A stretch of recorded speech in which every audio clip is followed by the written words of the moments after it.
but which they came to finally realize were simply a matter of survival. And the final decade of the dynasty is one in which reforms are adopted, one after another, which would have been unthinkable, and clearly had been unthinkable for these same leaders a few years earlier. Perhaps the most remarkable of these comes in 1905, when the Confucian examination system is abolished. The examination system had been operating pretty much without interruption since 1380, and of course had its origins, its roots well over 2,000 years prior to its abolition. It had been the perhaps most important institution, the most important cultural apparatus within China's political system, within the intellectual life of the educated elite for over 1,000 years. And to have it simply be swept away as a political gesture in 1905 was a very, very dramatic event. Many of the reforms that had been proposed and adopted and then rescinded in 1898 were now once again put into place. A blueprint for transforming the Qing state from an absolute monarchy into a constitutional monarchy, to create organs of political consultation and participation for new elite sectors in the cities and ports, as well as the traditional land-based literati elite, was developed, and a plan was adopted to create provincial assemblies, which would actually begin to function by about 1916.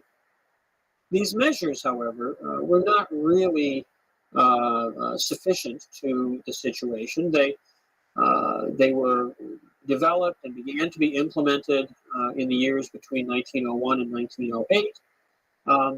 But even at that time, there were already many in China who felt that reforming the dynastic system was no longer the question, and that really what was necessary was to begin to seek some kinds of more radical transformation, to put Chinese society, to put Chinese political life on a non-imperial basis, a non-traditional basis, and indeed to adopt Western-style political systems and political ideas to bring China into the modern world. Interestingly, at this time, we get a revival of anti-Manchu ideas. The Manchus had been the rulers of China since the conquest in 1644. I mentioned when we talked about the Qing conquest, the siege of Yangzhou and the massacre that takes place after the city is captured. Beginning around the 1890s, the story of the siege of Yangzhou begins to resurface, begins to be reprinted and circulated amongst political circles, and a sense that the Manchu conquerors are in part responsible for the weakness of China, that doing away with the alien regime, as it comes to be called, is part of what's necessary to free China to be able to respond effectively to the challenge of modernity. This becomes part of the political discourse and is certainly on the agenda of many. And it blends with the broader anti-Western, anti-imperialist nationalism that was also growing during these years. One individual emerges as perhaps the most representative figure in the quest for a radical alternative, a revolutionary solution to the problems facing China. And this is Sun Yat-sen. Sun Yat-sen, even today, remains a very, very popular figure, often referred to as the father of modern China. You'll see portraits of him in public places, not only in Taiwan, where the political organizations that he had founded continue to be dominant. But even on the mainland, even under the communist regime, Sun Yat-sen is seen as the great national hero. Sun Yat-sen was actually born in the far south in Guangdong province near Hong Kong. He was educated partially in Hong Kong, partially in Hawaii, which at that time was still an independent kingdom. His brother lived in Hawaii, and Sun, as a young man, spent time there living with his brother and going to school. In the 1880s, Sun Yat-sen began to be attracted to ideas of radical change. He, by virtue of sort of having a position in both the traditional culture of China and a great exposure to the ideas of the West that he saw both in the British Crown colony of Hong Kong and in Hawaii, which, although still an independent country, certainly had strong cultural influences from America and Britain. He came to believe that the imperial system held China back, and that a republic, a modern Western-style republican system, would be the solution needed to put China on the path of modernization. In the 1890s, he began to build a political movement, an avowedly revolutionary movement, aiming not to reform and adapt to the institutions of the imperial state, but to abolish them and replace them.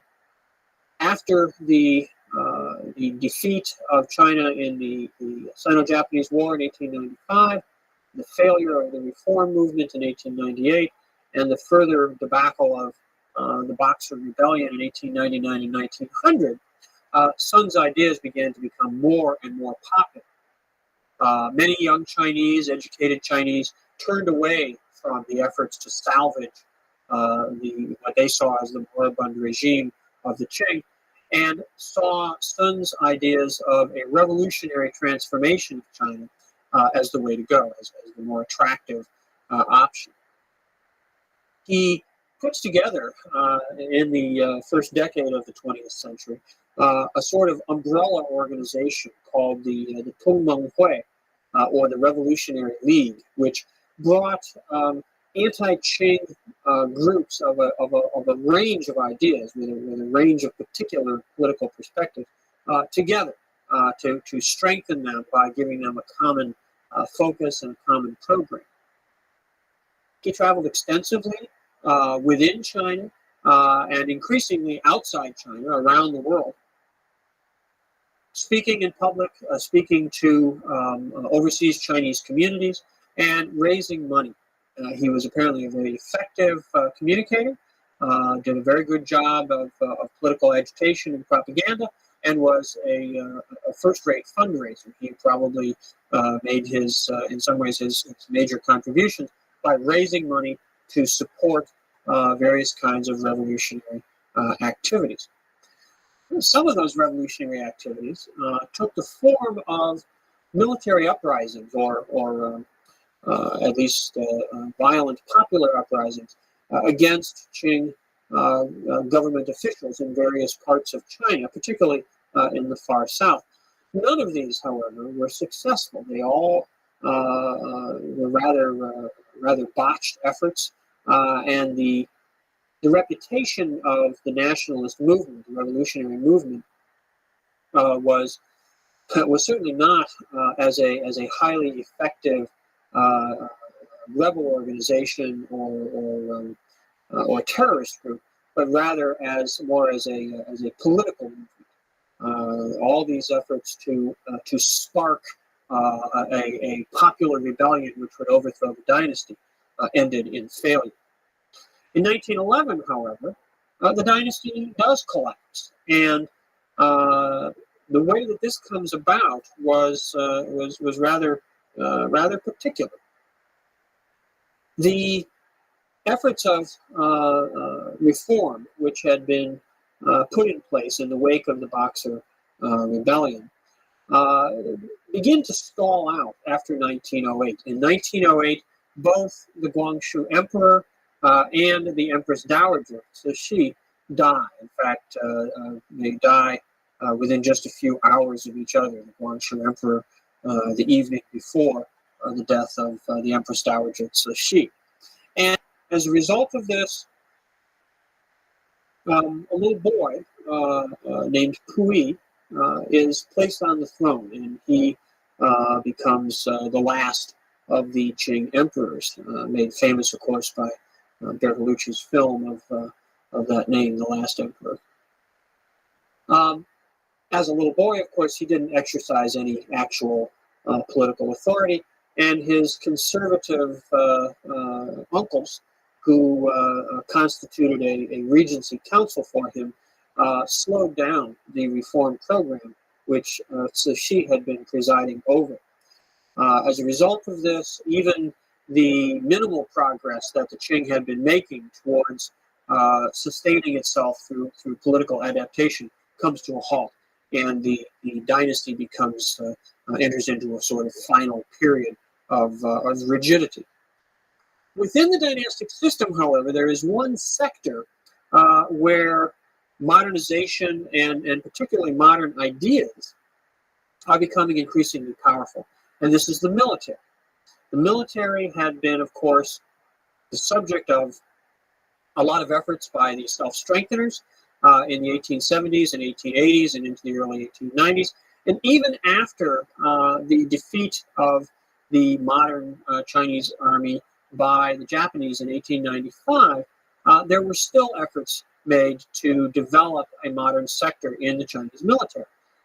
Again, after the Boxer Rebellion, after the eight-power imperialist army comes into China in 1900, when it's withdrawn in 1901, the Chinese army goes back on a program of modernization. And a very somewhat puzzling figure, certainly a critical player in this process, is a man named Yuan Shikai.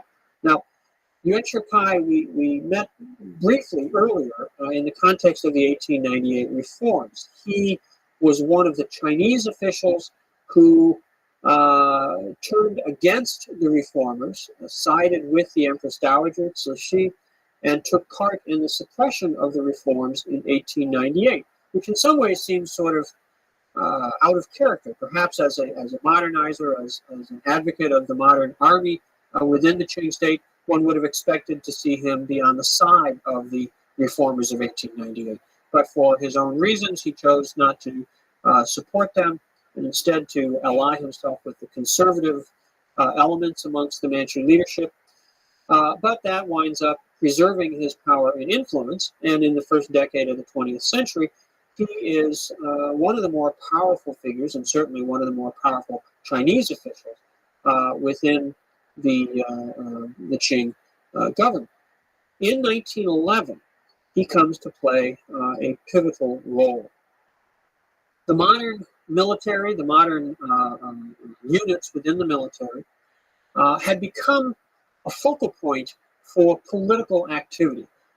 This in some ways was probably an unintended consequences of the efforts to modernize the army, but the officer corps in particular, and especially the junior officers who were reasonably well educated, were exposed to Western ideas, not just about military affairs, but about history and politics, began to develop ideas of their own, which were rather radical and progressive.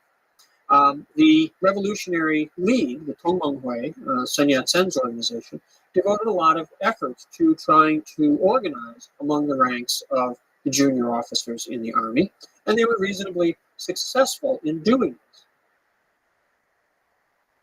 this. Many junior officers joined the Revolutionary League. Many junior officers were involved in conspiratorial groups, thinking about planning different kinds of insurrection.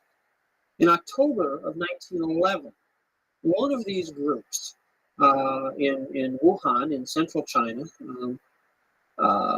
was plotting some bombings, preparing to try to trigger a popular uprising, and their activities were accidentally discovered. A bomb that was being prepared by one of them within a part of the city that was actually under the control of the Russians. It was a Russian economic concession, exploded. And unintentionally, it wasn't supposed to go off at that time. And as a result of that, the authorities became suspicious, and they began to prepare to round up and arrest some of the politically outspoken members of the army.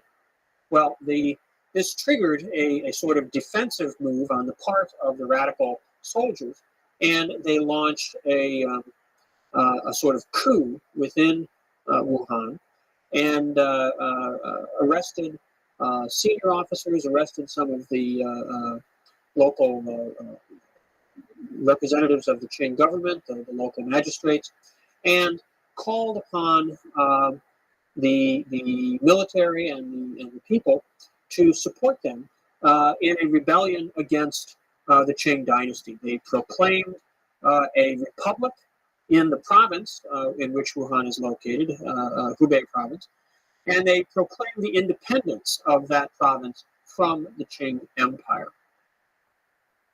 Over the next few weeks, other military units in other provinces, particularly initially in central China, but then spreading to other parts of the empire, followed suit and proclaimed their independence, disavowed their allegiance to the Qing state.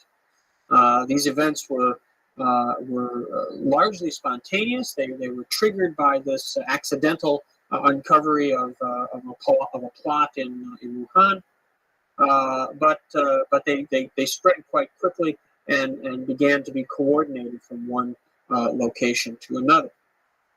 Now, interestingly enough, Sun Yat-sen was not even in China at the time that this rebellion breaks out. What will prove to be the end of the empire and the foundation of the republic.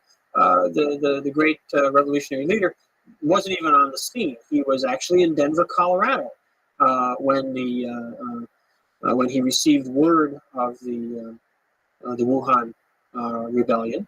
He was on a speaking tour, raising money to continue his political work. He sets out to return to China. Not one might think he'd go, back west to San Francisco and sail immediately across the Pacific, but instead he continues on around the world, east across America, across the Atlantic, to Europe, speaks there a bit, and eventually makes his way back to China. He doesn't arrive back in China until the end of December of 1911. Before he gets back, as he is making his way back, and as events are continuing to develop in China, the revolutionary movement begins to realize that they're about to be successful, that the dynasty is, in fact, on its last legs.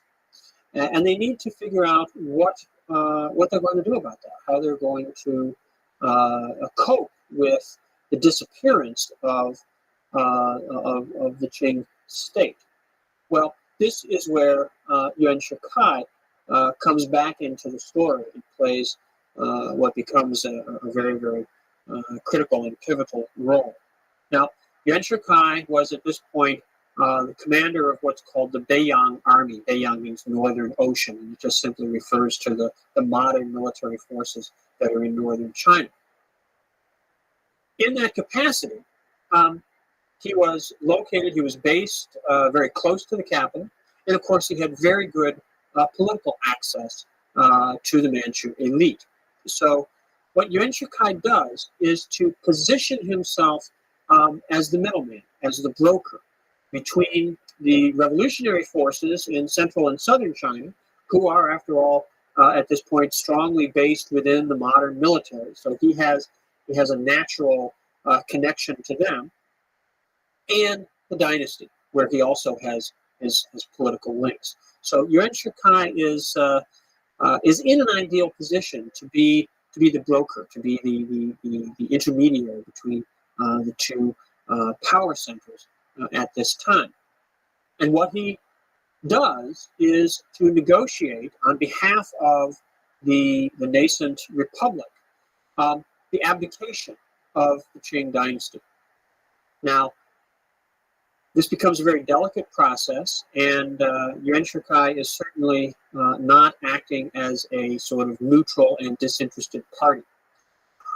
The natural expectation was that when Sun Yat-sen returned to China, he would assume the leadership of the republic. He was the leader of the revolutionary movement. Everyone recognized and respected him, and there was a sort of expectation or assumption that he would step into the role of the leader of the new government.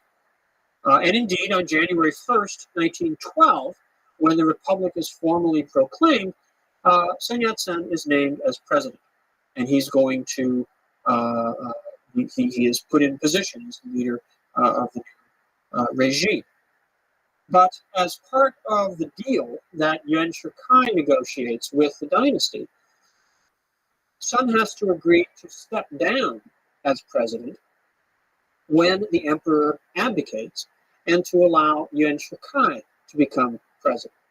And indeed, this is exactly what happens. The emperor finally abdicates in February of 1912. Sun Yat-sen resigns the presidency of the republic, and Yuan Shikai is named to assume that post. Now, the plan in the winter of 1912 was that Yuan Shikai's presidency was a provisional one. There was no constitution yet. There was no institutional structure for a permanent government of the republic. And the idea was that Yuan Shikai would serve as president during the period when the preparations would be made to establish a more stable and permanent regime. The critical event in this process was the election of a provisional National Assembly in the fall of 1912, because it was the duty of that body to then produce a constitution. Accordingly, elections were organized and held, and Sun Yat-sen's group, which now was transformed from the Tongmenghui, the Revolutionary League, to what's called the Kuomintang, the People's, the National People's Party, or the Nationalist Party, as it's more normally referred to. The Kuomintang emerged as the clear victor, winning the most seats in the new assembly, and Sun Yat-sen was clearly positioned to guide the party forward in writing of a constitution and probably then in leading the republic. However, when the assembly met, when it began to when it was going to begin to deliberate the future of the republic, Yuan Shikai was unwilling to allow this process to go forward. Sun Yat-sen had decided not to take a seat in the Provisional Assembly. He wanted to preserve his special status. I think clearly he had in mind keeping himself free to assume the position of president again. Instead, the leader of the Nationalist Party in the Provisional Assembly was a man named Song Jiaoren. And Song Jiaoren, when he was standing on the railway platform in Shanghai, preparing to board the train to go off to take his seat in the assembly, was assassinated. And it was quite evident quite soon that this assassination had been orchestrated by Yuan Shikai to eliminate a strong leader on the part of the nationalists in the assembly. That was not sufficient, and indeed, as the assembly began its deliberations, Yuan Shikai was increasingly unhappy with them and eventually dissolves the assembly, expels the nationalist delegates from the assembly, and then allows a sort of rump legislature to meet without the nationalists, and that legislature approves a constitution under the terms of which Yuan Shikai was named as president for life. So the idea of establishing a constitutional republic with an elected assembly goes by the boards fairly quickly, and the Republic has a rather abortive launch. Now, Yuan Shikai's career is not yet over, and he in fact remains as president for 3 more years after 1913, when he dissolves the assembly and has himself made president for life. Indeed, by 1916, by the spring of 1916, Yuan Shikai had conceived the idea that he might establish a new imperial dynasty. He has robes made for himself in the imperial style. He assembles around himself a group of officials suitable to be a Confucian imperial cabinet. And in March of 1916, actually goes out to perform some of the old imperial sacrifices at the Temple of Heaven in Beijing, and attempts to proclaim himself emperor.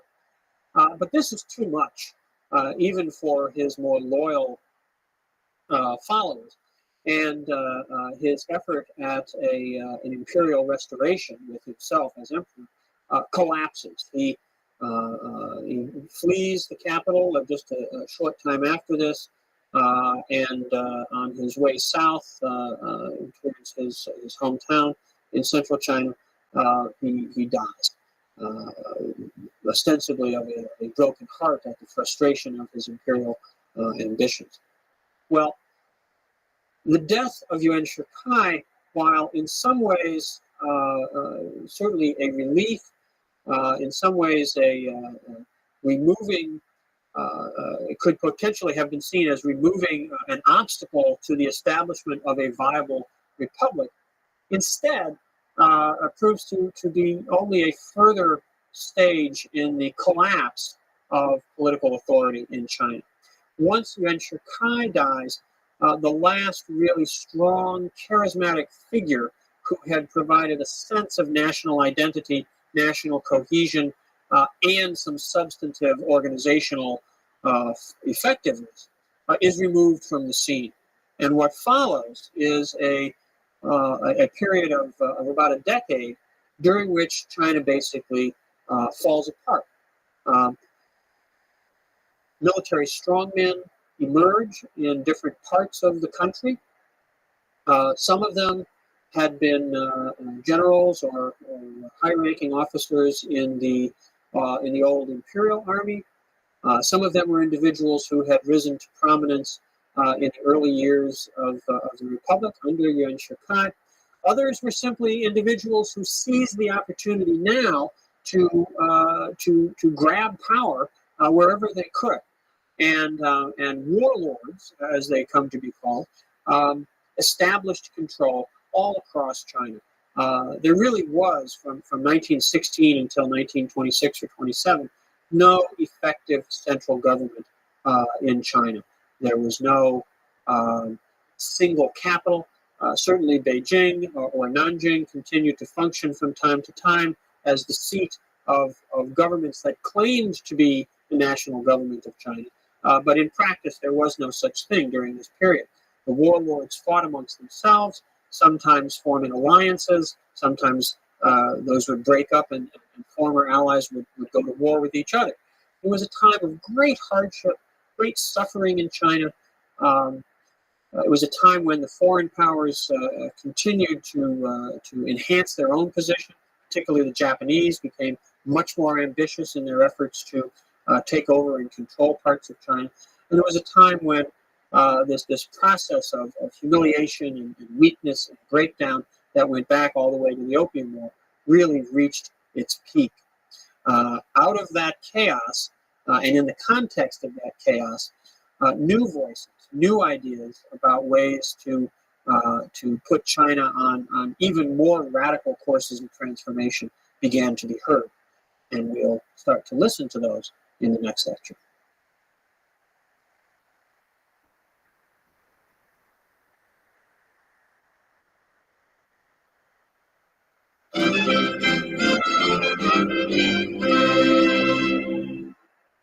The end of the imperial system in China was in part a political process, of course, the destruction of the Qing dynasty, the elimination of the institutional structure of government was central to the process.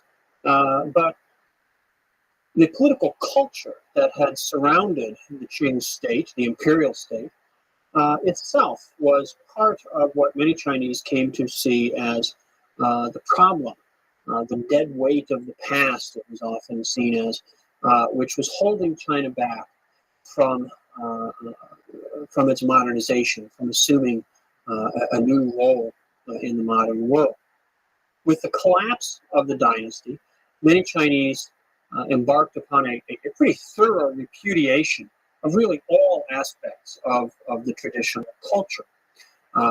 If they didn't completely reject it, they certainly developed an extremely critical perspective on ideas, institutions, ways of behaving that had been part and parcel of the old imperial order. In particular, the Confucian heritage was seen as having been a major component and still constituting a major obstacle in the path of China's, of a changing China, of a new China. In the same years that the Republic was, in a sense, being stillborn, when Yuan Shikai was seizing power for himself, and then after his death, as China fragmented into a network of warlord power centers, the critique of traditional culture and the beginning of the advocacy of new ideas, new solutions, very, very radical departures from the way things had been done and thought of in China. This process went on even while the political system was breaking down further and further. This period in the 19 teens is sometimes referred to as the New Culture Movement. And at the end of the decade, we get what comes to be called the May 4th movement. I want, in this lecture, to talk about these two very closely interrelated phenomena, the New Culture Movement and the May 4th movement. The New Culture Movement, as its name would suggest, was about making a new cultural system for China. And of course, to embark upon the process of creating something new, many Chinese also felt it was necessary first to go through a process of criticizing and breaking with what was old. So the rejection of the old culture is really integral to this process of the New Culture Movement. Central to this, in many instances, was the question of language. Chinese elite culture, Chinese political culture in particular, was intimately bound up with the use of the classical Chinese language, the literary Chinese language, which was very different from the way that ordinary Chinese spoke in their day-to-day lives. Classical Chinese was based upon the language as it had existed perhaps 2,000 years earlier, as it had been preserved in the writings of Confucius and Mencius and the other sages of antiquity. And it had remained very true to those origins and had in fact become increasingly alienated from the ordinary speech of people as the centuries passed on and on. Now, educated Chinese began to advocate the use of what we call Baihua, meaning simple language, plain language. Okay? Writing Chinese as it was spoken, using, in essence, a vernacular Chinese, just day-to-day Chinese. When they wrote about not just the portrayal, perhaps, of conversations in fiction, where more simple speech had been used for a while, but even in articles, essays, talking about the great political issues of the day, talking about reform in government and history and art and literature and things like that. The use of Baihua, the vernacular language, comes to be a marker, a sign of who's modern and who's not. Those who continued to use the classical language were seen as anachronistic, were seen as throwbacks to a former time. And the people who wanted to be perceived as progressive, as part of the new China, of forging the path to the future, wrote in a much more simple and accessible kind of language. This classical language, of course, had embedded within it the values of Confucianism, the ideas about hierarchical social relations, relationships of mutual obligation. These were now seen as essentially having been oppressive. The reciprocal aspect of Confucian relationships, which we talked about quite a while ago, was lost, was largely eclipsed by a focus on the idea of all social relationships being hierarchical, and this sense of the superiority of the ruler or the husband or the father was now seen as dictatorial, as oppressive, and needed to be rejected and repudiated, and a more egalitarian set of social relationships and ideals needed to be adopted. In particular, Confucianism came to be seen as bound up with the specific oppression of many groups within society: women, peasants, workers. All were seen as having been disadvantaged, as having been seen as little people, lesser people, as opposed to the position of men or of the educated elite, who were seen as having been validated and valorized by the ideas of Confucianism. So Confucian ideology, Confucian ideas, terms, cultural practices all come to be seen by progressive Chinese as part of the problem and as things that need to be done away with and overcome. This rejection of Confucian culture, this turning away from the Confucian past, goes along in tandem with a search for new ideas, for new ways to address the concerns of the day. This search was carried out largely through in the pages of a lot of journals that came to be circulated at this time. One in particular, called New Youth, was very important. It became a forum for debate on a wide range of ideas. Many of these ideas, not surprisingly, came from the West, were drawn from Western thinkers, from the countries, from the cultures which were seen by the Chinese as being the most successful, as being the dominant groups exerting their power over China because of the strength, because of the superiority of their cultural systems at home. Western thinkers became very popular figures in China at this time. Quite a few of them traveled to China, went on speaking tours to express their ideas, to try to encourage educated young Chinese to modernize themselves, to adopt the ideas of these Western teachers. Figures like John Dewey, George Bernard Shaw, Bertrand Russell, all went on these kinds of speaking tours in China late in the teens or in the early 1920s.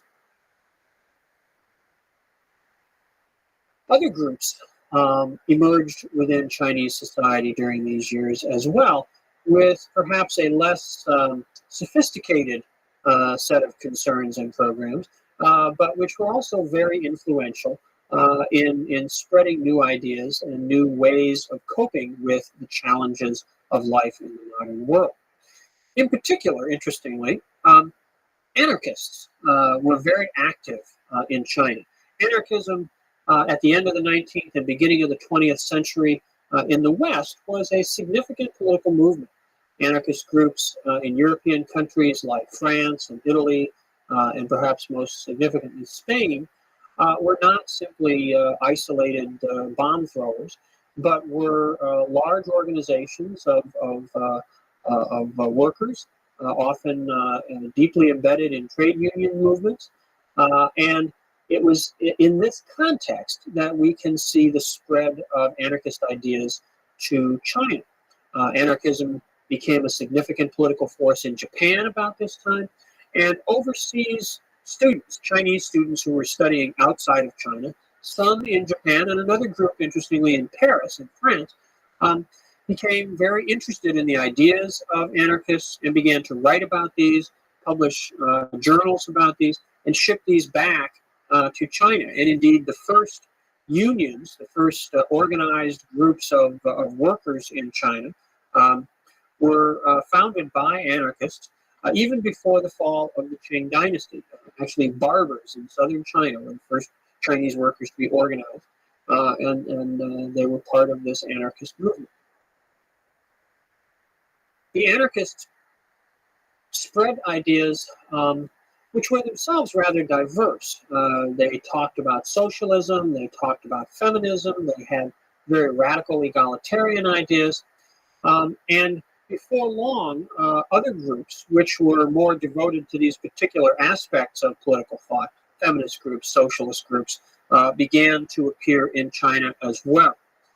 During the 19-teens, during this period of the New Culture movement, while intellectuals, members of the educated elite, were debating the repudiation of Confucianism and the more genteel ideas of Shaw and Russell and Dewey, the anarchists were working to build mass movements, workers' organizations, to try to create the conditions for a socialist transformation in China as well.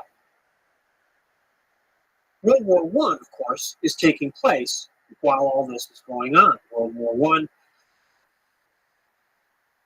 from 1914 to 1918, becomes a period which in some ways is very beneficial for China, becomes a period of opportunity for China, but in other ways it can also see some new problems, some new adverse circumstances arise for China. On the one hand, economically, the period of the First World War was an opportunity for China. European industry was, of course, largely diverted to wartime production, and this allowed certain Chinese industrial sectors to expand their role in the market, particularly in the textile industry, but in a few other sectors as well. Many of the factories in China which were able to take advantage of this were in fact owned by the Japanese. This is also a period where the Japanese do rather well.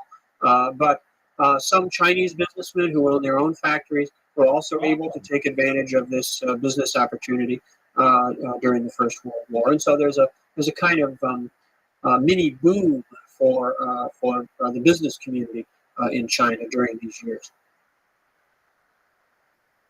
At the same time, hundreds of thousands of Chinese workers traveled to Europe, particularly to France, where they took jobs in factories, many of which had been abandoned by young men who had gone off to military service. These workers, Chinese workers in France, became a very significant force because, on the one hand, they sent home money. They earned money, and they sent a large proportion of what they earned to their families back in China. So this, again, was a sort of positive economic influence that took place. But perhaps more significant in the long term, by being exposed to European, French trade unions, to the conditions in European factories, to the ideas of democracy, education, liberty, equality, fraternity, those hallmarks of French political rhetoric, they also began to transmit those influences back to China. And these ideas were not merely the province of well-educated intellectuals, but increasingly were in circulation in ordinary society as well. The end of the First World War proves to be a critical time. And here we have to take a minute and think about the relationship between China and Japan. China, as we've already talked about, back at the end of the 19th century, in 1894 to 1895, had fought a war with Japan in which it had been soundly defeated. The Japanese had launched themselves on their program of national recreation, if you will, in the middle of the 19th century and had achieved a great success in this by the 1890s. As they moved into the 20th century, their successes continued. In 1904 and 1905, they fought a war with the Russians and defeated them. And this was a remarkable event for an Asian country to defeat a European power, even if it was Russia, which was sort of the weak link in the European system. Nonetheless, it was significant that a yellow nation had defeated a white nation, and this was seen as quite dramatic at the time. The Japanese had gone on to annex Korea, to make it part of the empire. They had already gained the island of Taiwan from China as a result of the settlement back in 1895. The Japanese empire was expanding, and the Japanese were increasingly turning their perspective, conceiving their ambitions in terms of the Asian mainland. When World War I comes in, the Japanese see a window of opportunity. There are, of course, a number of opportunities for the Japanese at this time, but their situation in China is one of great concern to them. The European powers, which, while certainly wishing in their own ways to dominate and exploit the situation in China, had recognized China as an area where all the powers sort of played on an equal level. The Americans in particular had been very clear since John Hay's open door notes back at the beginning of the 20th century that there should be no special spheres of influence in China, that all the ports should be open to all the powers, a kind of equal opportunity approach to Western imperialism. But during World War I, the Japanese had a sort of special opportunity because the Western powers were clearly focused on what was happening in Europe, and they weren't able to devote as much attention to the situation in China. And accordingly, in 1915, the Japanese delivered to the Chinese government, and at that time, Yuan Shikai was still president, and it was still a single government entity to address. They delivered to the Chinese government what are called the 21 demands. The 21 demands were essentially a program to facilitate Japanese domination in China. They wanted special economic concessions. They wanted the ability to place Japanese officials as overseers in Chinese government offices. Basically, they were demanding to be given a unique special status which would allow them to dominate and control much of public life and economic life in China. The Chinese government doesn't accept the 21 demands. They don't agree to the concessions which Japan is seeking. But this pressure that the Japanese put on China was quite severe, and it was quite intimidating to the Chinese. When World War I had broken out, the Japanese declared themselves as belligerents on the side of the Allies. Of course, they were far away from Europe, and in some ways this was not a particularly significant move, but the Germans had possessions, territorial possessions, in China and in the Western Pacific. They had, of course, the port of Qingdao that we've mentioned earlier in Shandong province, and a few other concessions on the Chinese mainland. And they possessed a number of islands in the Western Pacific, which they had been developing as a source for various minerals and other resources. The Japanese occupied these German concessions. They sent military forces and simply took over these concessions and held them for the duration of the war. In 1919, when the war was over, of course, the Great Peace Conference was convened at Versailles in France. And it was at the Versailles negotiations that things went from bad to worse for the Chinese. Chinese had, of course, also been allies. They had been part of the Western, the alliance of the British and the French and the Americans against Germany and the Austro-Hungarian Empire. But while the Japanese were rewarded for their support, the Chinese wound up being essentially left in the lurch. And of course, there's a great irony and frustration involved in this. The Western powers during World War I had, of course, proclaimed it as a war to make the world safe for democracy. The American president, Wilson, in his 14 points, had proclaimed that among the war's aims was the idea of self-determination for peoples. Okay?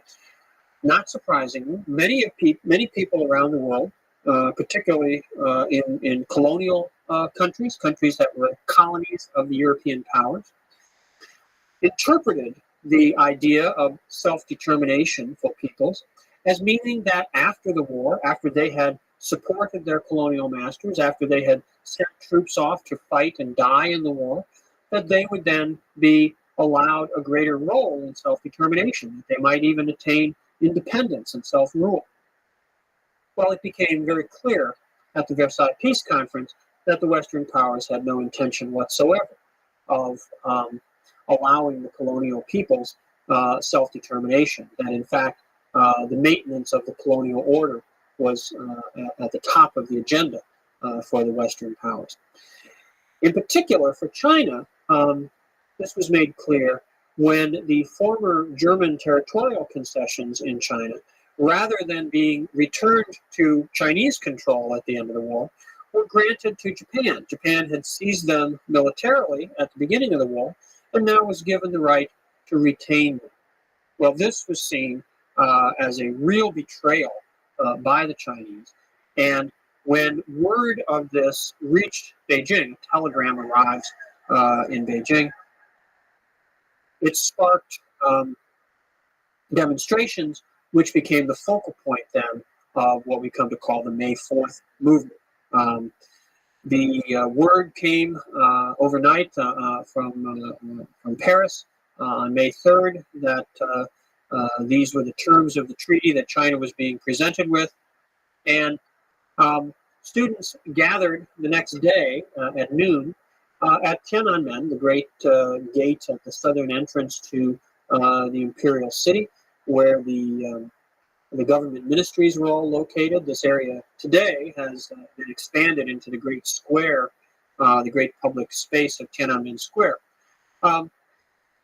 Several thousand, many thousands of students assembled at Tiananmen midday on May the 4th, 1919, and they marched eastward along the main east-west street there in Beijing towards the Western diplomatic quarter. The police blocked their access to the diplomatic quarter, so they turned aside into the narrow alleyways off to the north, where they went to the home of the foreign minister. The Chinese, the foreign minister in the cabinet at that point was seen as having been weak, as having betrayed China by allowing the Chinese delegation at Versailles to be part of these negotiations. In fact, the Chinese government never accepts the terms of the treaty, but the treaty is imposed anyway, even without their signature, their authorization for it. When they reached the home of the foreign minister, they burned it down. They enter the home first and beat up a gentleman they find there who they thought was the foreign minister. It turned out, in fact, he wasn't. The foreign minister had put on the dress of a female servant and fled out the back door. But the crowd was so enraged, they went ahead then and burned down the house. Police arrived. There were confrontations between the students and the police. Several students were arrested. Others were beaten. And the demonstration eventually is broken up. Political tension in the capital persists over the following days. Officials from Beijing University get involved. Officials from the government in Beijing, which is only one of the many centers of warlord power, but is still presenting itself as the national government at this time. They get involved. Eventually, students are released. The students make demands on the government about not ratifying the treaty, and the government has to accede to that. The movement spreads far beyond the capital. It spreads to many other cities around China, and it spreads beyond the ranks of students. In fact, it becomes a very popular movement. Many merchants join in the movement, in part because one of the tactics that the movement adopts is boycotts against Japanese goods. Well, obviously, if you're boycotting Japanese goods, you're going to be buying Chinese goods, or at least somebody else's goods, hopefully Chinese goods. And so many Chinese businessmen support the May 4th movement as well. Well, the May 4th movement, we talk about the May 4th demonstration, the actual events of May 4th, 1919. The May 4th movement, in a sense, sort of merges, sort of flows into what's going on with the new culture movement. As part of this process of criticizing the past, seeking new ideas, new ways to address China's problems, what's most important about the May 4th movement is the idea that it represents a loss of faith for the West, and a loss of faith in the West on the part of many educated young Chinese. The hopes, the aspirations for a liberal, democratic, Republican kind of system, which had been around in China since the struggle to overthrow the Qing dynasty, have now run up against the realities of the pragmatic interests of the Western powers, the betrayal, as it's perceived in China, of the ideas of self-determination, of making the world safe for democracy. The war aims of the Western powers are now perceived by many as having been, shall we say, duplicitous, as having been lies, and that the Chinese are now once again victimized and humiliated by the Western powers, even as they have been trying to emulate the Western way. Well, in conjunction with these events, other developments outside of China have also been taking place, and word of these begins to weave into this process of political discussion and debate that's going on with the new culture movement and the May 4th movement. And of course, what I'm referring to here is the Bolshevik Revolution. The Bolshevik Revolution, beginning in October of 1917 in Russia, has tremendous impact in China. Word of it doesn't arrive immediately, and really it's not until the spring of 1918 that many Chinese begin to have a very clear idea of what's going on next door in Russia. But there are a number of aspects of the situation in Russia that have a very dramatic impact on the thinking of educated and more radical Chinese. For one thing, the Tsarist state was the closest, in some ways, parallel in Europe to the situation of China. The Tsar had the same sorts of powers that the old Chinese emperors had had. The Russian Empire was a vast expanse, not unlike China, a large peasant, in many ways pre-industrial society. And yet here there had been this revolutionary upsurge. And when the Bolsheviks proclaimed their new order, proclaimed socialism, socialist democracy, denounced the secret diplomacy of the Western powers, all this was very well received by progressive Chinese. The discussions of alternative paths to the future in China now began to turn more and more to an examination of the ideas associated with the Bolshevik Revolution, the ideas of Marxism, the ideas of Leninism, the communist strategy, the idea of a communist party as a revolutionary organization which could lead China into the future. The establishment of the Chinese Communist Party would follow quite closely on these events, and we will pick up that story in the next lecture.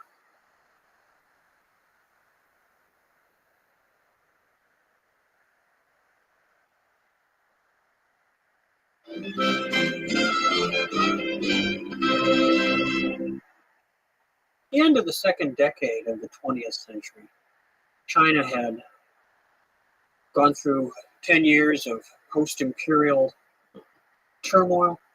First World War had come and gone. The hopes of perhaps an improved situation in the world after the war had been dashed by the Versailles Peace Conference.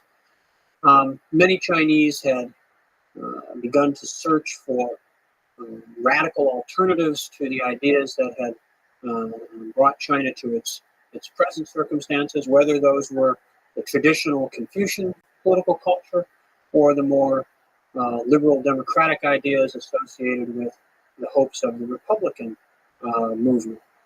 At the beginning of the 1920s, a new ideology, which had grown out of the activities of anarchists and socialists earlier in the century, and particularly from the influence of the Bolshevik Revolution in 1917, took root in China and took on institutional form in the founding of the Chinese Communist Party. The party was founded in Shanghai in 1921. It was the result, the get-together in July that actually put the party institutionally in place, formally in place, was the result of a process that had been going on for a couple of years. Marxist study groups in Beijing, in Shanghai, and other places had sprung up in the wake of the First World War and the Bolshevik Revolution. These had grown in size. They had begun to reach out and try to form links to workers' organizations, to socialist groups in other parts of the country.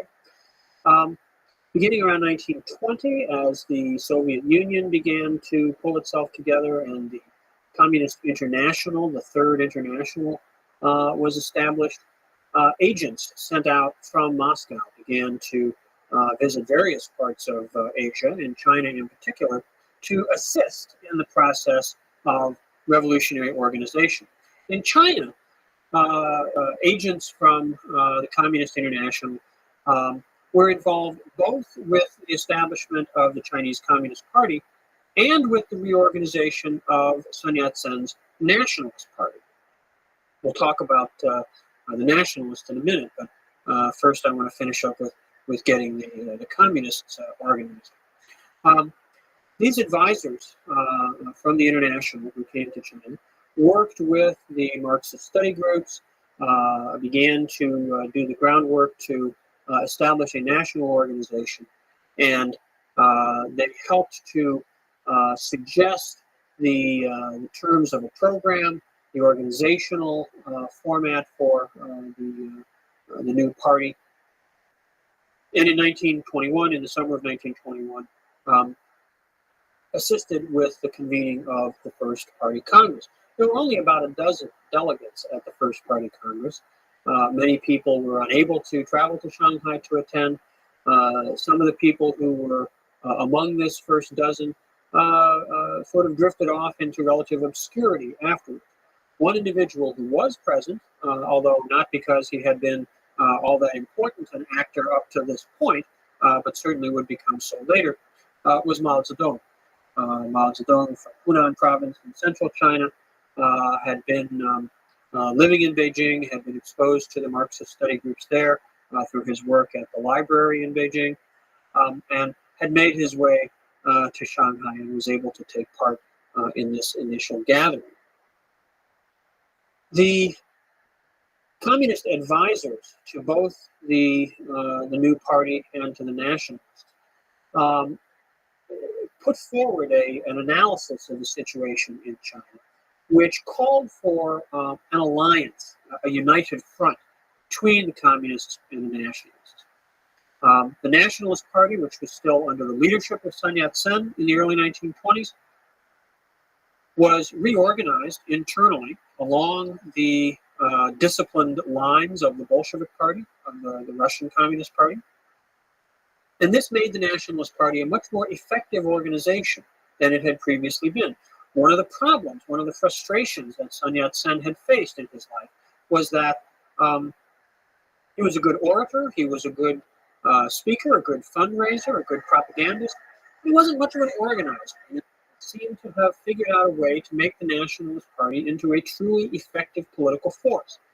The advice of the communists and the organizational changes that they helped to put in place within the Nationalist Party gave it greater cohesion, greater internal discipline, and turned it into a more functional political organization.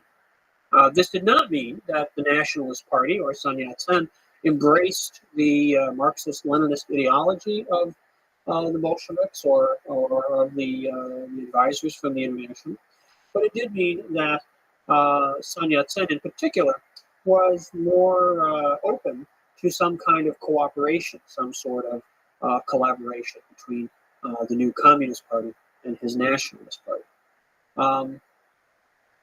The first United Front was accordingly put together, and under the terms of this, individual members of the Chinese Communist Party could join the Nationalist Party, could be members, in other words, of both parties, and could indeed even serve as officers within units of the Nationalist Party.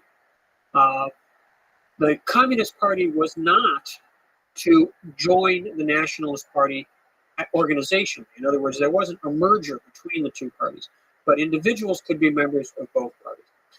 Many individual communists did join the Nationalist Party, participated within political activities of the Nationalist Party, and some even rose to positions of relative prominence within the Nationalist Party, including, with great significance for later developments, Mao Zedong, who became leader of the Peasant Bureau within the Nationalist Party. This was the peasantry was, of course, not seen as the most important group. Urban workers, industrial proletariat were seen as the focal point by both the nationalists and the communists. So Mao's position in dealing with the peasantry was not a particularly prestigious one, but it becomes his experience there and the ideas that he developed there become quite important, as we shall see later on. In 1925, Sun Yat-sen dies, and this is a critical turning point because so long as Sun Yat-sen was alive, so long as he was dedicated to his particular vision of the nationalist revolution and of a socially progressive version of nationalism, the alliance with the Communist Party made a lot of sense. The Communist Party was still relatively small. It certainly wasn't an organizational threat to the nationalists early on, and Sun's willingness to work together resulted in benefits for both sides. It allowed the Communist Party to grow and to gain a lot of experience, but it also benefited the Nationalist Party. Much of the work that communist organizers did was quite diligent and quite effective, and they actually brought a lot of members into the Nationalist Party, non-communist members into the Nationalist Party. In the wake of Sun Yat-sen's death, something of a leadership vacuum develops at the top of the Nationalist Party, and it takes a little while, a year or so, for a successor figure, a single successor figure, to really emerge. When that happens, the individual who comes to dominate the Nationalist Party, first as a military leader and eventually as its political leader as well, is Chiang Kai-shek. Now, Chiang Kai-shek himself is a very interesting figure. He was a military man, and he had been sent by Sun Yat-sen to study in Russia and to learn about the Bolshevik Revolution, to learn about the communist systems of organization, to learn about the Red Army, and he had spent 6 months studying and working in Russia. When he came back from that experience, he was very impressed with the organizational skills and techniques of the Bolsheviks, but he was a confirmed anti-communist. He was very, very opposed to the political program of the Russian Revolution and the Communist Party.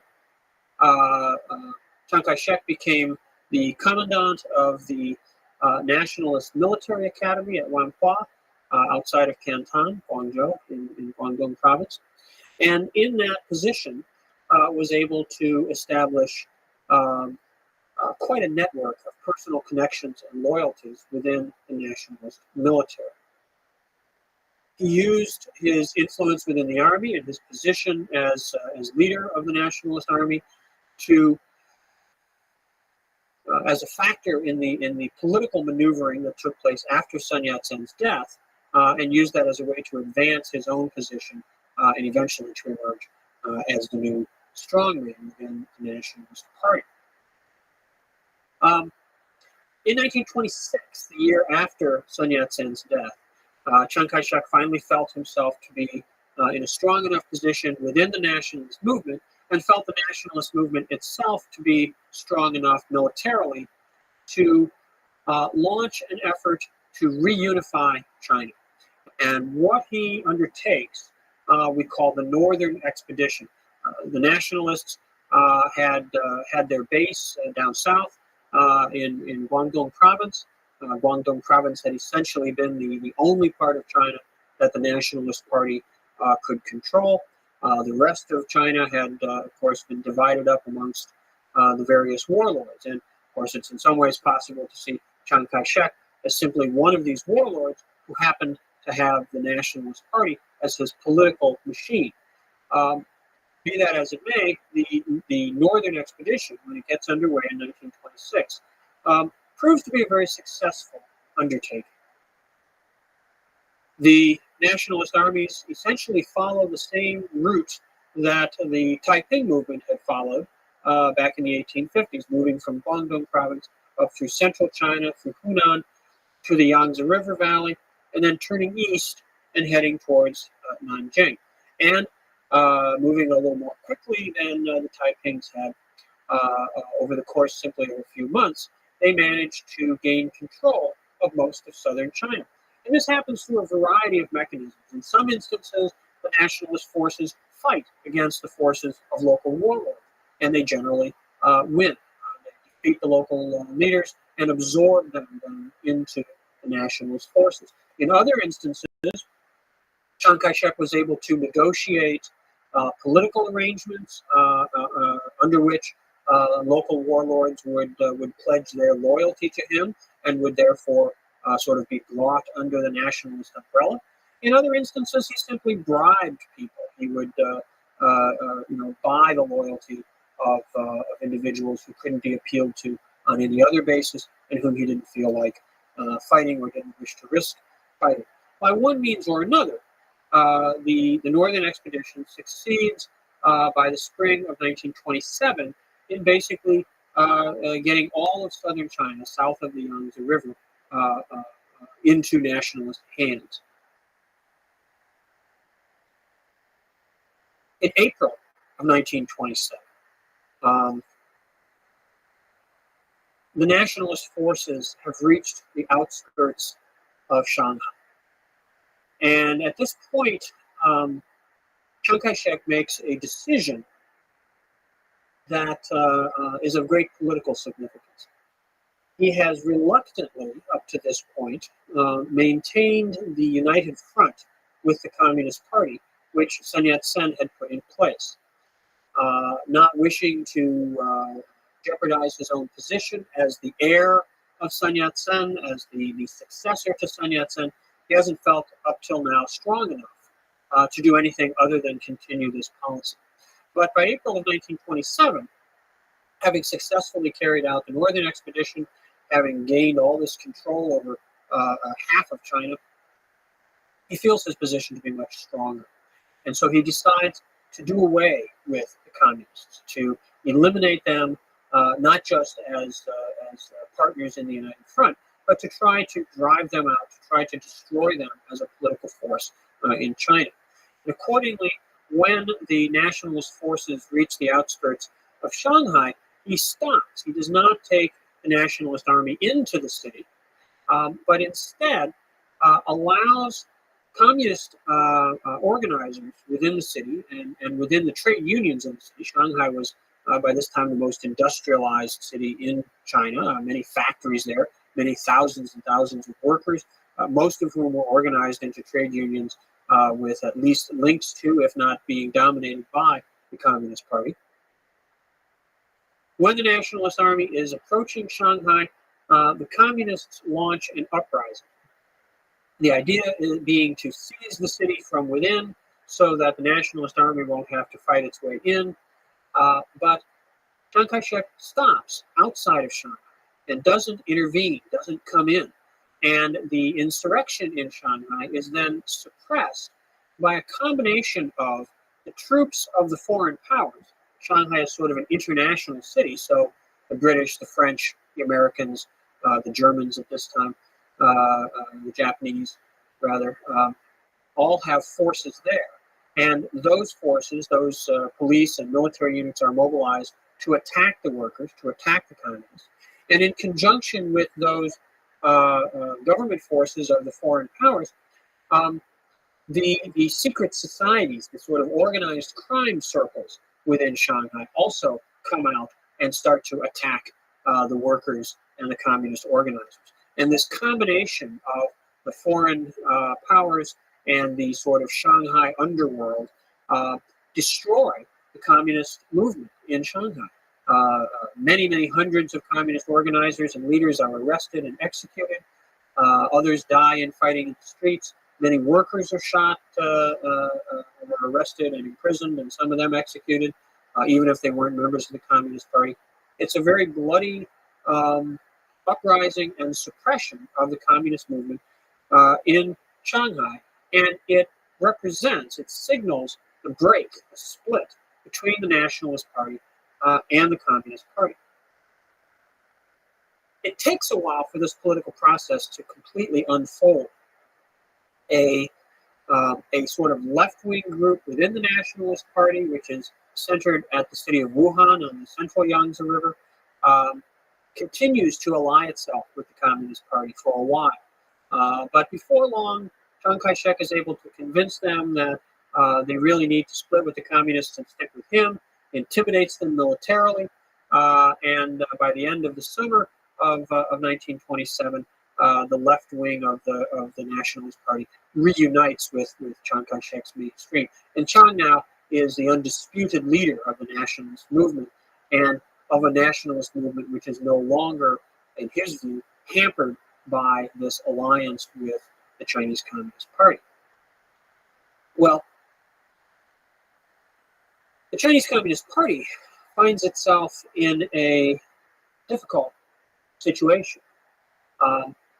Their principal political orientation up to this time had been towards organizing urban workers. The classical theories of Marxism had emphasized the role of the industrial working class as the vanguard of the revolution. This was the force which would lead the transformation of society, build socialism. But now, the organizational base of the Chinese Communist Party in the cities, amongst the industrial workers, is destroyed. Shanghai was the most important location, but once this rupture takes place in Shanghai, it's repeated elsewhere in other ports, in other centers of industry, and the communists are systematically driven out of urban China. How is the party to survive? What are they to do? It's at this point that the role of Mao Zedong begins to be significant. Mao Zedong, as leader of the Peasant Bureau of the Nationalist Party, had spent a lot of time in the countryside, had spent a lot of time observing what was happening away from the cities, away from the great coastal ports, in places like his home province of Hunan. And what he saw was large peasant movements, not unlike peasant movements that we have seen at earlier times in Chinese history, but now movements which were taking place in the modern world, in a modern context, and which could be imbued with a modern ideology and led by, in Mao's view, a modern political party. He saw the uprisings of the peasants as a very, very powerful force, a force so powerful that, as he put it to his comrades, their choice was to either try to lead it or just to get out of the way, because this movement was going to sweep across the country. And if the Communist Party could lead it, they could turn it into a revolutionary force. Well, these ideas had been pretty marginal up until this time, but in the wake of the suppression of the party in the cities, Mao's ideas suddenly begin to seem a little more reasonable. Now, this doesn't happen overnight. In fact, it takes a number of years for Mao's ideas to begin to be accepted and to begin to be dominant within the Chinese Communist Party. Initially, when the party is devastated in the cities, the remnants of the party leadership and the advisors from the Soviet Union simply call for greater revolution. And they urge communists in various parts of the country to launch insurrections and to try to sort of jumpstart the revolution. And this leads to a series of really disastrous uprisings. Mao himself is drawn into one of these when he is ordered to lead a peasant army to capture a city in central China.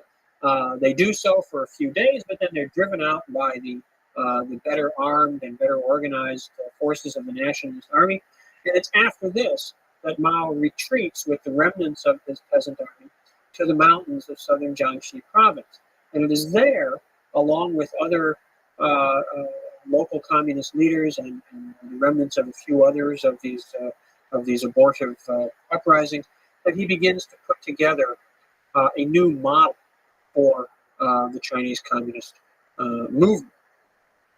This rural base area, as it comes to be called, in essence becomes a sort of laboratory. And in the early 1930s, Mao and a man named Zhu De, who was a communist military leader, and Zhou Enlai, who becomes one of Mao's greatest political allies, these individuals work together with several million peasants in southern Jiangxi to create a communist experiment, to carry out experiments in land reform and reforming the Chinese family system, a variety of things which later on, after the Communist Party comes to power nationally, will be implemented in a fully developed way. But in the early 30s in Jiangxi, they're just experimenting. They're sort of trying things out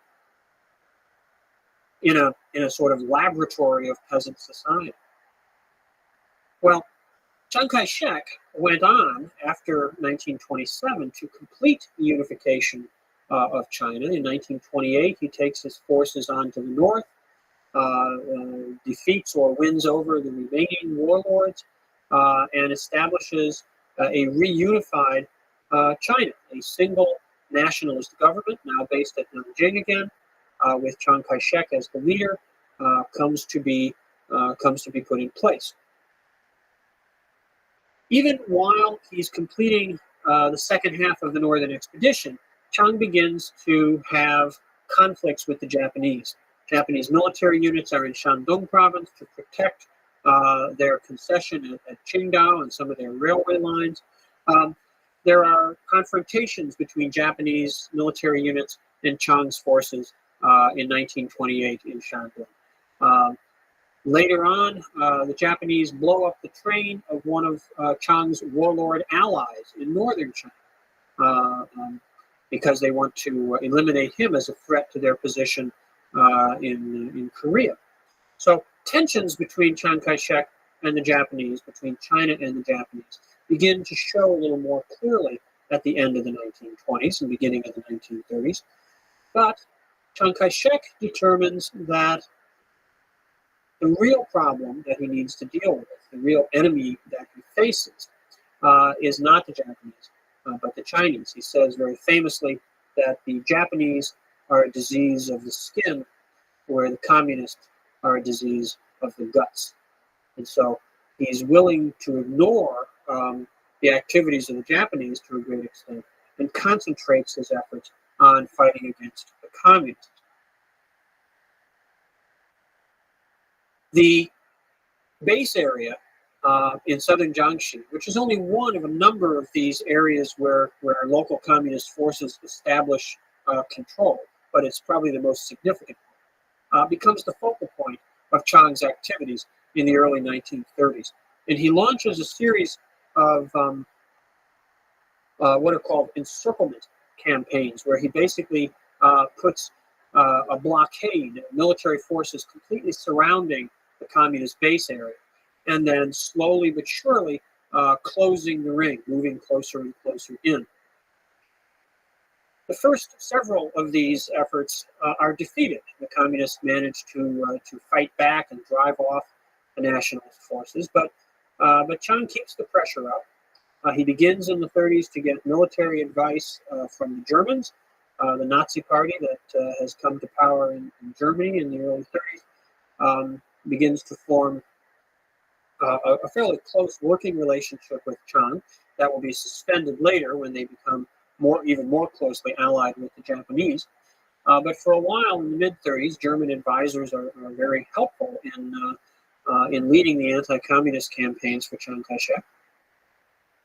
And eventually, by 1934, it becomes apparent that the latest encirclement campaign of the nationalists against the Jiangxi base area, which is sometimes called the Jiangxi Soviet, is going to be successful. And the communist leaders then have to decide what they're going to do, how they're going to cope with this threat. What they decide leads to one of the most dramatic events in 20th century Chinese history, an event which continues to inspire young Chinese even today. And this is what's called the Long March. In October of 1934, the communists decide that they're not going to be able to resist Chiang Kai-shek and the encirclement campaign much longer. There is another base area far away in northwestern China, centered on a small town called Yan'an, and they decide that they're going to try to break out from the Jiangxi area and make their way to Yan'an. This is a long, long way to go, and they don't know exactly how to get there or how they will survive in the process of doing so. Nonetheless, they figure this is their best option, their only real chance. And so in mid-October of 1934, 115,000 people break out from the encirclement. A small contingent is left behind in the heartland of the Jiangxi base area to make a last stand against the nationalist forces, and also to keep those nationalist forces occupied so that they won't be able to pursue the Long Marchers as they set out. The Long March strikes off to the south and west, and in the course of the next year, they troop over several thousand kilometers. It's not a simple straight path off to the northwest that they take. They travel through several provinces. They have to cross mountain ranges, swamps, deep river gorges. It's a very dramatic event. They're constantly being pursued and harassed by nationalist forces. Of the 115,000 people who embark on the Long March, 15,000 complete it. So 100,000 people are lost one way or another along the way. Early in the course of the Long March, a very important political event takes place, which is that Mao Zedong is named leader of the communist movement. He assumes the position of chairman of the party, and he holds this position uninterruptedly until his death in 1976. The triumph of Mao sets the stage for the latter part of the Chinese Revolution.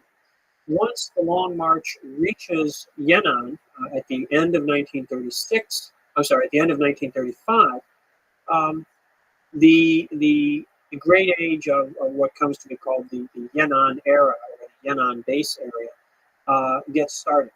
And in the Northwest, the communists have a new laboratory, a new arena in which to experiment with their policies and their organizational methods.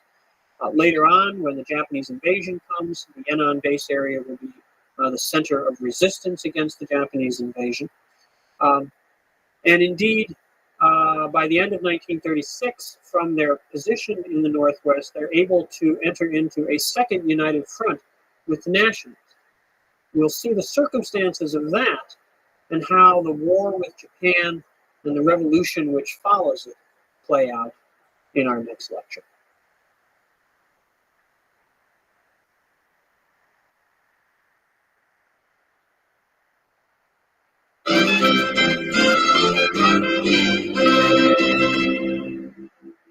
At the end of 1935, Mao Zedong and the 15,000 survivors of the Long March arrived in northwestern China. They spent much of 1936 settling into their new circumstances in the Yan'an base area. And at the end of that year, an opportunity arose for the establishment of a second united front between the communists and the nationalists, with a focus at this point on resisting the Japanese. The occasion that allows for the formation of the Second United Front is something that's called the Xi'an Incident. Xi'an is the modern name for the ancient city that had been Chang'an in Shanxi province. And at that time, in 1936, this part of China, the southern part of Shanxi province, was in the control of one of the military strongmen who was part of the nationalist coalition, part of the nationalist alliance. And this was a man named Zhang Xueliang. Now, Zhang Xueliang's father had been a warlord in northern China, and he had been assassinated by the Japanese back in 1928. So Zhang Xueliang was particularly anxious that China and the nationalists should take a strong stand against Japanese aggression. And he was very frustrated with what he perceived as Chiang Kai-shek's unwillingness to stand up to the Japanese. Chiang, as we've noted before, saw the Japanese threat as secondary and the threat of the communists as primary. But Zhang Xueliang, saw it the other way around, and he was anxious to encourage Chiang Kai-shek to take a stronger line of resisting the Japanese. The Xi'an Incident, what happens in the Xi'an Incident is that Chiang Kai-shek goes to Xi'an to visit Zhang Xueliang, and during that visit, General Zhang effectively places Chiang Kai-shek under house arrest. He then invites representatives from the communist base area in northern Shanxi province to come to Xi'an, and the communists send Zhou Enlai, and he enters into negotiations, and an agreement is reached for the forming of a united front to resist the Japanese. And Chiang Kai-shek is released and goes back to Nanjing, to his capital. But he then places Zhang Xueliang under arrest. And in fact, General Zhang remains under arrest by the nationalist forces right down until the end of the 1990s. He was taken to Taiwan when the nationalists fled in 1948-49, and was held under house arrest there until just about 5 or 6 years ago. Nonetheless, the terms of the United Front brought the communists and the nationalist forces together to strengthen China's ability to resist Japan. As it turned out, the timing on this was very significant. In 1931, Japan had invaded Manchuria and had occupied that part of China, had actually separated it from China and created a puppet state called Manchukuo, with the last of the Manchu emperors, Puyi, now as the ruler, the puppet ruler of this supposedly independent country. And in July of 1937, Japan launched a full-scale invasion of China proper. There's a famous incident in July of 1937, the so-called Marco Polo Bridge incident. Takes place at a site southwest of Beijing, where Chinese and Japanese troops have a kind of confrontation, and from that, the war breaks out steadily through the rest of 1937. The Japanese, once they launch their invasion of China proper, pursue it quite vigorously, quite relentlessly, along two basic lines. They come into China from the north, crossing the Great Wall from their puppet state in Manchuria, and start to move south basically along the railway lines running from Beijing down to central China, to the central Chinese city of Wuhan. So that's a north to south advance, which doesn't go very rapidly, but that's the line that they want to be following. And then the second front that they open up starts with the city of Shanghai. Shanghai was, as we mentioned before, an international city.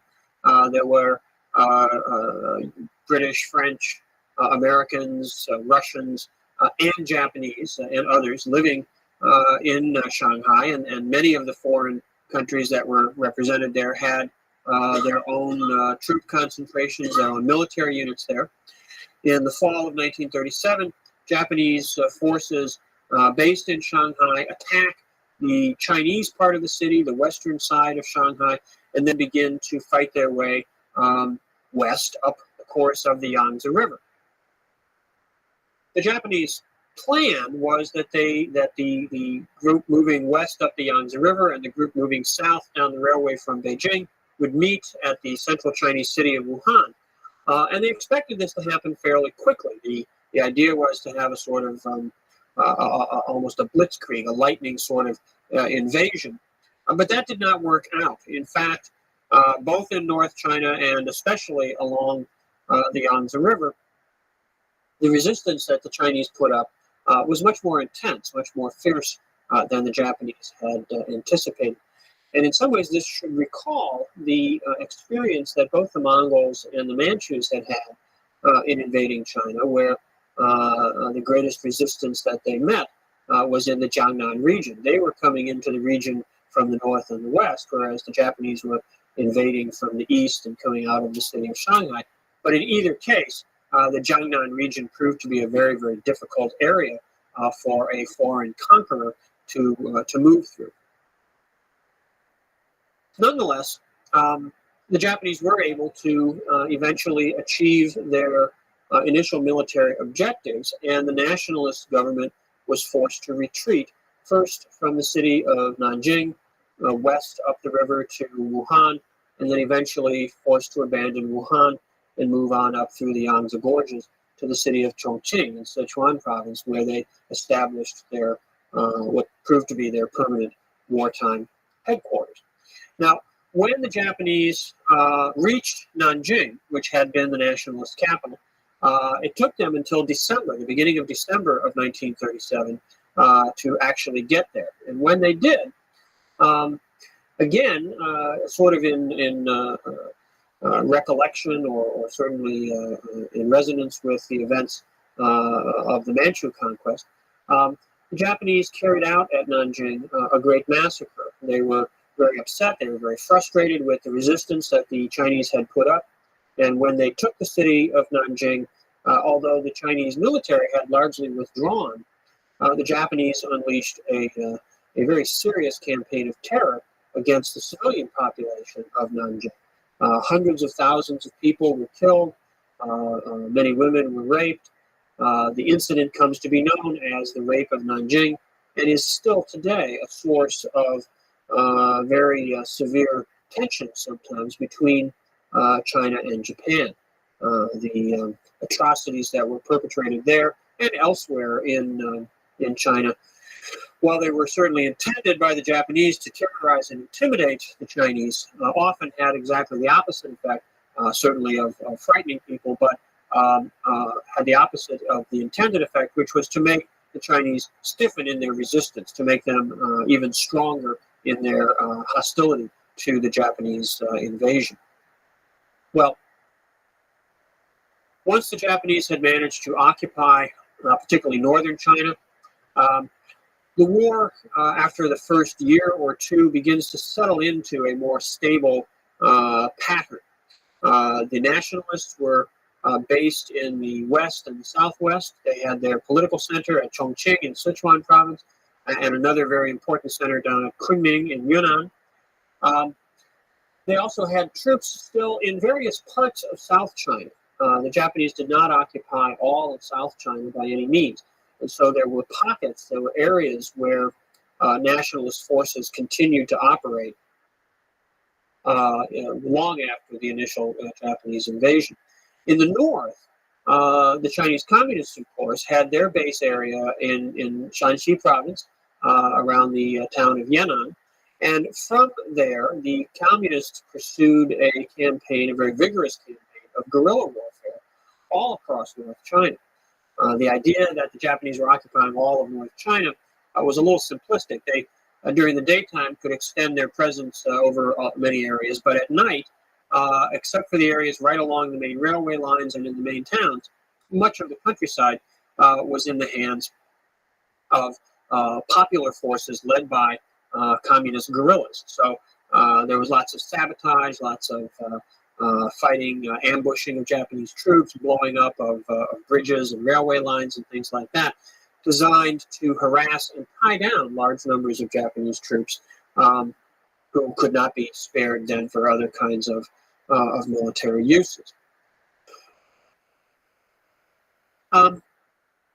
This pattern then persisted for several years, with the Japanese occupying much of China, not really being able to push their conquests further, not being able to really gain complete functional control, even of the areas that they basically were dominating militarily. Their invasion of China, which theoretically was designed to help them solve their problems at home, their economic and population problems in Japan proper, it proved to be a very counterproductive activity. But once they had invaded, once they had occupied China, the Japanese really had, from their point of view, no choice but to try to stick things out and hope to eventually defeat their enemies in the war and perhaps reap some benefits of victory down the way. That clearly was not the direction that the war took. And by 1944, it was pretty clear that Japan's defeat was inevitable. The war in the larger Pacific theater, the war with the United States, was one which, after the first few months, it became evident Japan could not win, despite the dramatic victories that they achieved at the end of 1941 and beginning of 1942. By the summer of 1944, the American counterattack was moving relentlessly towards Japan, and it became obvious that the USA would defeat Japanese imperialism, and that would radically transform the situation in China. In anticipation of eventual American victory, Chiang Kai-shek and the nationalists pursued a relatively static strategy vis-a-vis the Japanese. They resisted Japanese attempts to acquire more territory, but they didn't really launch major offensives to try to drive the Japanese out of territory they had already occupied. Chiang Kai-shek received a lot of military assistance from the United States during the war, and he tended to store that away to save it for the post-war period where he anticipated a great conflict with the Chinese communists. Frustration with this on the part of the Western allies, particularly the American military advisor Joseph Stilwell, resulted in tensions and almost an open break between Stilwell and Chiang. Stilwell eventually had to be withdrawn by the American government. But Chiang stayed resolute in his view that even after Japan had invaded and occupied so much of China, that they were not the real problem, and that the real enemy was going to be the Chinese Communist Party. As for themselves, the party, the Chinese Communists, saw the coming end of the war as setting the stage for a great revolutionary confrontation between their popular movement, their peasant-based movement, and the nationalist government. The anti-Japanese resistance, which communist guerrillas had spearheaded, particularly across northern China, had won them widespread support. The communists were certainly perceived, at least, as having been the more active fighters in the resistance against Japan. And this helped to spread, along with some fairly modest programs of social reform that the communists pursued in their areas under their control. This led to a great deepening of popular support for the Red Army and for the Chinese Communist movement in general. Meanwhile, the communists were able to present an image of the nationalists and of Chiang Kai-shek as corrupt, as unpatriotic, as incompetent, and as basically being the agents of Western imperialist interests in China. So the split, the division between the communists and the nationalists, even though there was theoretically this united front to resist the Japanese, the antagonism between the two parties certainly did not diminish and probably only intensified in the course of the war.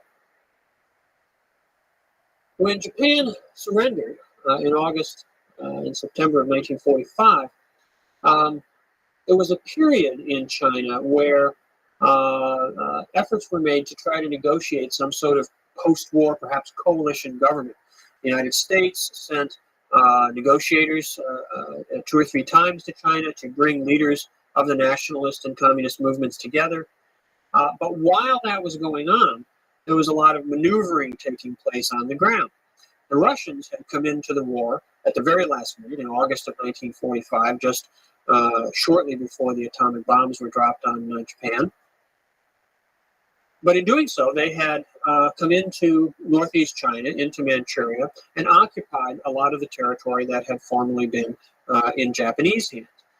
They stripped a lot of the industrial plant from that area and took it back to the Soviet Union as war reparations, but they also passed some aid along to the Chinese Communist forces. The United States, at the same time, was turning over large amounts of Japanese arms that had been captured after the Japanese forces in China surrendered to the nationalists. So, although negotiations to try to find some sort of peaceful coalition were going on, both sides, both the communists and the nationalists, were also strengthening their positions militarily, preparing for a real serious confrontation.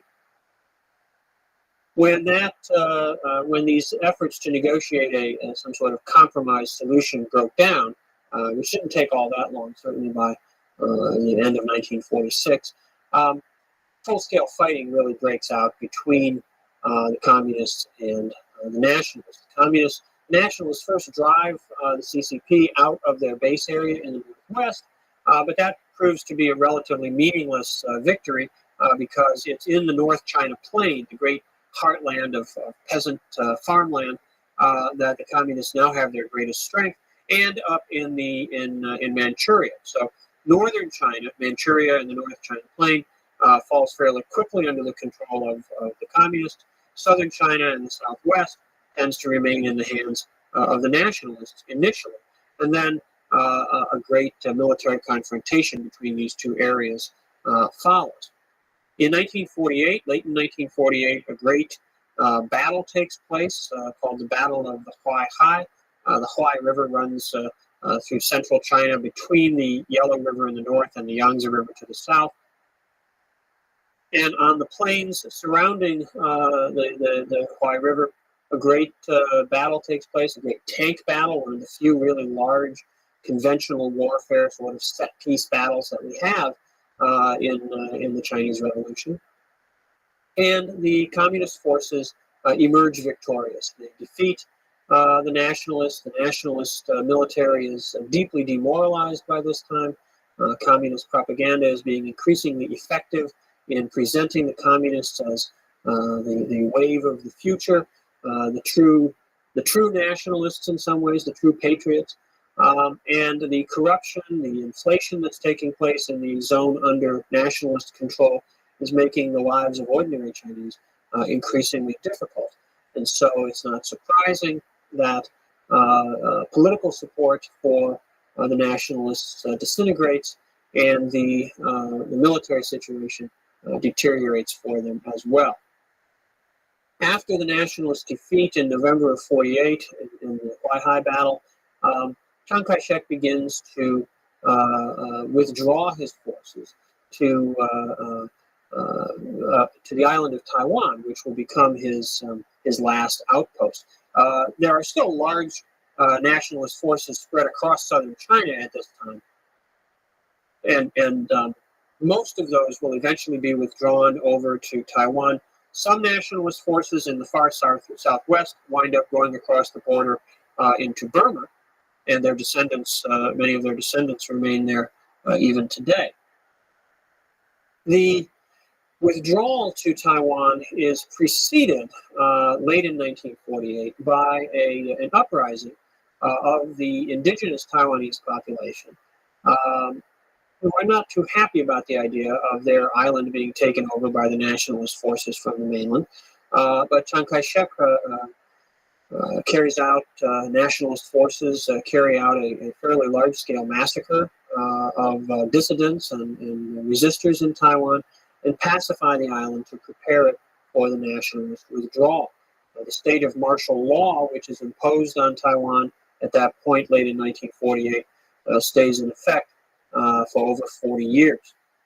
1949 is the great year of transition. This is the year when nationalist forces are driven further south, isolated in various parts of the country, and either allowed to surrender or annihilated. And Chiang's forces eventually begin their withdrawal across the Straits of Taiwan to the offshore island. In April of 1949, communist forces enter Beijing. The city had been besieged since the fall of 1948, but through careful negotiations, it is surrendered to the communist forces without a major battle, without major destruction of the cultural heritage of the capital, and that's something that certainly Beijing people and others were very grateful for. Over the summer of 1949, as communist forces advanced really everywhere across China, the leadership settled in Beijing and began to prepare the establishment of a new government.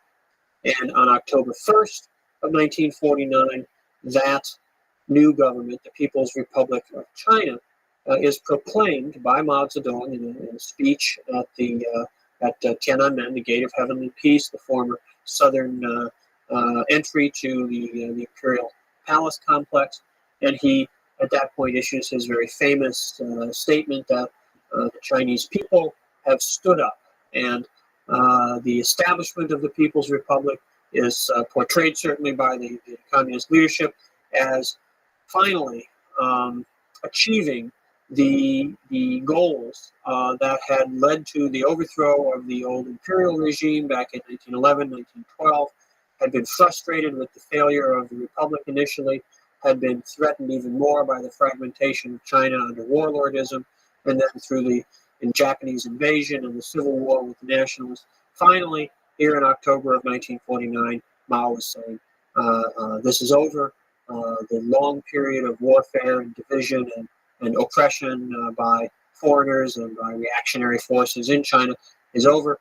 The People's Republic of China allows the Chinese people to take control of their own destiny.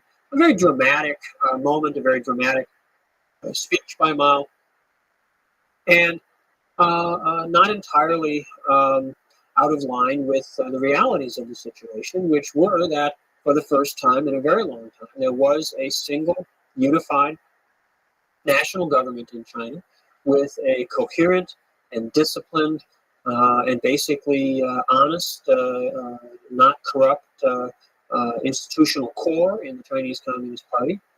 And the communists were set upon a program which, in their view, would end China's weaknesses and would begin the process of building what they consistently, quite hopefully, called a new China. Now, the core of their program was land reform. And they had already begun the process of land reform even before the formal proclamation of the People's Republic. Indeed, we talked in a previous lecture about the Jiangxi Soviet back in the early 1930s and how the communists had experimented with various social policies there. One of the things they had sort of tried out there was how to go about land reform, how to redistribute land to make sure that you didn't have some people who owned large estates, others who had no land at all and perhaps could only sell their labor as tenants or day workers. How could you achieve a more equitable distribution of land? As a still predominantly agricultural society, land was the most important productive resource.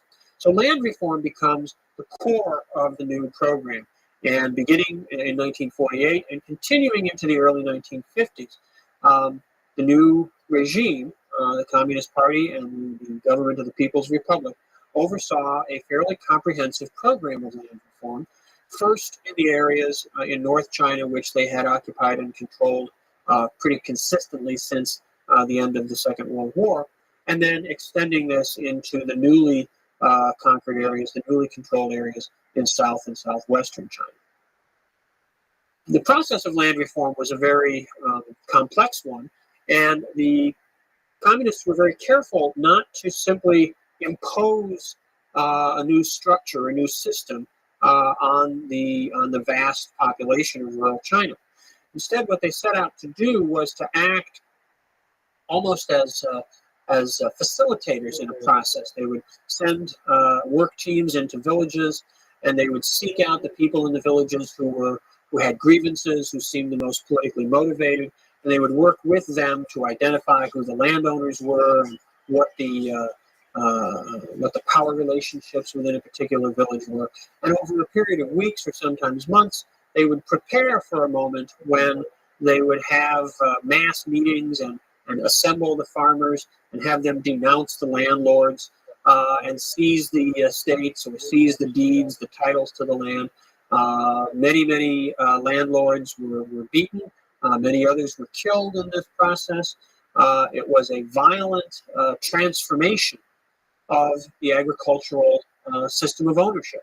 And it was a very traumatic event, in many instances a very brutal event, and yet it was the critical event to allow China to break with the economic realities which had begun to stagnate all the way back in the 18th century and really hadn't been transformed or hadn't been modernized in any significant way up to the middle of the 20th century. The land reform that was carried out by the communists, as we will see, doesn't really achieve the objectives of socialism and communism that they had intended, but it does create the material conditions for the establishment of new modes of production and eventually for the emergence of China as a dynamic and powerful growth economy at the end of the 20th century. We'll return to some of those linkages in the next couple of lectures. Land reform was critical to eliminating the political control of the old rural elites and to creating the conditions to rewarding the peasants for their support of the party and to creating the conditions for improving agricultural production.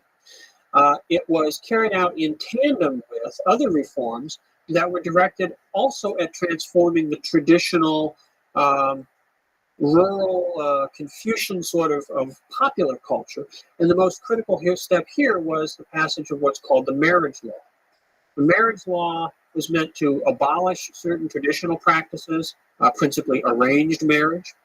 It allowed people to marry at their own will.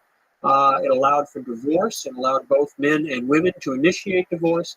And perhaps most significantly, when land reform was carried out under the terms of the marriage law, land as it was redistributed was not simply given to the head of a household, which would mean that it was basically redistributed among men, but was given to both men and women, so that men and women, husband and wife, would each have their own economic resources. And this was meant to empower women so that the legal empowerments of divorce and free marriage had some economic support, had some substance to them. So these were very radical reforms directed at transforming the core values, the core structures of the traditional system. And they were very effective in doing so. They didn't necessarily achieve the intended outcomes that the communists had, but they were critical to the ability of China to develop in the future. The Chinese established an alliance with the Soviet Union, which, as we'll see in the next lecture, was very important for economic development in the course of the 1950s. Soviet advisors came to China, helping with economic development. The war in Korea between the North and the South threatened to bring American troops into China again, but massive Chinese intervention in the fall of 1950, while prolonging the fighting on the peninsula, did keep the Chinese homeland basically secure. By the end of 1950, the communists were certainly in firm control of all of China. They were embarking on their program of socialist construction, and we will follow the course of that construction through the first quarter century of communist rule in the next lecture.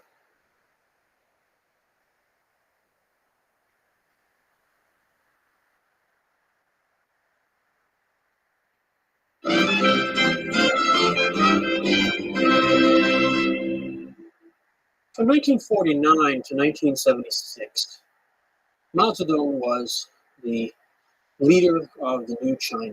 And this was a period during which many of the ideals that he had for building a modern socialist China went a long way towards being achieved. But it was also a period during which there was conflict within the leadership of the new China over exactly how a modern industrialized society could be built.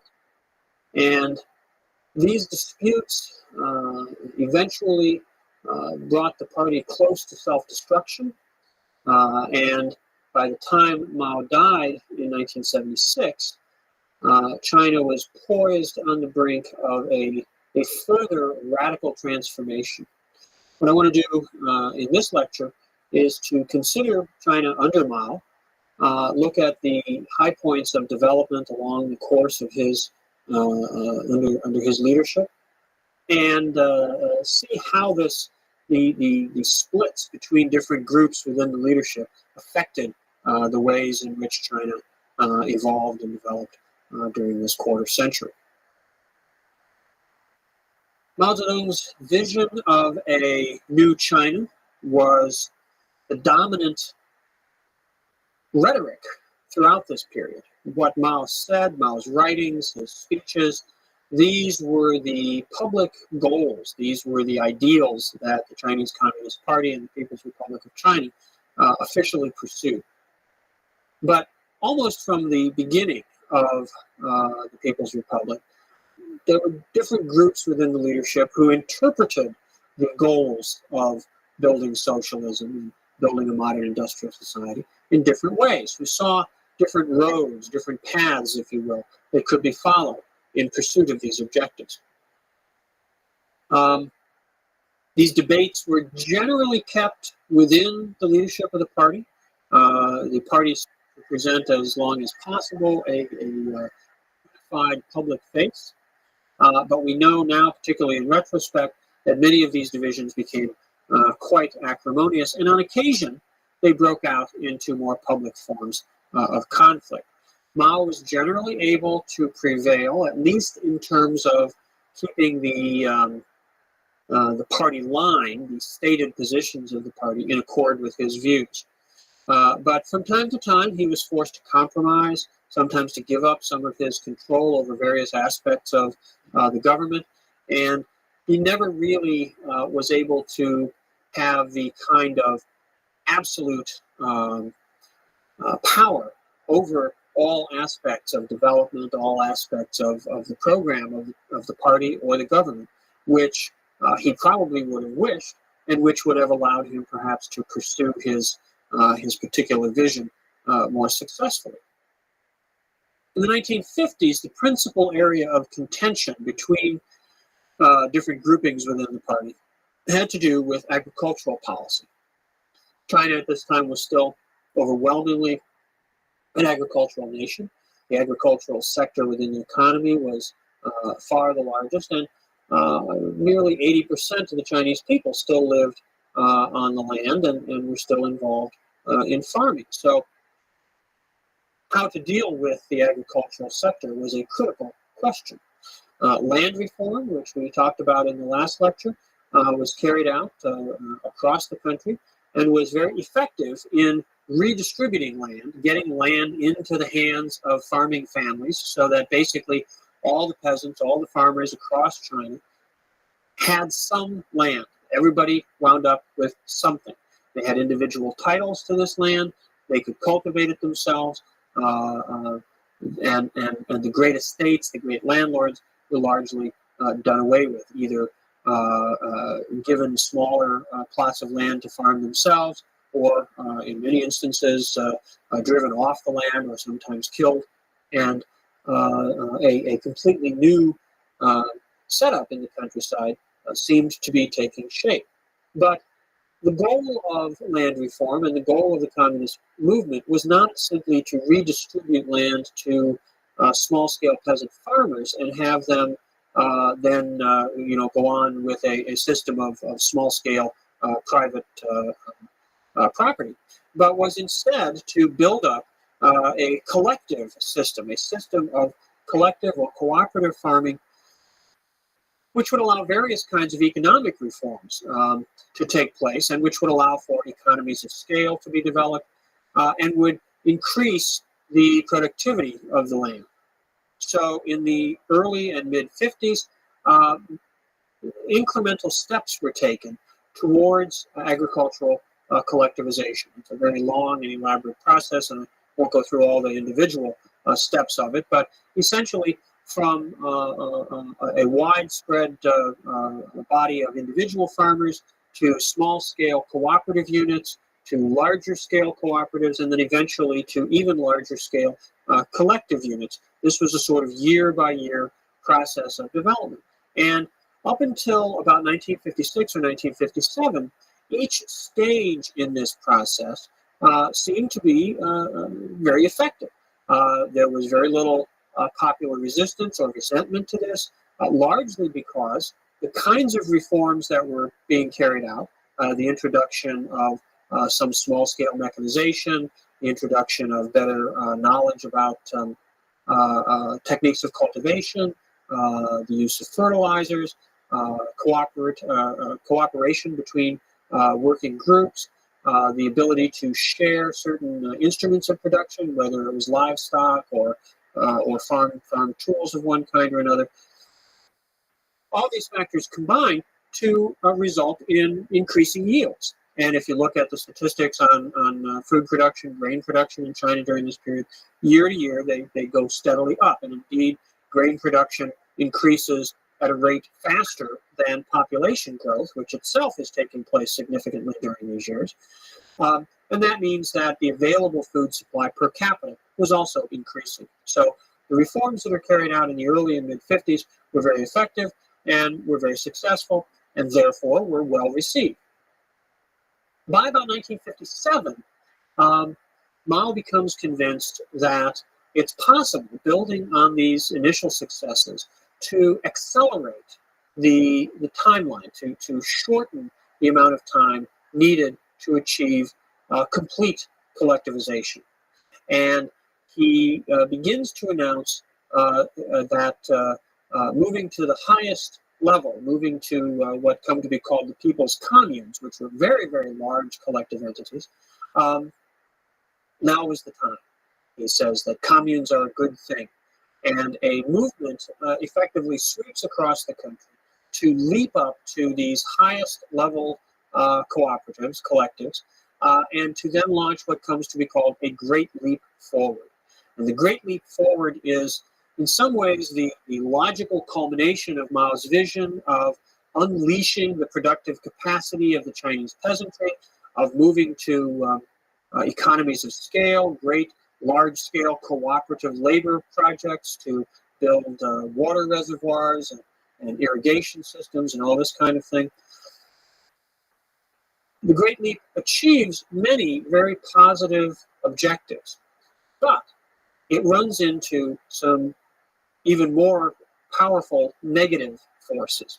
The core problem that develops with the Great Leap Forward is linked in many ways to Mao's idea of how to motivate people, how to get the vast masses of China to work together and achieve, almost by an act of will, a process of economic development. Enthusiasm is basic in this process. And the enthusiasm for success is such that people begin to falsify their reports of success. Not in a gross way, not in an excessive way, but if you add a few percentage points at the bottom level of reporting, and the person at the next level adds a few percentage points, and the person at the next level adds a few percentage points, by the time you get up to the national level, the level where the state council, the state planning bureau is formulating its information, making its plans for the future, you have gross distortions in what's going on. And that's exactly what happens. 1957, 1958, 1959, initially, the Great Leap Forward itself is a huge success. Crop production increases. The problem is it doesn't increase in reality as much as it increases on paper. It does gain, but it doesn't gain as much. Based on false figures, based on misunderstood realities in the countryside, the planners decide so much has been achieved, they can lift various kinds of rationing restrictions, they can allow people to basically consume what they want. And this results in a lot of grain, a lot of livestock, a lot of food resources of one kind and another, not making their way into the supply system for the cities, where they're at the same time trying to build up industry and raise the standard of living of the urban population. And instead, there's initially a sort of glut in the countryside. As a result of that, and then as a result of excessively high targets set for the next year, there begins to be a crisis in agricultural production. There's not enough food. Food which they thought was going to be there as a reserve has been consumed. As we move into 1959, the situation begins to be much worse. Bad weather sets in, a variety of other circumstances begin to contribute to problems in the countryside. And by early 1959, food shortages become characteristic. Now, there's a lot of debate, a lot of dispute in academia about the extent of the hunger, the extent of starvation that follows. You'll see figures ranging up to 20 million people dying as a result of the food crisis during the Great Leap Forward. It's hard to know exactly what the precise figures should be, but certainly, no matter how you look at it, it's a period of hardship, it's a period of widespread malnutrition, and certainly of significant deaths resulting from the shortfalls of the Great Leap Forward. The crisis that the Great Leap Forward engenders results in the first real serious split, the first real serious division between elements within the party leadership. There had been campaigns carried out in the course of the 50s directed against what were called people who were called rightists or anti-party elements. These were largely directed against intellectuals who had criticized the party for being overly bureaucratic. And this begins to point up what will prove to be a very serious problem for the party long term, which is that it goes from being, prior to 1949, a fighting revolutionary organization to a government bureaucracy, an administrative elite managing the affairs of the country, and with the capacity to draw to itself a lot of the material rewards and benefits that are being made available by economic growth and development. The bureaucratic alienation of the party from ordinary people, from the people which it supposedly is there to serve, starts to be more and more of a problem. And the false reporting of figures during the Great Leap is in one way an example of this, that the bureaucrats wanted to make themselves look good. They wanted to have the best sounding reports, and they weren't really cognizant of how this would have such an adverse impact on the actual lives of the people that they were managing. Well, needless to say, the food shortfalls that are occurring by the spring of 1959 lead some members of the leadership to be very critical of the policies of the Great Leap Forward. In August of 1959, a party conference takes place. And at that conference, in a place called Lushan, the defense minister at that time, a man named Peng Dehuai, circulates a letter amongst the party leadership very critical of Mao Zedong and critical of Mao's model of mass mobilization and modernization based on the agricultural sector and building up the enthusiasm of the peasantry. Mao learns of this letter and launches a counterattack against Peng Dehuai and eventually confronts the party leadership with a choice that if they support Peng Dehuai, he will resign, he says, and go back to the countryside and lead a new peasant revolution. Well, nobody really wants that to happen. Peng Dehuai is forced to resign as Minister of Defense. He goes into a sort of enforced retirement for a few years, although eventually he's brought back to a more active role. But Mao, although he is vindicated, although his leadership is sustained, nonetheless is forced to step back. He's forced to resign from the position of president of the People's Republic and to retreat to a sort of second stage level in terms of state affairs. He remains chairman of the party and, of course, wields tremendous power from that position.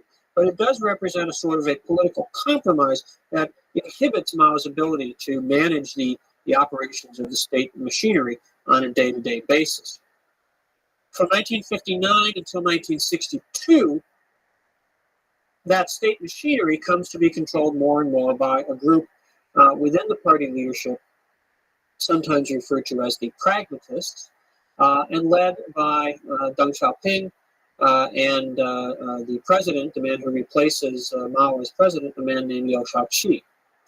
These leaders emphasized the achievement of economic objectives, which were thought to be more based on sort of realistic appraisal of things and not on the primacy of politics. Mao's view was that politics should be in command. The more pragmatic wing took the line that economic factors, economic calculations should be given the more significant role. They moved away from Mao's emphasis on the highest levels of collectivization. The people's communes were largely disassembled and broken back down into much smaller scale, although still collective farming entities. And there was a general relaxation in the party's oversight over life, both in the countryside and in the cities. By 1962, Mao began to feel a certain frustration with all this and with the way things were going, and he wanted to make another effort to remind people of the necessity to keep socialism and the political revolution in mind, as well as the efforts to achieve economic development. And he advocated organizing something called the Socialist Education Campaign. The idea of the Socialist Education Campaign was not to educate the people in socialism, but to remind the leadership of how building socialism was in the interest of the masses of the Chinese. And the idea was that party leaders would go down into the villages and would have some direct experience of what life in the countryside, life out in the fields of agricultural production was really like. Also in factories in the cities. But senior and even mid-level party leaders didn't really want to do this. They didn't really want to give up the privileges and comforts of their bureaucratic lifestyle. And so once again, the Socialist Education Campaign winds up being turned into another sort of anti-Reichist campaign. And all the old usual suspects, the intellectuals, the critics of the party, are once again trotted out and criticized and abused for their supposedly anti-party or counter-revolutionary sentiments.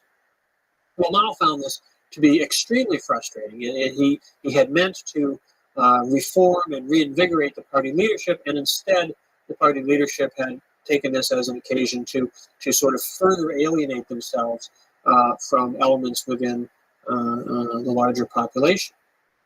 In 1965, Mao's frustration reaches a peak. He finds that at that point he has trouble getting some things that he's written published in the newspaper of the Communist Party.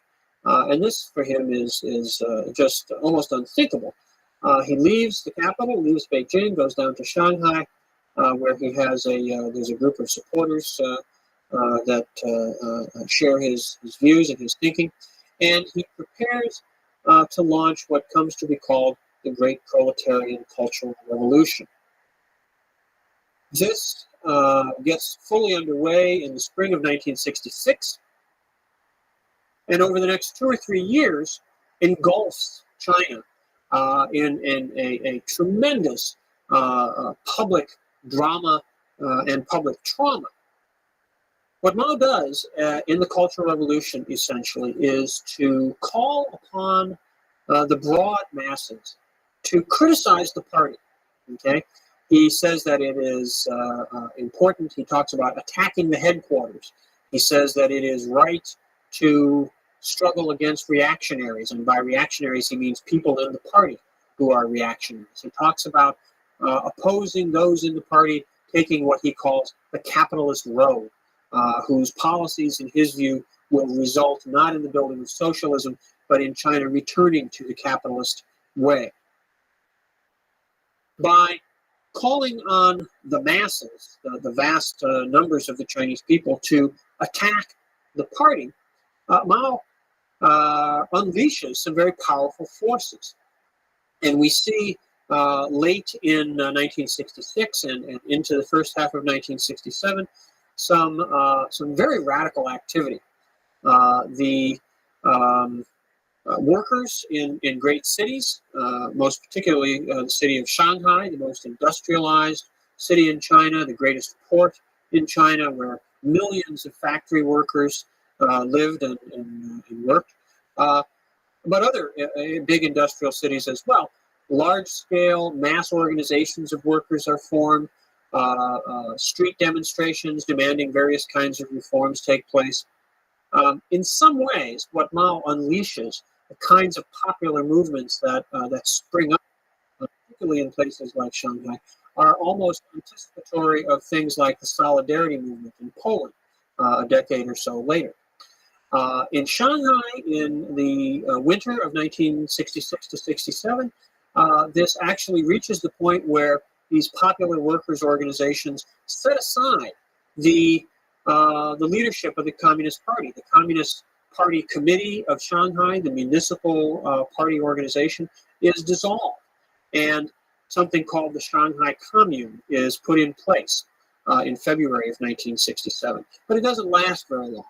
And in many ways, this is really the turning point in the Cultural Revolution. It goes on for a while after this, but these events become quite important, because what Mao decides is that you do really need to have a communist party. He orders the radical groups in Shanghai to restore the party, to dissolve their popular government, their so-called Shanghai Commune. And once he does this, the real question becomes not a matter of the broad masses somehow reforming the party, but who's going to control the party from within. And the Cultural Revolution from that point on largely becomes a conflict over party control. This process culminates in April 1969 at the 9th Congress of the Chinese Communist Party. At that point, it's pretty clear that Mao and his followers have achieved sufficient control within the party. And although the official Cultural Revolution, the Cultural Revolution in name, continues all the way down until Mao's death in 1976, practically speaking, the active political phase of the Cultural Revolution comes to an end in the spring of 1969. The final 7 years of Mao's life were characterized by a sort of functional stalemate within the party leadership. Mao's group, particularly a quartet of radical leaders called the Gang of Four, with Mao's wife, Jiang Qing, as their principal leader. They came to control much of the party's propaganda and education and cultural institutions. But other supposed allies of Mao, supposed successors to Mao, most notably Lin Biao, who was supposed to be the man who would take over from Mao after his death, winds up being denounced as a traitor and dies in a plane crash trying to flee China after supposedly having plotted to assassinate Mao. So the Maoist side of the conflict within the party is, to some extent, in disarray. The pragmatists, on the other hand, find themselves staging something of a comeback. Liu Shaoqi, the leader of this grouping originally, dies in 1969, but Deng Xiaoping, who was sort of his second in command, having been purged not just once but several times, makes a return to power, particularly after 1972, and is in fact put in charge of science and technology policy for China. Through the early 70s, it appears that Mao is sort of balancing off the radicals like the Gang of Four against the pragmatists like Deng Xiaoping. Having decided to retain the central role of the Chinese Communist Party, he now is stuck with this sort of situation of not really being able to resolve the conflicts within the party. And this makes the last phase of Mao's leadership really a tragic and rather pathetic period. 1976 proves to be the critical year. It is the year in which Mao himself will die, but that is in some ways only the end of a series of quite dramatic events. In January, Zhou Enlai, who was perhaps the most popular leader amongst the communists up to this point, he had been prime minister since the establishment of the People's Republic back in 1949, Zhou Enlai dies. His death is widely mourned. And in April of 1976, people in Beijing go to Tiananmen Square and put flowers, other kinds of memorials at the monument to the people's heroes. Well, this is interpreted by the Gang of Four, the radical wing of the party, as a criticism of them. Zhou Enlai had always remained very, very close to Mao, but he had never really endorsed or supported the more radical activities of the Gang of Four. And they saw him as, in fact, having been their enemy, being an adversary. So when popular support, popular admiration for Zhou was expressed, they interpreted this as a popular attack on them. And there's quite a confrontation at Tiananmen in April of '76, and riots break out. Police cars are overturned and burned, and troops have to be sent in to sort of quiet the situation down. It doesn't get out of control anywhere near to the degree that things do in 1989, but it does represent the most serious public expression of opposition to the existing leadership that has been seen in China in quite a while. In July of 1976, a major earthquake centered at a place called Tangshan, northeast of Beijing, kills nearly 300,000 people and causes widespread damage around North China, including in Beijing itself. Now, an earthquake like this, under the traditional cosmological worldview of imperial China, and still in popular consciousness, an earthquake like this is an omen, a portent, a very serious, very negative, impending event. Shortly after the Tangshan earthquake, Zhu De, who had been the founder of the Red Army, dies also. And then finally, on September 9th, Mao Zedong himself dies. So 1976 is a year in which three of the founding leaders of the communist movement passed from the scene, in which a serious public demonstration against the existing leadership takes place in the heart of Beijing, and in which an earthquake frightens not only the people, but the leadership as well. Almost immediately after Mao's death, the pragmatic wing within the party starts to move against his more radical followers.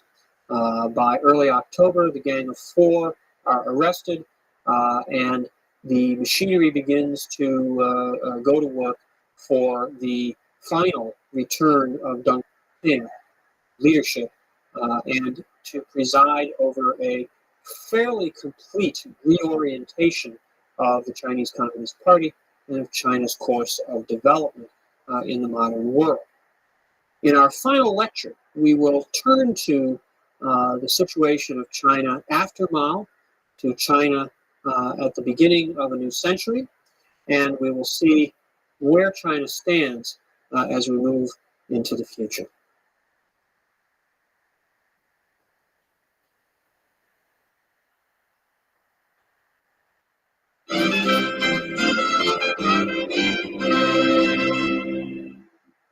With the death of Mao Zedong in September of 1976, China reaches yet another turning point. This one resulting within 2 years in the return of Deng Xiaoping, now as the supreme leader in China, the triumph of the pragmatist wing within the Communist Party, and the launching of China on a new road of modernization and development. The socialist path that had been followed under Mao's leadership comes to be largely abandoned, and China places itself, ironically, as Mao had predicted, on the capitalist road, and has achieved, since that time, tremendous growth and development, which now, at the beginning of the 21st century, positions China to once again resume a leading role economically, politically, in the world of the future. Events moved very quickly after Mao's death. In October 1976, just a month after Mao had passed on, a coalition of pragmatist, conservative party leaders, military leaders came together to isolate and remove Mao's radical followers. Mao's designated successor, a man named Hua Guofeng, who was from Mao's home province, Hunan, had a relatively undistinguished career in the public security services, but had been named by Mao as his successor. Hua Guofeng holds on to office for a while after Mao's death, but there's nothing really to distinguish him. He doesn't have a particular vision or dynamism of his own. And really, during this period, what's at work is the process of bringing Deng Xiaoping back into the leadership. Military leaders, technocrats in the state planning apparatus were among Deng's strongest supporters. And in November of 1978, a party gathering names Deng Xiaoping as vice premier and assures his control over policymaking. Deng then sets about carefully, not with excessive haste, but nonetheless quite clearly and relentlessly, to reorient China's policies, China's entire development strategy.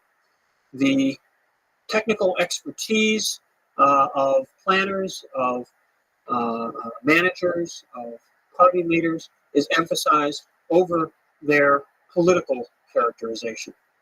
He begins to pursue the dismantling of collective ownership, particularly in agriculture.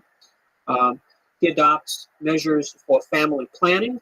Family planning had been quite a contentious issue. Mao had believed that more workers, more babies meant more workers, and more workers meant more communists, and so therefore family planning was a bad idea. Deng Xiaoping now begins to institute population control efforts, recognizing that a continued rapid expansion of China's population would eat up whatever benefits economic development might create. he begins to expand opportunities for economic activity in the private sector. Perhaps most significantly, Deng Xiaoping puts into high gear policies which in some ways had already begun under Mao. It was Mao, after all, who had welcomed President Nixon to China back in 1972 and had begun the process of allowing China to open more to the outside world. Deng Xiaoping now puts this much higher on his list of priorities and accelerates the pace of China's opening to the outside world. In particular, he begins to welcome direct foreign investment in the Chinese economy. At first, in very careful, controlled ways, but as time goes by, in an increasingly open embrace of the global economy. As foreign capital begins to come into China, the economy starts to expand really quite rapidly. At first, special economic zones are created, and in a way echoing all the way back to Qing policy. The special economic zones, when they first start to be set up, are created far away in the south, far from the political center in Beijing. Down, two of the earliest special economic zones are created just outside of Hong Kong. So back in the far south, where the old Canton system had been centered, now we have the first of the special economic zones going in. But as their success becomes evident, they are established elsewhere, and eventually all of China, in effect, becomes a special economic zone with foreign investment and foreign economic activity playing an increasing role in China's growth and development. Domestically, market reforms begin to be introduced, both in agriculture and in industry. In agriculture, experiments with breaking up agricultural collectives, with not granting formal legal title to land, but giving farming households very long-term leases. Initially 15 or 20 years, eventually these start to be 99-year leases, in effect creating a system of private property in the countryside. These are developed in conjunction with what's called the contract system, under which agricultural households will enter into an agreement with government purchasing units to supply a certain amount of grain or vegetables or whatever agricultural commodities are involved. And whatever surplus they have beyond that contract with the state, they can sell on the private market. This rapidly leads to expansion of agricultural production and the flourishing of the private sector in the agricultural economy. Private industrial enterprises also begin to grow. And when I characterize these as private, that's perhaps an overstatement. They are not public state sector enterprises, but many of them are in practice only semi-private to begin with. They are enterprises that are started not by the Ministry of Machine Building or the Ministry of the Electronics Industry or something like that, but by local level collective or cooperative units. Sometimes these are township governments, sometimes these may be county governments, sometimes they are public and private partnerships, but they are new forms of organization, new forms of economic institutions, and they become very, very dynamic. Growth in this private and semi-private component of the economy rapidly outstrips what's taking place in the public sector, and these become the most dynamic enterprises in China. Nonetheless, problems go along with this.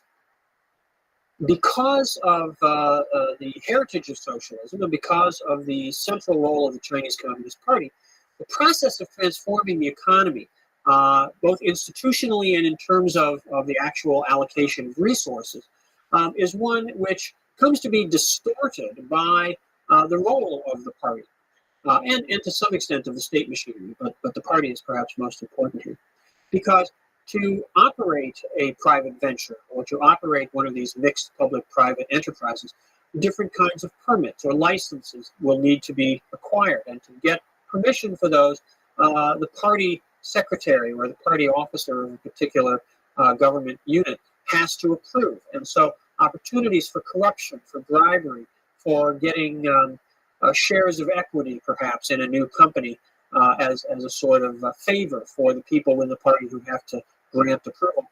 These become characteristic.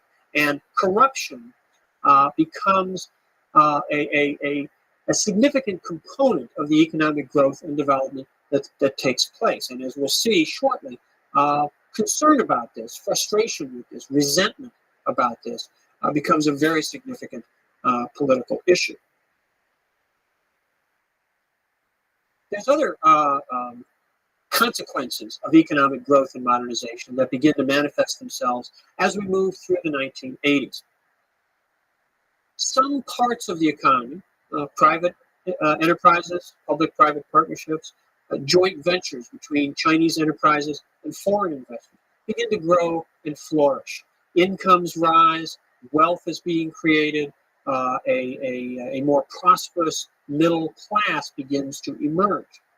But other sectors of the economy don't benefit or don't benefit as much as these. For example, in the state sector, on the one hand, you have the massive industrial enterprises, steel mills, automobile factories, the railway system. These remain under state control.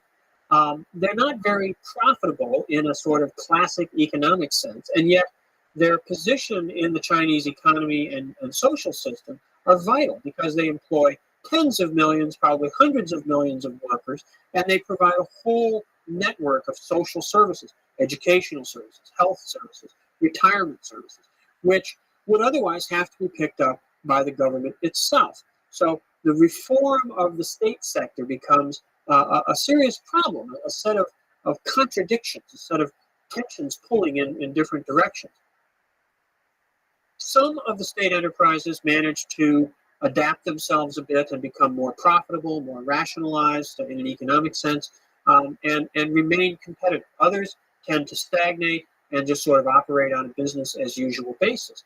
But even there, the government is able to put some additional investment in and raise standards of living, raise income levels, not perhaps keeping up entirely with the private and semi-private sectors, but at least not falling too far behind. Other areas of public employment, most particularly things like education, the healthcare service, stagnate. Wages don't rise, working conditions don't improve, housing conditions don't improve, and teachers, professionals of various types begin to feel left out, begin to feel that they're being left behind as China moves forward with its economic development. And they are particularly resentful when they see members of the party, and often the sons and daughters of party leaders, benefiting disproportionately, not from the hard work that they're putting in, but simply from taking advantage of their position within these privileged institutions. This kind of public perception of growing inequities and corruption becomes more and more a source of social tension as we move through the 1980s. In 1989, this reaches a serious crisis point, and we see a very public challenge to the continued authority and leadership of the Chinese Communist Party.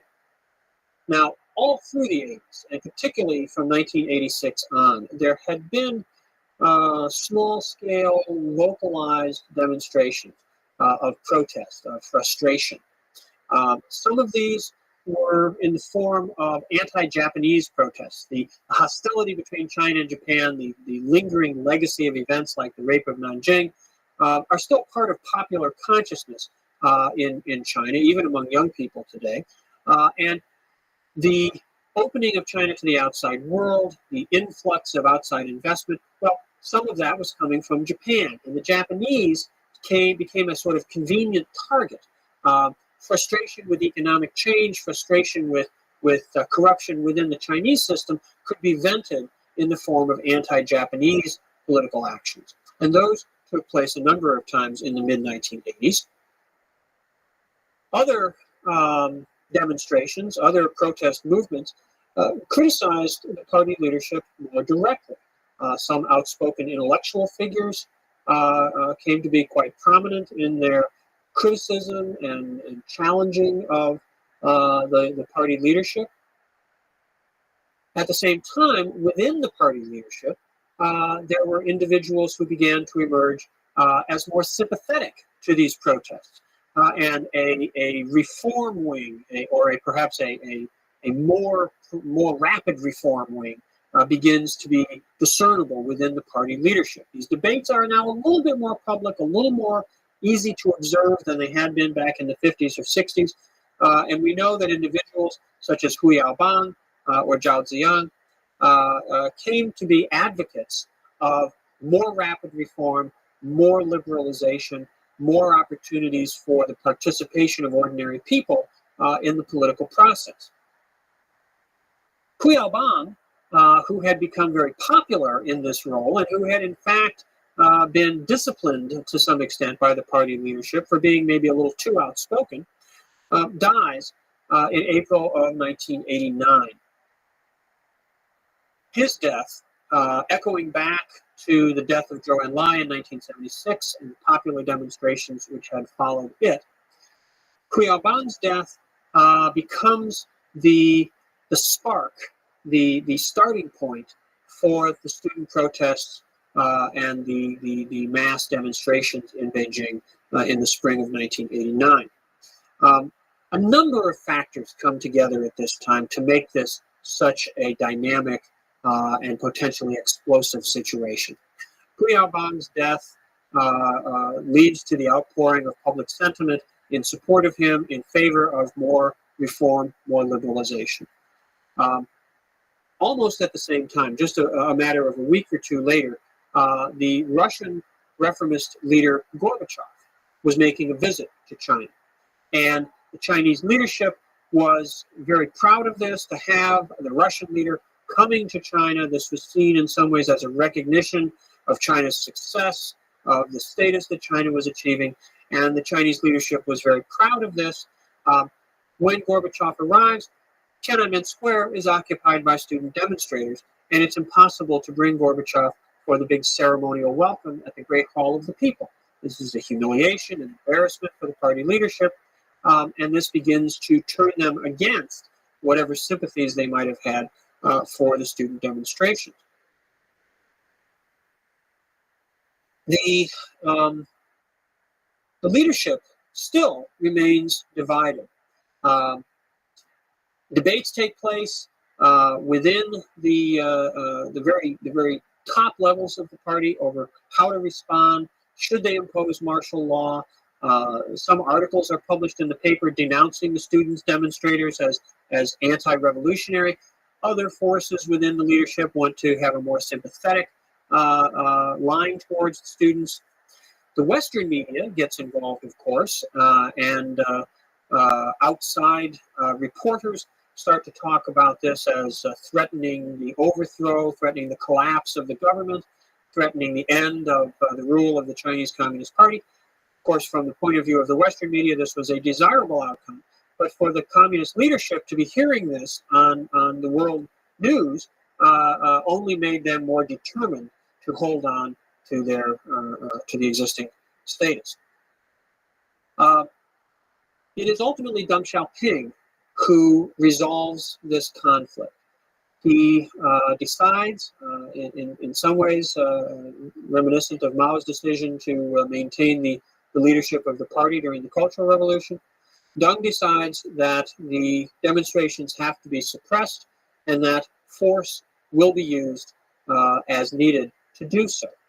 And that decision is critical to his view of how China is to go forward.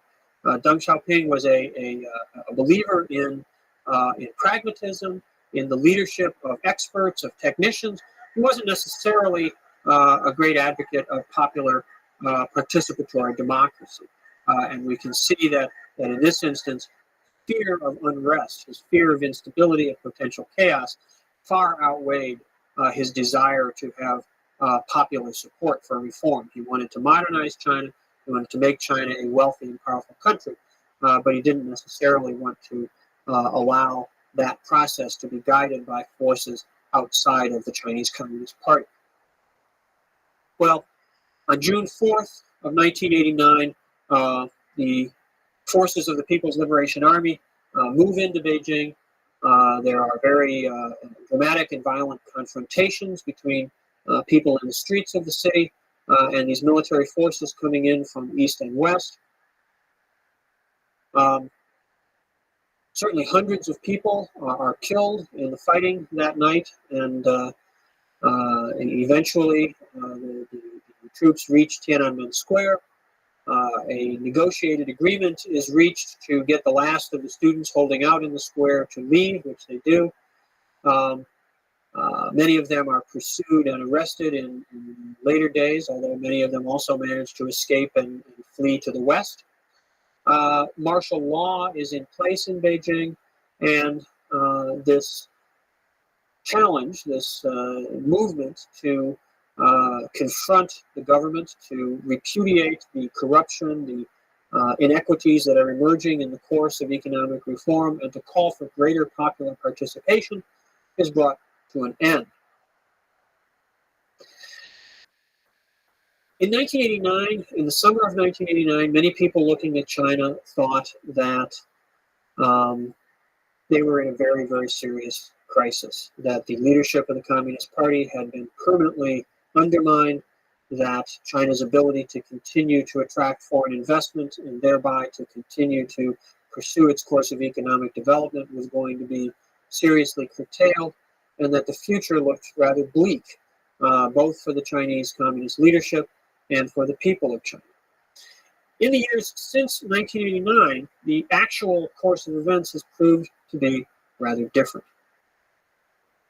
The Chinese Communist Party has managed to maintain its leadership and, to a significant extent, to maintain its legitimacy. It is still accepted, perhaps not overwhelmingly loved and admired, but certainly respected by the vast majority of the Chinese people.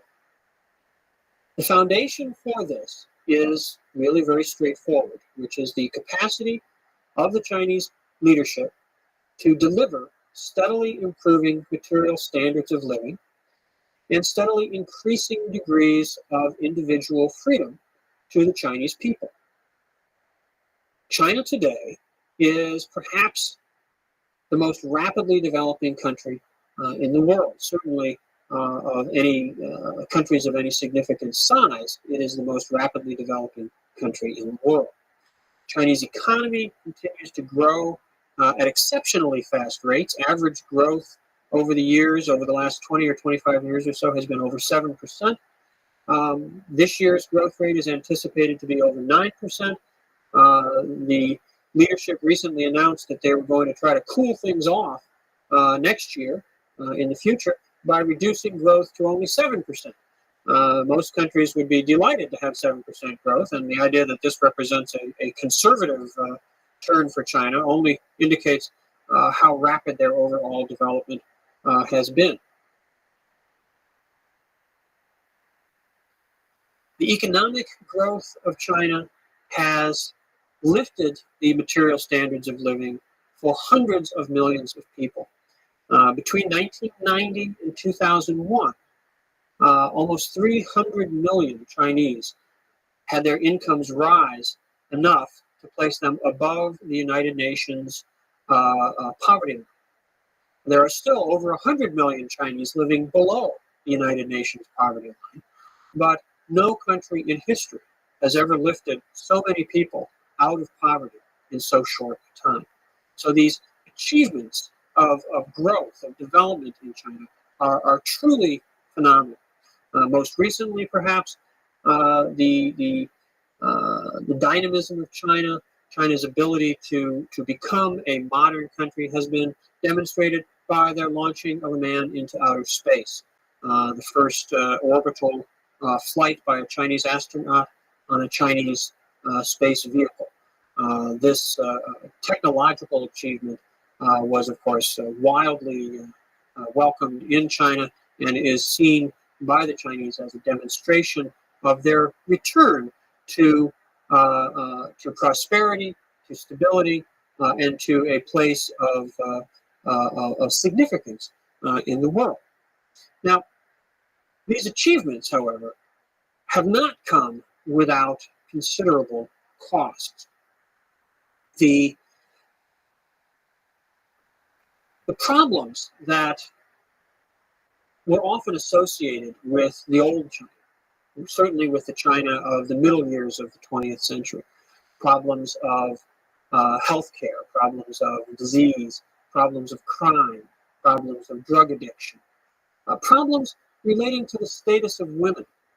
Many of these issues, which had gone away to a considerable extent during the 1950s and 1960s and 1970s, are now with us once again in China.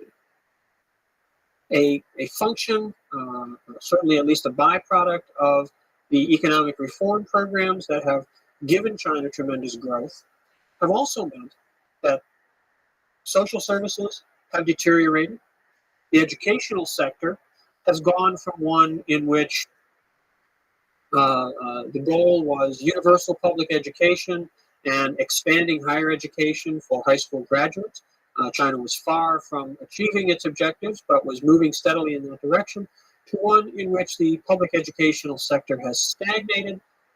Funding for schools is grossly inadequate. Teacher salaries have not risen in anywhere near parity with the rest of the economy.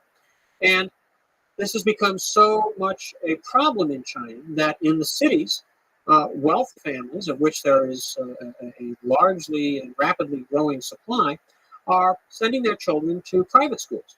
So a two-tier system of education, a publicly funded but not very adequately funded system of schools on the one hand, and a private school system where the children of the new middle class, the well-off urban sector, can achieve really very good education.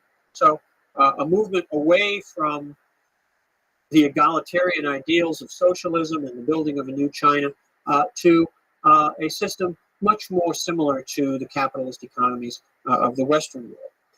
Healthcare has gone in quite comparable directions. One of the great achievements of the Cultural Revolution was the system of what were called barefoot doctors, people who weren't really highly sophisticated, very highly trained or educated medical practitioners, but who had basic skills in disease prevention and sort of popular health services, who would go anywhere in the country, who often lived out in the countryside, who practiced in the poorest villages. This was, again, an ideal which was not necessarily fully realized, but which was the dominant mode of investment and development under the socialist regime. The healthcare system has become, again, much more like a Western healthcare system. Hospitals are expensive places to go. Health insurance is in short supply. Hospitals increasingly invest in high-tech medical equipment, which makes their costs, service costs, much higher. And health, too, has become something which is now available with a great deal of differential based upon incomes. So economic growth has also resulted in economic inequality, and that has resulted in the deterioration of services for many people. The situation of women, finally, is one which has been very problematic. The marriage law of 1950 was a very strong effort to equalize the status of men and women in Chinese society, to provide women with the kinds of economic resources necessary to ensure that their status was substantive and not merely putative. In the era of economic reform, the status of women has, I think, deteriorated quite significantly. When factories have been rationalized, the employees laid off first have tended to be the women. The ideal of women remaining at home, taking care of domestic tasks without, of course, being paid, has become the norm again, certainly in urban China. Educational opportunities for women have declined, particularly in the private sector. This is not to say that there are not women being educated, but the extent to which this is an egalitarian system has declined significantly. In the countryside, practices of arranged marriages, kidnapping women by marriage matrimonial agents, bride prices, dowries, many of the abuses associated with the old society have also returned. We're now on the threshold of the 21st century, moving into the early years of the century. It's a period where China's growth almost certainly will continue. There will be problems, there will be challenges which China will face, but it seems highly likely that as the century progresses, China will return to the position of power, prestige, world leadership, which it traditionally occupied. In many ways, the last 2 centuries, since the end of the 18th century, have been an anomaly. As we've looked over the long sweep of Chinese history, we've seen that there have been periods of growth and dynamism and periods of decline and fragmentation. I think in the long term, historians of the future will look back on the 20th century as an era of fragmentation, and on the 21st as a period when China returned to its former glory. It's been a pleasure working with you through these lectures. Good day.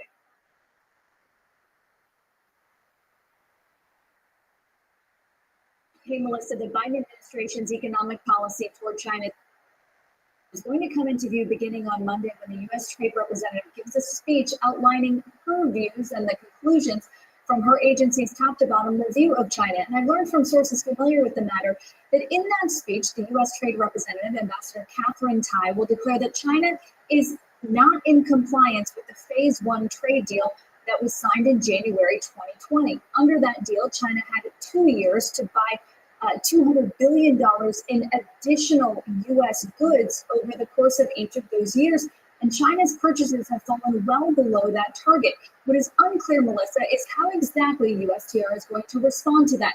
In the text of the deal, if one of the parties is found to be out of compliance with the deal, that would open up the potential for additional tariffs or additional actions being taken against the other party. We know that the ambassador has been calling for consultations with Beijing directly and also with allies over that. It's going to be a critical speech to watch, especially as we near the end of that first 2-year period where China will need to make good on those purchases. And now we know the administration will say officially in the most forceful way yet has not.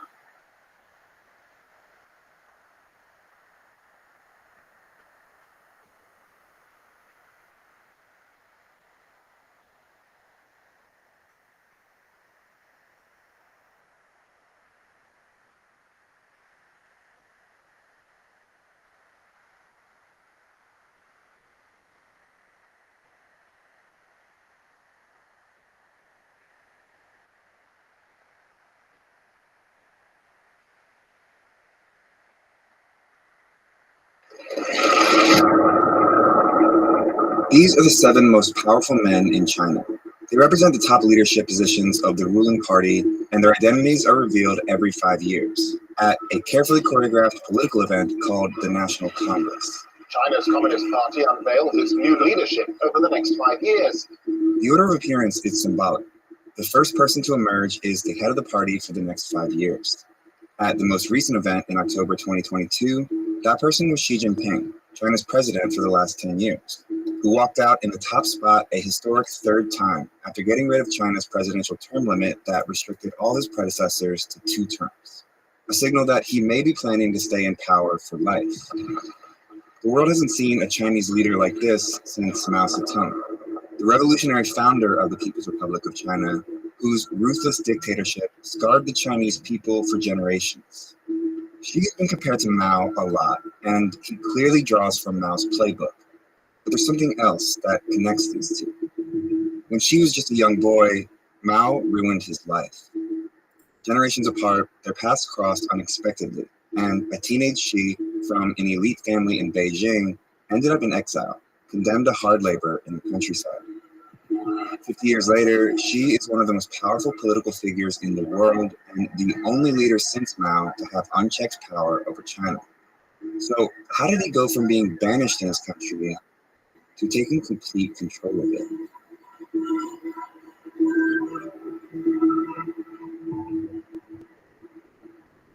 Xi Jinping's connection to Mao formed long before Xi was even born.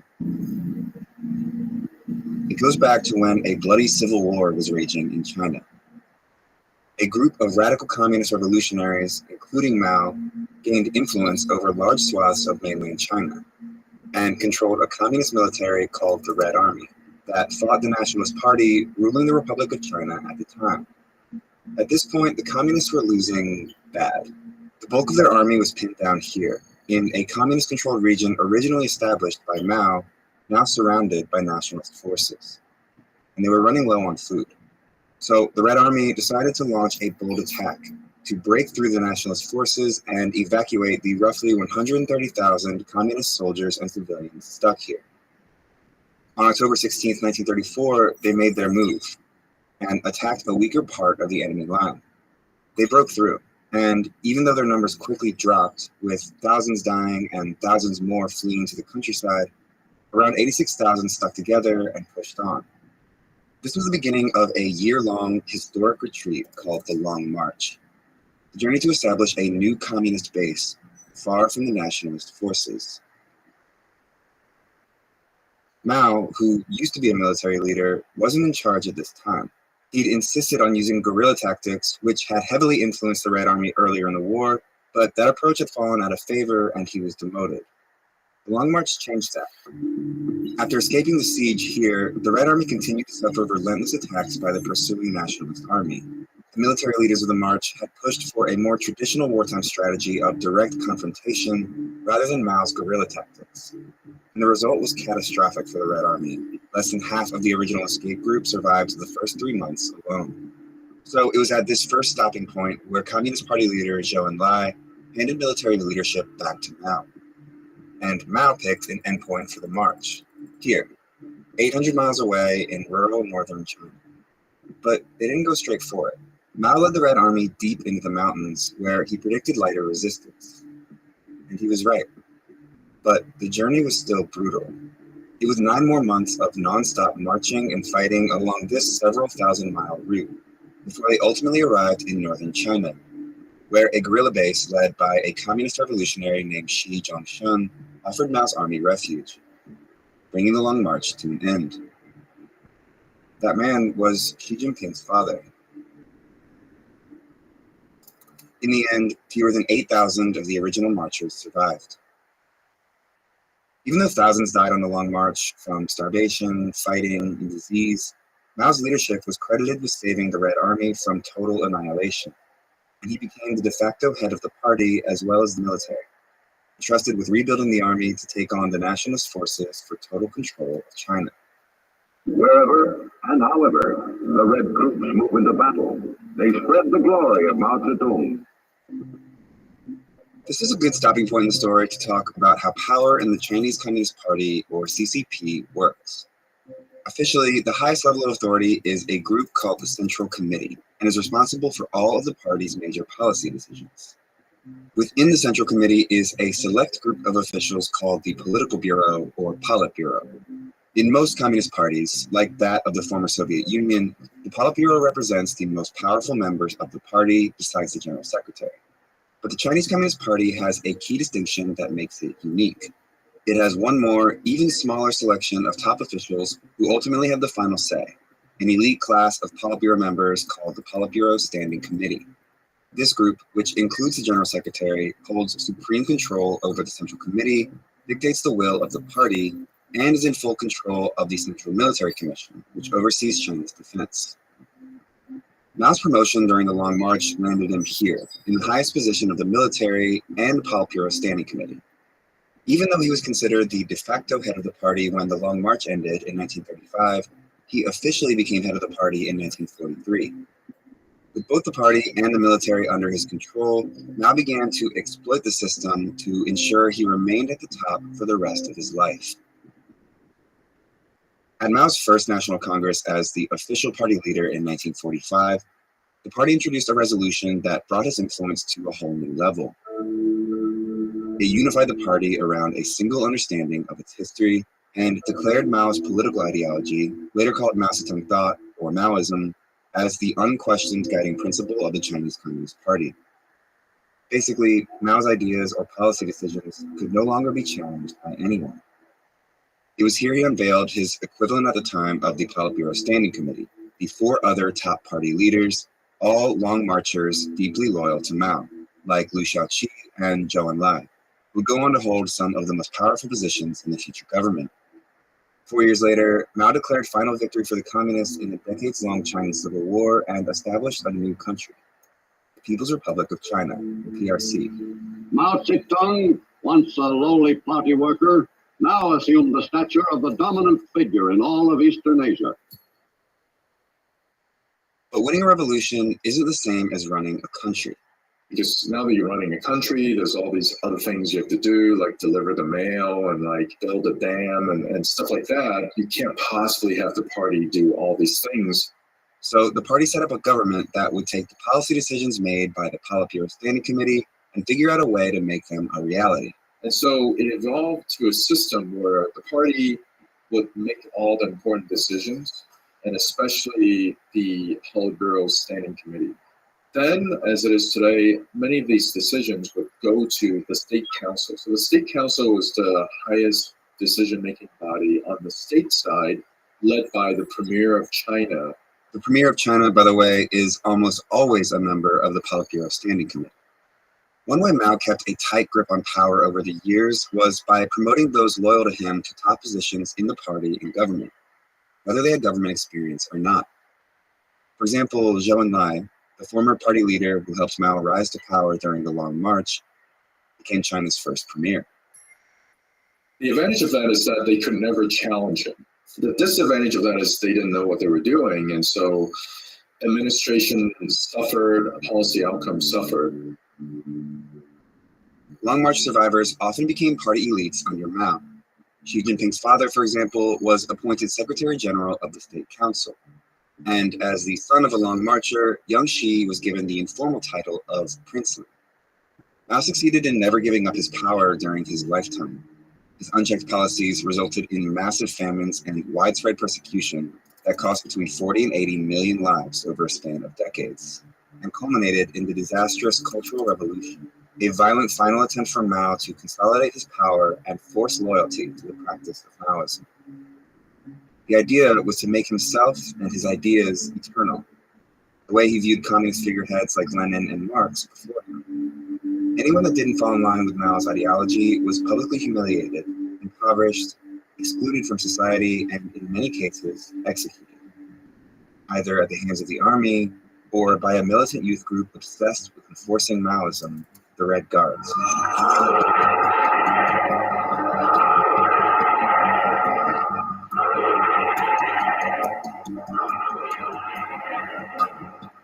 Even those closest to the dictator weren't safe from his purges during the Cultural Revolution. High-level officials, including members of the Politburo Standing Committee and Long Marchers, were removed from their positions.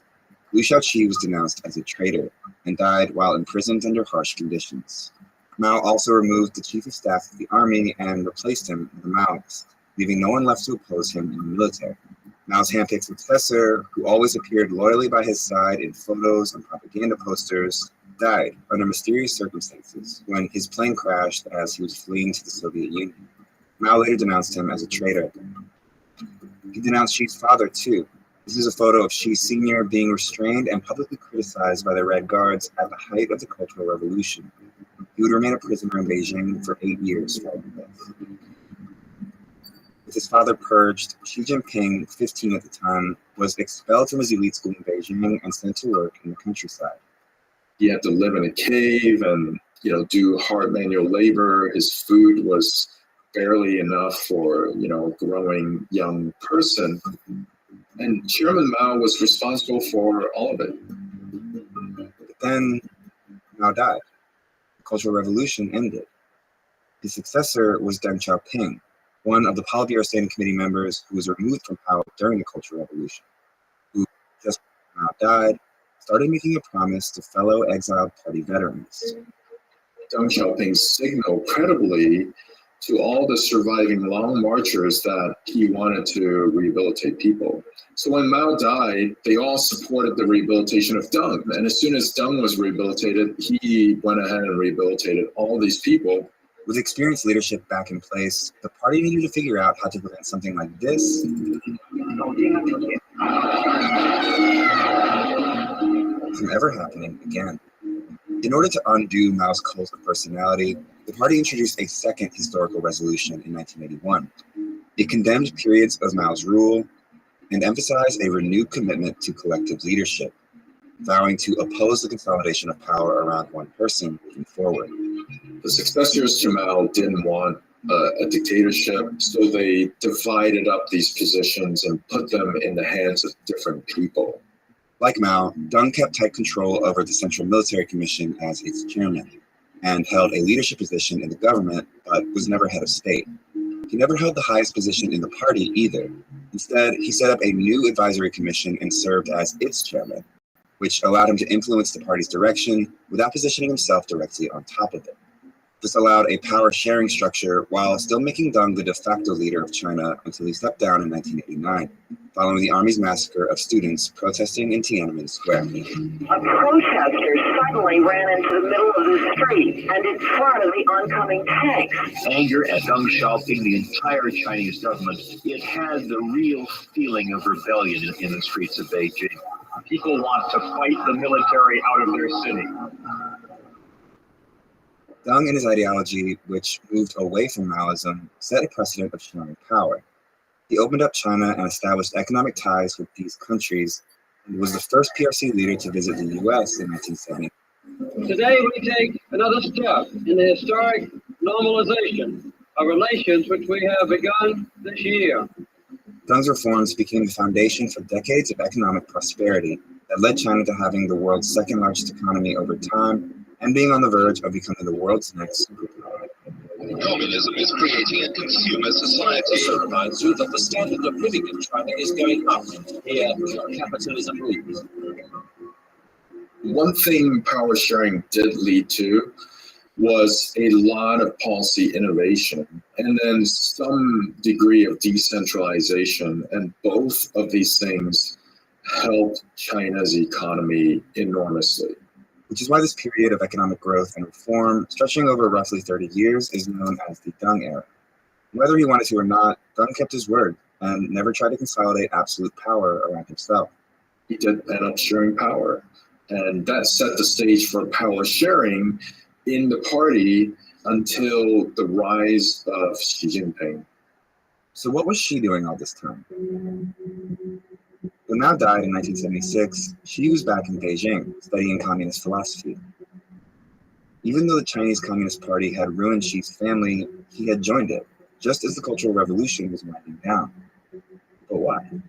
Personally, he might begrudge Chairman Mao for doing all these terrible things to his family, but I think at this time he also recognized that in the system of the Chinese Communist Party, power is everything. Without power, you're nothing.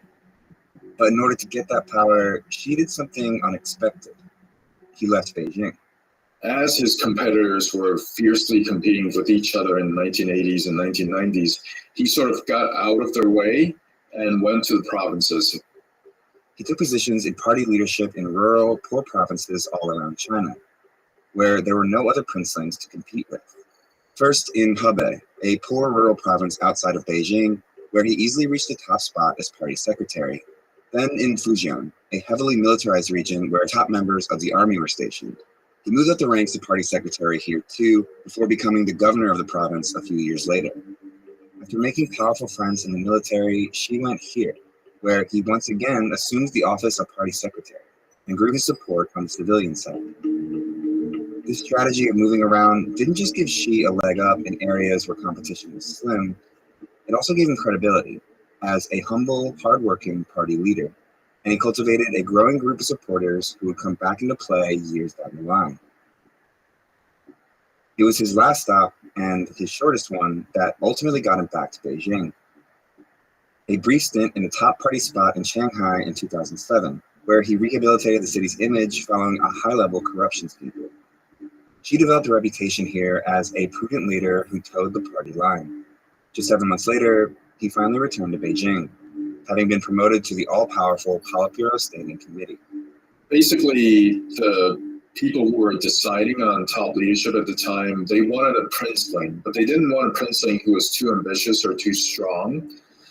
So Xi Jinping, he was seen as less ambitious because he was willing to go to the countryside and work in lower level positions. When Xi emerged at the 2007 National Congress and leadership unveiling, he was one of the 9 most powerful men in the country. It was at this moment that his strategic climb over 17 long years in the countryside paid off, big time. When the General Secretary stepped down in 2012, Xi emerged at the top spot in the party as China's leader. Now, the elite son of a former revolutionary turned exiled peasant turned party darling was poised to seize control of everything. Like Mao, Xi Jinping believes that rallying around a single figure is crucial to the party's survival, rather than the collective leadership Deng's reforms had normalized. So pretty much as soon as Xi Jinping came to power, he started getting rid of people. The news 4 top officials removed for taking bribes was announced on state TV. Xi Jinping has just sacked his foreign minister, just sacked his defense minister, he's sacked a whole lot of other people at the top of the military establishment. The former security czar has not been seen in public for more than a year. The investigation against Xi allows the Chinese president to remove those opposed to his reforms. He launched a major anti-corruption campaign as soon as he took power in late 2012, early 13, which led to the arrest of hundreds of senior level officials, as well as military officers. These purges targeted Xi's rivals in the party, whose vacant positions he filled with his own supporters. After this massive purge, Xi Jinping was in very tight control over both the party and also the Chinese military, thereby making him the most powerful leader of the Chinese Communist Party since the death of Mao. That pattern continued in the second term, where he unveiled 5 new faces of the Politburo Standing Committee, 3 of them with close personal ties to Xi. In 2021, Xi pulled off one of his most dramatic acts yet to enforce his influence over the Chinese Communist Party. He introduced a 3rd historic resolution that unified the party's ideology around one clear line of thinking: Xi Jinping's dot. Xi's personal political ideology would now be the core in the party's thinking, political stance, and action. Basically, Xi Jinping's ideas could no longer be challenged, and they weren't for many years. During Xi's first 10 years in power, the size of China's economy more than doubled. So did average individual income. So did military spending. Under his leadership, China's presence on the world stage has grown too, positioning the rising superpower to take on the role of an aggressor externally, reasserting claims over parts of the South China Sea, intimidating Taiwan and Tibet, and stripping democratic process in Hong Kong.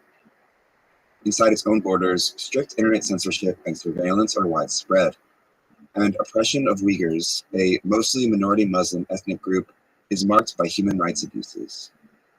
But it wasn't until COVID that Xi saw the first real challenge to his authority. Anger in China is growing. Video showing protesters in Xinjiang fed up with China's zero-COVID rules.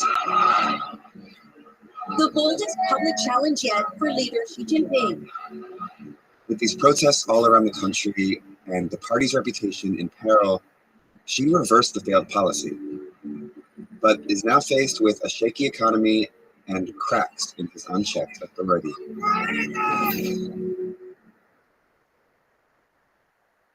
It was just weeks before the widespread protests at the 20th National Congress in 2022 that Xi walked out in the leading position a 3rd time. He had already locked in the presidency for another 5 years and unveiled a Politburo Standing Committee completely packed with those loyal to him, after removing the final senior members of the party that had ties to his predecessor. Now, there is no one left in party or military leadership whose ideology differs from Xi. I don't think anyone can push him out at this point. I think he will be the most powerful leader in China as long as he's alive and conscious. Thanks so much for watching this episode of Atlas. So many teammates worked on this piece. A small army of editors, animators, and researchers helped bring this complicated story into focus. I'd especially like to shout out Raja, one of the key researchers on this piece, who conducted an incredible interview with our expert, Victor Shi. It takes a lot of resources to make these videos, but we publish our work free to watch here because we think journalism should be accessible to everyone. If you believe in keeping journalism free and want to support our continuing work, go to vox.com/give now to make a contribution. Thanks again.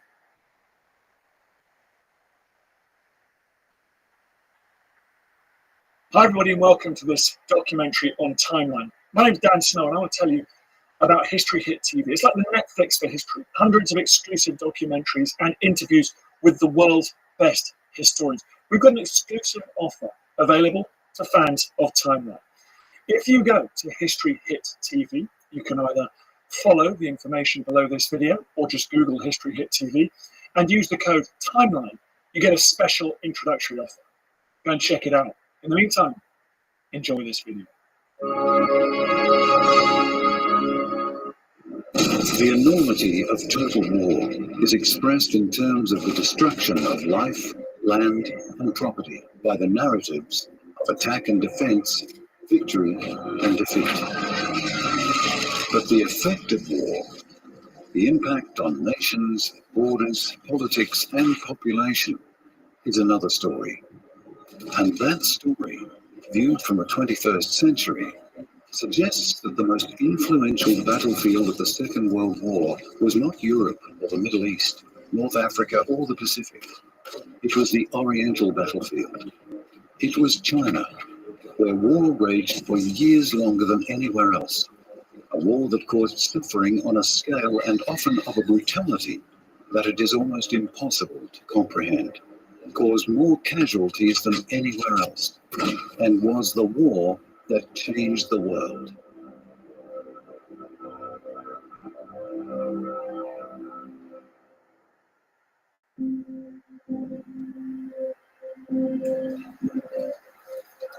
The British began the First Opium War in 1840 and initiated what the Chinese themselves call 100 years of humiliation, which climaxed on the 18th of September 1931, when Japanese troops stationed in northern China under unequal treaties launched their invasion of the region of northeastern China known as Manchuria.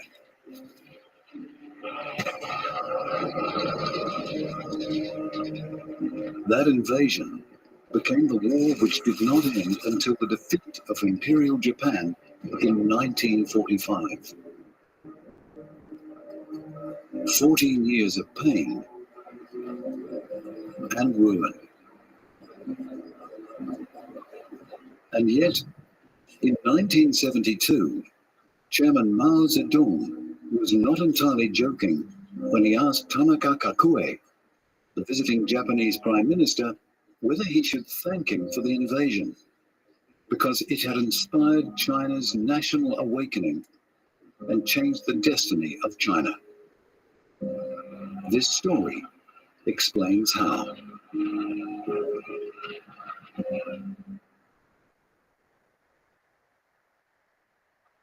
The world knows that in a rich history stretching back thousands of years, Imperial China enjoyed a highly developed society.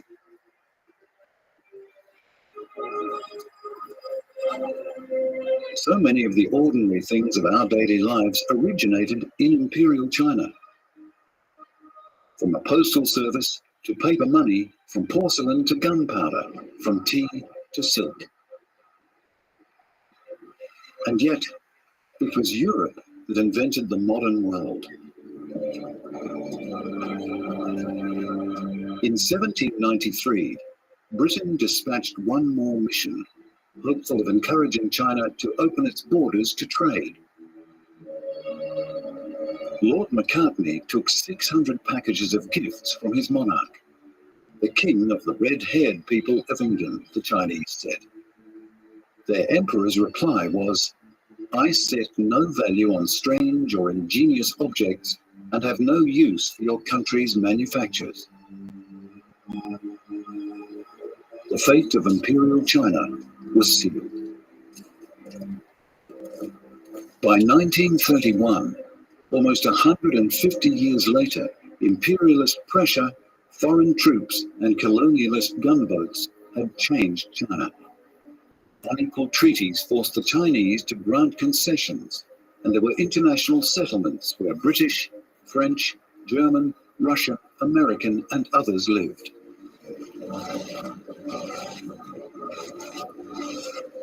After thousands of years, the last imperial dynasty fell, and for 20 years, a turbulent China struggled to establish an effective republican government.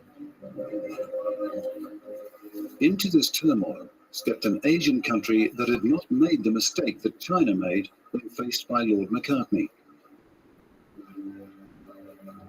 Japan's response to demands that had opened itself to trade was to embrace the necessity and modernize in a rush beneath the slogan Fukoku Kyohei.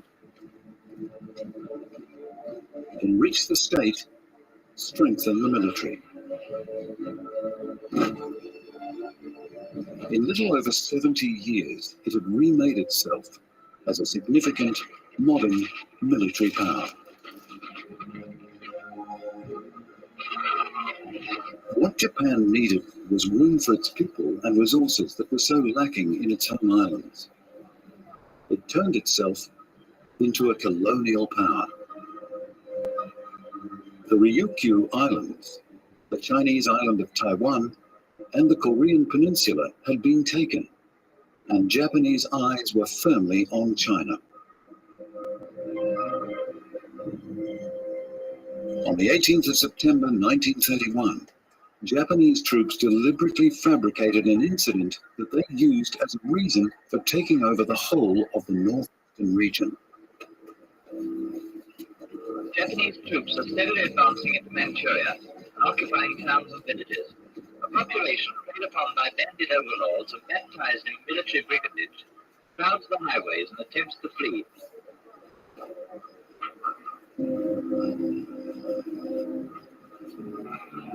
The Japanese renamed Manchuria Manchukuo and set up a puppet regime, installing the last emperor of China as its nominal ruler and defying the sanctions of the League of Nations. China has been terrific to her international duties as a sovereign state, and Japan as her nearest neighbor has been the greatest sufferer on that side. I ask you not to adopt this debate for the sake of peace in the Far East and for the sake of peace throughout the world. The invasion of Manchuria in 1931 was the beginning of what China calls the War of Resistance against Japanese aggression.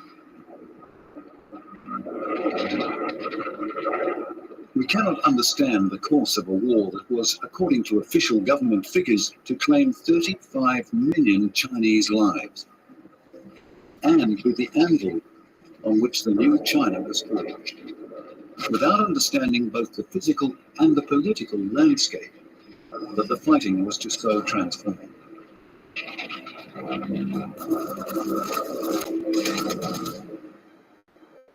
China's natural wealth was then limited to the east and central parts of the country, the fertile river valleys and the hinterland of its great trading ports. This is the China that, in the war ahead, would suffer most from invasion and destruction. China's landscape is vast and diverse, as is its population, 400 million when Japan made her move, a population made up of 56 nationalities. When Japan advanced, more than 80% of that population comprised rural peasantry, substantially illiterate. After full-scale war had started in 1937, a traveler entered a village near Beijing to warn of the Japanese advance. The villagers knew nothing of the Japanese. They did not even know that the imperial dynasty had fallen many years earlier. This was the China that was drawn into conflict from 1931 to 1945.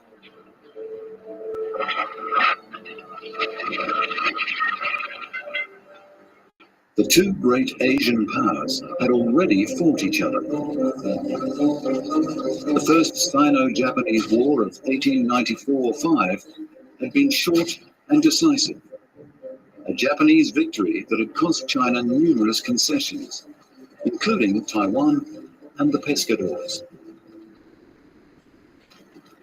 The history of the Chinese emperors is patchy, but it is a coherent history, and the fall of the emperor, which followed defeat in the First Sino-Japanese War, was bound to usher in a period of trial and error.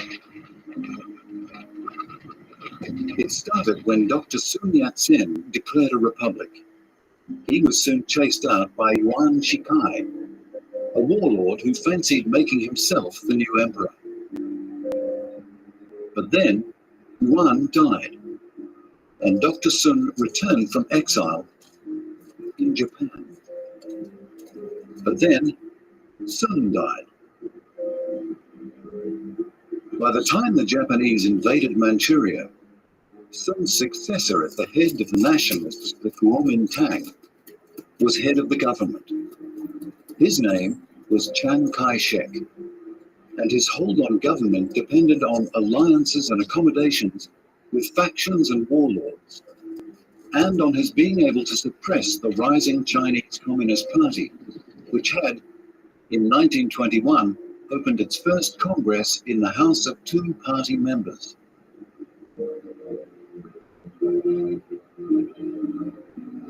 These were years in which those looking for proof that the weak could rise up and overthrow the privileged and corrupt had somewhere to look. They could look to Soviet Russia, and they did. They looked at propaganda from the factories and the collective farms. They looked at the parades and smiling faces, and they believed. One who read voraciously would absorb and then transform the theory behind the communist revolution was the son of a peasant from Hunan province. His name was Mao Zedong, and the story of how the war in China changed the world is also the story of how it transformed a supporting player in a minor political movement into one of the most influential politicians of the 20th century.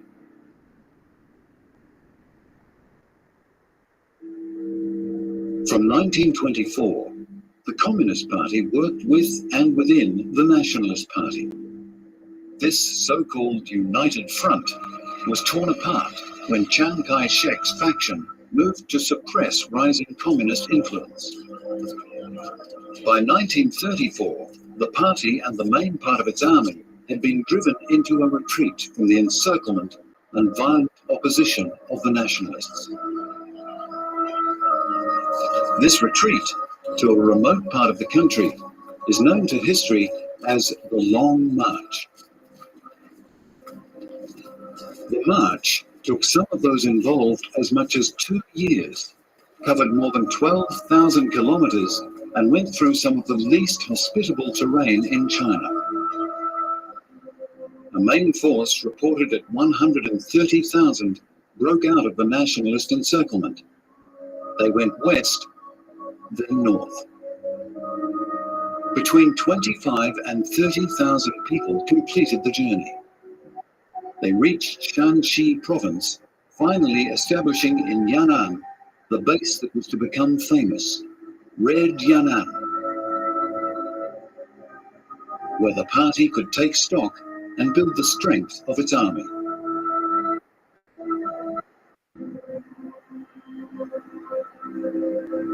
As historian Mark Selden has pointed out, the Long March had not brought the surviving faithful to the Promised Land.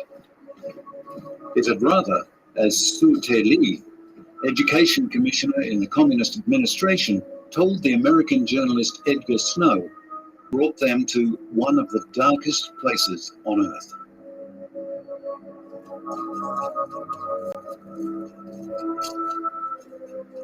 Yan'an's remote and rugged character would be a benefit.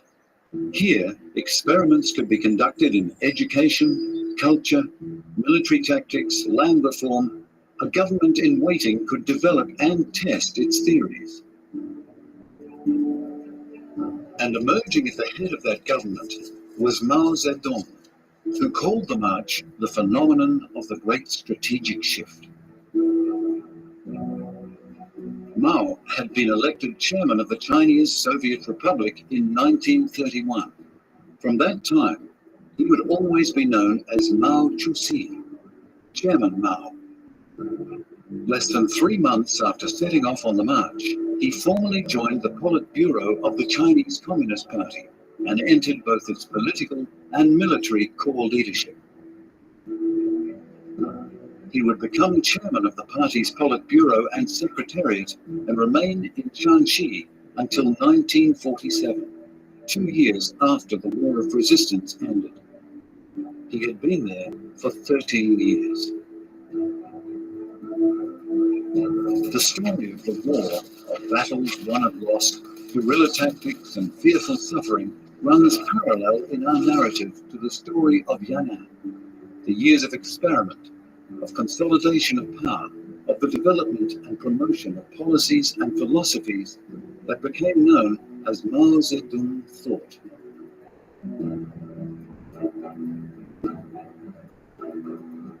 It is these two narratives together that describe the war that changed the world and tell us why it did.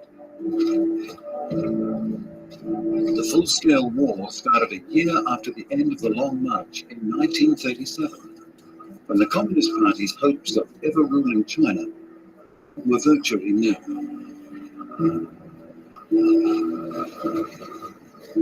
Japanese military activity had not ended with the invasion of Manchuria, but Chiang Kai-shek, with a very realistic appraisal of the Great Gulf between Chinese and Japanese war readiness, and a commitment to defeating internal bandits, by which he meant the Communist Party, before turning to external ones, compromised and withdrew behind the slogan, "Resist foreign aggression," after stabilizing the country.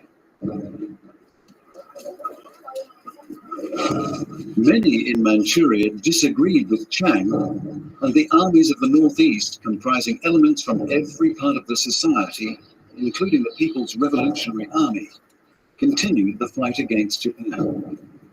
Mao Zedong was one who saw things differently. He told Edgar Snow, "We cannot even discuss communism if we are robbed of a country in which to practice it." The first of what was to be the almost endless stream of essays, lectures, and editorials flowing from his brush in Yan'an demanded action, proposing the idea of a united front under the slogan, "Resist Japan and save the nation." On September 1st, 1936, the party's Central Committee issued a directive on forcing Chiang Kai-shek to face the Japanese. Its official slogan, "Resist Japan and oppose Chiang," was, under instructions from the Politburo, changed to "Compel Chiang Kai-shek to resist Japan." In November, forces from Inner Mongolia, supported by Japanese aircraft, tanks, and artillery, cut the Beijing-Suiyuan Road, exposing the provinces of Shanxi and Shanxi to Japanese advance. Against this background, in December, Chiang went to Xi'an to plan what he said would last 5 minutes of the bandit suppression campaign, meaning his campaign to destroy his communist opponents by military action.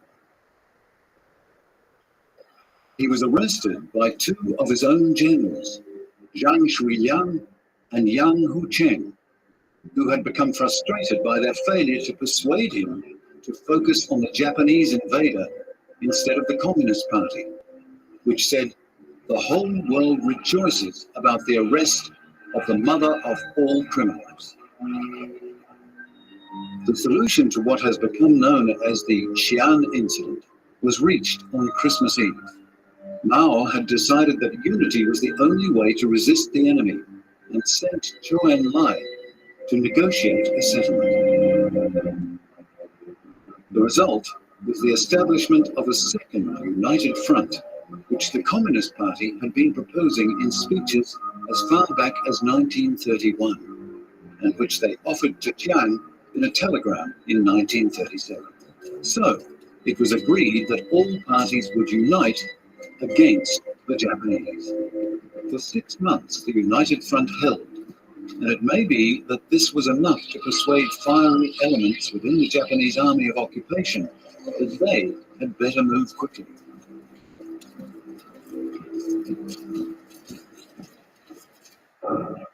An increase in the tempo of events occurred just outside Beijing, Beiping as it was then called, at a landmark whose beauty had been praised by Marco Polo, which is why the Lugou-Chou incident is best known as the incident at the Marco Polo Bridge.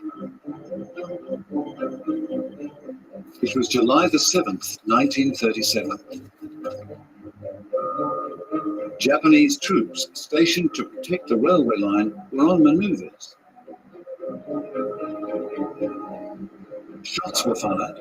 The Japanese commander claimed that one of his men was missing and demanded the right to search for him, which the local Chinese commander refused. And both sides faced the same choice: to pull back or to escalate. Chiang Kai-shek asked in his diary, "Is this the time to accept the challenge?" A counterblow would not be easy in a region that was, according to historian Hans van der Ven, a frontier populated by private armies. Chiang ordered a general state of alert to prepare for resistance. The Japanese government sent reinforcements to China. Within 2 weeks, the Japanese had begun their advance. It would become the full-scale invasion designed to settle what the Japanese, who never declared war on China, called the North China Incident. Both the communists and nationalists reacted quickly after the Marco Polo Bridge incident. On July the 8th, the Chinese Communist Party issued a public telegraph stating that only by united resistance could China find its way out.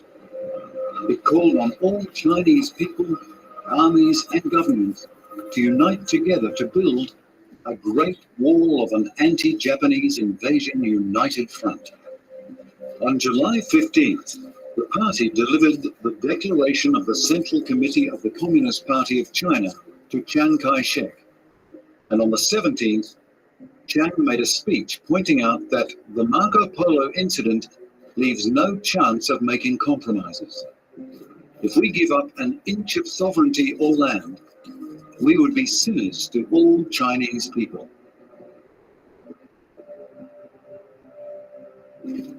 He said that we have hopes of solving the Marco Polo incident in a peaceful and diplomatic way, but added, if the war breaks out, then there is no difference between South or North, between old and young, between anyone.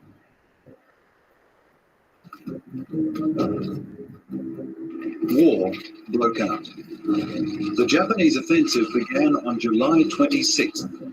Beijing fell after 2 days, and Tianjin 2 days after that.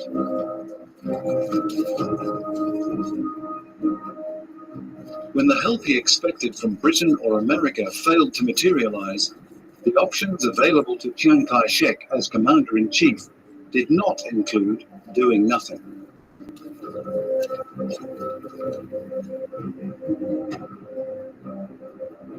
The Xi'an Agreement, his position, his popularity which was high, and the reality of Japan's advance on a north-south axis, threatening his capital of Nanjing, also known as Nanking, demanded a response.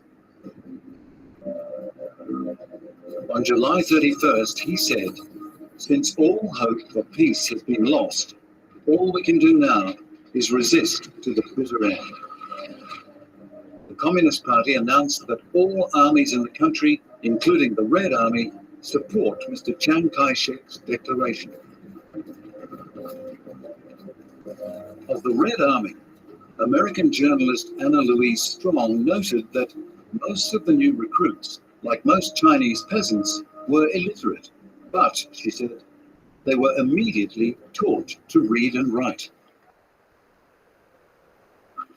Chiang knew perfectly well that China was militarily outgunned. He estimated closing the gap with Japan would take some years. He hoped that he could absorb Japanese aggression using the scale of China's land and population. He called it trading space for time, and that he could hold the Japanese advance for long enough to relocate the government and crucial industries to safety in China's vast interior. He told the army that Japan wants a quick victory in a short war. We must therefore fight a protracted war of attrition.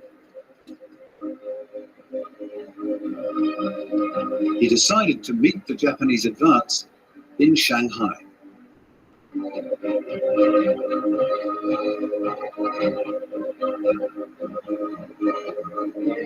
On August the 13th, 1937, small arms fire was heard in outer suburbs. It was about 9 in the morning. The battle for Shanghai had begun.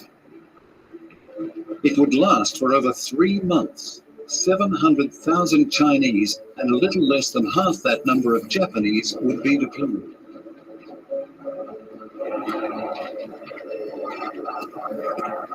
But the Japanese deficiency in manpower was compensated for elsewhere. 3,000 Japanese aircraft flew above the battle. 250 Chinese planes contested the skies.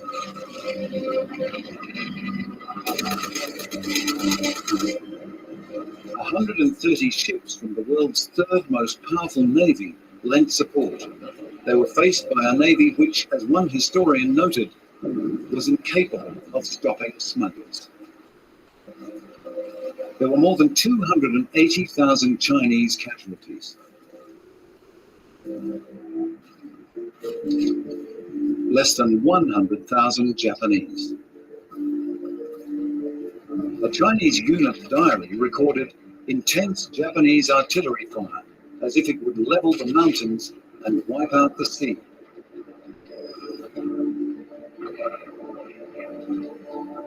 Shanghai formed in desolation after weeks of bombardment. Again and again, Japanese infantry stormed the warehouse with rifles and machine guns, and still the suicide battalion fights on. Heroism admired by the world. In late October, Chinese forces began their withdrawal from the center of Shanghai.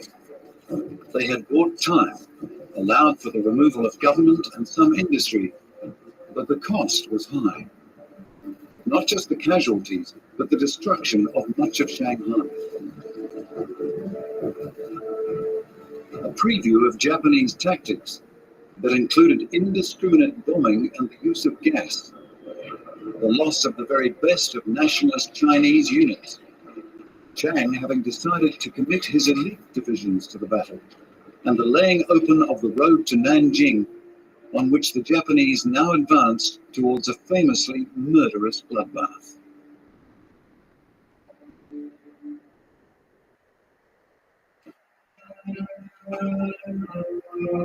In October 1937, the world's great powers gathered to discuss China's plight. The 9-Power Treaty Conference in Brussels. But the world was distracted by the rise of fascist dictators in Germany and Italy, and a civil war in Spain in which those same dictators were playing a role. German aircraft experimented with bombing techniques, famously at Guernica. Brutality on every side tore Spain apart for 3 years, and the international community was impotent. The 9-Power Treaty Conference met for the last time on November the 24th, just 2 days before the official end of the battle for Shanghai. The conference adjourned indefinitely, and the international community was impotent. It displayed again the timidity it had demonstrated when Italy had marched boldly into Ethiopia and defied the League of Nations calls for it to withdraw. During the battle for Nanjing, a Chinese officer recorded in his unit's diary, "Our artillery pieces were fired so intensely that their barrels were damaged. One or two exploded. It is difficult to win battles with weapons like that." The nationalist capital of Nanjing fell to the invader on December the 13th.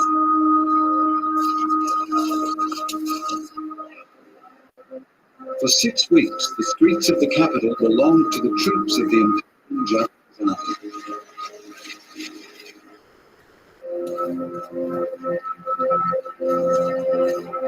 The exact death toll can never be known.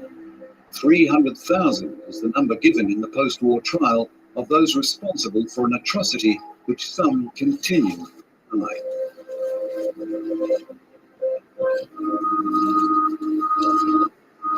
The dead were thrown into pits, the living were buried alive. The tortured and murdered were hurled into the river, mutilated bodies were burned. Prisoners of war were killed, civilians were killed.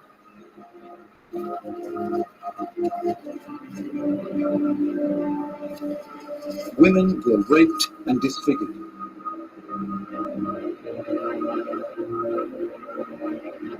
Tens of thousands, perhaps hundreds of thousands.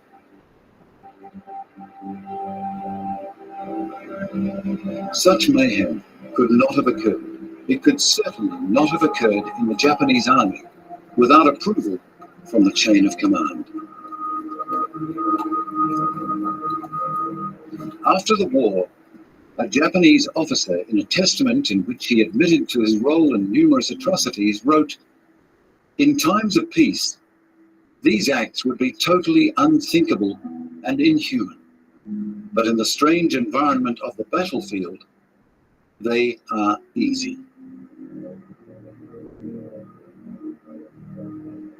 Japan launched wars she could not win. Japan was small and under-resourced. She may have been more advanced than other Asian states, but on a global scale, she was, at best, emerging.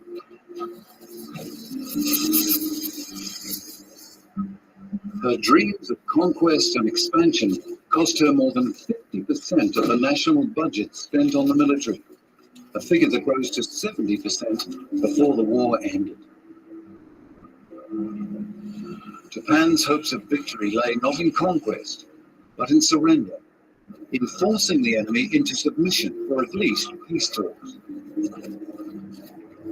Japan would use what tactics she could to force the issue, and terror unleashed on the population in the form of indiscriminate bombing, slaughter, chemical weapons was an obvious tactic.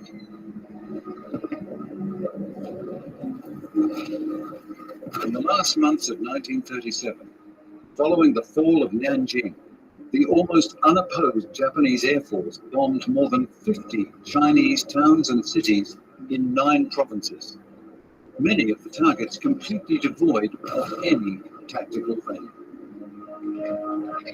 But China did not sue for peace. When, in January 1938, the chairman and vice general commanding Shandong province abandoned his post in the face of the enemy, he was arrested, tried, made to kneel, and shot in the back of the head by a fellow general.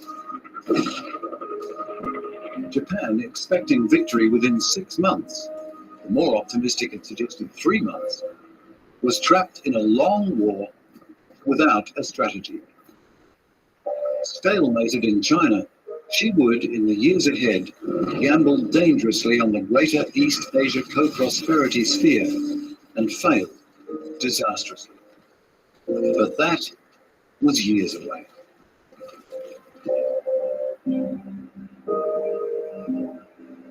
Shanxi province may have been far from the sound of the guns, but it too was at war with Japan, and in 1938, Mao Zedong would deliver a series of lectures that defined the Communist Party's approach to the war and became a Bible for those who, in the post-war years, fought guerrilla and revolutionary campaigns.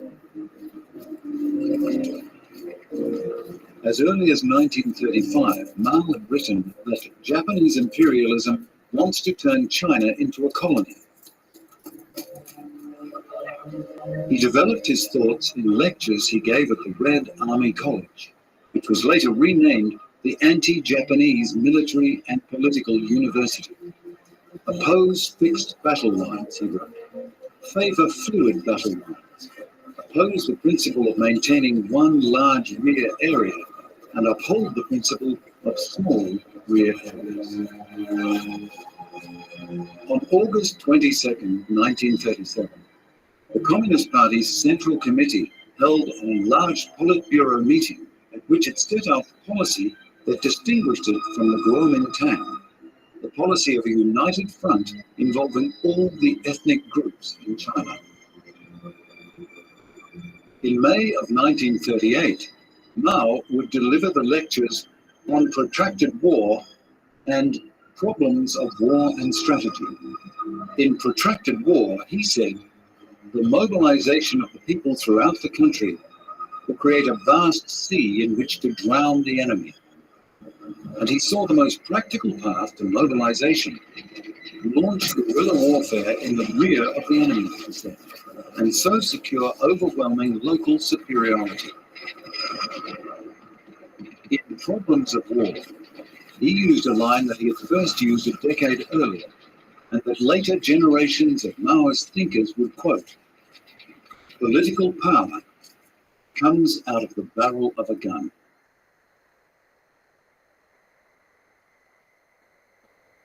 By the time the lectures were delivered, Chinese forces had enjoyed some success against the invasion, notably at Pingqingwan and Taiyuan. In 1937, the Red Army had been reorganized and renamed, becoming part of the Nationalist Army's order of battle. The main force of 46,000, it would grow enormously during the war, became the 8th Route Army. Other guerrilla units in the south were formed into the new 4th Army, with an initial strength of 10,000. By 1945, there were more than 1 million soldiers in the 8th Route Army, and the population of the area they controlled had grown from 1.5 million to almost 100 million. Pingqingwan was an 8th Route Army ambush, which trapped and destroyed a Japanese supply convoy in a deep gully. It was not a major battle or militarily significant, but it was a win. It boosted morale and showed that the Japanese were not invincible. You deserve praise and congratulations, said Chiang Kai-shek, the commander-in-chief. Taiyuan, fought at the beginning of April 1938, was a battle of a different order. There is an old railway station at Taiyuan where the hands of the clock rest permanently at 12:20, the hour of the battle.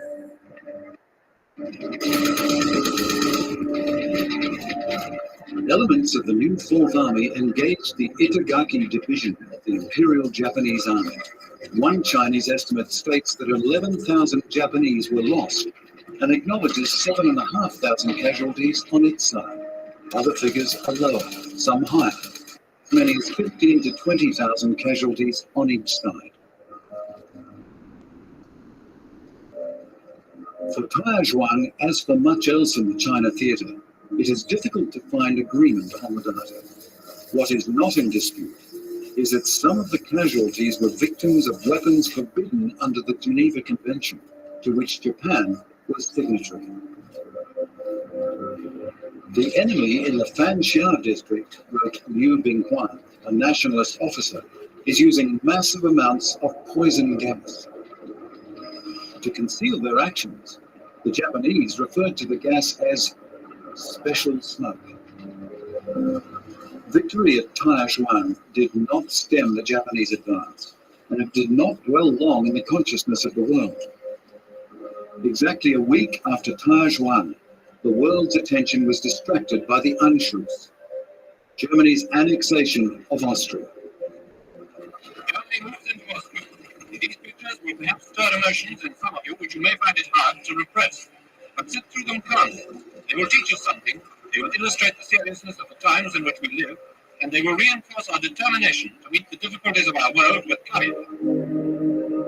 Approved by 99% of the population of Austria in a referendum, the annexation erased from the map a nation that had for centuries been the seat of power in Central Europe. It was not Hitler's first territorial gain. It would not be his last. The following month, Mao delivered his On Protracted War lectures. The war between China and Japan is not just any war, Mao said. It is specifically a war of life and death between semi-colonial and semi-feudal China and imperialist Japan. Mao correctly anticipated Japan spreading into the greater part of Chinese territory south of the Great Wall. But he also saw that the enemy can actually hold only the big cities, the main lines of communication, while the greater part will be taken up by the guerrilla areas. The nature of Japan's occupation, restricted by the size of her army and the scale of Chinese territory, has become known as points and lines. Japan occupied strategic points and the lines of communication, especially the railroads that link, which left vast areas of hostile territory, where mainly communist forces established bases and conducted guerrilla operations. Chinese historians call these areas the backstage battlefield. Following the loss of Nanjing, Chiang temporarily relocated his capital to Wuhan, and this city now came under pressure. On June the 9th, Chiang Kai-shek issued an order designed to slow the Japanese advance. He ordered the dike holding the Yellow River at Huayuankou to be breached, and 300,000 square kilometers of his country to be flooded. No warning was given. It would have alerted the Japanese to the plan. He succeeded in briefly impeding the Japanese advance, in an action that caused many deaths. How many? They're too familiar with death and tragedy in China. The numbers are never reliable. Perhaps 800,000. The nationalist government withdrew from Wuhan to establish itself in a place the only real appeal of which was that it was as out of the way as a capital city could be, Chongqing. Japan, by now, was in possession of probably more than it expected, and all that it wanted. It had the greater part of the fertile eastern and northern regions of China, in addition to the northeast, which it had already colonized. It enjoyed control of all the major cities and excellent ports. By the time it occupied Hainan Island in February of '39, it would be in a position to enforce a naval blockade of the whole country. Leaders of the Chinese United Front predicted a war in three parts: the defensive, the strategic stalemate, the counter-offensive. By this definition, Mao Zedong's analysis of protracted war, the conflict was entering the stalemate stage. The stalemate was perhaps a pause as people waited to see how things would develop in Europe, where great powers had rolled over in the face of Hitler's threats and sacrificed Czechoslovakia at Guinness. Within the Führer House, the camera is present to record for the waiting world and for posterity the scenes of deliberation. There is no large, long table with chairmen and rules of procedure. These leaders of mankind stand around discussing the problems which affect the destiny of all humanity with the informality and directness reminiscent of a school study.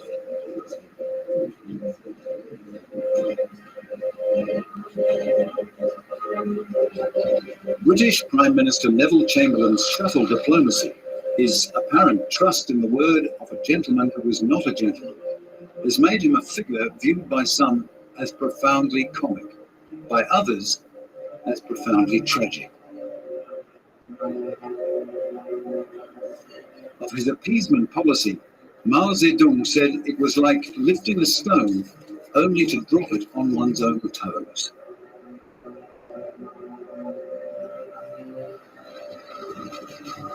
Mao, steadily rising to the top of the party structure, delivered the closing address at the Central Committee's 6th plenary session. In the anti-Japanese war, he said, regular warfare is primary and guerrilla warfare supplementary. For only regular warfare can decide the final outcome of the war. But he understood where the Communist Party could play the most valuable role and gain the greatest support.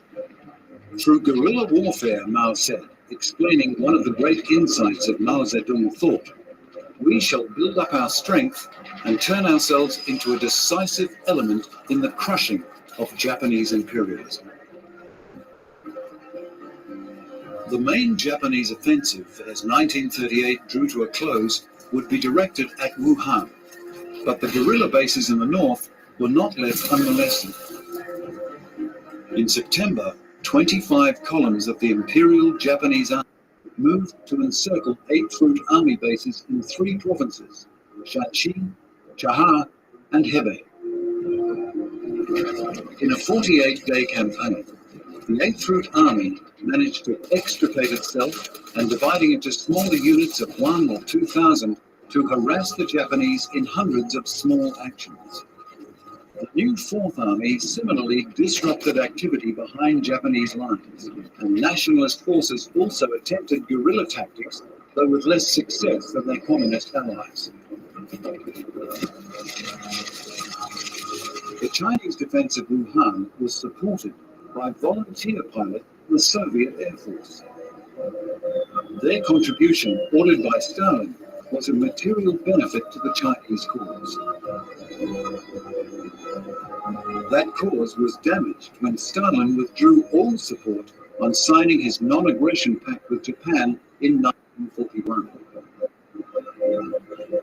Despite a desperate defense and casualty toll on both sides, Wuhan fell in October, as did Guangzhou. Chiang moved his capital to Chongqing, and the Japanese held their ground. This was the strategic stalemate during which the Japanese groomed their puppets.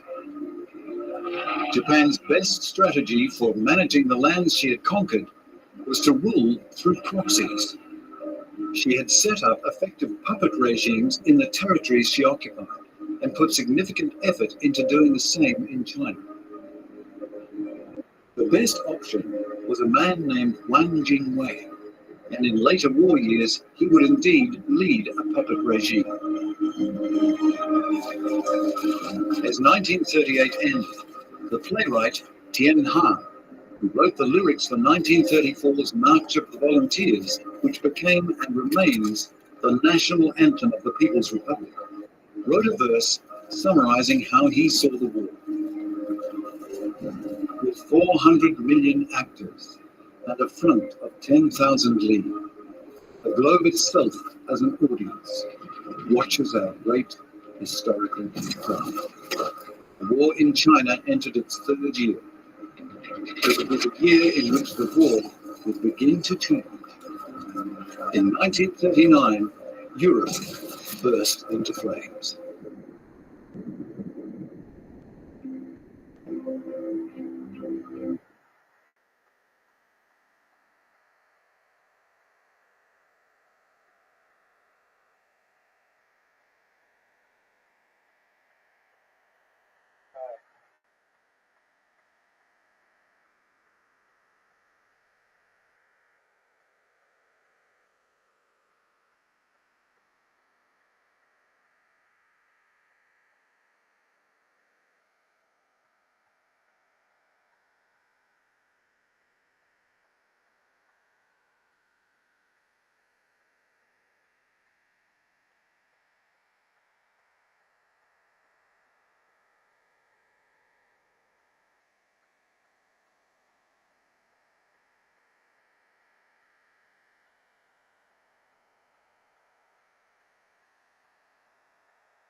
white whale. I got you. What?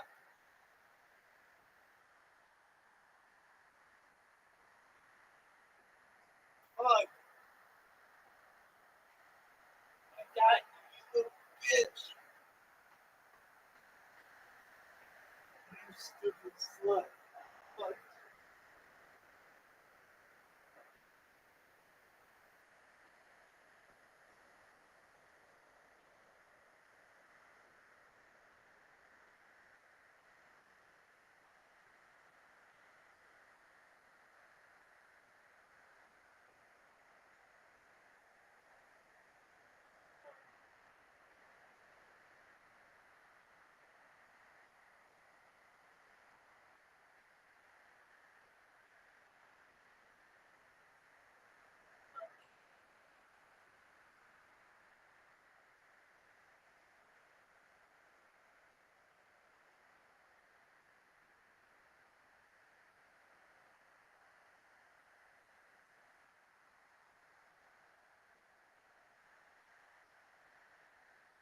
Got you, bitch.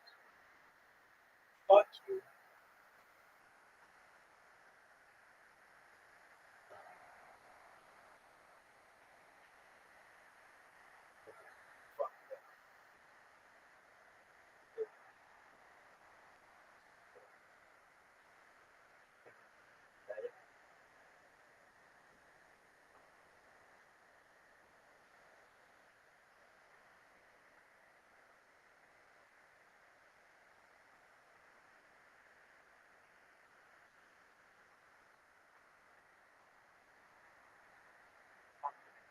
Nailed that.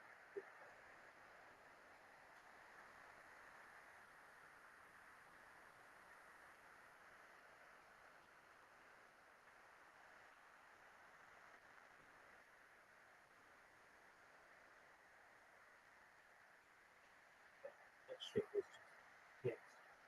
I fucking nailed that motherfucker and just the tits. I stayed up all fucking night basically. What?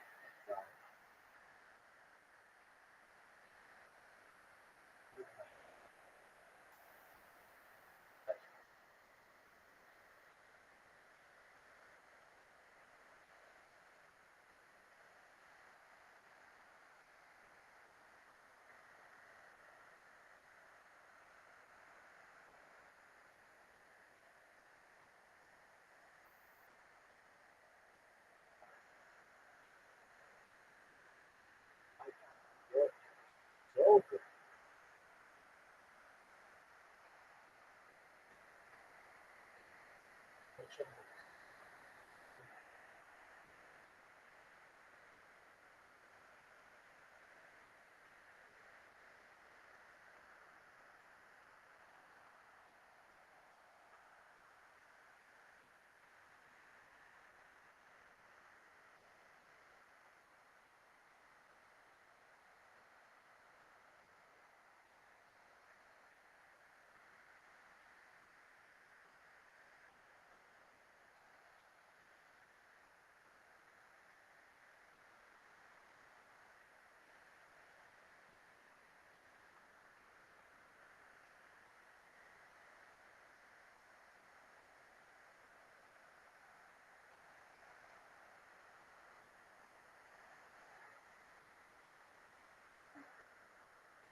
I fucking nailed that motherfucker.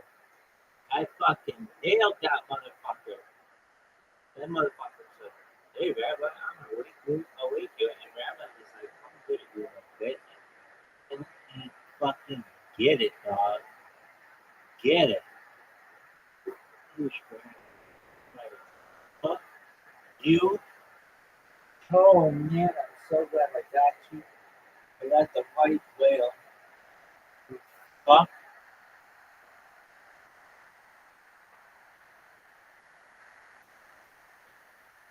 That was fucking absolutely amazing. My best. Oh, I got him. Go away from that shit. Now I'm gonna take a shit. That was.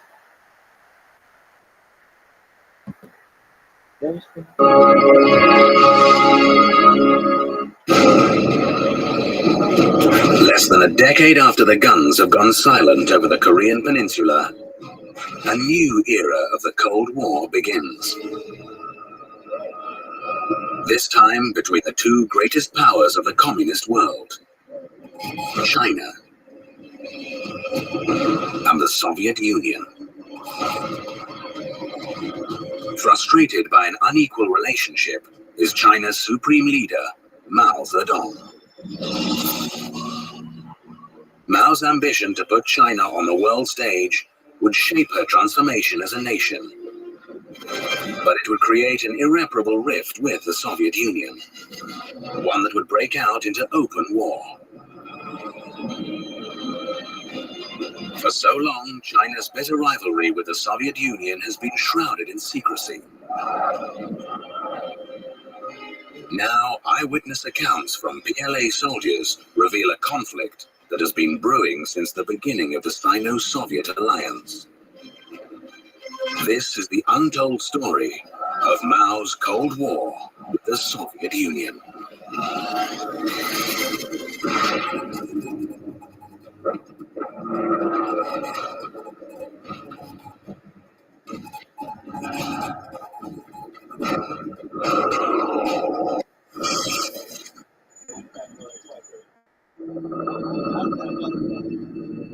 March 1969.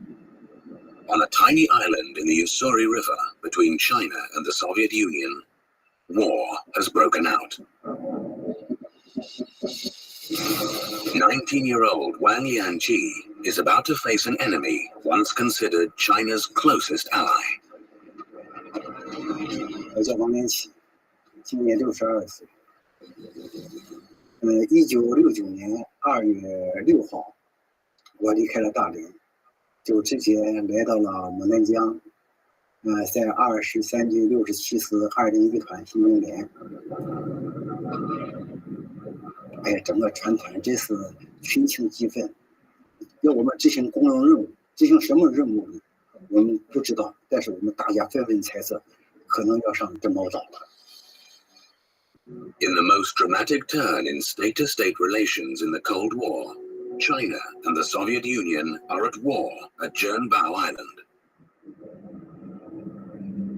The quarrel, 1.5 million square kilometers of land that Tsarist Russia took from China nearly 100 years ago, and the current demarcation of the Sino-Soviet border now, the war zone, Zhenbao Island in the Ussuri River. It lies within hundreds of meters of both Chinese and Soviet military camps. Both sides consider the island theirs. As the conflict quickly escalates, China's top leader takes action. Party chairman Mao Zedong. With the capital Beijing only a day away from the war zone, Mao fears Soviet tanks will soon roll in across China's flat plains. He orders a surge of soldiers to fight the superior Soviet strike force.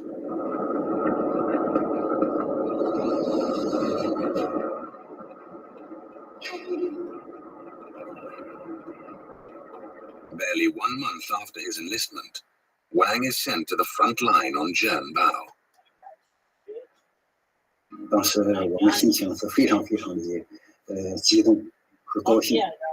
当时我记得老团长当时是泪流满面，说自从我们建团以来，主席亲自对我们团进行批示，这是头一次，这是对我们最。 But I don't like you like that. You can't do all that ching chang chong shit. Come on, dog. Come on, dog. You can't do that ching chang chong shit. Come on, dog. Hook a brother up, make it like, yo, dog. Hey, remember when everybody gave me shit?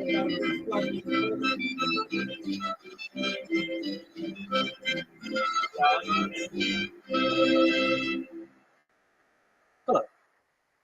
Ken Hammond. I'm Associate Professor of History at New Mexico State University, and I'm going to be doing the lectures on 5,000 years of Chinese history, from Yao to Mao.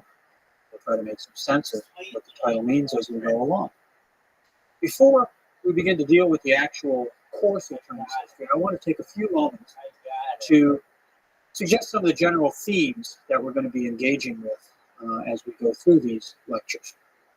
We'll be concerned with how the Chinese have organized their society and government. We'll be concerned with how social elites, ruling groups, have emerged and flourished at different times in Chinese history, what the bases for their power has been, how they've sustained and supported themselves, and how they've legitimated that power, how they've made their rule acceptable to people over time. We're going to be talking about how the Chinese have thought about their own society and how they've seen the world around them. We'll consider the relationship between China and the outside world. First of all, the matter of Chinese civilization itself, how it emerges, the relationship between China as a civilization, as a culture, and the people immediately surrounding it, often seen by the Chinese as barbarians. We'll be talking about how China's been involved in larger regional systems and the global economy over time. And in later lectures, we'll look at how influences coming into China from the outside world have affected the development of Chinese history and its interaction, the history of China's interaction with that larger world, particularly the modern Western world. We'll explore the connections between economic and social life in the worlds of art, literature, and philosophy. The cultural and political life in China have always been linked in ways that are sometimes very different from how we normally think of things in the West. We don't usually have the situation in the West where we have a poet who's also the president. But in Chinese history, the way Chinese culture has worked traditionally, the poets, the painters, the artists were often also the high political officials of a particular time. So we'll be looking at some of the ways that that has worked over time. And then we'll investigate the question of whether developments in China, development of Chinese history, parallels the history of other parts of it, or whether it sort of runs along on its own track. We'll see that in some instances there are connections or at least parallels between what develops in China, while in other ways the Chinese experience is unique to itself. Sometimes it seems that China has taken a developmental path quite different from that of the West. But in other ways, I think we can approach the history of China as a set of alternative responses, alternative choices in response to common challenges, common problems that people anywhere in history have faced. Well, in embarking on our exploration of Chinese history, let's begin by establishing just where and what China is and was. China is located in East Asia, and it's defined by several significant geographic features. To the east of China is the Pacific Ocean.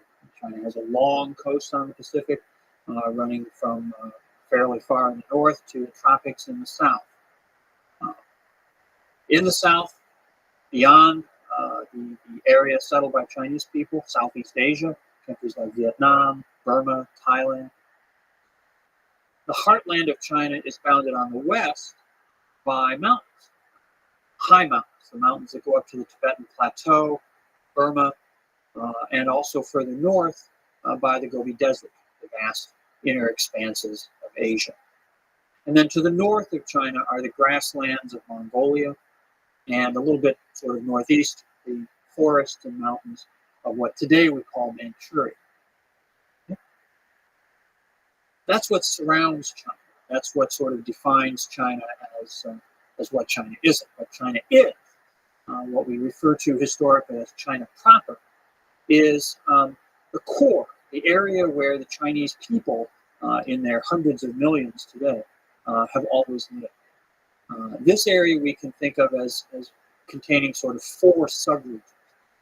In the north is the North China Plain. And the North China Plain is a, I don't know, 1,000 to 2,000 square miles a fairly vast expanse of flat level farmland, relatively easy to travel back and forth across it. Historically, pretty well watered. It used to be a few thousand years ago, even wetter than it is today. There's been a long-term process of drying out that's affected the ecology of the north. But the North China Plain is the agricultural heartland of Chinese civilization. It's where Chinese civilization first begins to historically emerge, and it is still where a huge proportion of the Chinese population is concentrated. South of the North China Plain is a region of hills and valleys, mostly south of the Yangtze River. We'll talk about the rivers in a minute. And this is quite a contrast to the North China Plain, where in North China you can go for days and days on foot or horseback across open land. In the south, settlements are divided off from one another by these mountains and valleys. The lowlands along the river valleys tend to be where agricultural settlement developed. The highlands, more rugged land, served as barriers between these areas where Chinese populations grew up. Now, to the southwest is the Sichuan Basin. And the Sichuan Basin is itself a fairly extensive agricultural plain, but it's cut off all around by high mountains. It's a major way to get there, its major point of accessibility is up the Yangtze River through the famous gorges of the Yangtze River. Very beautiful, stark, but also very challenging terrain. Sichuan has been, because of these mountains, has been somewhat isolated from some of the mainstreams of development. Sometimes it's been protected from the chaos and warfare that's plagued other parts of China. In other ways, it has sometimes served as a kind of refuge. We'll see some instances of that as we go along. Finally, in the northwest, there's a large area of highlands, of plateaus and fairly deeply cut river valleys. That's very dry, very different from South China or the North China Plain, high and dry in the northwest. Chinese civilization, Chinese culture has been shaped by this landscape, and most particularly by two great rivers that flow from west to east. And in the north, the Yellow River, which rises on the Tibetan Plateau and then makes this long sort of loop. I tell my students often that on the map it looks sort of like a pilgrim's hat, and that's called the Ordos Loop. And after making that long loop, it then flows east across the North China Plain, reaching the sea on one side or another of the Shandong Peninsula. Over time in history, the mouth of the Yellow River has shifted north, south, back south, many, many times. It's often a major disaster when this happens because of the flooding that's entailed, but it has been a constant source also of renewal for the land in North China as the silt that's brought down from the highlands is deposited during these periods of flooding. It's called the Yellow River because it's so full of silt. It carries a lot of dirt as it flows out and slows down across the North China Plain. Controlling the Yellow River, dealing with the flooding, the challenges of hydraulic management has been one of the concerns, one of the institutional problems that Chinese civilization has faced for a very long time. The southern of the two great rivers that flows across China is called the Yangtze River. In Chinese, they call it the Changjiang, which just means the long river. We generally refer to it in English as the Yangtze. It also originates up on the Tibetan Plateau, but it flows down through the Sichuan Basin, through this flat area surrounded by mountains in the southwest, and then out through the narrow gorges of the Yangtze, winding its way through central China, a very wet area, lots of lakes, lots of, again, efforts to control the flooding of the river historically, and then finally makes a long arc through East China and emerges into the Pacific, just north of where today the city of Shanghai is located. Now, I mentioned that Chinese civilization, the earliest Chinese cultures, appeared in the north, on the North China Plain, in the valley of the Yellow River. A couple of alternative centers that we'll talk about in the next lecture down further south in the Yangtze River Valley. But over time, the area that the Chinese people have lived in, the area that Chinese civilization has controlled, has expanded. And areas that were peripheral to the original zone of Chinese civilization have become part of China's territory. This has largely been a process of the expansion of agriculture. Chinese farmers moving south and southwest into the highlands of what are now Guizhou and Yunnan provinces. Tibet, further to the west, up on the very high plateau of Central Asia, has been linked to Chinese civilization since about the 7th century of the present era. And Chinese power has been extended into Central Asia, projected out along the ancient trade route that we call the Silk Road, running off to the northwest and then eventually extending on out to Persia, down to India, and eventually to the Mediterranean. The Mongolian steppes, which are very different from the agricultural heartland of China, have been linked to Chinese civilization, partly by the fact that tribes out in the grasslands have raided the Chinese frontier historically, and also because from time to time China, particularly strong dynasties in Chinese history, have been able to project Chinese power out into the grasslands and incorporate Mongolia into Chinese control. Finally, in the northeast, what today we call Manchuria, an area of rugged mountains and woodlands and very lush river valleys, has become part of today's China, only really in the last 400 years or so. We'll be talking about the Manchus, from which this territory now gets its name, Manchuria, later on in our lectures. The population of China itself has evolved in complex ways. The earliest people to call themselves Chinese, or to use a term to refer to themselves that we can see as referring to what we call the Chinese people. They call themselves the people of the black hair. Lived on the North China Plain. And the earliest states, the earliest fairly complex political entities, emerged on the North China Plain as sort of as confederations of numerous tribal groups who defined themselves in contrast to people who were not Chinese, people who were not civilized, and who they saw as barbarians. They used the term, a number of terms, which we translate into English as barbarians, to refer to these other people. One of the key elements in this self-definition, in the way that they thought, in what it was that they thought made them civilized as opposed to the barbarians, was writing, the possession of a system of writing. The system of Chinese writing, of course, is very different. It's ideographic. It's based on the use of characters rather than an alphabet. And it seems to have emerged fairly quickly.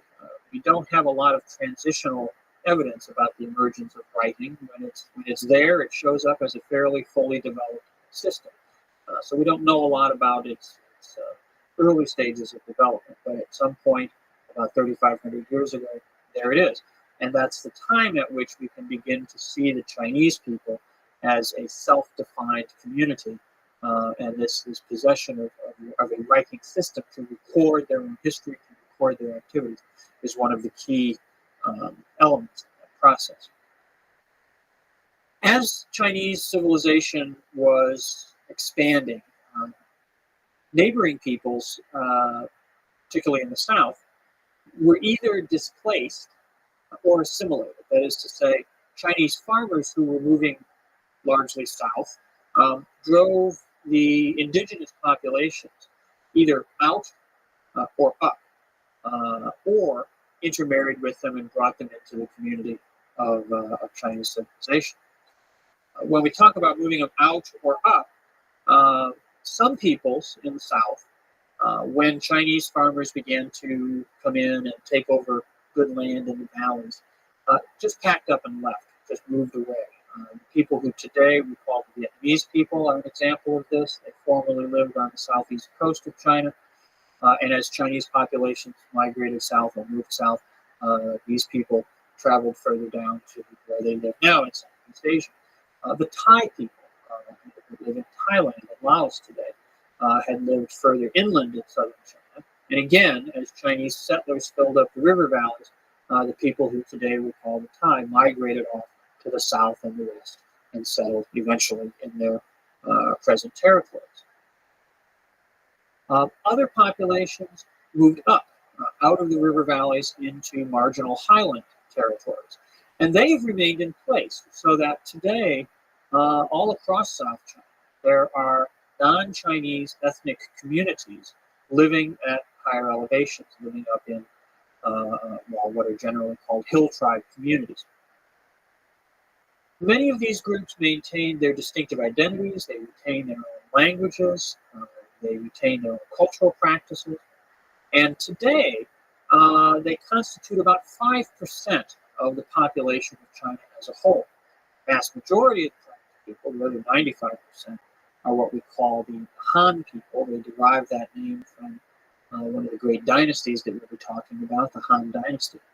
But about 54 officially recognized ethnic minorities, cultures which are not Chinese, or not officially designated as Chinese, are scattered across the territory of China today. And most of these are in the south, and most of these are populations that had originally lived down in the agricultural lowlands, but which 2,000, 2,500 years or so ago were displaced to higher elevations.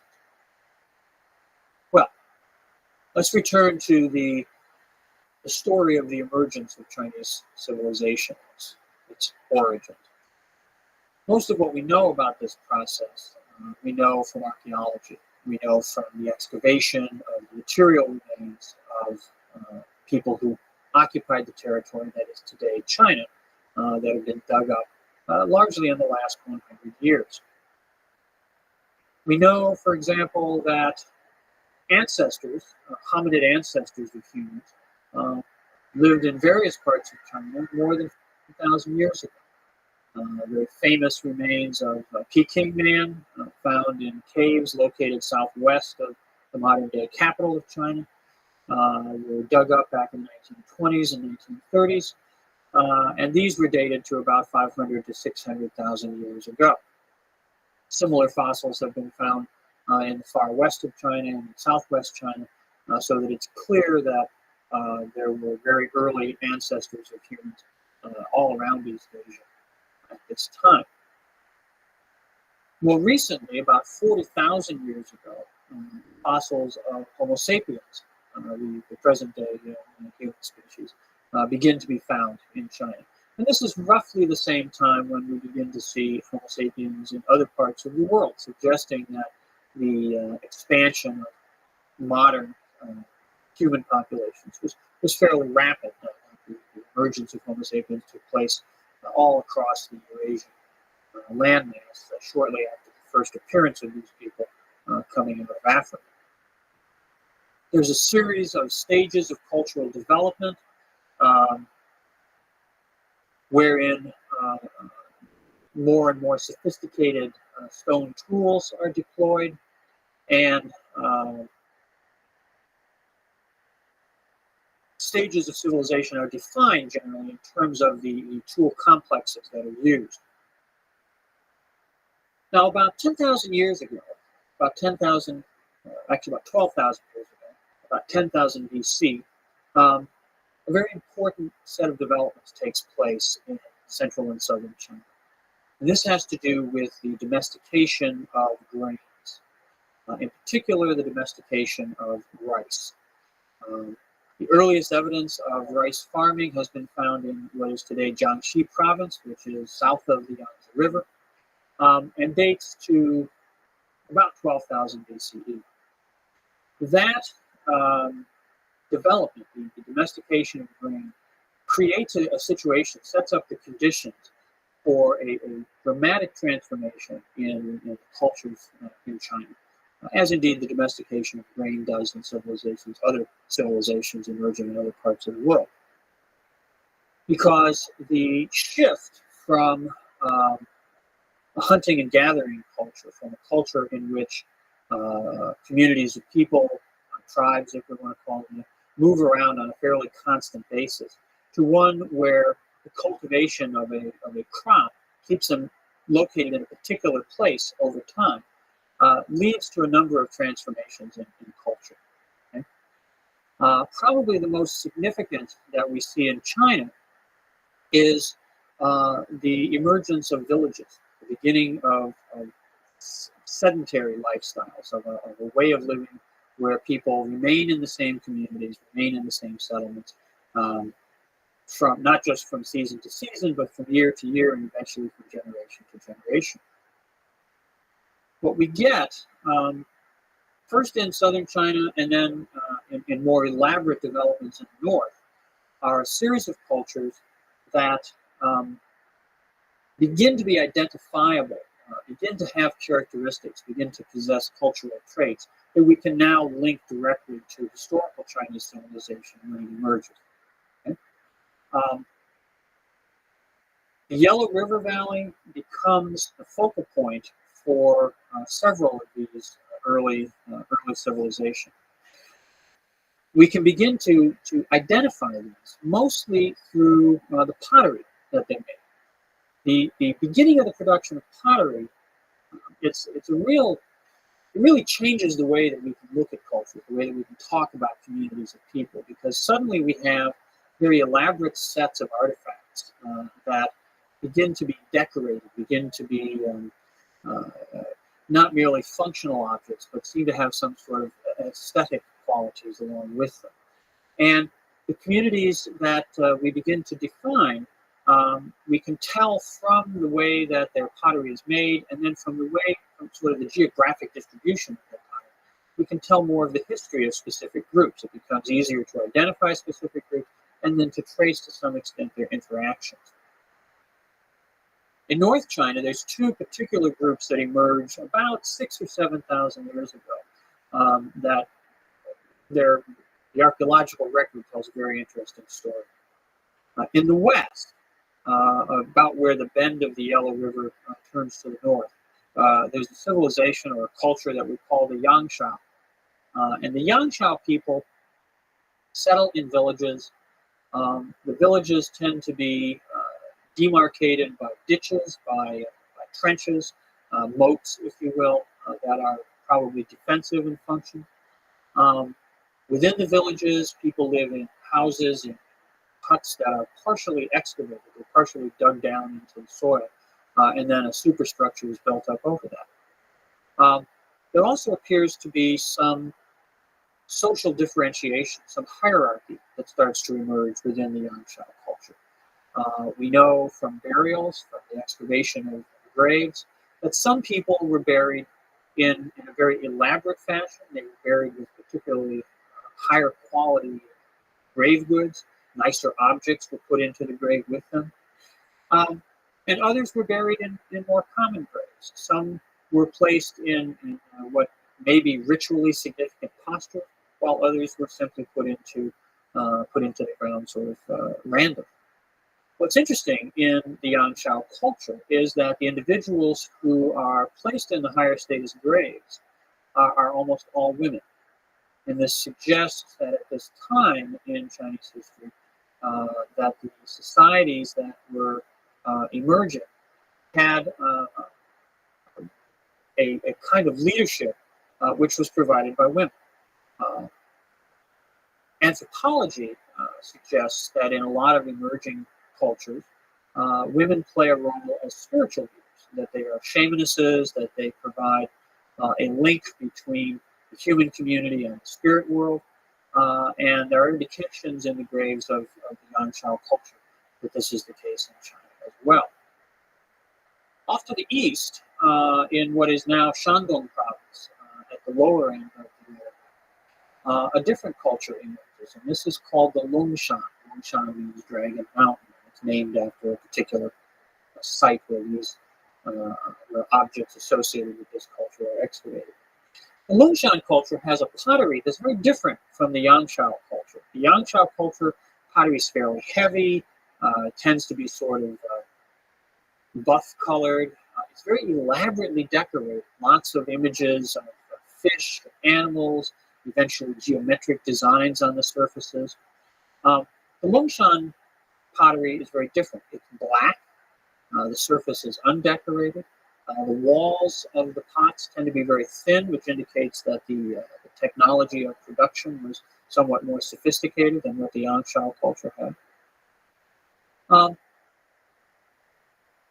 What we see then in the record, in the archaeological record, is an interesting pattern, because the Longshan pots, which initially appear in a very specific area in East China, as time goes by, start to show up in archaeological sites that previously had been Yangshao culture.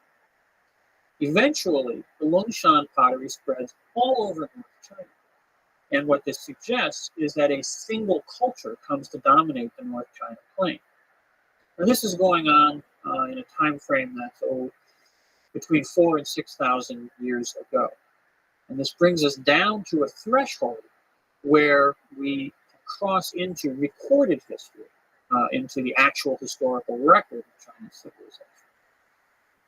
Further south, there's another set of developments that are taking place that are also linked to the eventual emergence of Chinese civilization, but which remain sort of separate tracks this early on. At the mouth of the Yangtze River, the area where the modern city of Shanghai is, and further upstream a bit, a different culture called the Liangzhu culture, also a culture with an elaborate pottery system, develops about the same time. And interestingly, it's in the Liangzhu culture that we actually have the first indications of a writing system in China. It's not a fully developed system, and indeed, there are some scholars who question the links between the marks on Liangzhu pottery and the later Chinese writing system. But the general consensus is that these marks that are on various pots and other objects located in the Liangzhu area are ancestral to the written script that eventually emerges. What we think they are either markings of craftsmen who produced the pots. They may have made little symbols that were meant to identify themselves, or perhaps identify the clan, the tribal group to which they belong. Or they may have been marks of the owners of the pottery. That is to say, again, probably clan names, totems of some type or another that would give a sense of to whom, with whom these pots were associated. But this marking, this graphic identification system, seems to be the earliest form of a written language. It's, as I say, they're not long text. There's one or two characters or one or two symbols, but some of them appear in later inscriptions, and so it's felt that they are the earliest form of writing. Finally, in the southwest, in Sichuan, in the area bounded by the mountains and accessible only through the gorges, there's yet another area of early civilization, of early cultural emergence. This is the one about which still we know probably the least. There have been some interesting archaeological discoveries in recent years, but Sichuan, the prehistory of Sichuan remains fairly murky. We do know that there were fairly large settlements. Some of these have been recently excavated, that there were independent ceramic traditions down there, forms of pottery that differed both in terms of their design and their decoration from any of the other three, the Yangshao, the Longshan, and the Liangzhu. Eventually, as we'll see in the next lecture, a bronze tradition emerges in Sichuan independently of the developments that take place in North China. It is indeed the emergence of bronze, the emergence of a metal-based culture as opposed to one primarily concerned with pottery and stone, that marks the transition archaeologically from prehistory into historical times. And we'll turn our attention to that in the next lecture.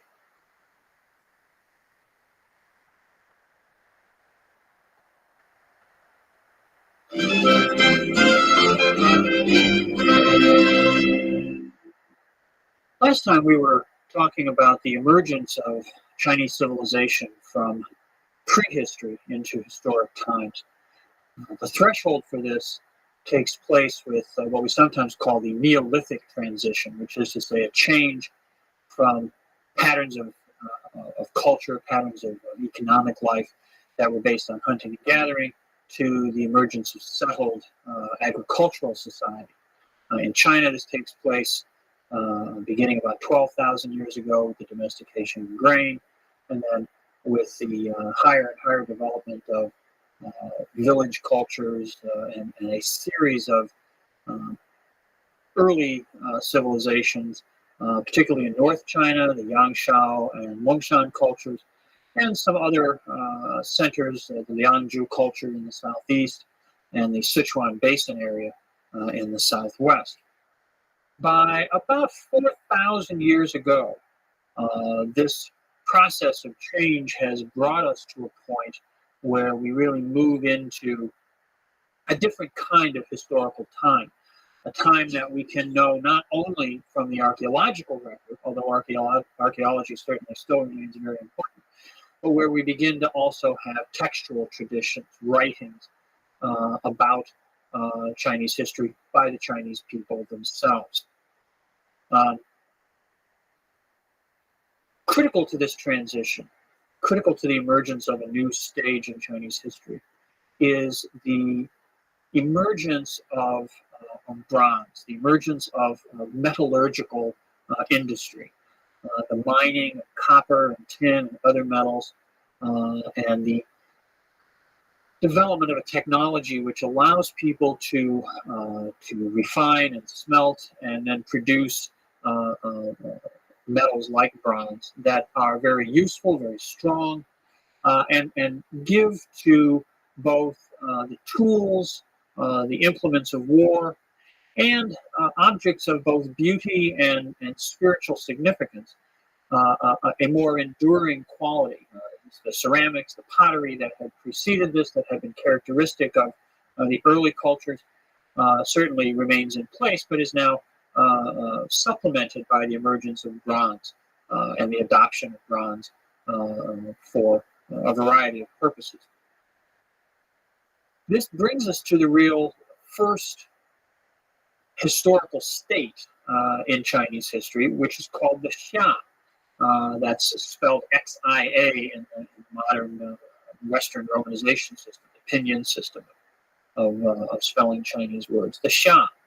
The Xia is referred to as a dynasty by the Chinese. In their traditional historiography, the Xia dynasty is where Chinese history really begins. The Xia itself is actually sort of a transitional period. We don't possess actual written texts from the Xia itself. We do have a lot of texts that talk about the Xia from the next period, but we don't have items that come directly from the Xia itself of a written nature. There is, however, clearly a sharp demarcation that takes place in the archaeological record that indicates the emergence of a very different order of political entity. And this is what we conventionally now refer to as the Xia period. And the Xia period begins roughly 2200 BCE, 2200 years before the current era, a little over 4,000 years ago. The archaeological record of the Xia consists of a number of significant features. Perhaps most imposing, most striking is the emergence of what are called palace forms of architecture. Large structures, large buildings built up on rammed earth platforms. That is to say, rammed earth technology becomes very important, not only in the building of these platforms, but in building walls around settlements. And this is a technology that involves putting up wooden frames, filling them with dirt, and then using flat stones to ram, to pound down the soil to create a very compressed and firm layer. And you put in more dirt on top, ram that down, and you build up layer after layer after layer of this very, very tough, resilient material. So building these rammed earth platforms and then walls made of rammed earth surrounding either particular complexes of buildings or entire settlements. This becomes characteristic of urban places in Chinese history, and its emergence at the beginning of what we call the Xia period marks a real shift in settlements. Most people, ordinary farmers, ordinary peoples, continued to live in the partially excavated structures that had been characteristic of earlier times. The palace architecture that emerges is exactly that, or at least apparently that. Buildings which were used for the ruling elite, buildings that were used for ritual or ceremonial purposes, for sort of public functions, not as the dwellings for the vast majority of people. Nonetheless, the appearance of these buildings suggests that there's a further development in the degree of social hierarchy, the degree of social differentiation. The domestication of grain, the development of an agricultural society, of settled communities, what that gives rise to, one of the things that gives rise to, is the development of a surplus. That is to say, more grain, more food is produced than is necessary to sustain the farming population. And what this allows for is the emergence of groups within society who don't engage in farming, who can devote their time and their energies to other activities. Some of these people become artisans, craftsmen, specialists in different kinds of handicraft production. Others perhaps become warriors, military specialists. Some become political leaders, initially probably ritual or spiritual leaders, but eventually, as time goes by, they become more and more purely state-oriented, more political in their nature. The large-scale buildings, the sort of ritual centers that we see in early Xia archaeological sites were probably used by these newly emerging political elites for the performance of public activities that cemented and legitimized their rule. The performance of public rituals probably was a way for them to display their power, but also for them to sort of perform actions which made people believe in their power, made people accept their power, accept their leadership in society. And it seems that the central feature of this was worship, was a spiritual practice. Early cultures, early communities in China participated in what we sometimes call totemism, a form of shamanism, where animal spirits are associated with particular tribal or clan groups of families. The Xia state, if we can call it that, the Xia dynasty, seems to have been a period where the worship of the totems of one particular family is transformed into a sort of royal ancestral cult. That is to say, the spirits not only of nature, but of the ancestors of the present-day rulers came to be seen as divine powers who could affect life in the present world. Okay? The leaders of the Xia appear to have performed public sacrifices in the memory of their ancestors, and perhaps, we don't know this for sure about the Xia, but we'll see how it develops in the next period of the Xia, perhaps engaged in a ritual interaction with the ancestors in which they asked the ancestors for help or for advice in terms of how to deal with the problems of the day-to-day world. The centers where this seems to have taken place is a site called Arlito, which is in the west of modern-day Hunan province, and possesses one of the most elaborate of the early palace complexes, a number of buildings.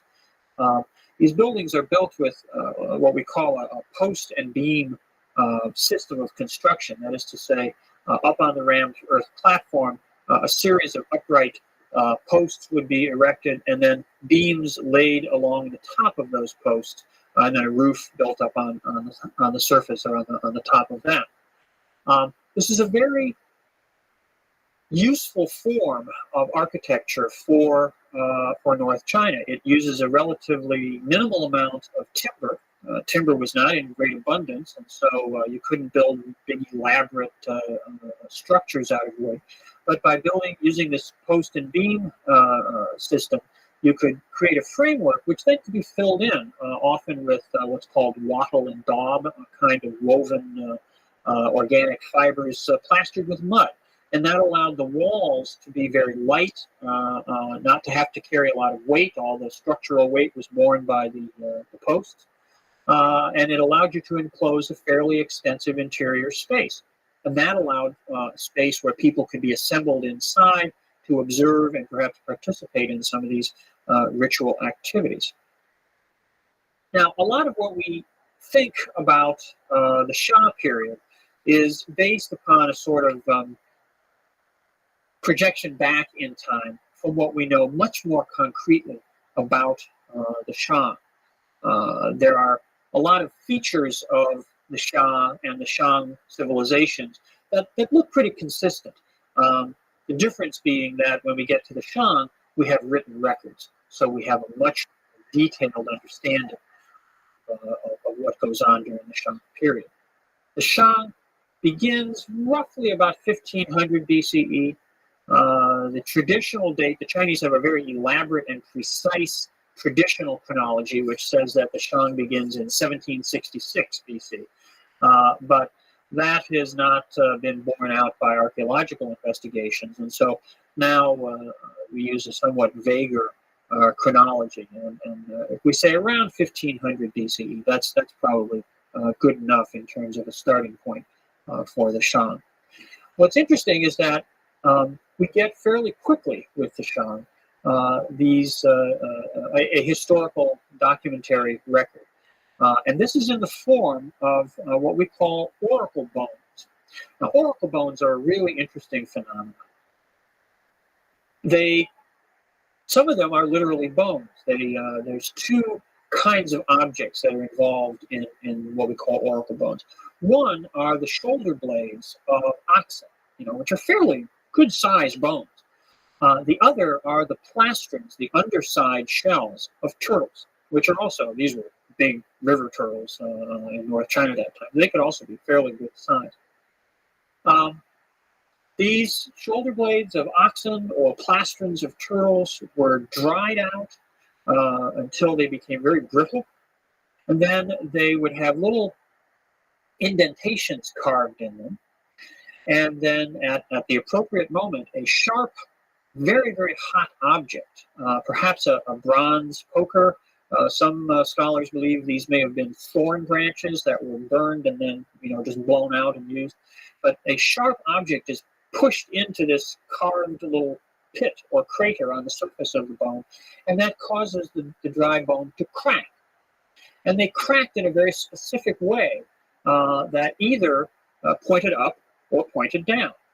And based upon the way that the crack pointed, the bones, the ancestors were believed to have spoken, to have communicated.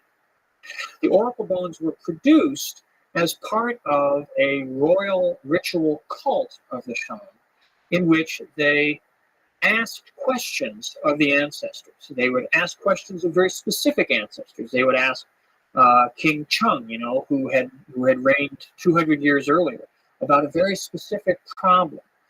And they asked all kinds of questions. This kind of divination seems to have gone on almost on a daily basis, usually early in the morning. The king would go to a ceremonial hall, and there would be lots of officials, and then it would be the official diviners. And the diviners were the people who could read and write. They were the people who seemed to have deployed the written language. And as I said earlier in the last lecture, when we get a written language, it's fully developed. As soon as we have it in the historical record, it's a fully developed language. We don't have transitional sort of intermediate stages of development of the record. We just have now full text.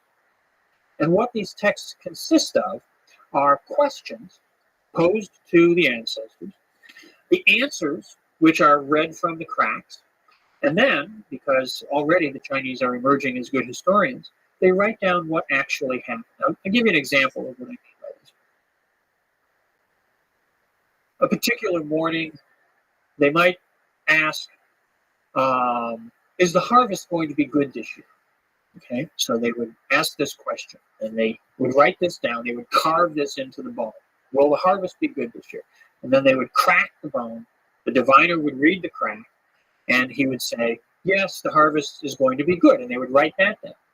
And then later, after the harvest came in, if the harvest was good, they'd write down, and it was good. If the harvest wasn't good, they'd write down, but it wasn't good. And so they kept a record of questions, answers, and actual outcomes, sort of like they were keeping track of how the ancestors were doing. It's a fascinating set of materials to work with.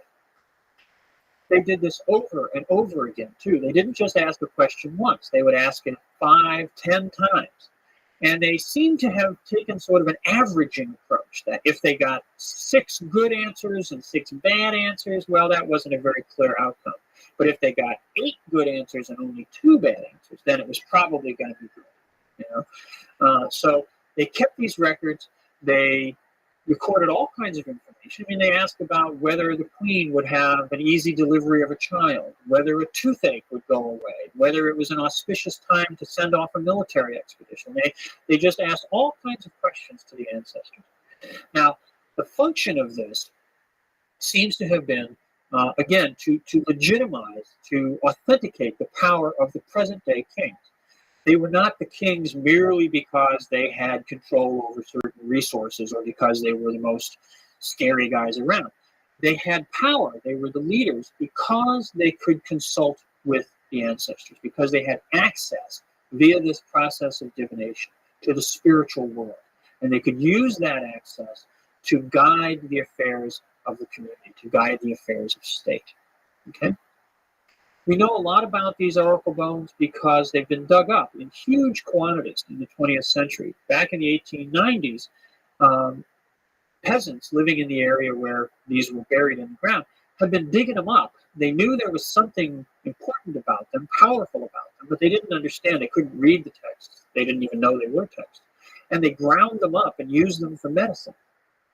And it was in a marketplace at a traditional medicine shop that an archaeologist saw one of these and said, oh my gosh, this is really important, and found out where they had come from, and then began the process of excavating them. And now there have been tens of thousands of them dug up, and they've become a tremendous source of information about the Shan period.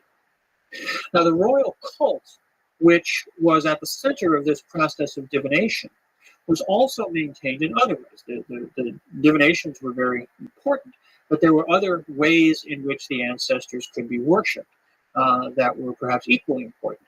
And this is where, to a great extent, the bronze culture comes into play. Ritual bronzes, objects of very great beauty, were produced for a whole variety of particular ceremonial functions. Wine cups that were used to offer libations to the ancestors, which would then be poured out on the ground. Particular kinds of cooking vessels that could be used for cooking grains, other kinds that were used for cooking meat. All these kinds of offerings were prepared and presented to the ancestors. Again, these things, all these activities taking place in these large monumental halls. The sacrifices would be made, the offerings presented, and the ancestors would come, the spirits of the ancestors would come, and they would take the essence, if you will, of the offerings. And then the food that was left, the empty, sort of non-spiritual remains of the food that were left, would be consumed in great feasts. This was a way in which the royal family also displayed its wealth and power by hosting these great banquets. Well, the kings, the central players in all this, were the Shan kings. And probably the Shah had operated in the same way, but again, we know very concretely for the Shah, the monarchy was the central institution in this political system. Now, in those days, life expectancy was not very long. Most people, probably even in the wealthier, better off parts of society, most people didn't live much past about 30. As a result of this, it was often the case that the ruling king died before his children were old enough to succeed him, before his son, his eldest son even, would be old enough to succeed him. And apparently because of this, the Shang monarchy was not organized on a basis of the kingship passing from father to son. Instead, the kingship passed within a given generation from the older to younger brothers. So in the first generation, or in a given generation, the eldest son would be the king, the eldest brother would be the king. And then if he died, his younger brother, his next younger brother would become king. And when he died, perhaps even his younger brother might become king, sometimes 3 kings in a single generation. When the last died, the eldest son of the eldest brother would become the king. So it would sort of go parallel for a while and then kick back over to the eldest line. And this went on for a number of generations. I think something like 26 kings in the course of the Shang period. The Shang also built royal capitals. The Sha model, the city of, or the settlement at Arlito, where these early palaces emerge in the Sha archaeological record, were continued under the Shang. The Shang built fairly large capital cities, but they didn't seem to stay in them a very long time. The Shang period lasts 5 or 6 centuries, and in the course of that time, they had 9 capitals. So they seemed to move them with a fair degree of regularity, although the last of the Shang capitals at a city, a small town, a small city today called Anyang in Henan province, seems to have remained the center of the Shang state for the last 200 years of its existence. So perhaps they were settling into a more permanent capital center. The Shang was a federation of peoples. That is to say, there were the people formerly known as the Shang, who were the ruling family, and people who were linked to them by various ties of blood, people from the same clan, the same tribal grouping. But there were other peoples who were not blood relations of the Shang, not members of the same tribal order as the Shang, who were part of the Shang state, part of the Shang, I suppose we could say, empire. And these people formed a sort of periphery around the central territory of the Shang. What united them, what they had in common, was their participation in the royal cult, their participation in a literate civilization. Reports would be sent in from various parts of the territory that were written down. Communications from the king to his subordinate leaders were written down. So it's a state which now operates on the basis of written communication, not only the oracle bones and the maintenance of divination records, but the day-to-day operations of governance were carried out using a writing system.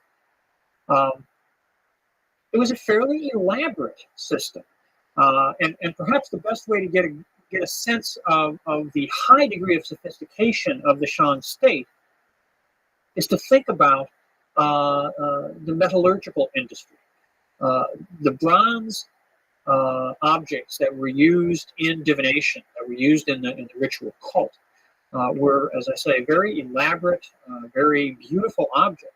They were cast objects, that is to say, molds were made, and then molten bronze was poured in. It's a very sophisticated kind of technology. The whole metallurgical industry involved mining, smelting, refining, blending different metals together to produce the right kind of bronze, the design of the objects, the making of the molds, the pouring of the objects, finishing them. All this was organized by the Shang state. It was officially run.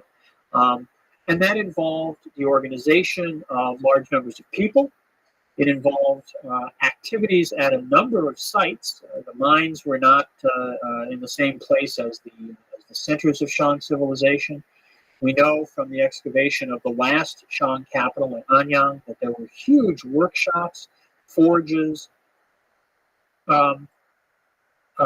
places where the metal was cast, all kinds of settlement areas where the craftsmen, the artisans who worked in the different phases of the metallurgical industry were housed. A very elaborate system, clearly organized, and administered very effectively by the royal state. To do that required both managerial skills, but it also required a capacity to feed people, to clothe people, to house people, which meant that all these things had to be paid for.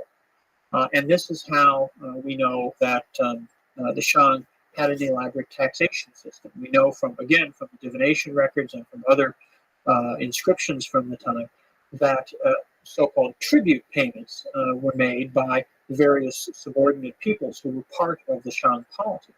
And these, in effect, were taxes. These were ways in which the royal center drew from the peripheral settlements the wealth that it needed to sustain its military infrastructure and the metallurgical industry. And of course, the metallurgical industry was critical to its maintenance of its own legitimacy, its own public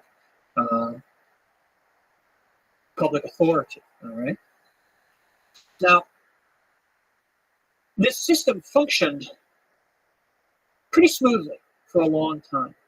We know, again, from the divination records that the peoples outside of Shang civilization, the so-called barbarians, who lived north, south, east, west, all around the Shang, were of constant concern. The diviners are frequently asking the ancestors for advice. Should we launch an expedition to punish the people in the east? Should we expect that the barbarians from the north will raid at harvest time? All kinds of concerns, all kinds of anxieties are in evidence in the questions that are asked. And we know from the answers and from the outcome statements that there were frequent devastating raids, that non-Chinese peoples intruded into the settled areas, intruded into the agricultural heartland, and carried off not only food and other kinds of supplies, but people as well were taken away and enslaved in these non-Chinese areas, or these non-Shang areas. So the maintenance of security was one of the critical functions of the Shang state as well.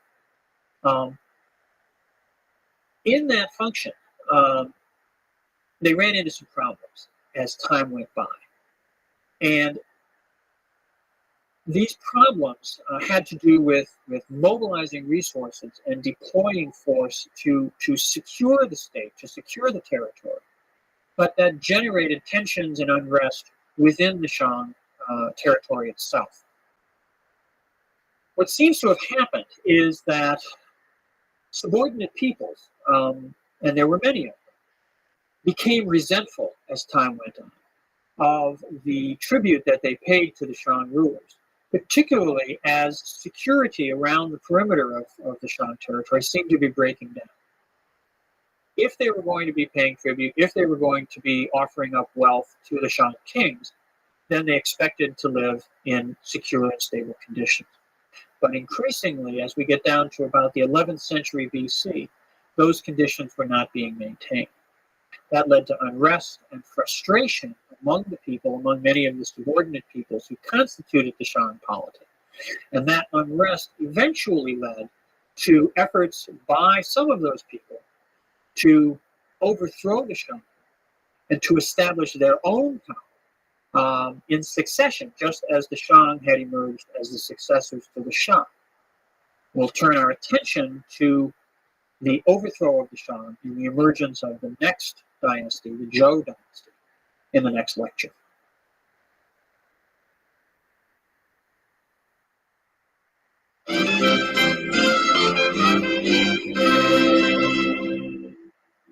We've been talking about the emergence of Chinese civilization. And we've traced this down thus far from its origins back in prehistoric Neolithic times to the first dynasties in the traditional Chinese historiography, the Xia and the Shang, which emerged in North China, built up largely around bronze civilization, developed royal monarchical systems, worship of the ancestors of the rulers being a critical component of their early states. We've learned a lot about these early periods in Chinese history from archaeology, from the excavation of the oracle bones that we talked about last time, the records of divination, records of consultations, if you will, with the Shang ancestors. And what's interesting in some ways about this is the degree to which the archaeological record and the information recorded in texts like the oracle bones has confirmed, has agreed with the traditional mythological accounts of Chinese history. And before I go on to talk a little about the next dynastic period, the rise of the Zhou dynasty, I want to just mention briefly some of the contrasts between the mythological record and the archaeological record, or the textual tradition that we've had emerge about the Xia and the Shang.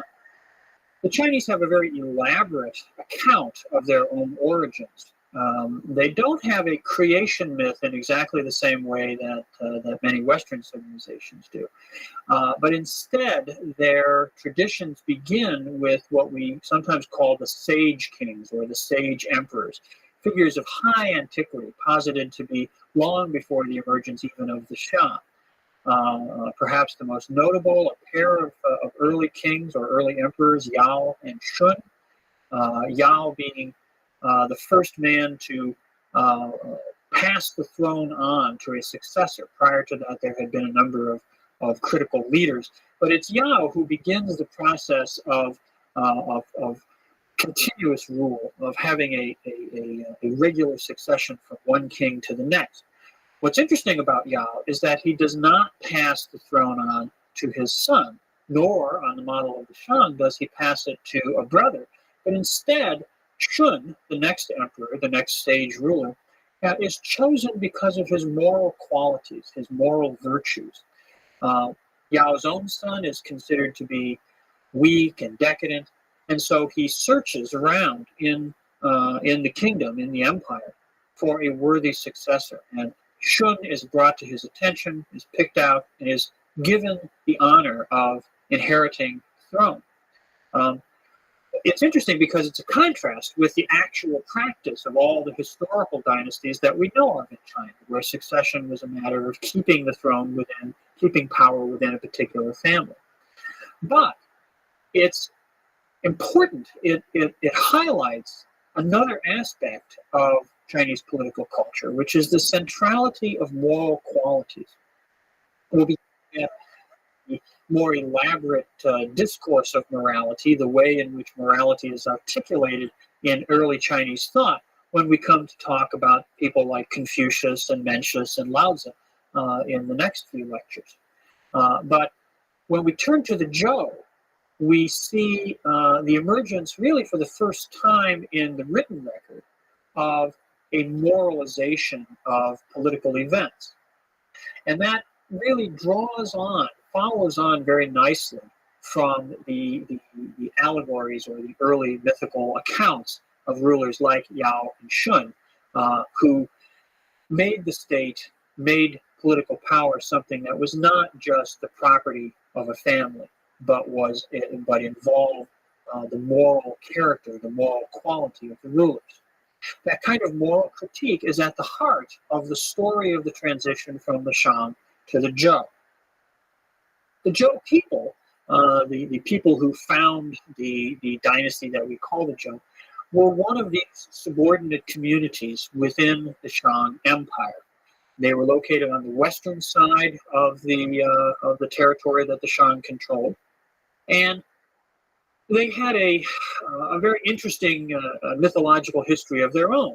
Their early history involved a change from a hunting and gathering society to an agricultural society, and then a reversion to a hunting and gathering period before they finally settled down and became farmers on a more permanent basis.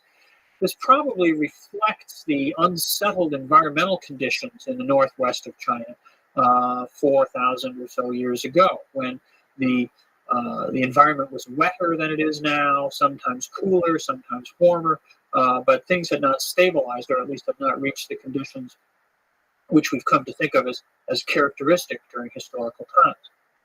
The Zhou people did eventually settle and become an agricultural community, and they became affiliated with the Shang order. But they were resentful of the power of the Shang. They were resentful of the dominance and leadership of the Shang. And they began somewhere around the late 12th century or the beginning of the 11th century BCE to conceive the ambition of overthrowing the Shang and of establishing their own leadership. They felt that they were in a better position, that they were at least more deserving of the power which the Shang rulers were not exercising as well as they should, were not performing the leadership roles as well as the Zhou leaders thought that they should.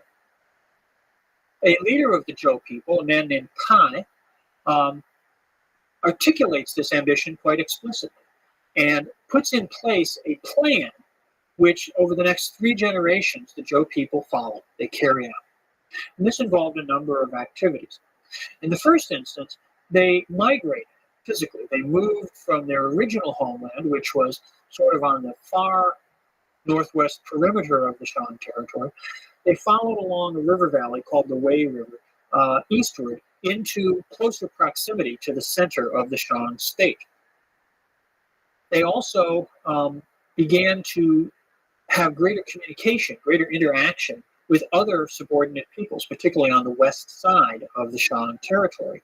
And they used these contacts basically to build up a political alliance so that they could have the power, they could develop the resources necessary to confront and eventually overthrow the Shang kings.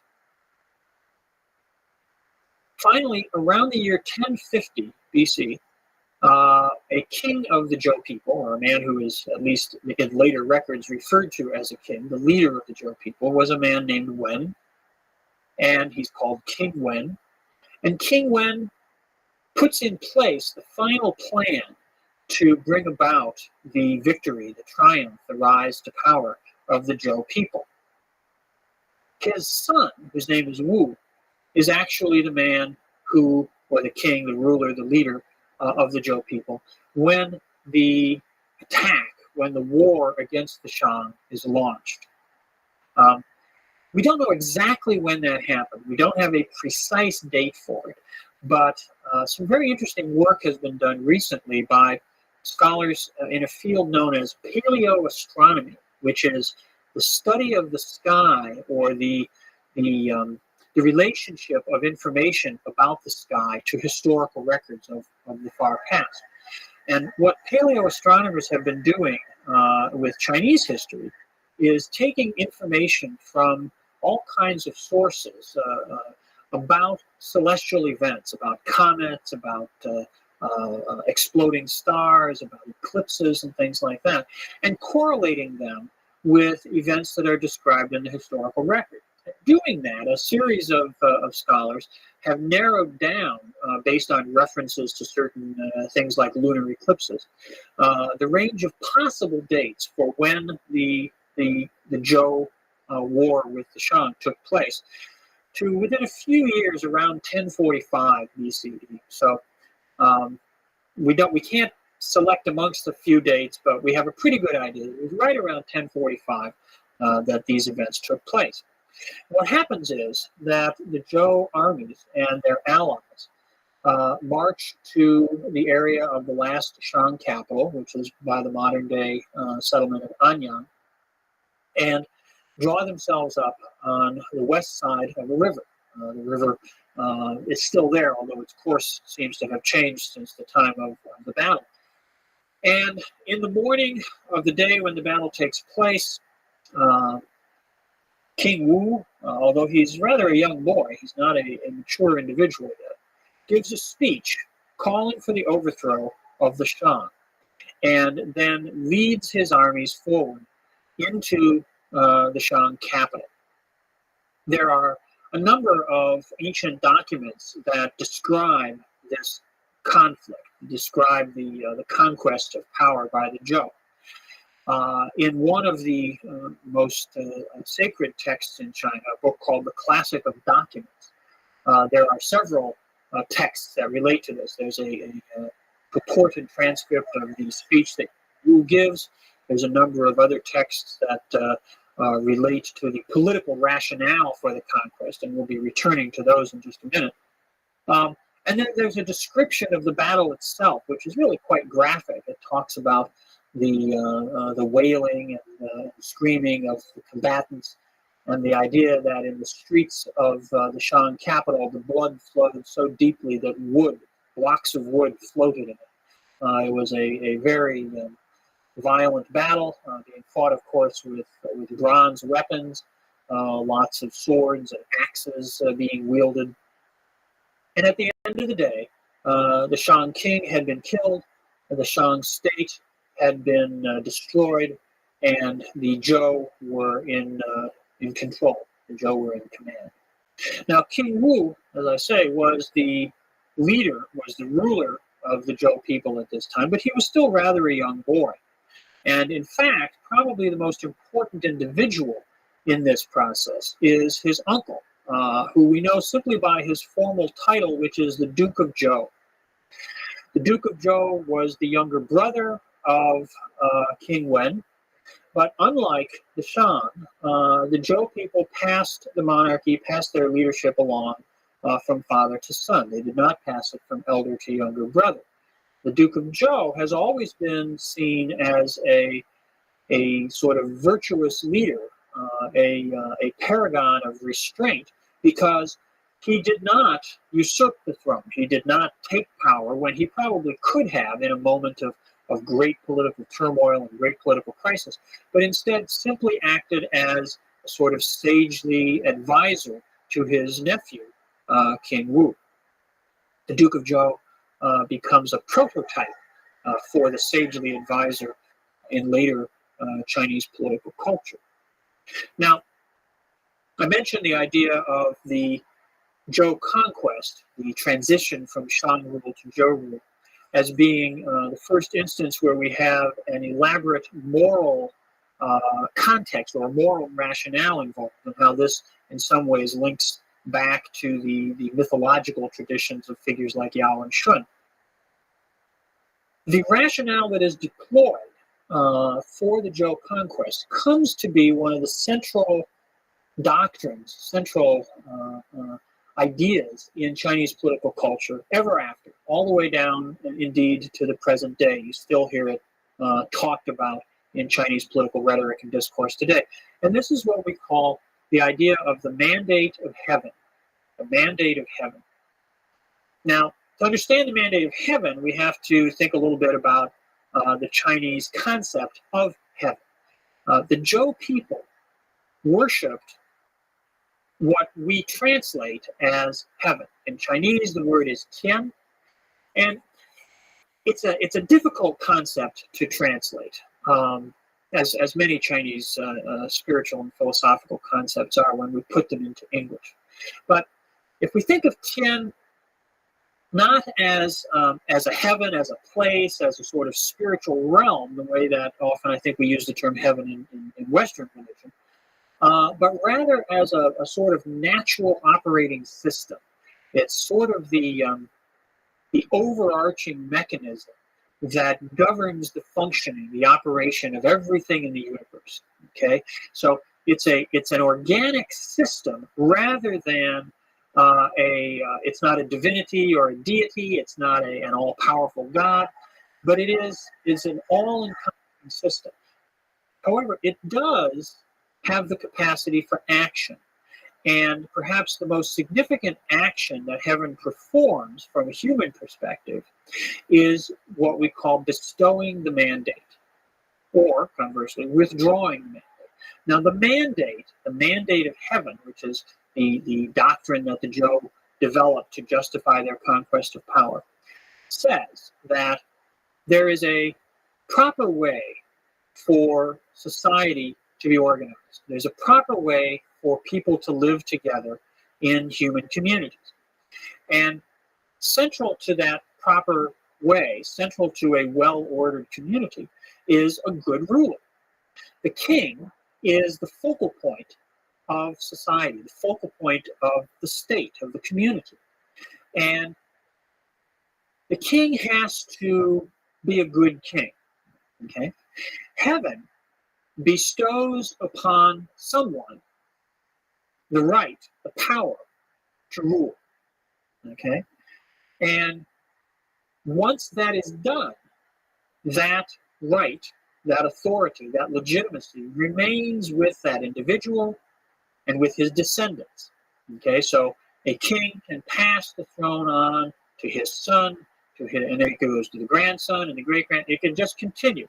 This is how we get the phenomenon of dynasties. A dynasty is a ruling family, a ruling house, which maintains a succession of power from generation to generation. And a dynasty is legitimized, is based in the fact that it possesses the mandate of heaven. Heaven has bestowed the mandate on a particular ruling family. But the mandate is not just a grant. It's not like the Western doctrine of the divine right of kings. In the doctrine of the divine right of kings, the king rules by divine right, and whatever the king does is basically okay. The mandate of heaven is more like a performative contract between heaven and the rulers. The rulers must be good rulers. The rulers must create and maintain conditions of peace and prosperity for the people, so that the people can pursue their livelihood without fear of external invasion, without fear of domestic unrest, and also without fear of cruelty or exploitation by the rulers. Okay, the kings have to tax people, they have to levy various kinds of duties on people, they have to mobilize military resources, they have to organize the metallurgical industry, but they have to do all these things in a way which maintains the livelihood of the community. They can't just make people do whatever they say and take everything from them and crush them with exploitation. If the rulers do that, if the rulers become cruel and exploitive to excess, then heaven will withdraw the mandate. Heaven will take the mandate away from the current rulers. And then heaven looks around, basically, and bestows the mandate somewhere else. Okay? Now, what the Zhou say, what King Wu says in his speech before the battle at Anyang, is that this is exactly what has happened. He says, this is not something I choose. We're not here today because I want to overthrow the Shang, because I want to increase my power. We're here today because heaven has withdrawn the mandate from the Shang, bestowed it on us, on the Zhou people. And I, as your leader, have to guide you in this effort. Okay? The Shang, he says, were legitimate. The Shang received the mandate of heaven. And at first, the Shang ruled well. They guided the affairs of the country. They guided the affairs of the people in a proper way. But then, as time went on, they became corrupt. They became decadent. The last ruler of the Shang, he's a tyrant. He's cruel. He stays in his palace. He indulges his decadent passions, and he doesn't care about the safety of the people. He exploits the people to enrich himself. Heaven has withdrawn the mandate, and it has bestowed the mandate upon us. Now, the doctrine of the mandate of heaven is really a lovely system for justifying political transition. It's a system that validates success, okay? If you challenge the power of a ruling dynasty, and this becomes the pattern throughout the rest of Chinese history, as we'll see. If you challenge the power of a ruling dynasty, a ruling house, and you succeed, you overthrow that dynasty, and you establish a new one, you establish a new power, then obviously you have received the mandate of heaven, and they have lost the mandate. If you challenge the power of a ruling dynasty and you fail, then obviously you didn't have the mandate of heaven. So it's a perfect system. It's got perfect feedback, because if you win, then you have the mandate. If you lose, then you didn't have the mandate. So it's a very nice self-validating rationalization or rationale for the transference of political power. Now, in the historical records, in the texts that we have about Chinese history, the doctrine of the mandate of heaven is used, it's projected backwards, and there's actually, in some sources, there's discussion of the Shang overthrow of the Shah, or the replacement of Shah rule by the Shang period, as an earlier instance of this. But those are clearly later reconstructions. Those are texts that are written during the Zhou as a way of legitimizing their own actions on the basis of historical precedent, as well as on the merits of the doctrine of the mandate of heaven itself. So the mandate of heaven becomes the fundamental explanatory mechanism for political change. And as I said, it remains a powerful concept all down through later Chinese history. You'll see references to it in talking about the revolutions of the 20th century, or in talking about the death of Mao Zedong, which we'll be getting to much later. It's still an idea that's very powerful in China today, and it comes directly from these experiences around 1045 BCE when the Zhou overthrow the Shang. Well, they successfully carry out this transition. They successfully destroy the power of the Shang state and replace it with their own. And then they set about creating a new order. Now, one interesting aspect of this is that although the Shang people have been defeated, the Zhou people continue to sort of respect them. The Shang are moved away from the capital area at Anyang, their final capital at Anyang. They're moved off to the south and east a bit, and they're given a territory of their own. They are, in effect, made now a subordinate people within a political order dominated by the Zhou. But they are allowed to retain their own customs. They are allowed, for example, to continue the ancestral worship of the Shang royal family. And indeed, there are territories in southeast China today, in what's called Anhui province today, where certain families trace their ancestry all the way back to the Shang period. So they're not wiped out and destroyed, but they are incorporated into the new order that the Zhou set about building.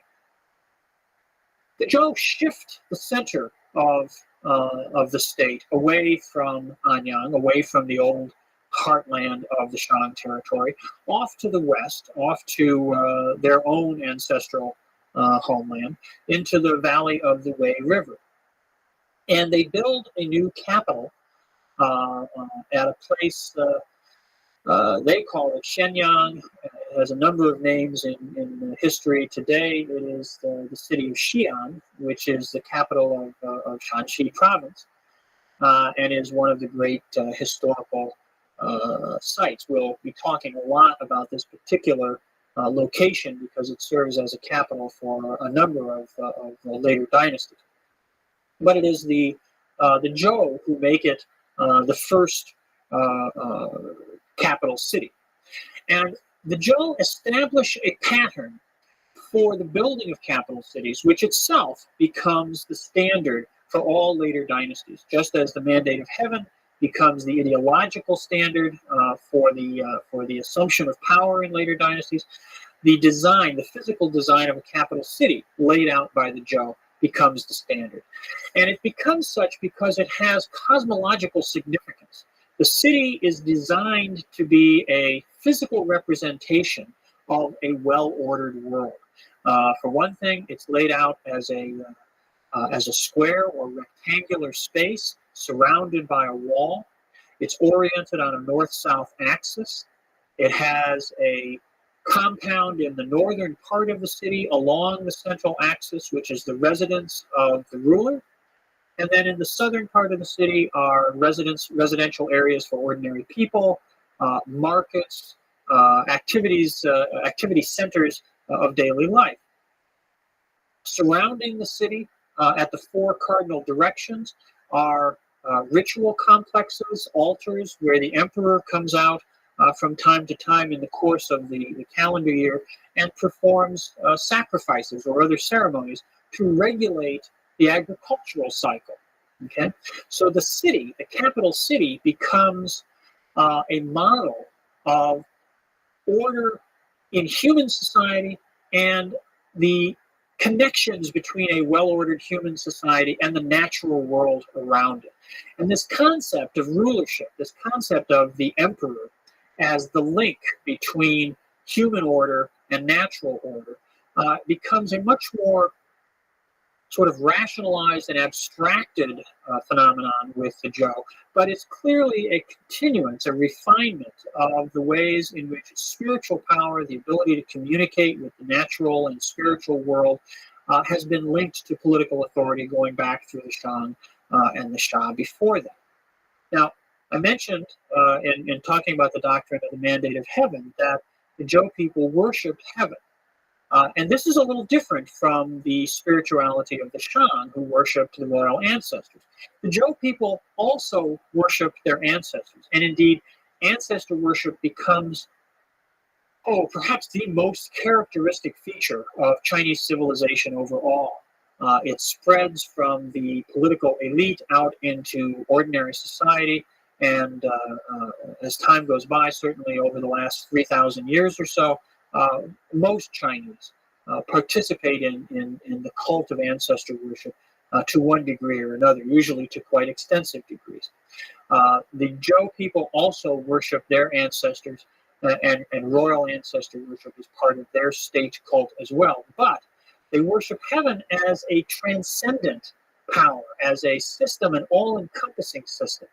And this is important because it's part, again, of their political legitimization. They are not merely one family exercising power over all others. They are that. And there's no way to get around that. That's what a dynasty is. But they exercise that power in the name of a larger, more all-encompassing order. And that order is what is, in a sense, characterized by their worship of heaven. Okay, heaven covers everything. One way to translate the term heaven, one very concrete way to translate the term heaven, is the blue vault of the sky. That's one of the meanings that the character has, is to specifically refer to the sky. And the way in which the sky extends over everything is the way in which Zhou rule is to extend over everything. The realm of the state, the territory that the ruler governs, is referred to as all under heaven, Tianxia, everything that's under the sky. And so it's that all-encompassing order which the Zhou set out to create. They do this very successfully. The first 2 or 3 centuries of Zhou rule are a period of expansion, a period of population growth, territorial expansion, particularly in the south and the southeast. The Zhou state, by, say, the 8th century BCE, is perhaps 4 times as large as the territory controlled by the Shang at the time of the conquest. The success of the Zhou in expanding their territory, in increasing their population, leads to new challenges in terms of administration. The Zhou kings cannot govern the entire realm themselves from their capital, and instead they have to create new mechanisms of administration. And they do this by appointing local rulers, local power holders. Those local power holders are initially quite closely bonded to the kings, but as time goes by, those bonds weaken and local strongmen start to emerge, pursuing their own interests, pursuing their own power, in distinction from that of the Zhou royal court. The tensions that creates within the Zhou system lead to a period of breakdown and fragmentation. And that is what we will turn to in the next lecture.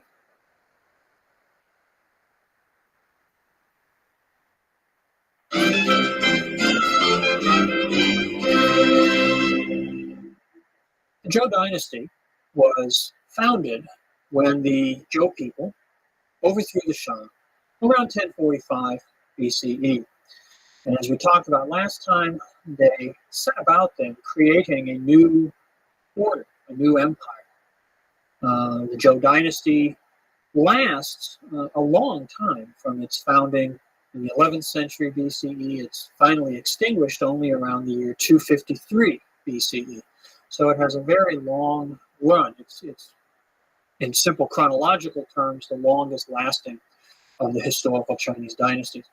But as a really effective state, as a state that actually controlled and administered a integrated empire, its reign is considerably shorter.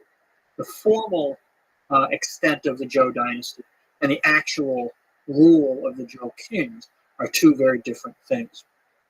What I want to talk about in this lecture is the process of breakdown, the process of fragmentation, which really brings to an end the period when the Zhou kings were the real rulers over China, and takes us into a period of chaos and confusion and turmoil, which lasts a long time, but becomes also one of the most fertile and creative periods in China's intellectual and cultural history. We'll be looking at those intellectual and cultural developments more in the next couple of lectures. This time I want to really concentrate on what happens to the Zhou state and how it winds up becoming a what we might today call a dysfunctional empire. The Zhou faced the challenge of administering China, of administering the territory they had seized from the Shang, and they performed quite well in the early centuries of their rule. As we talked about a little bit last time, they were able to expand the territory under their control, particularly by expanding to the south and the southeast. They brought Chinese rule, or their own rule, to the Yangtze River Valley and even beyond that, and to the very rich rice growing areas of the southeast coast. As they did so, they also presided over a period of population growth. In part, of course, that's a result of geographic expansion. More territory, more control, brought more and more people into the Zhou Empire.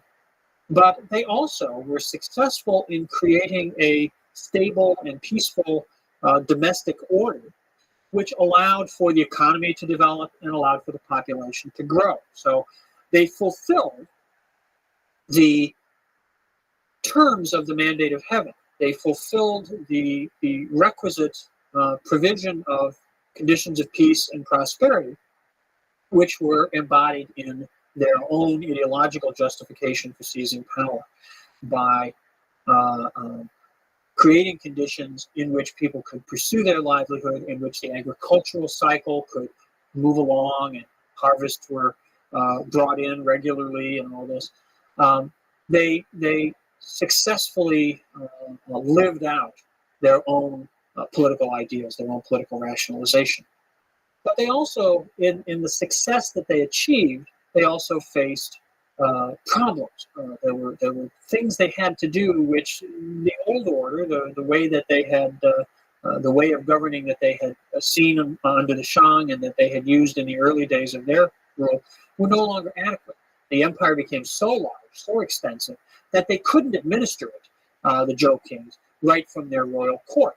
They could exercise pretty direct, effective control within a certain geographic range, but once the empire got larger and larger, simply the time it took to communicate with people out there in various parts of the territory made it less functional, less possible to make all the decisions and monitor and manage all the affairs of the empire from the royal court.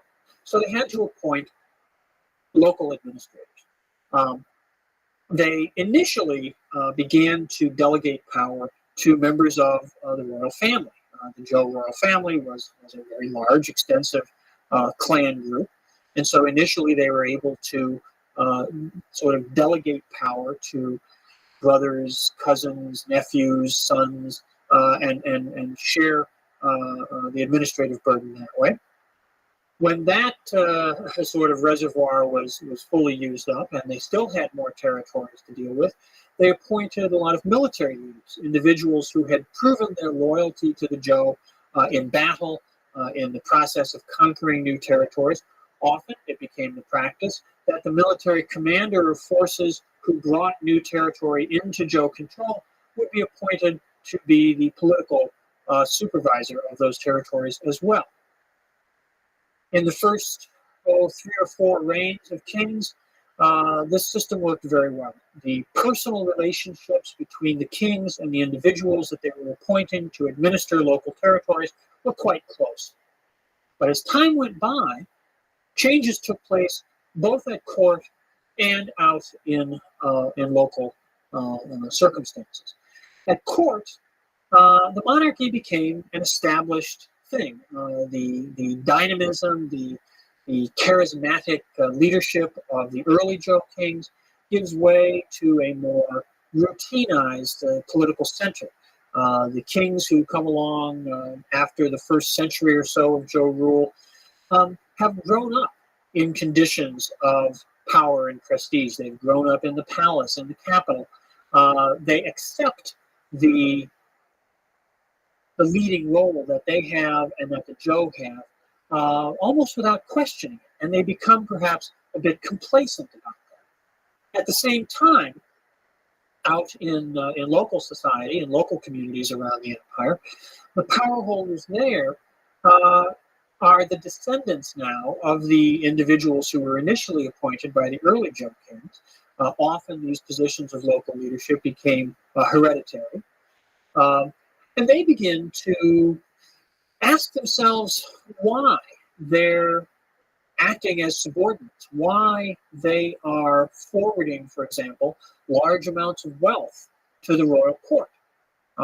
Particularly in the south and the southeast, the territories that are now being brought under Zhou rule are very productive, very rich agricultural areas. And yet, most of the agricultural surplus that's being generated is being shipped off as tribute payments to the royal court. And local administrators now start to question them, now start to say, why, we're doing the work, we're out here on site, in location. Why are we sending all this wealth off to the capital? Why don't we retain more of it here in our local environment? And so they began to, in fact, decrease the amount of tribute that they forwarded to the court.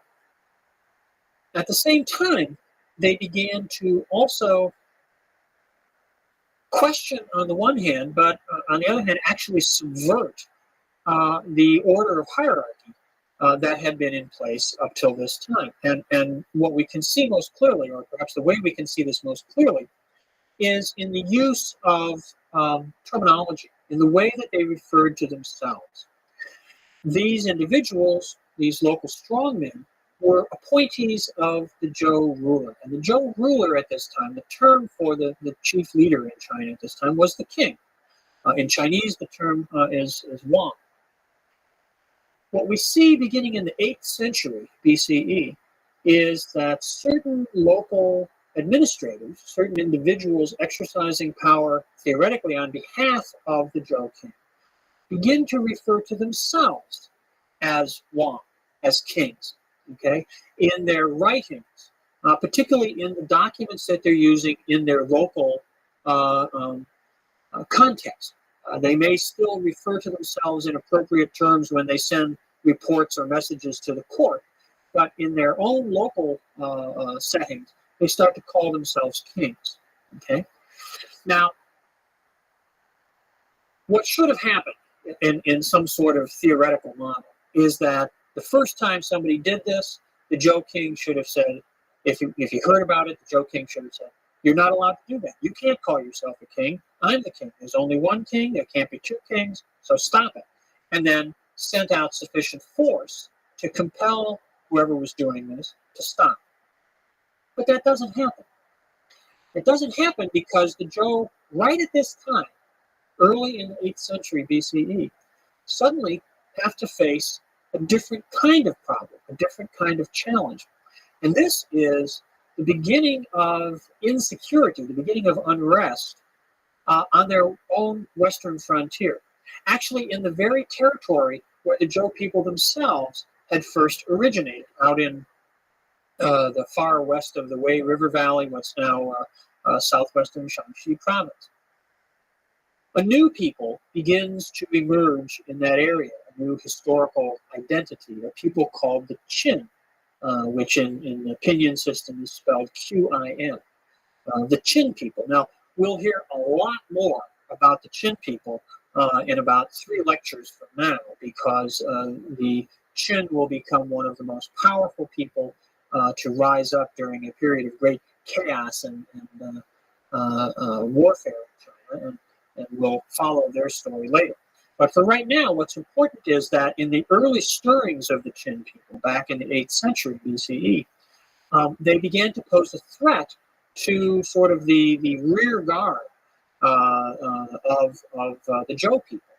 And in fact, the Qin began to raid into Zhou territory, and around the middle of the 8th century, the Zhou decided that they needed to move their capital. So they abandoned the capital that they had built at the beginning of the dynasty, where the modern city of Xi'an is, and they moved east, down the Wei River Valley, into the Yellow River Valley, and out onto the very edge of the North China Plain at the site of what is today the city of Luoyang. Now, Luoyang, they also built as a great imperial capital on the model they had developed back at Shenyang of a square city with a north-south axis and all the other attributes of sort of the cosmic diagram that the Chinese capital is meant to embody.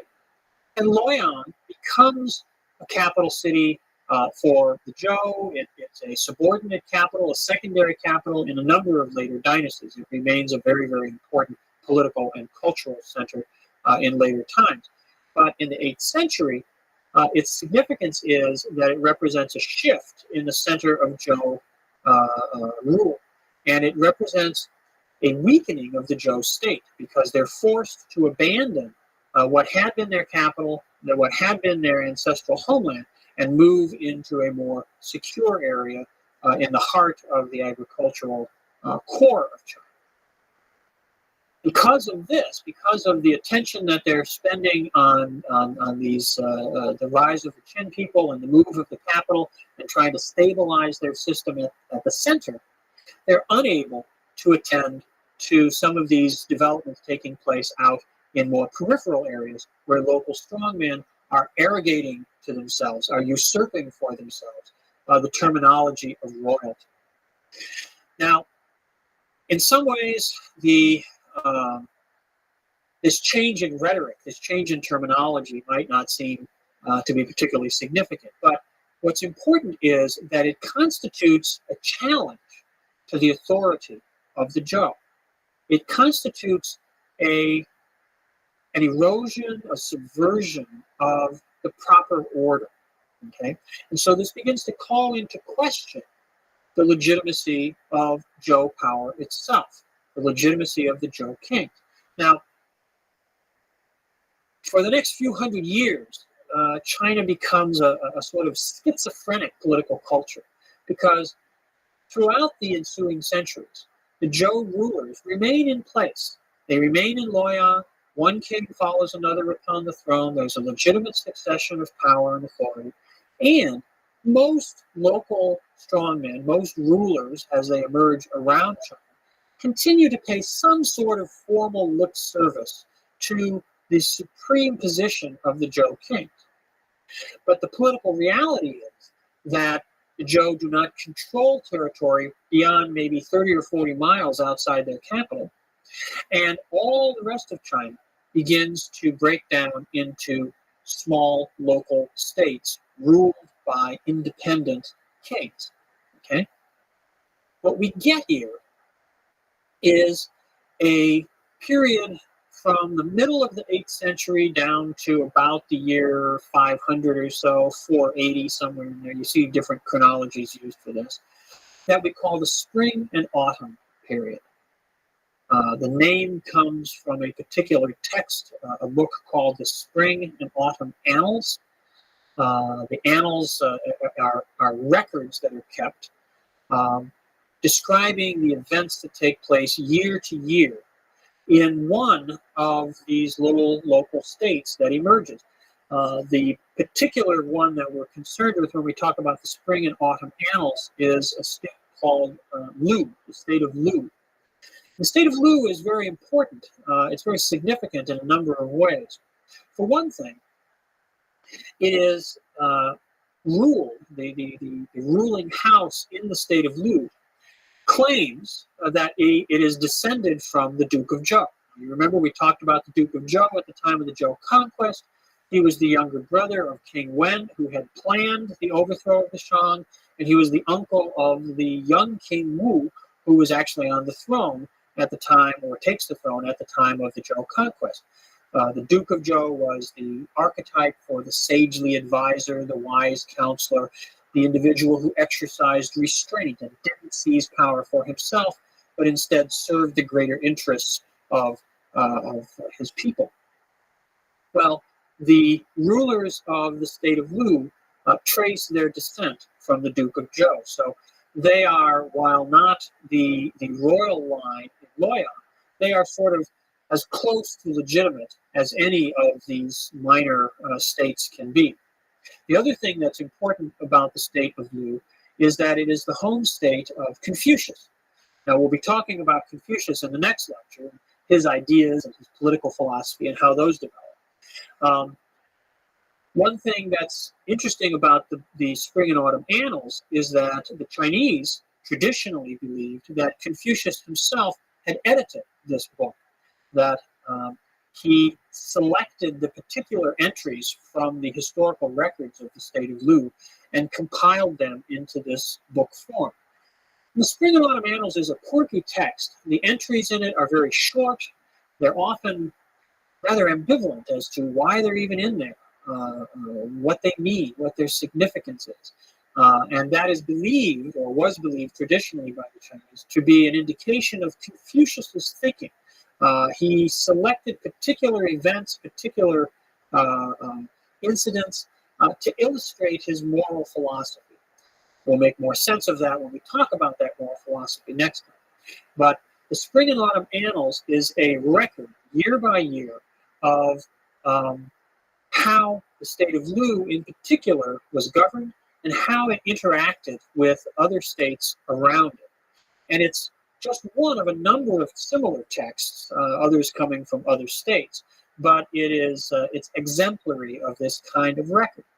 And what it describes, and what the other Spring and Autumn type annals from other states describe, is a process of breakdown, a process of fragmentation, where the unified, integrated order which the Zhou had worked so hard to create at the beginning of their rule simply falls apart.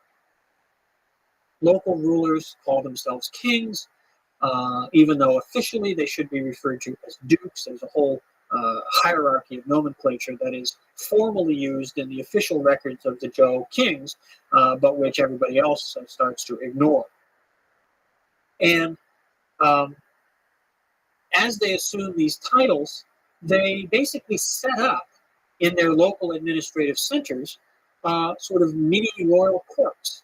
They begin to perform rituals, certain kinds of rituals, which are really only appropriate for the king. But now that they're calling themselves kings, they feel it's appropriate for them to perform these rituals. So they start to perform the kinds of royal ancestor worship, using bronzes and sacrifices and all this, which really only the king should do. But now we have lots of kings. And so we have lots of royal courts and lots of individuals performing these different rituals and adapting them to their own particular needs or sentiments or particular tastes.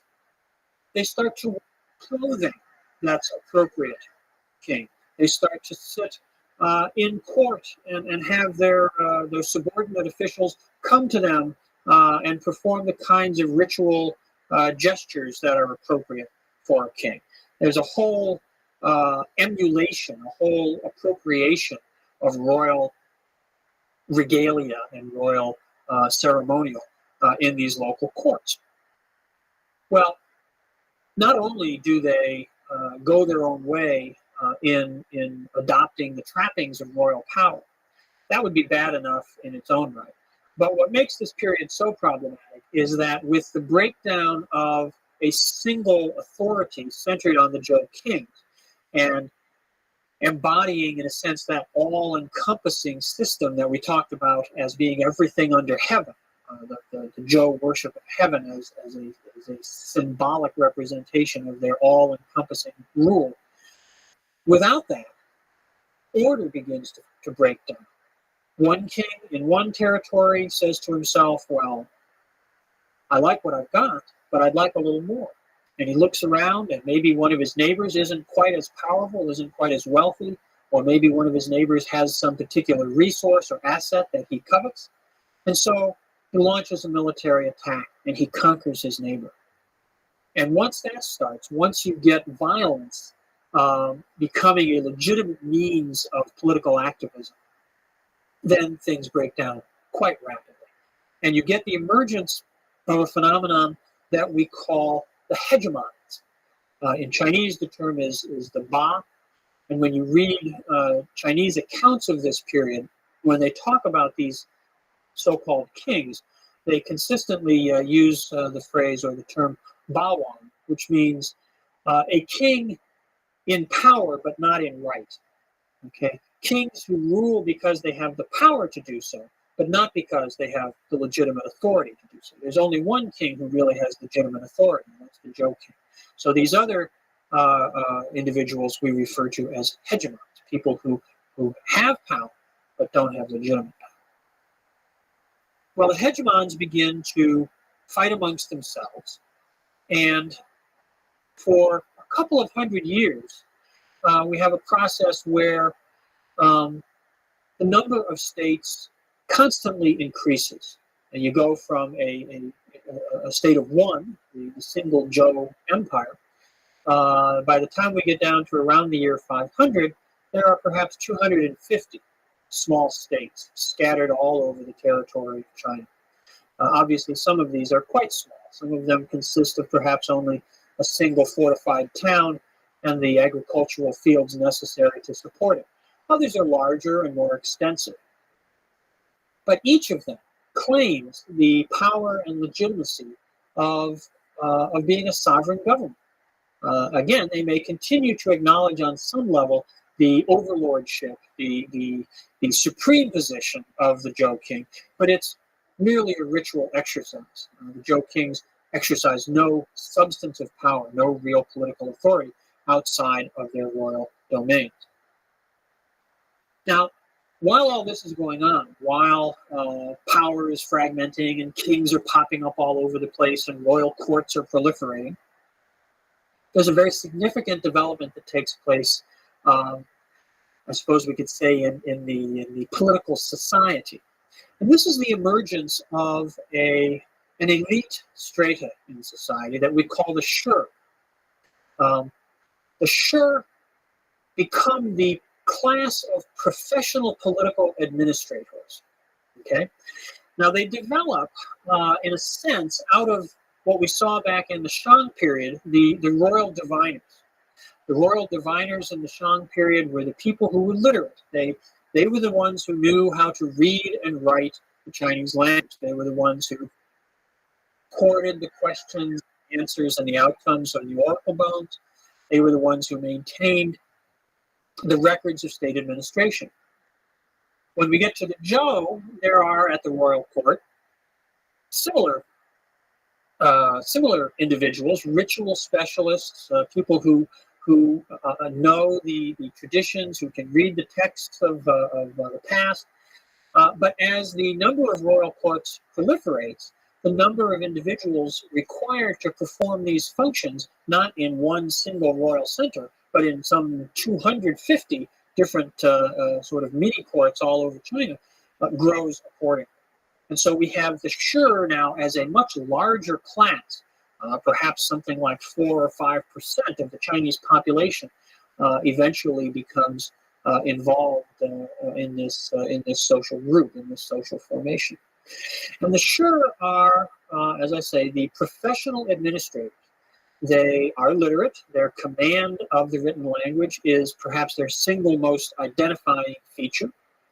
They act as advisors. They know history. They know the texts of the past, the classics, the books that we refer to in later times as the Confucian classics, books of documents that record the events of early history, books of poetry in which the folk songs of ordinary people were written down, which were believed to be a way of understanding the sentiments of the people. And if you're concerned about maintaining the mandate of heaven, you want to know what the people are feeling. You want to know if the people are content or if they're unhappy, so that you can regulate your government and your behavior. Other kinds of documents, other kinds of texts, ritual texts about what the proper way to conduct sacrifices to the ancestors is, what kind of music should be used, what kind of movements and organization should be used. All kinds of written materials embodying knowledge about the past, embodying the records of present administration. These come to be the province of the Shi, of these professional administrators. The Shi, at first, are simply, in a sense, the courtiers of these various local strongmen. But as time goes by and the ranks of local strongmen grow in number, the Shi become sort of a free entity in their own right. And indeed, we see as the number of courts proliferates and as they compete with one another, they compete not only militarily, but they compete politically. And we see certain rulers trying to recruit the best and the brightest amongst the Shi to come and serve them, to come and work at their court. So the Shi now become sort of a mobile elite. They're not fixed and attached all the time to one particular place, born in a particular place, spending their whole lives there. Now, at least some of the Shi become truly professional in the sense that they can market their services to a variety of strongmen, a variety of these hegemons. Certain individuals may serve 3 or 4 or more different lords, different rulers, in the course of their career. This is a very important development because the Shi, as an administrative elite, come to embody political values, political ideas, which are in some ways independent from the power of particular rulers, particular kings or strongmen. And that leads them to have a sort of independent critical perspective on questions of government, questions of what the good life is, what the good society is. And this gives rise, particularly after about the 6th century BCE, to a very creative period in Chinese thought, because what we see as this fragmentation, this era of disorder, this era of chaos and conflict in China continues year after year, decade after decade, century after century. We see people begin to question the fundamental order of China. After the turn of about the year 500 or 480 BC, the process of fragmentation starts to, in a sense, reverse itself in that stronger states begin to emerge, which start to eat up the weaker states. And the number of states goes from perhaps 250 or so rapidly down, maybe to 100, then maybe to 50, until by the time you get down to the 3rd century, there's only perhaps a dozen or so states still contending amongst themselves. As that process goes on, thinkers emerge amongst the Shi to ask themselves, what went wrong?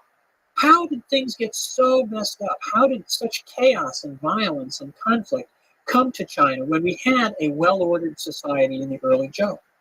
What went wrong? And as a corollary of that, how can we fix it? How can we seek to create and maintain a well-ordered society? These are the fundamental questions that structure Chinese political thinking and political culture. And we'll turn to the individuals who begin to answer them in the next lectures.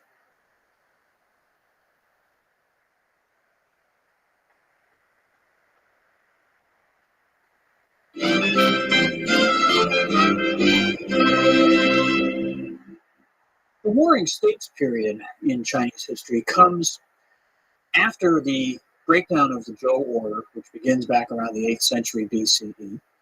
And for a couple of hundred years, there's a progressive fragmentation. More and more small states pop up during what we call the spring and autumn period that we talked about last time. And then around the year 500 BC or 480 in that vicinity, that process seems to reverse itself. And we get a period where stronger states begin to gobble up the weaker states, and the number of states declines again, so that we go from a peak of maybe around 250 down to smaller and smaller numbers, 150. By the time we get down to the 3rd century BC, there's perhaps only a dozen fairly large states still fighting it out amongst themselves. We'll see the culmination of that process in the next lecture. But today, I want to take a little time to talk about the philosophical response, the questions that people asked, the way that people tried to make sense of the chaos that was taking place around them in China during this period. We talked before about the rise of the Shi, the class of professional political administrators who emerged during the spring and autumn period as the number of local courts, local royal establishments grew, and people were needed to carry on the administrative activities of government.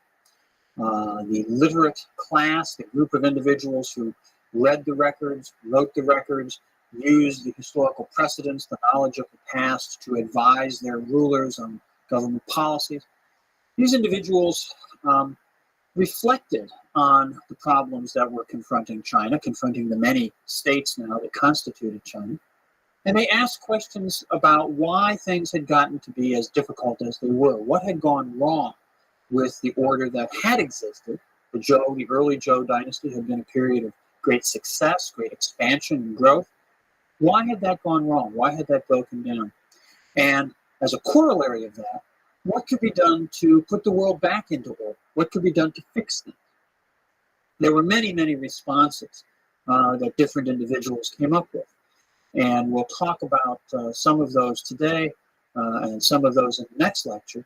But I want to concentrate first on perhaps the most influential figure in Chinese intellectual or philosophical history, and that is Confucius.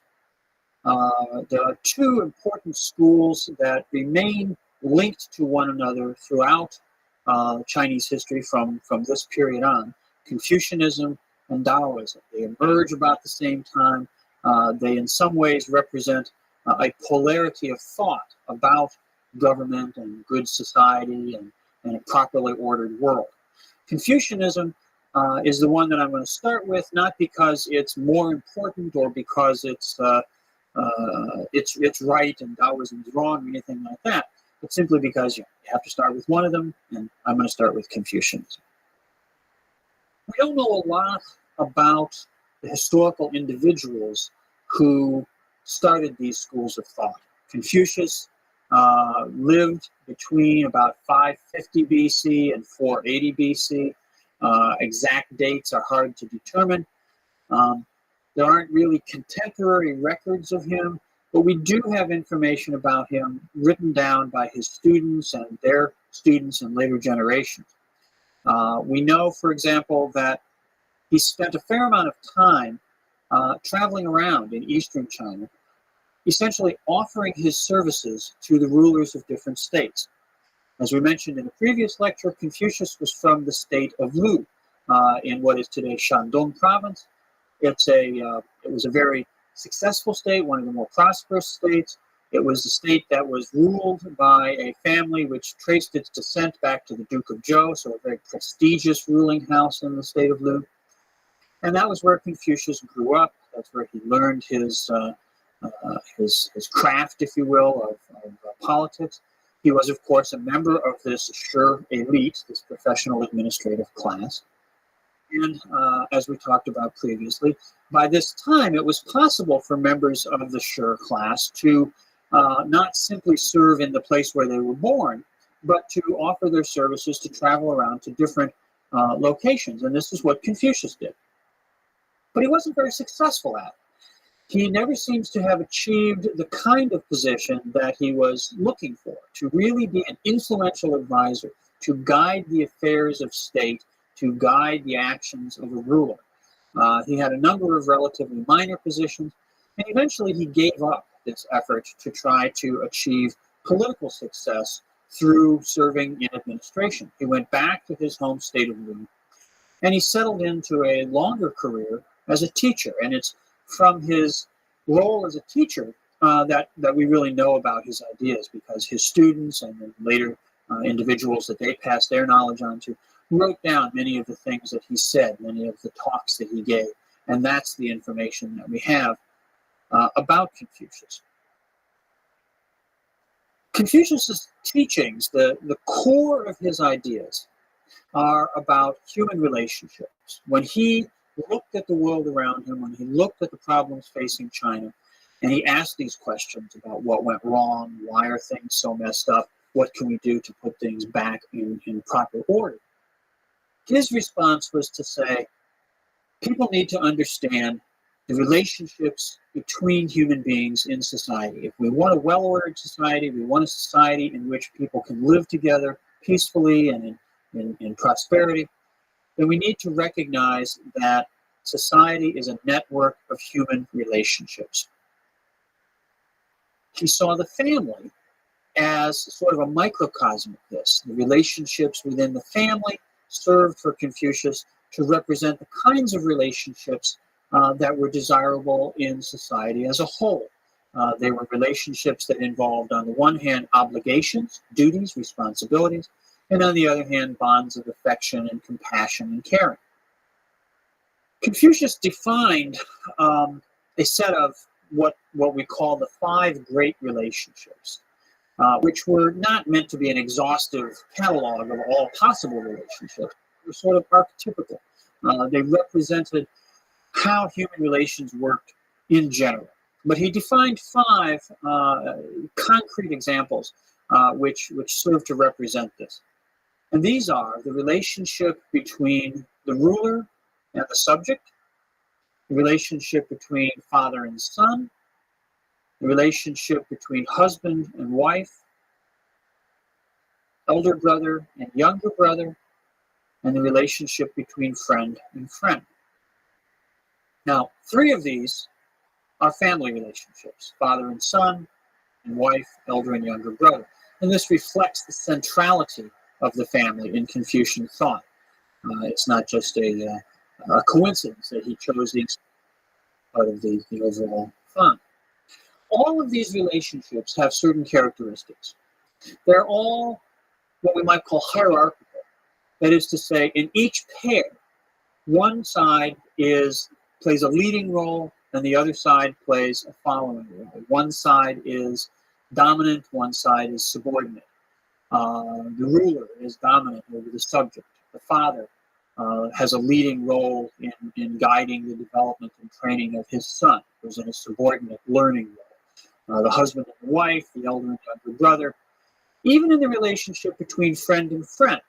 This sounds like a more egalitarian relationship. People are just friends. But in Confucius's vision, even in the relationship between friends, there will always be, in any given set of circumstances, one of the two will be older, wiser, more sophisticated, a better baseball player, and there'll be some way in which one of the two plays a more leading role and the other plays the role of sort of second fiddle, of following along.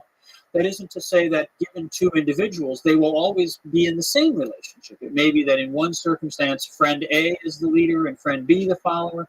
In another set of circumstances, maybe particular traits of friend B might put him in the leading role and friend A in the following role.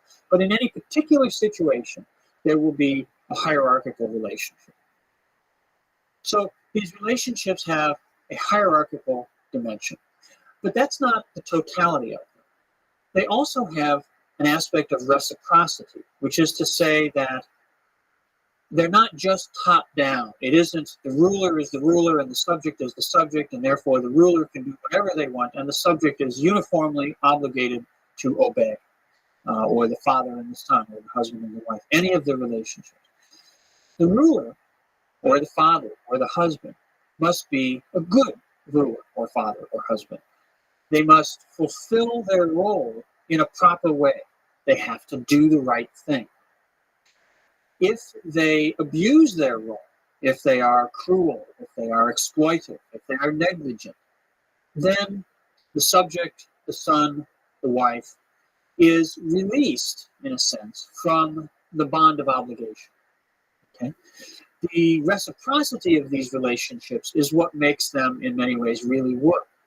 Because otherwise, it's just a power thing. It's just a dictatorial thing.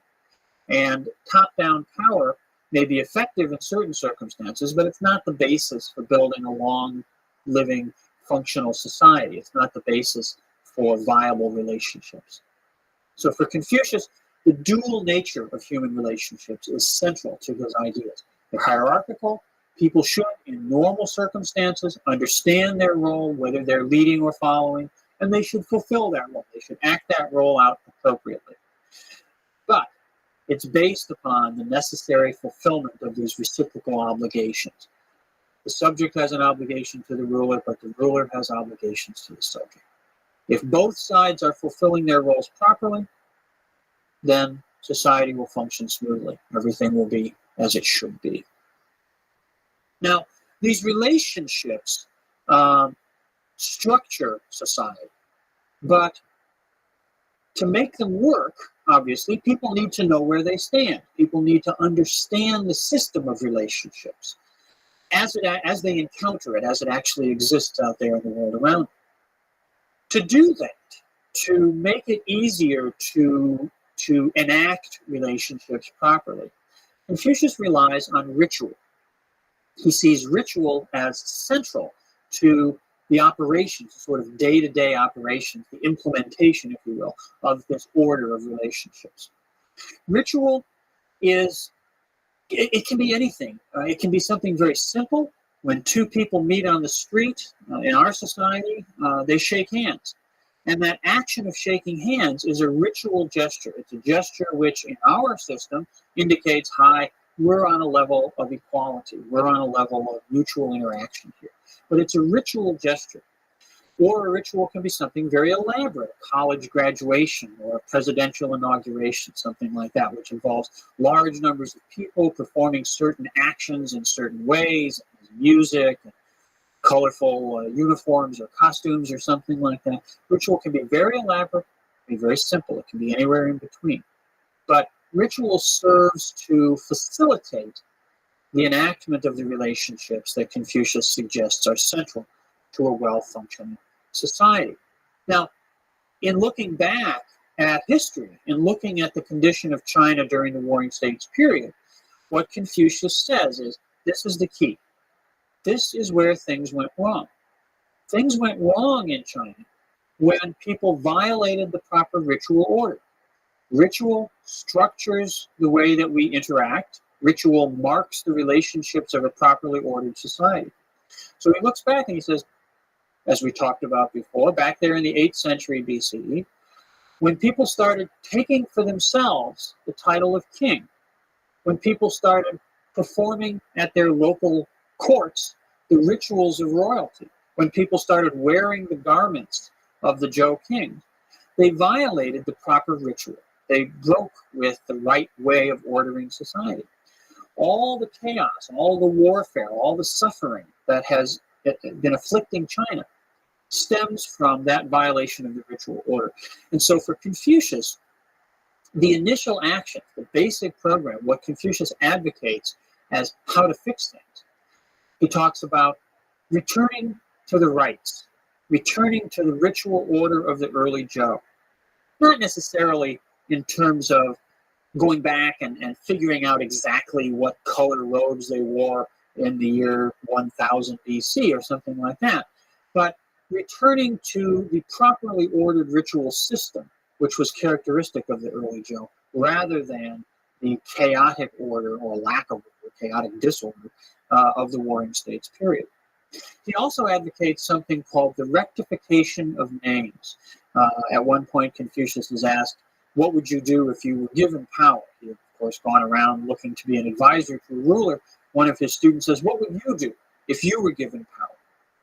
And he says, well, the first thing I would do would be to rectify names, to make the names fit reality.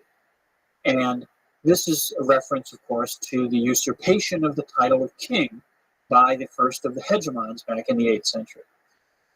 They should have stuck with their proper titles. If everyone used the proper terminology, then the world would be a properly ordered place.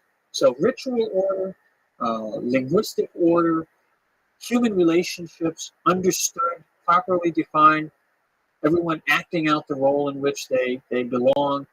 This would lead to the restoration of a properly ordered system, a properly ordered society for China. A critical individual in this process is what Confucius calls the gentleman. In Chinese, it's the junzi. The gentleman is the individual who acts sort of as a model. He models the correct behavior. He models the proper ritual order in himself. He engages in learning. He learns about the past. Obviously, he's an educated gentleman, a member of this sure elite. And he seeks to approach what we call the proper way. There's a very important term here, the Tao. The Tao means the way. The word literally means a path, a walkway. But it means the way of proper order, the way that we should live in the world about us. By promoting and seeking to manifest a proper order, by seeking to embody the way, if you will, the gentleman provides an ideal role model that everyone else can then learn from and emulate. Well, Confucius died around 480 BC. About 150 years later, a man named Mencius came along who picked up on many of the teachings of Confucius and further developed his ideas. He elaborated more fully the doctrine of the great relationships, and he specifically turned his attention to the relationship between ruler and subject and developed these concepts in a way that emphasized the performative obligations of rulership. He talked about the necessity of the ruler to do the right thing, and that when the ruler violated this, the people had a right to overthrow him, to change the government that they had. And of course, in some ways, this is a Confucian expression of the old doctrine of the mandate of heaven. Mencius talks about it in terms of the human relationship between ruler and subject, but it is deeply embedded in the conceptual order of the mandate of heaven. If the ruler abuses his relationship, his role, he's going to lose the mandate. And we can tell he loses the mandate. The people have the right to overthrow him.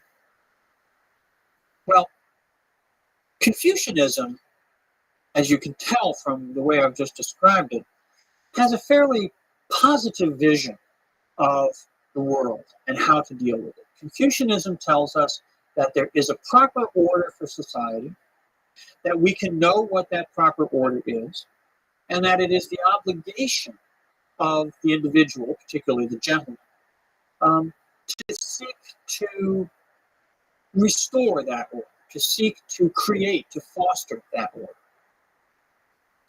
Taoism is rather in contrast with this. Taoism takes a position or a set of positions that form sort of the opposite end of a polarity with Confucianism. Where Confucianism is very proactive, Taoism is very skeptical. Taoism, if we can say this, Taoism advocates inaction. Okay? Now, Taoism emerges from the thought of an individual that's called Lao Tzu. Lao Tzu, the term just means old master. We know even less about the life of Lao Tzu than we know about the life of Confucius. Indeed, it's not 100% sure that there ever was a historical individual who was Lao Tzu. We have a text which is called Lao Tzu, which is purportedly written by this individual. He supposedly lived about the same time as Confucius. He was reportedly from one of the other minor states. There are legends that at one point Confucius and Lao Tzu actually met, had a debate in which Lao Tzu made Confucius look like something of a chump. These stories obviously were mostly told by the Taoists. The text that we have by Lao Tzu. And then, just as Mencius developed the ideas of Confucius at a later time, Lao Tzu has a later follower, a man called Zhuangzi. His writings as well develop a perspective on society, on government, on morality, which is radically at odds with that of Confucianism, in that it is based upon a skepticism about knowledge, a skepticism about epistemology, our ability to know things. For Confucius, yes, we know things. We know a proper order. We know how to go about achieving it. We should do that. For the Taoist, all knowledge is arbitrary and partial. When we think about knowledge, when we talk about knowledge, what we're really talking about is language, is our ability to communicate. How do we know things? We know things by talking about them, by giving them names. And we've seen that for Confucius, giving things names was very important. The rectification of names was, for Confucius, the place where he would start in putting the world back to order. But for the Taoists, names are just made up. Names are just arbitrary. How do we know that an orange is an orange? It's just a word. It's just something that we make up to describe something in reality. But to mistake the language for the reality is a problem. We can never know things in their entirety. We can never know everything about any particular subject or situation. So our knowledge, the basis for our actions, is always partial. It's always limited. There's always a lot of stuff that we can't take into account because we simply can't know it all. The capacity of the mind to comprehend things is finite, is limited. So our knowledge is always partial. When we act on the basis of partial knowledge, there are going to be consequences which we can't anticipate. And of course, in Western thought, we have this common sort of common sense idea about the law of unintended consequences. When you do things, there's always consequences that weren't what you meant. Well, this is in some ways, a very Taoist idea, that when we act, we don't know what the result of our actions are going to be. And indeed, often, in trying to make things better, we simply wind up confusing things or making things worse.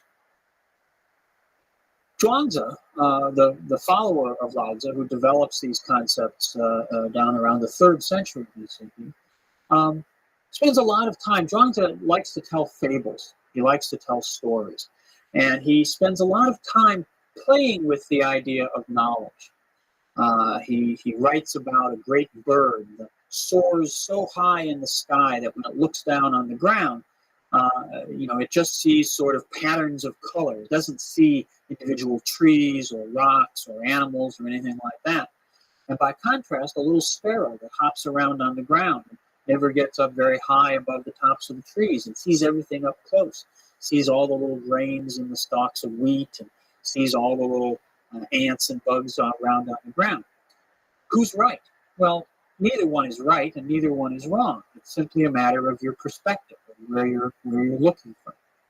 Zhuangzi also has the very famous story of a dream. He dreams that he's a butterfly, but then maybe he's a butterfly dreaming that he's Zhuangzi.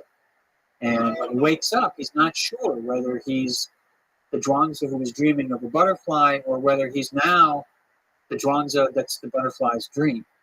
So he's this questioning of knowledge, this questioning of our ability to know things. This is fundamental to the Taoist position.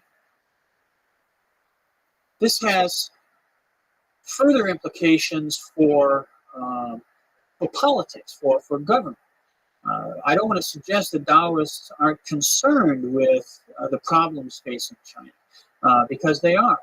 In fact, Lao Tzu, in the one of the final chapters of the book that has his name, lays out a vision of a well-ordered society, which in some ways resonates quite nicely with that of Confucianism, but in other ways is very different. Lao Tzu writes that the ideal society, the ideal life in some ways, is one in which you live in a village. It's a small village. It's just a regular Chinese village. And you can hear the dogs barking and the roosters crowing in the next village. But in your whole life, you never go there. Right? And the reason you never go there is because everything you need, everything you desire, is right where you are. It's right in your own village. Why go to the village next door where you hear the dogs barking and the roosters crowing? You have dogs and roosters in your own village. Right? All the things that you should want, all the things that you need, the food, shelter, human relationships, are to be found in your immediate community, in the place where you already live. To want to go to the next village is just like wanting to conquer the world. It doesn't lead you anywhere. All it does is take you out of the proper order, the proper environment where you really belong. So Taoism presents a view of things which undermines, which negates the positivism of Confucianism. One of the critical terms or concepts in Taoism in Chinese is Wu Wei. And Wu Wei is really hard to translate. Again, it's one of these situations where taking terms out of Chinese and plugging them into English is a little problematic. What it basically means is don't do it. It means it's generally translated as inaction. But that's a little misleading. It doesn't mean don't do anything. It doesn't mean, you shouldn't get up in the morning and have breakfast and go out and work in the fields and do those things. What it means instead is don't act in a way which goes against sort of the natural flow of things. Okay? There is a natural order to things. There's a sort of natural community, a way of being, a way of living, which exists by itself, sort of functions by itself, the way that your village does, the way that a naturally occurring community of human activity does. The people in the village live their lives, raise their crops, have their dogs and their roosters. That's a natural order of things. Doing that is just being. Okay, the term in Wu Wei, the term Wei, means acting in a conscious way, acting in a making sort of way, a way that goes out and seeks to make new things. Okay, that's what you don't want to do. You want to act in a way that's just in harmony with the natural order. Okay, so for the Taoists, the point isn't to make the world a better place. When you set out to make the world a better place, you're just going to mess it up further, because you don't know what's going to happen. You don't know all the necessary information. The skepticism, the aversion to a vision of a positive order, this is what comes to characterize Taoism. And it's just a polar contrast with the positivism that Confucius articulates. Now, these two systems, well, it may be a little early to call them systems yet. These two sets of ideas emerge during this Warring States period, and they represent a polarity of response, one very positive, one very negative, or not negative, but skeptical, two ways of thinking about restoring a proper order and what the nature of that order would be. They share a lot. They share a lot of ideas about the order. In fact, I mentioned for Confucius that he's concerned with the Tao, the way, the proper way of being. And that's exactly what the Taoists talk about. It's called Taoism. It's the same word, the Tao, because they're also concerned with the way, the proper order of being. The difference between them simply being that for the Confucianists, the Tao is something that we go out and actively seek to foster and create and develop. Whereas for the Taoists, per se, the followers of Lao Tzu, the Tao is simply something which we have to let be in and of itself. We have to let it sort of go with the flow and do its own thing and just be its natural order. That polarity remains deep in Chinese political culture ever after. It's not the totality of the range of ideas that emerge in the Warring States, but we'll turn to some others in our next lecture.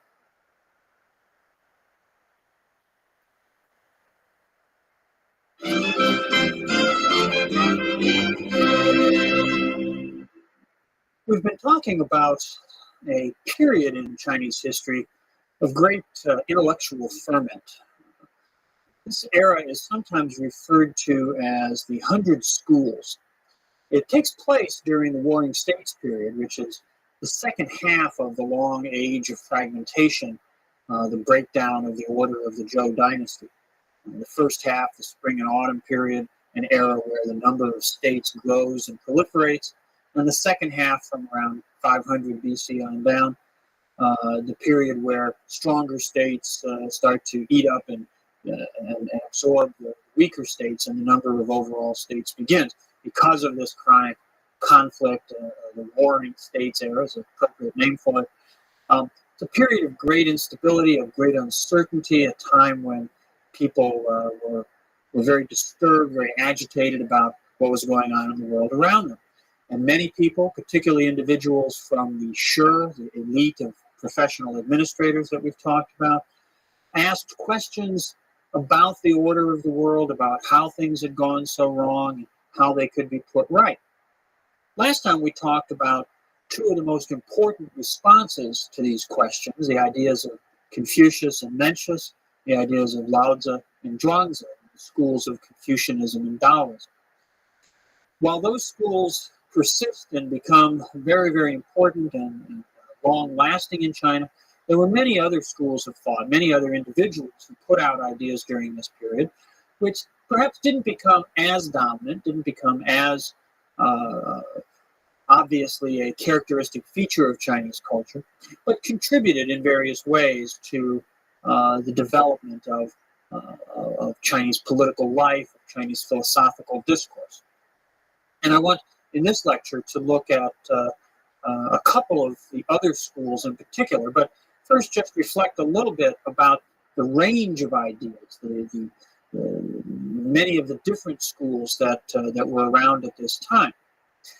Some were very concerned with issues of knowledge and language. We've talked already about the Confucians and the Taoists and how knowledge, our ability to know things, and the way that language affects that and shapes that was important for them. There were other thinkers, other philosophers at this time who really focused on language, on linguistic issues as questions in themselves.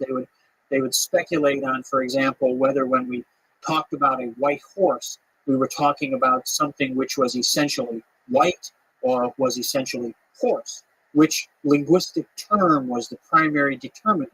Were they describing reality? How were they creating reality? Playing around with words and language and the way that structures our understanding. This was important for a number of thinkers during this period.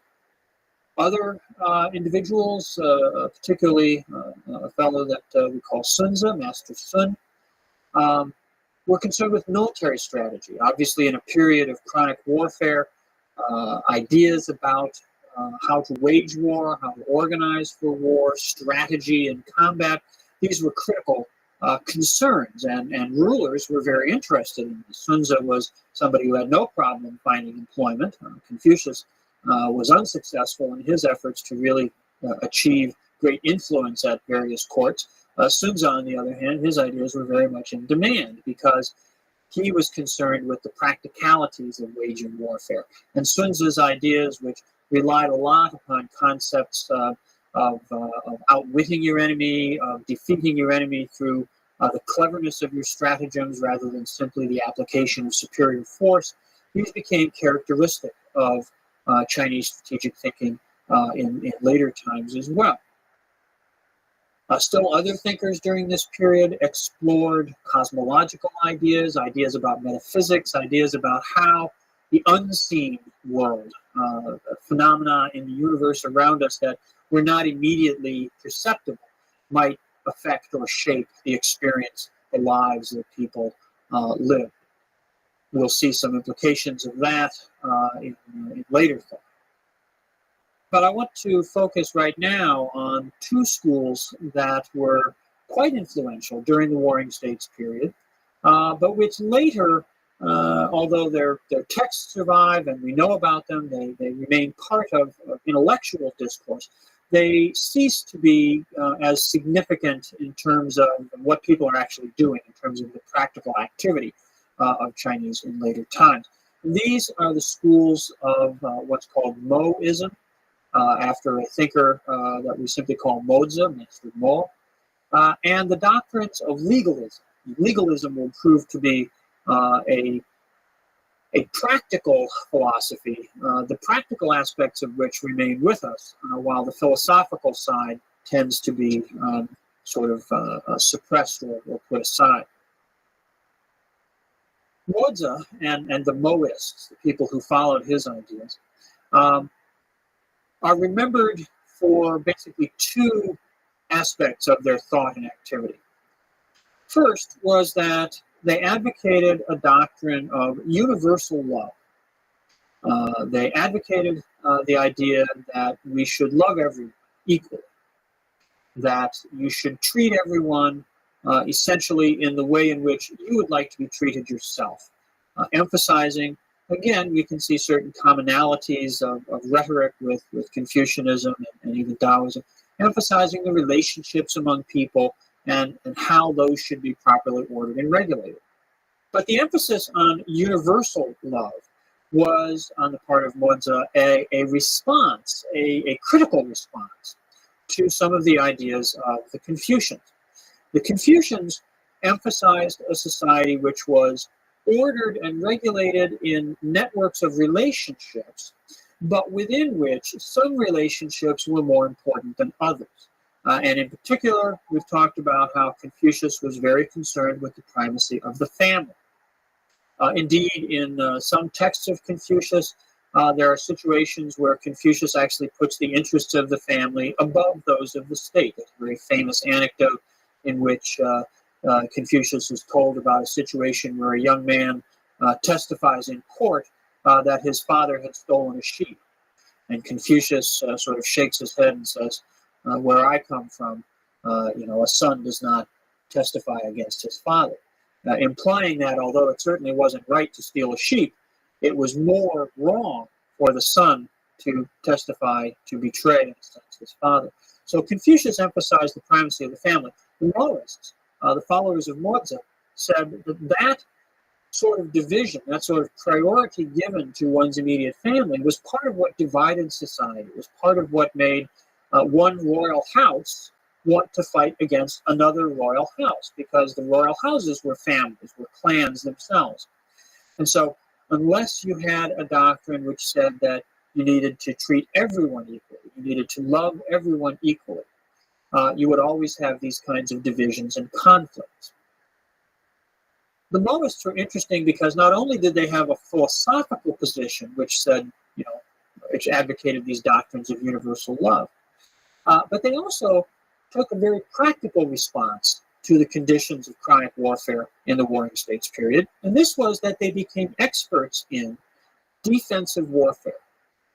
Their thinking was that if you could build up the defenses of smaller and weaker states so that they could effectively resist the aggression of the larger and stronger states, then aggression would cease the profitable course of action for the stronger states, and they would stop fighting. They would seek probably still to pursue their interests, but through peaceable means, perhaps through diplomatic or economic or other means.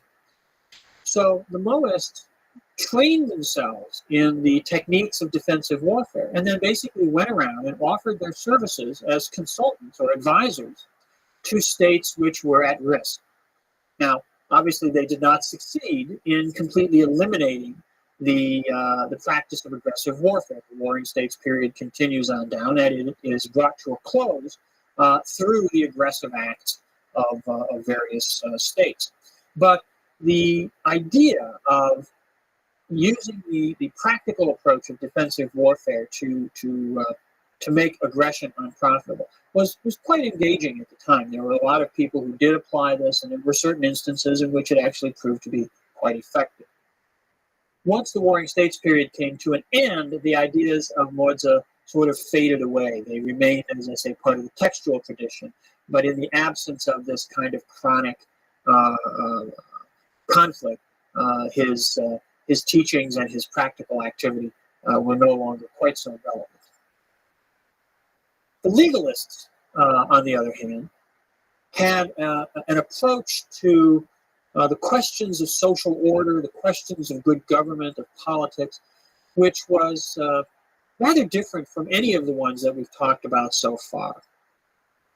The doctrines of legalism are associated particularly with one state of all the warring states, and that's the state of Qin. Now, we've mentioned the state of Qin earlier because it was the beginning of the rise of the Qin people back in the 8th century, which caused problems for the Zhou court and forced the Zhou to move their royal capital from Shenyang, around the modern city of Xi'an, out in Jiangxi, to Luoyang, to their secondary capital, moving east into the heartland of China. The Qin people continued to rise in power, to develop their state out there on the sort of northwest periphery of China. And they, as the Warring States era developed and conflict became more endemic, they developed a very effective military state. They developed a system in which the whole society was mobilized and directed towards the objectives of expanding Qin power and taking over and conquering other states. These ideas, the system, the method that the Qin used began to be formulated, articulated in a more self-conscious way back during the 4th century by an individual called Shan Yang, who was the chief minister of the state of Qin at that time. And the key to legalism, the key to the practice of legalism and later to its theoretical elaboration is very simple. And it's the idea of rewards and punishments. Rewards and punishments. What Shan Yang did was to begin a process that goes on over more than a century and a half of promulgating laws, promulgating codes, regulations, which were meant to give people, first the officials of the Qin state, and then all the people of Qin society, a clear understanding of what their obligations were, what their duties were, what their responsibilities were, what the law was, and of what the consequences of failing to perform their duties, failing to observe their obligations, and failing to obey the law would be. The idea is that if you have clear laws, clear rules that everybody knows, and if everybody understands the consequences of not obeying those laws, then people will behave properly. People will behave according to the will of the ruler. Now, of course, in order for this to be effective, it has to be applied equally to everyone. You can't have some people who are privileged and some people who can escape punishment. It has to be applied to everyone. And this was where the Qin proved to be truly effective, because they were very diligent about this. They made sure that if a high government official broke the law, he was punished. If an ordinary farmer broke the law, he was punished. It didn't matter what your status was, what kind of prestige you had, what kind of wealth you had. The law had to be enforced absolutely equally to everyone. And the laws were fairly harsh. Punishments were severe. They often involved the amputation of body parts, death, banishment, things which were meant to be very, very serious deterrents, even simply for relatively minor offenses. So it was a harsh system. But the harshness, at least in theory, the way that the Qin thought about it, the harshness was mitigated by the fact that everybody knew in advance what was going on. You knew that if you stole a sheep, if you go back to the Confucian story, that you would be severely punished for that. So you couldn't say, well, I really needed the wool. There's no mitigating circumstances. The law was very black and white, very cut and dry, and it was a system that proved to be a very effective technique for motivating people. Now, as I say, this began to be developed more consciously, more elaborately by Shan Yang, who was chief minister back in the 4th century BCE. In the 3rd century, it gets a sort of philosophical rationale developed by a thinker called Han Fei. Now, Han Fei was a member of this sort of professional elite. He had worked in a number of states before coming to Qin. He's recruited by the leaders of Qin because of his ideas, and he then lives out his life, the rest of his life, as a servant of the Qin kings. And Han Fei gives a philosophical gloss, if you will, to the doctrines of legalism.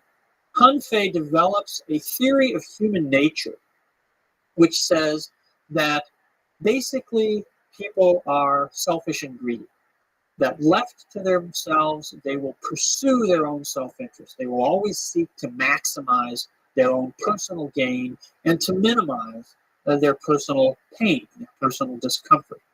And so if you use that natural feeling of a desire for good things and an aversion to bad things, then you can motivate people. You can get people to do basically what you want them to do. This is a very modern sounding concept in some ways. It's linked in the Qin state to an idea of rulership, an idea of the nature of the political order, though. That's a little different from what we see in most other circumstances in China, because in Confucianism and Taoism and Moism and many of the other doctrines, there's a sense that there's a natural order, a proper order to the world, that everyone has a place, everyone should be in their place, we should all be performing our various roles. In the Qin state and in the doctrines of legalism, the state exists for the ruler. The ruler is essentially the owner of the state. The state is like his private property, and he can do with it as he pleases. There's none of this sense of reciprocity. There's none of this sense that the ruler has to behave according to certain standards or guidelines. The ruler is absolute. This is a doctrine of absolute power, and it's one in which the state is used then as a mechanism to motivate people not to achieve the greater good, but to do what the ruler wishes. If you have a good ruler, this may be a perfectly reasonable system. But if you have a bad ruler, then obviously you're going to have very unpleasant conditions for people. Now, so long as the Warring States period persisted, so long as Qin was one of a number of states fighting amongst themselves, contending for power, the doctrines of legalism served it very, very well.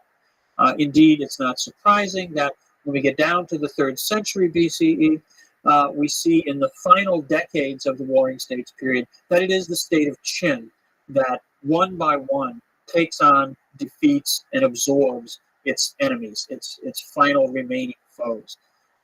This process reaches its conclusion in the year 221 BCE, when the state of Qin defeats the last remaining other state, which is a state called Chu, a large state in South China centered in the Yangtze River Valley. And the state of Chu is defeated, is conquered, is absorbed by Qin in 221. Now, the leader of Qin at this time is a very famous king. We call him Qin Shi Huangdi.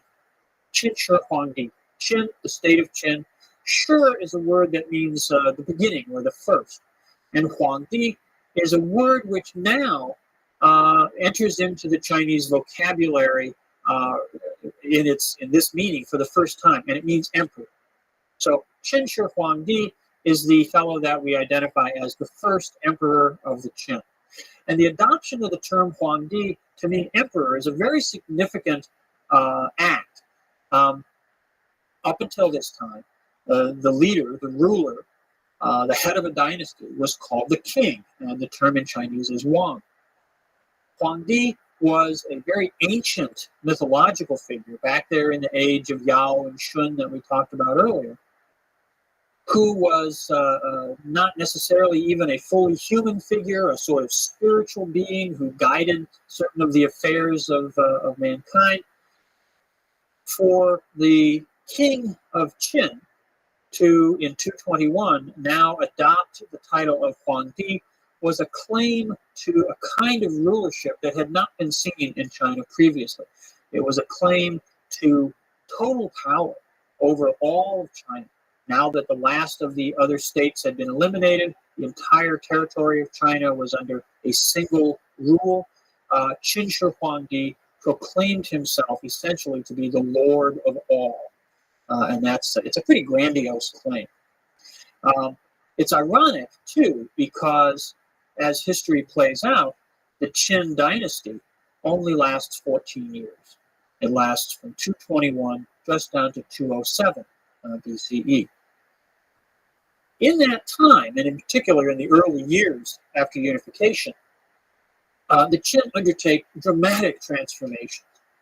They have established a single state controlling vast territory from the mountains in the north, on the north side of the plain in North China, all the way down into almost the tropics, almost into what is today Vietnam, out into the west a little bit, not quite down into the southwest too far. Sichuan is part of China at this point, but the highlands further southwest have not quite been brought in yet. But it's a very extensive territory, larger than the Zhou state had been in at its height, bringing in some areas that go beyond territories traditionally controlled by the Chinese. Qin Shi Huangdi continues to pursue expansive warfare on the frontiers.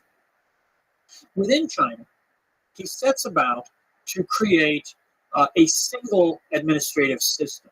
And he pursues a number of policies, a number of campaigns, which are very significant because they create the conditions for an integrated empire to persist even after the Qin dynasty itself collapses. In the first place, this has to do with what we might call standardization. Standardization of many different phenomena. When China had been divided during these many, many centuries of division, spring and autumn period, the Warring States period, when the Zhou order broke down and as many as 250 different states were scattered all over China.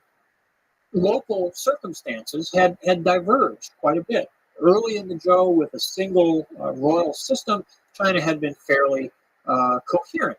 But during these long centuries of fragmentation, different parts of the country had sort of gone their own way. In some very mundane and practical things. For example, wagons and carts had axles of different lengths. In one state, in the state of Lu that we've talked about, for example, your axle might be one length, and the wheels, when you run the carts down the road, of course, the wheels would carve ruts in the dirt roads. When you get to the border between the state of Lu and, say, the state of Qi next door, the state of Qi might have carts with axles that were a different length. And so the ruts in the roads would be a different width. And so you'd have to, when you got to the border, take stuff out of one cart, put it in another cart, and go on your way. This was very effective for the warring states, for the different small states, because it meant that they could control trade across their borders. It was, in fact, desirable in some ways from the point of view of these many different rulers. When you're presiding over a unified empire and you want an integrated system of commerce all over your territory, it's a bad thing. So Qin Shi Huangdi decrees a proper length for axles. Of course, it's the axle length of the state of Qin. So all carts, all wagons throughout China have to now have the same width of axles. And this makes, after a certain amount of time, for an integrated transportation and communication system. Coinage was another example. States had made their own coins, and they differed in shape. Some were shaped, there were some that they call spade-shaped, and some were made like little knife blades, and some places just used sort of lumps of copper. In the Qin state, the coins were round with a square hole in the middle so that they could be strung on string or rawhide. And the Qin coins were made the standard for the whole empire. Writing. The Chinese writing system. Individual states had sort of developed their own particular techniques for producing the written characters. characters were essentially the same, but they were written a little bit differently. The style of the strokes composing the characters. Now, the characters of the state of Qin are prescribed as the national norm. So standardization to be imposed from the center as a way of bringing the whole system into consistency. But it was not simply a matter of material things, carts, coins, writing. It was also important from the Qin point of view to establish a standardized ideological system. The Qin were not particularly enamored of the ideas of Confucius or Lao Tzu or Mozi or other people like that. For Qin Shi Huangdi, it was his ideas that counted. It was the doctrines of legalism that counted. And this led, in the year 214, to one of the great traumatic events in Chinese history, which was the burning of books and the burying of scholars. Basically, any books that were not either teachings of legalism or practical texts, books about how to build agricultural equipment, or certain mathematical texts and things like that, books that were of purely practical utility, or books that reflected the teachings of legalism were allowed. All other books were banished. And banished meaning if you owned a copy, you needed to turn it in. You needed to take it to your local government official and turn it in. And then they were all assembled and they were burned. Thousands and thousands of copies of books were burned. And of course, this is at a time when it's before the invention of printing in China. It's at a time when books were hand copied. And the destruction of these manuscripts was very, very thorough. The penalties were severe. If you were caught with a proscribed book, not only was the book burned, but so were you. So it was a system that meant to eradicate ideas other than those which were officially authorized by the Qin. Now, given that it was a time before printing, books, written texts, were only part of the way in which knowledge was transmitted. Perhaps even more significant was the oral teaching, the verbal teaching by scholars of their students. And so, to ensure that these doctrines were eradicated, Qin Shi Huangdi ordered that the scholars, the teachers, who knew these texts by heart, be rounded up, and they were buried alive.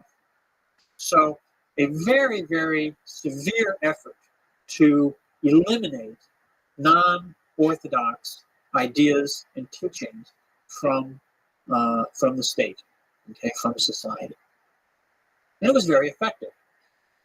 We have very few texts which date from before the fall of the Qin dynasty.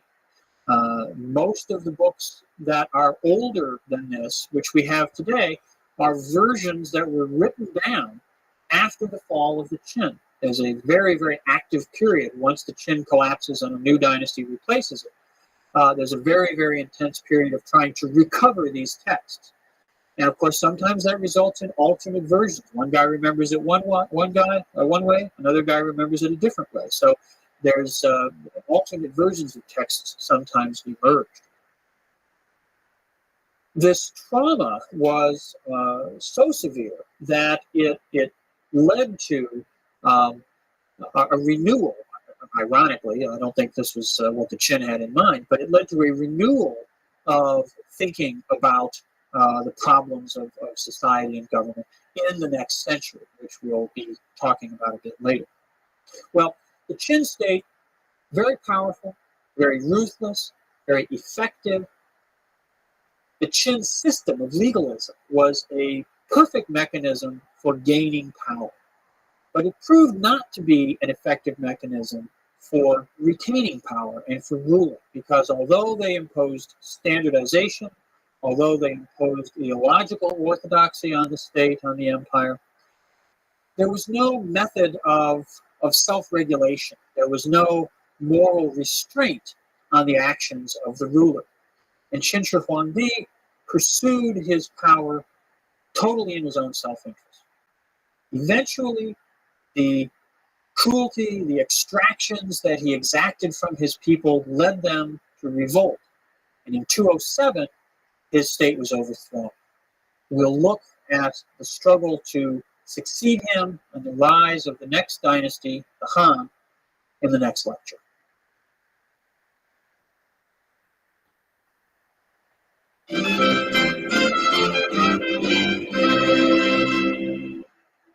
We talked last time about the nearly 300-year period when China was divided into the northern and southern dynasties. In the north, a series of states, most notably the Toba Wei, that were created by Turkic peoples migrating into the area from Central Asia.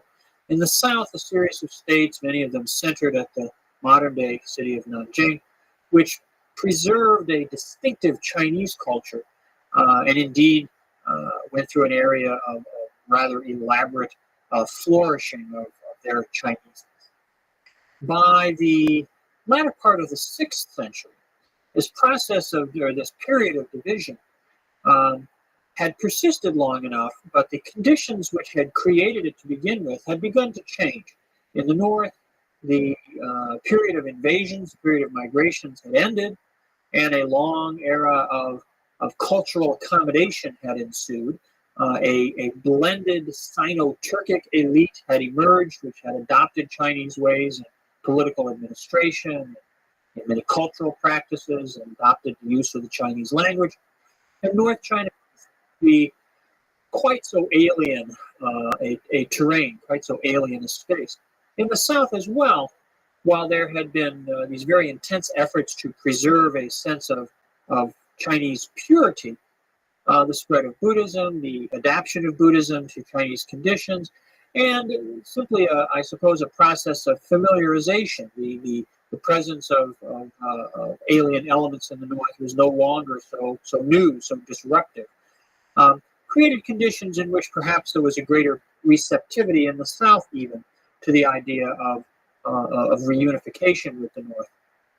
And certainly the ideal of a single integrated China remained very powerful in Chinese elite thought, both north and south.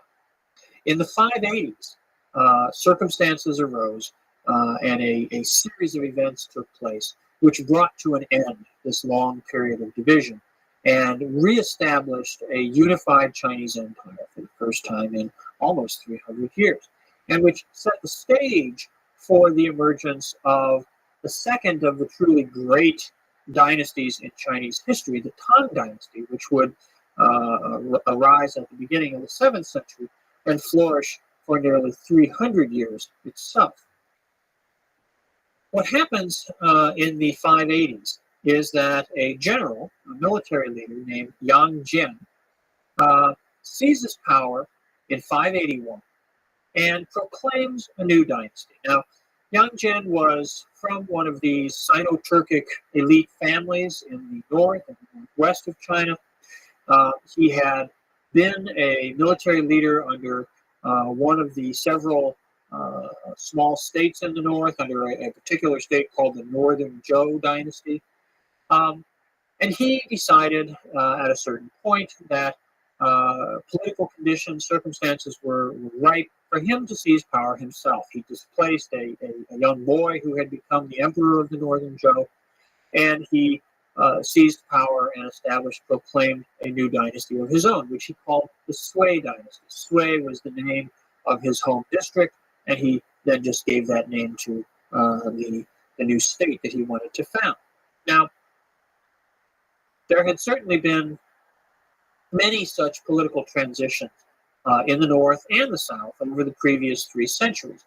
But in this case, Yang Jian was able to pursue, by a combination of military and diplomatic and, I suppose, cultural means, the goal of reunification in a way which allowed him to succeed where others had failed. He pursues this goal over the next 8 years, and by 589 succeeds in reestablishing a single unified empire in both North and South China. And there were a number of aspects to his success.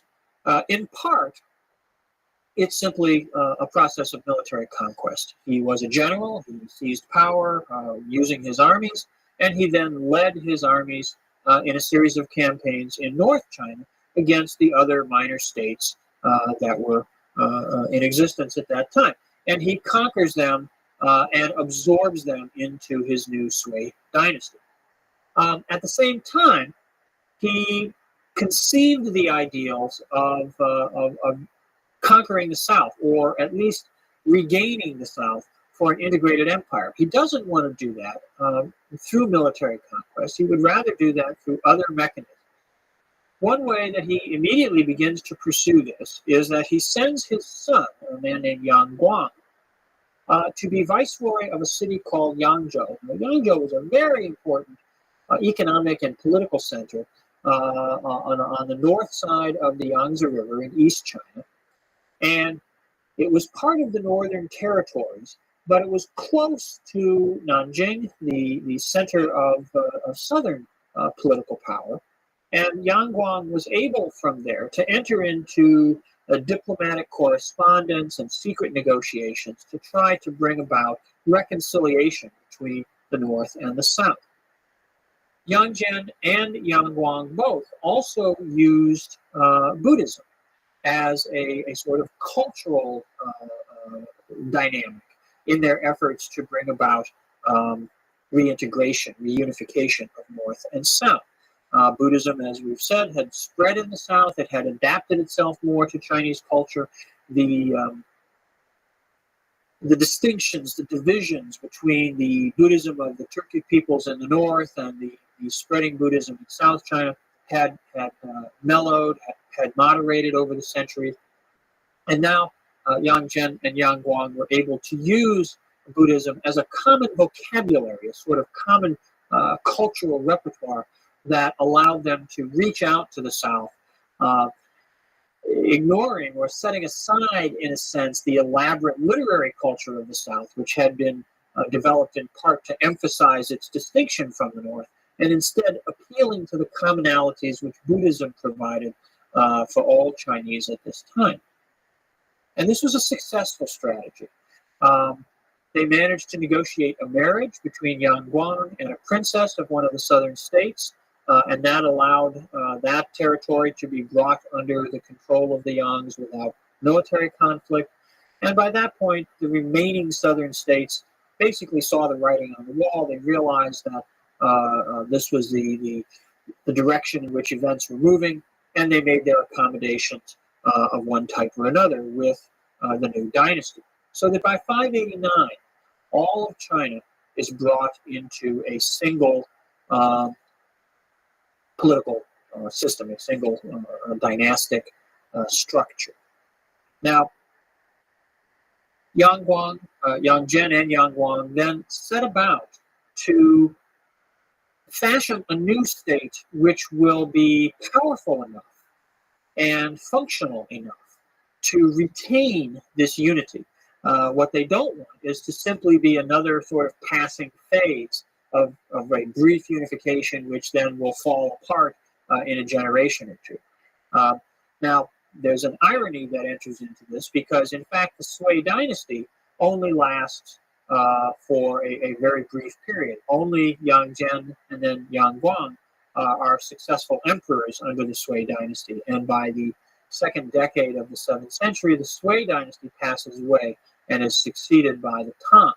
So the Yangs don't succeed in establishing for themselves a dynasty which will last a long, long time. But they do succeed in establishing an institutional order, a new political structure, a new system, which will prove to be quite resilient and quite long-lasting under the Tang, persisting all the way down to the beginning of the 10th century.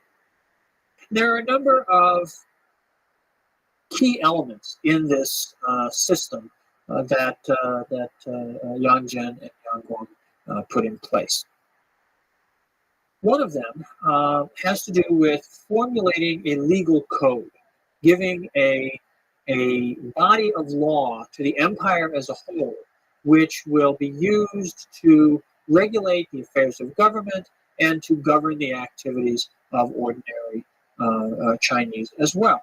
Now, the adoption of a legal code is not a completely new undertaking. Certainly, if we go all the way back to the Qin state in the 3rd century BCE, the legal code of the Qin was central to their rules, central to their administration. And the Han Dynasty had its own bodies of rules and regulations. But the law code promulgated by Yang Zhen, the Sui Code, brings together laws from north and south, from different administrations, different small dynastic states that had been in place around China, and seeks to create a body of law which takes into account the needs of various constituencies, various groupings within Chinese society. So the Sui legal code is, on the one hand, an effort to impose a coherent body of law on the empire as a whole, but it also is assembled in such a way that it draws in disparate elements, and it creates a unity. It solidifies a unity to the empire as well. Another important development in Sui administration is the use of what is called the well field system. The Chinese character for the word well, a water source, looks a lot like a tic-tac-toe game. Okay, it's sort of a grid, and the well field system was a very ancient idea in China. It went back into early mythological times, and it was meant to be a representation of a very egalitarian pattern of landholding in the well character, the character for a well. The outer boxes were private fields owned or farmed by peasant farmers. The central square was meant to be a field that was farmed for the lord, or for the empire. The revenues from the one square would be used as the taxes or tributes, and the other squares would be equally shared out in the community. Well, there's not an effort to literally reimpose this exact system, but the well-field system is meant to promote a stable and viable agricultural order. And what it basically does is, while reminding us that all land in the empire theoretically belongs to the emperor, the well-field system is designed to, every 3 years, redistribute land to ensure that farming families all have about the same access to agricultural resources. They don't necessarily have to have plots of land that are exactly the same size, but land is redistributed to prevent the accumulation of large amounts of land in the hands of some people and the falling out of other people from owning any land at all. In other words, you want to avoid a landless peasantry. You want to avoid the creation of a class of farmers without land to farm. This would lead to social instability. It would lead to unrest in the countryside, to rebellion, and this is not a desirable situation. So the well-field system was meant to regulate the agricultural land market. Now, that doesn't mean that all the land was distributed equally. There remain in the Sui, and certainly in the Tang Dynasty that follows, the great landowning families, the aristocratic families, which we talked about arising and emerging during the Han Dynasty, and which have remained in place throughout this period of division between North and South as the basic social organization of land ownership, of life across the empire. These great families own large tracts of land, and the well-field system doesn't mean that that land is expropriated from them and then redistributed. It's not a radical land reform process. Their land is basically exempt. They're not on the radar screen for the well-field system. But the well-field system does serve to preserve a basic livelihood for farming families, for ordinary sort of subsistence peasant farmers, by redistributing land on a regular basis to ensure that everybody has enough to get by. And it proves to be a very viable, stabilizing mechanism for the next few centuries. It breaks down eventually, and as we'll see late in the time, the situation deteriorates quite dramatically. But for quite a while, this proves to be a good feature. Also, innovations in terms of frontier defense. There was a recognition that the northwest frontier might continue to be a zone of instability, and in order to defend it, Yang Zhen and Yang Guang come up with the idea of agricultural colonies. Rather than raising an army in central China and trying to send it off to fight on the frontier, they established colonies of soldiers living out on the frontier, farming the land there, supporting themselves by their own resources, rather than having to be financed and fed from the heartland of China. And this proves, again, to be a reasonably effective policy. And finally, they established a system of public granaries where at harvest time every year, surplus grain is bought up at subsidized prices on the market and stored in these public granaries. During the course of the year, when agricultural prices rise, grain is then released into the market from the public granaries to maintain stable supplies and to keep prices from rising too far. And this form of intervention in the agricultural economy, which sort of echoes back to the activism of Emperor Wu in the Han, also proves to be a very functional, a very useful aspect of the Sui innovation. Well, Yang Zhen is the first emperor of the Sui. He is succeeded early in the 7th century by his son Yang Guang, who continues many of the efforts of his father to build a strong state. Yang Guang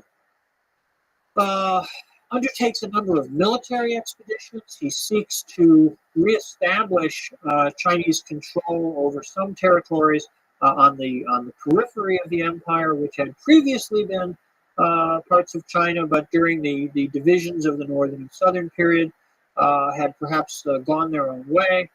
In particular, he launches some military campaigns against Korea. These are not successful, and indeed their failure is part of what begins to create dissatisfaction and unrest in the Sui. He also launches military campaigns to the northwest, out into Central Asia, to try to push some of the Turkic populations, in particular a group of people called the Uyghur Turks, away from the Chinese frontier. And these campaigns, too, while they're more successful than the undertakings in Korea, are a big drain on resources. Unlike the military colonies on the frontier, these campaigns of Yang Guang in Central Asia are financed from central resources and disrupt communities because soldiers are recruited and sent off far away to fight on the frontier. So those two tend to generate a certain amount of unrest. Yang Guang also undertakes some very important kind of public works projects, in particular the construction of a great canal from southeastern China up to the northwest. Eventually, the work that he begins will become part of what comes to be the Grand Canal, which is the main economic artery from north to south China in later history. But this first phase is designed to help move grain from the very wealthy grain-producing area of the Jiangnan region, near the mouth of the Yangtze River, where it flows out to the sea, from that area up to the northwest. By this time, the capital of the Sui is up in the northwest, up near Chang'an and Luoyang. They have political centers at both of those again, just as earlier states have. But while these have been the political centers of China, of unified Chinese states, for 1,000 years now, the Northwest has continuously, through this period, been going through a slow process of climate change, which has involved it getting warmer and drier. and it has become less and less agriculturally productive. The Northwest had been, of course, as the original heartland of Chinese civilization. It had been a reasonably lush area, but it has dried out over the last 1,000 or 2,000 or 3,000 years. And by the Sui period, the Northwest is not able to support itself, or not able to support the lavish presence of the imperial court as it had been in earlier periods. And so the importation of grain from the southeast becomes economically much more vital. So the building of the Great Canal is undertaken by Yang Guang to deal with that problem. But again, this involves extensive mobilization of labor resources, the disruption of local communities, and while we can see it as a very necessary and very reasonable undertaking, sort of in a macro historical view, for the people who were involved at the time, it became another factor in generating unrest and dissatisfaction with the Sui regime. The Sui dynasty comes to an end in the year 617. And what happens is a curious combination of events, a curious set of causes leads to the transition from the Sui dynasty to the next dynasty, which is the Tang. On the one hand, there's disaffection, there's unrest, unhappiness on the part of elements in the population with the rule of the Sui dynasty. The military campaigns, the labor levies involved with the canal construction. These things have alienated large chunks of the population, large groups within China. But it's not necessarily clear that this would have, in and of itself, led to the overthrow of the dynasty. There were often circumstances in which particular communities or even large sections of the Chinese population might have been unhappy with certain aspects of a particular imperial regime that didn't lead to that dynasty being overthrown. Instead, we can see an additional set of elements in this case that are a little bit unique and a little bit curious and almost quirky. And these have to do with rumors and mystical events that begin to take place and to circulate around the Sui capital in the middle of the second decade of the 7th century. And these had to do with a story, a vision, if you will, that the imperial throne was going to be occupied by someone whose name was Li. Now, the name of the Sui emperors was Yang. So obviously, the suggestion that the throne would be occupied by somebody named Li meant that the Yang family, the Yang rulers, were going to be overthrown. First, there were some itinerant soothsayers who sort of spread this story around the capital. A short time after that, a popular song was circulating around, which picked up on this rumor, picked up on this idea, and became quite commonly heard. Well, Yang Guang was quite upset with this. He was very concerned about this. He wanted to preserve his power, preserve his dynasty. And perhaps he made a miscalculation, because what he did was he began to mistrust any of his officials whose name was Li. And indeed, he undertook to murder several of them. He undertook to destroy individuals named Li who he thought might constitute a serious threat to his power. Well, not in the capital, but off in a city called Taiyuan, there was a military garrison. And the commander of that military garrison was a man named Li Yuan. He had the right surname. And he had a son named Li Shimin. Now, Li Shimin was a very ambitious young man. And he set out to persuade his father that he shouldn't wait for the emperor to turn against him, that he had this name Li, that the rumors in the capital about someone of that name taking the throne were creating a politically dangerous situation, and that what Li Yuan should do was to seize the opportunity and to go to the capital and take power for himself. Okay? To, in other words, make this prophecy come true by taking advantage of this situation. And Li Yuan was reluctant to do this, and indeed not until it appears that he began to actually feel threatened himself did he finally accede to Li Shimin's admonition. But he does. And in 617, Li Yuan, with Li Shimin's support and assistance, sets out and marches south to the capital to attack. Rebellions break out. The Sui dynasty collapses. The court collapses fairly quickly. Yang Guang dies. Another one of his sons is briefly put on the throne, but this doesn't last more than a few weeks. And power disintegrates at the capital, at Chang'an.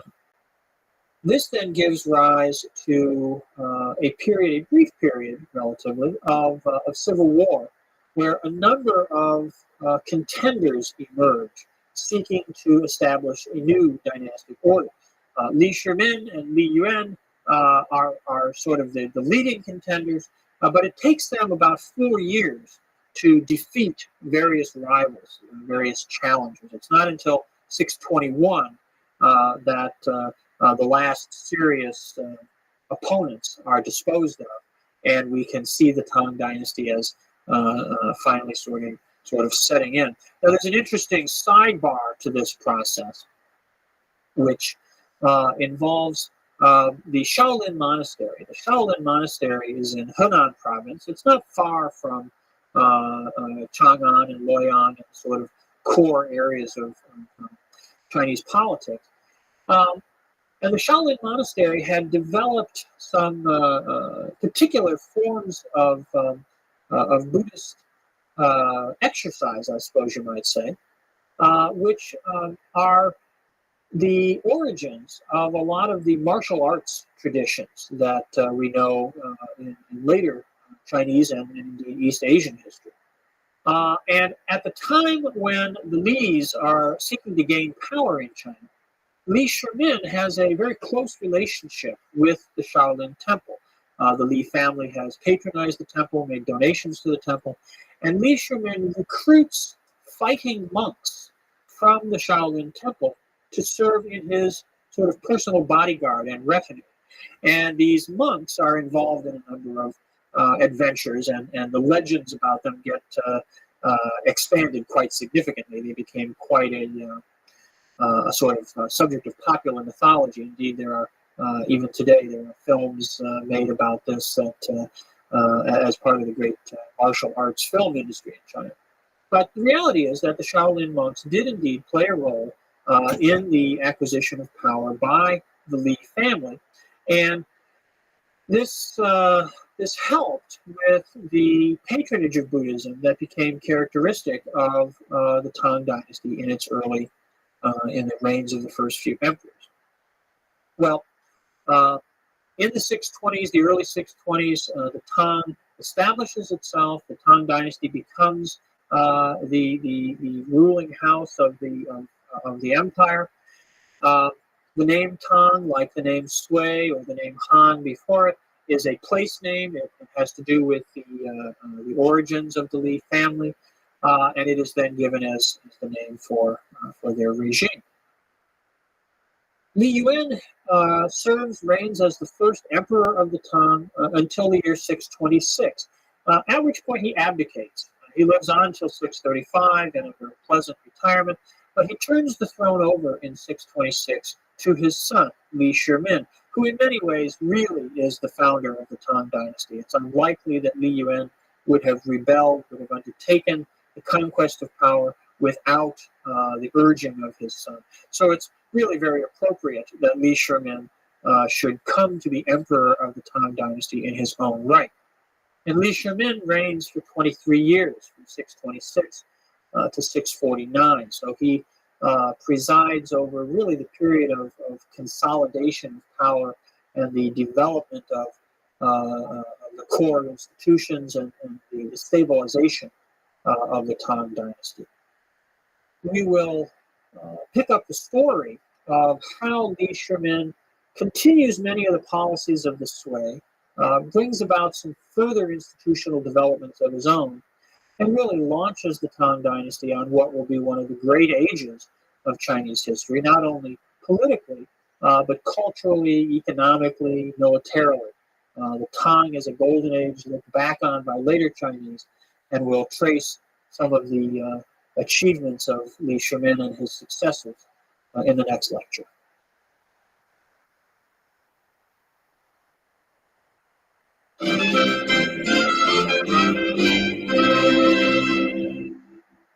The Han Dynasty, which was established around 202 BCE when Liu Bang defeated Xiangyu and was able to establish a successor state to the Qin, had persisted for over 200 years when it was briefly interrupted, as we talked about last time, by what's called the Wang-Mang interregnum, a period where the main line of descent of the Liu family had run out, and Wang Mang, who was an official at the court, took power for himself. He died in 23 of the present era, and at that point the Liu family, a collateral line of the Liu family, regained the throne and resumed the rule of the Han Dynasty, which they then maintained for nearly 200 more years. This second half of the Han, which is often referred to as the later Han, or sometimes as the Eastern Han, since it involved a move again of the imperial capital from Chang'an in the west to Luoyang, two cities which we've encountered before as centers of imperial power. The second half of the Han Dynasty doesn't really have quite the drama, quite the intensity that the first half did, and particularly the first century of Han rule, when the new political order was being created, when the imperial political culture was coming together, when Wu Di presided over the Han synthesis and the great expansion of Chinese territory and administrative ambition. The second half of the Han, though, does see a period where certain social and economic tendencies or trends that had been developing even in the former Han, the earlier Han, begin to really come to fruition. It's a period where the significant events are sort of under the surface. They're not as immediately apparent and dramatic as the first half of the dynasty, but in some ways are just as significant, just as important. In particular, the Han Dynasty as a whole is a period where the system of ownership of land, the organization, if you will, of the agricultural economy undergoes a lot of change. Down to the Qin period, for the previous 1,000 years and more, land had basically been all owned by the powerful rulers. Farmers who had worked on the land had done so without really owning any property of their own. They were simply the possessions, if you will, of the people who controlled the land. Whether this was the Shang kings or the early Zhou kings, or later during the fragmentation of the spring and autumn and warring states periods, whoever wielded military power, whoever wielded force over a given territory, essentially controlled all the economic resources within that territory. Beginning during the Warring States period, but only in a very incipient way, but really starting to develop in the Han period, a new system starts to emerge, a new way of organizing and conceptualizing agricultural resources begins to be put in place. And this has to do with a shift really in the nature of political power. During the Warring States period, during the whole of the Zhou era, the warrior elite had been the dominant group in China. The Shi, the professional, political, administrative elite that we've talked about, served the warriors, served the military strongmen, military leaders, either of the Zhou state to begin with, or of the many smaller states that rose and fell during the centuries of conflict. But even during that period, rulers began to reward members of their political administrations with grants of land. When the Han Dynasty comes along, as part of this creation of a new imperial system, a new imperial order, the emphasis on a regular bureaucratic administration staffed by a literate, educated political elite imbued with the values of Confucianism, these various elements of the Han synthesis we talked about. Now, the system of rewarding officials for service in office through grants of land becomes more common, more universal. And that leads to a change in the nature of the agricultural economy, where it starts to develop as more of a market system, as more of a system where individual estates owned by individual families start to produce grain and other commodities, other agricultural commodities, which, if they're not entirely consumed by the estate, can then be sold, can then be marketed in a system which at first is local and then as time goes by becomes regional and eventually encompassing the whole empire. Land remains, in theory, the property of the emperor. The emperor, throughout imperial history, is theoretically the proprietor of all land in China. But in practice, land that is granted out to families, which is then passed on from generation to generation, develops into a sort of de facto private property. And indeed, the legal system begins to regulate this, to recognize this. Charters, grants of land start to function as titles, as deeds. And the conflict between individual landowners over access to water or other kinds of resources, these things start to be adjudicated through a legal system that in effect recognizes the rights of landowners as private property holders. This is a very significant transformation. It leads to a new order, not only a new political order, but a new sort of socio-economic order. The families which build up these estates, initially through service to the government, but eventually they become sort of self-perpetuating, emerge as a sort of aristocratic elite. During the Han period, they're still very closely tied to service to the dynasty. But as time goes by, their status, their wealth, allows them to go through periods of time where perhaps no one is actually serving in the government. No one from the family is a minister or an official. And yet they still retain their elite status, they retain their aristocratic prestige because of their ownership of these estates. And so the Han is a period of transition, by the end of which an aristocratic system with people who have prestige and status in society based upon their ownership of land, their ownership of estates, their control of agricultural wealth, becomes characteristic of Chinese society and will remain so for much of the next 1,000 years. Given that, there's also transformations that take place in terms of an elite culture. Again, it's a shift away from a culture that was focused primarily on the glories of warfare, the tales of heroism and strategy that have been characteristic of the warring states in earlier periods, to now an era of cultural sophistication when attributes of learning, of sophistication, of knowledge, of poetry, the ability to compose poetry, to write good prose, essays, things like that, to conduct sophisticated conversation. These things become more culturally significant, more culturally valued during the Han period, as the nature of the dominant elite shifts, and as the the literary, educated, administrative elite really comes to be in pretty much exclusive possession of the leading roles in society.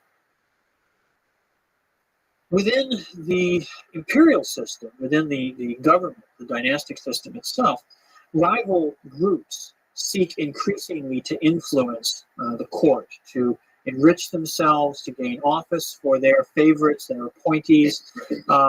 Sometimes this is done through intermarriage. This is a problem, a phenomenon we've seen earlier in the Han, sometimes called the in-law problem, where the families of empresses try to dominate and influence the court.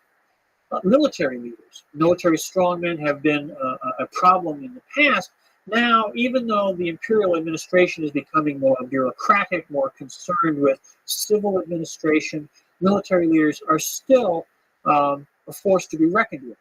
There's now a much greater division between political administrative power and military power, but military strongmen still have the capacity to emerge, particularly, of course, in periods where political administration is weak for one reason or another. And finally, a third group that becomes particularly problematic later in the Han, a little bit unique to Chinese history, are the eunuchs.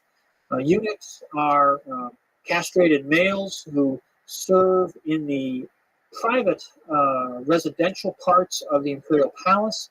They are meant to be non-threatening to the line of imperial succession. They're not obviously in a position to compromise the line of inheritance. And so they are employed as servants within the harem, within the residential parts of the palace, in areas where regular virile male officials are not allowed to enter. Most of the time, this isn't a problem because the eunuchs are kept in their menial roles. But particularly in periods where emperors come to the throne as young men, sometimes even just as little boys, eunuchs can become very influential because the little boys and young men often still live in the inner palace, in the women's quarters, being raised by their mothers and their aunts and all that. And the eunuchs are the only other individuals besides the women of the palace that these young boys tend to see. Often eunuchs serve as tutors, as companions for these young princes. And if they happen to come to the throne at a young age, they're often more reliant, more dependent upon eunuchs than they are on their outer court Confucian advisors. In the later Han, this becomes a particular problem because there's a series of young rulers who come to the throne. And this leads to a growth in the power, the influence of eunuchs over the court, and they become a third force contending along with in-law families and military leaders for dominance. That causes all kinds of problems. There are conflicts. There are purges launched at court. And then to make matters worse, the weakening of imperial oversight, the weakening of the sort of regulatory function of the imperial state allows local strongmen, not necessarily military figures now, but local landowners, some of these new emerging aristocratic families, to intensify their exploitation of the peasantry, to take more wealth, take more taxes, more rents out of the peasantry. And this increases the misery of large numbers of ordinary people. Not surprisingly, this then leads to the outbreak of rebellions against the dynasty, against landlords, extending conditions of chaos over large parts of China. That leads to military intervention to suppress the rebellions, that increases the power of the military, and you get a sort of downward spiral of contending forces that pull the dynasty apart. By the latter part of the 2nd century of the present era, the Han dynasty ceases to be a very functional political entity. It's still in place, emperors continue to succeed one another on the throne, but real effective political power dissolves. And strongmen around the country take territory under their own control again. Factionalism at the court weakens the ability of the imperial state to function even further. Eventually, in the year 220, the last Han emperor is set aside, and the country breaks up at that point into 3 successor states. one of which is actually ruled by a member of the Liu family, a man named Liu Bei, off in the southwest, centered in Sichuan in the southwest. But the other two come under the control of people not from the imperial family. And this sets up a period, or takes us into a period, a very short period, only from 220 to 265, but a very interesting period, a fascinating period in Chinese history that we call the Three Kingdoms. One of the Three Kingdoms is, as I said, ruled by a member of the Liu family. This is a man, Liu Bei, who sets up a kingdom called Shu Han. Shu is an ancient term for the area of Sichuan, and Han obviously implies that this is a continuation of the Han dynasty. In northern China, a man named Cao Pi founds a kingdom called Wei, the kingdom of Wei. Now, Cao Pi is very interesting. He's the son of a man named Cao Cao. And Cao Cao, who was himself the adopted son of a eunuch. So we have a military strongman who's the adopted son of a eunuch, sort of bringing together some of these conflicting interest groups. It's a very fascinating historical figure. Cao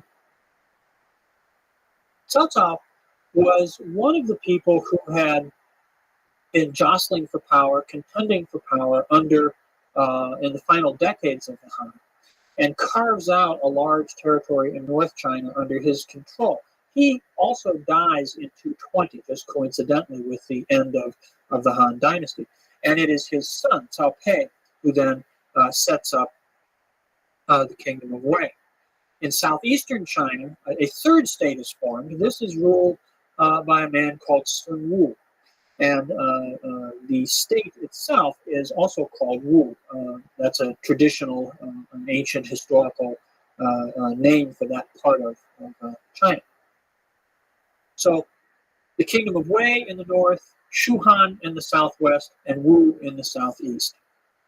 Now, what makes the Three Kingdoms period so fascinating, so interesting, is that it becomes an age of great heroism and romance. It is looked back upon by later Chinese as a sort of golden age, not a golden age of good government or of flourishing poetry and art the way that the Han or later the Tang dynasty are thought of, but an age of great adventure, an age unlike most periods in Chinese history. And the reason for this, in part, is that the heroes of this period are not the kinds of scholars, the kinds of political officials, the kinds of emperors that we normally see portrayed as the great culture heroes in later times, but are military men. Military men noted not for their strength, not for their ability to just crush their opponents, but for their cleverness, for their wit.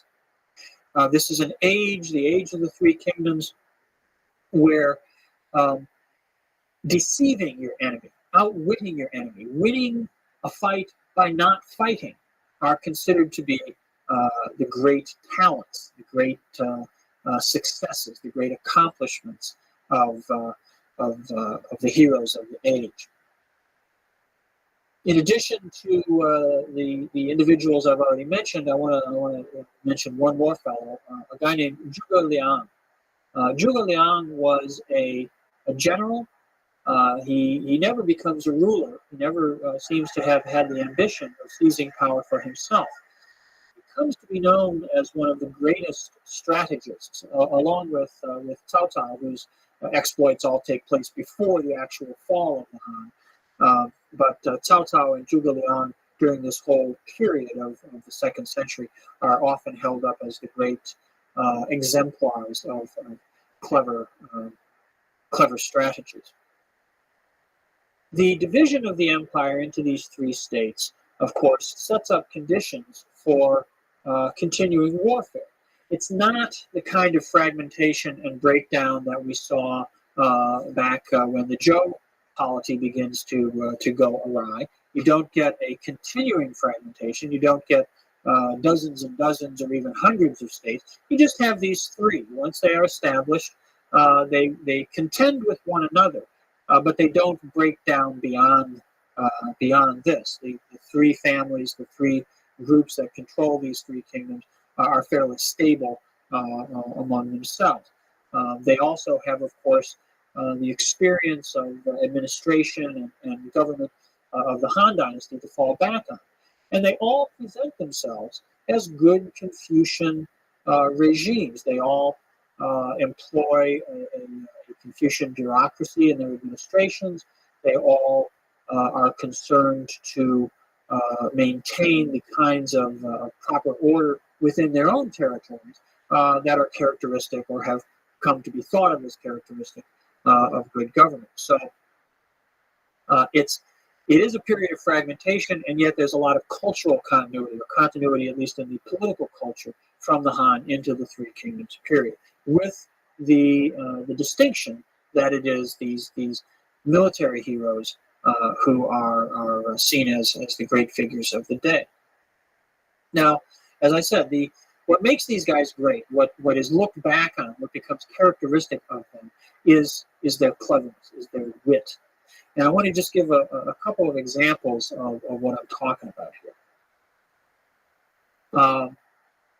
In one instance, a general has brought his army to this, and they've camped on the bank of a great river.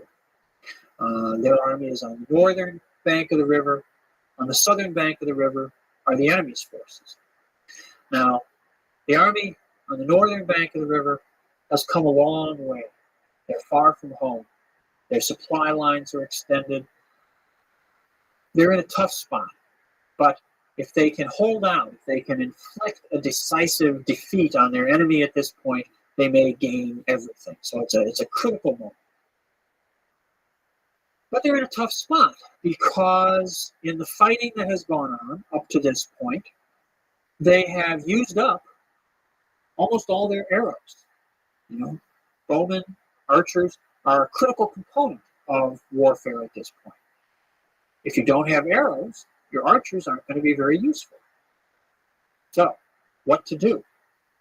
Well, they decide to take advantage of a particular circumstance in their location, which is that this river that flows between the two armies in the evenings tends to become covered with fog. It's a time of year when at night the air cools down, the air rising from the river condenses, and you get a thick layer of fog over the river. So they go upstream and they commandeer boats as they go along. They take all these boats, and then in the boats they build dummies. They make little mannequins out of straw, and they put uniforms on these mannequins. And then they tie the boats together, they push them out into the stream, and they float downstream in the evening, just as the fog is descending on the river.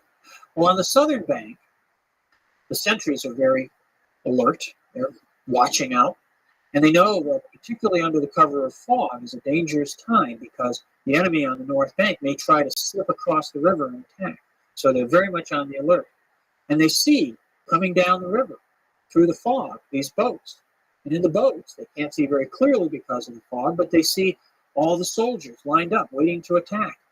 And so they think, aha, we've figured out their clever stratagem. They're trying to sneak up on us under the fog. And so they unleash a hail of arrows on these boats. And of course, the arrows stick in the straw dummies.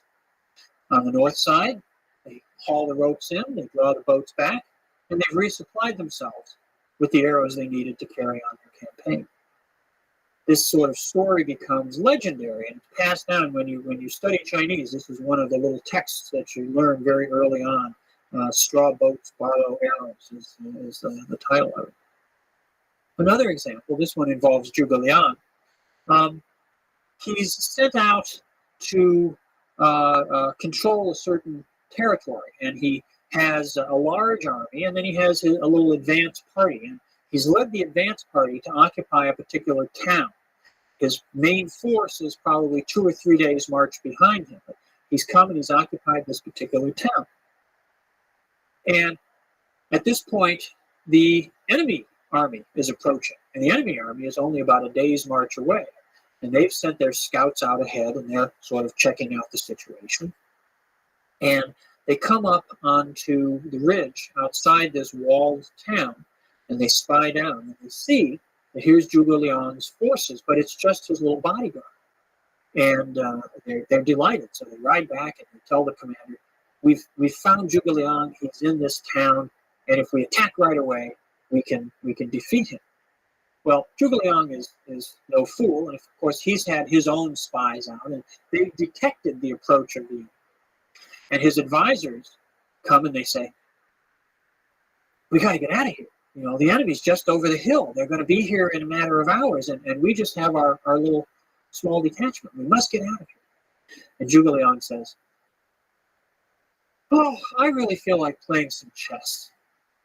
And he calls to his second in command and he says, let's go play some chess. And they go up on the city wall, right over the main gate. There's a little sort of terrace there, and they set up a table and they sit down in a couple of chairs and they start to play a game of chess. The other commanders are all very upset. They say, what are you doing? We've got to get out of here. The enemy's coming. No, don't worry about it. In fact, open the gates for the city and let's have the market take place as usual, and have a squad of soldiers go out and march up and down outside. That'll be it.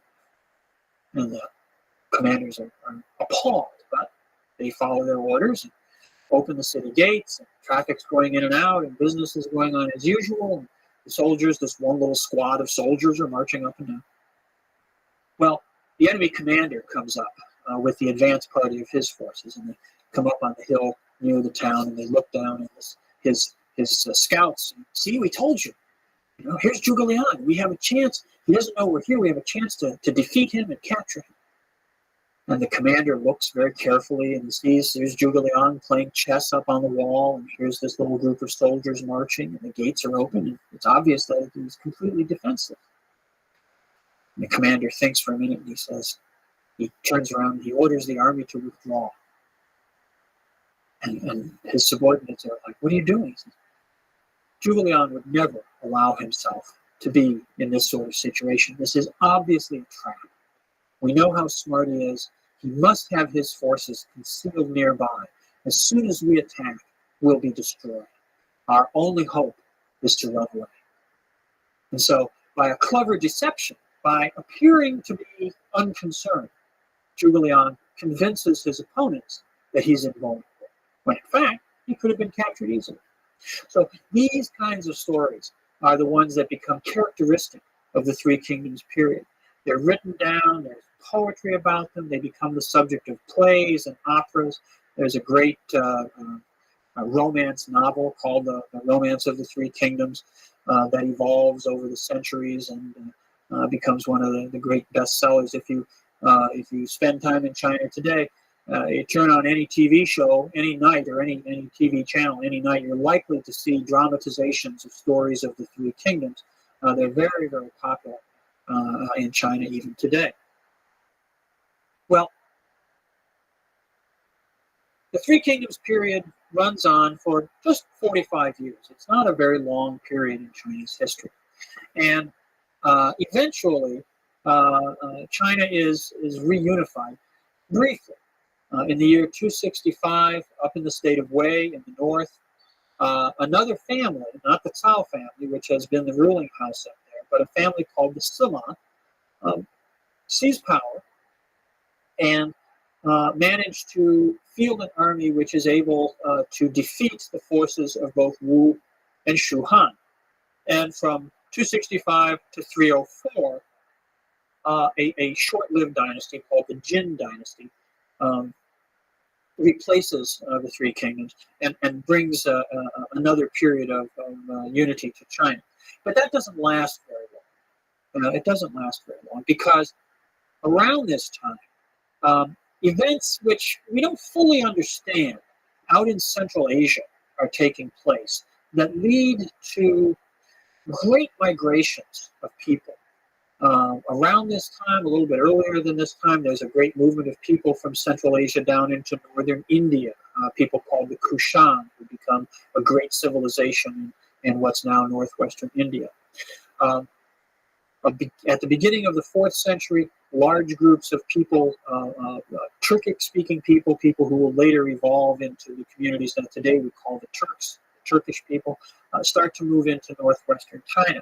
This leads to all kinds of changes, all sorts of transformations in China's history, which we'll be taking up in a later lecture. But before we turn to that subject, I want to take an opportunity in the next lecture to talk about the arrival in China during the second half of the Han Dynasty of the religion of Buddhism, which comes to China from India and which finds a place in Chinese civilization, which is rather unique because it's the only major thought system, major spiritual system to take root in China, which comes from outside. So we'll take up the story of Buddhism, its arrival in China, and its adaptation to Chinese culture in the next lecture.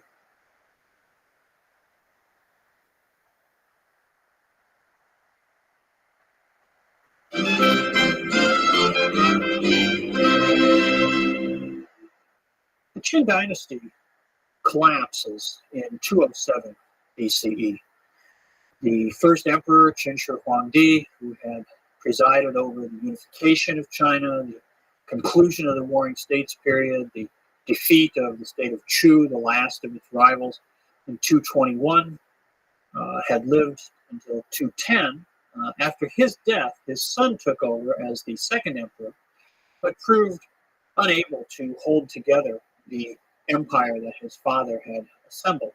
The harshness of Qin rule, the legalist doctrines of rewards and punishments, the view of the state as essentially the private property of the emperor, proved to be a system that, while it was effective in gaining power, wasn't a good way to hold on to power, wasn't a good way to rule the empire. And so rebellions began to break out. People rose up against the harshness, the cruelty of the extractions of the Qin. And the second emperor was killed, the dynasty was overthrown. And then a period of about 5 years of conflict follows, where different contenders emerge, trying to create a new order, trying to establish a new dynasty. To maintain the large imperial state which the Qin had established, but to found one now with a more viable, long-lasting basis. Fairly quickly, two principal contenders emerged in the struggle to succeed the Qin. The first of these was a man called Xiang Yu. Now, Xiang Yu was a general. He had been a commander of the armies of the state of Chu prior to the unification in 221 BCE. He was a very competent individual. If Las Vegas bookmakers had been around to bet on the outcome of a struggle to succeed the Qin, Xiang Yu probably would have been the favorite. His principal opponent was a man named Liu Bang, and very few people would have put their money on Liu Bang at the beginning of this process.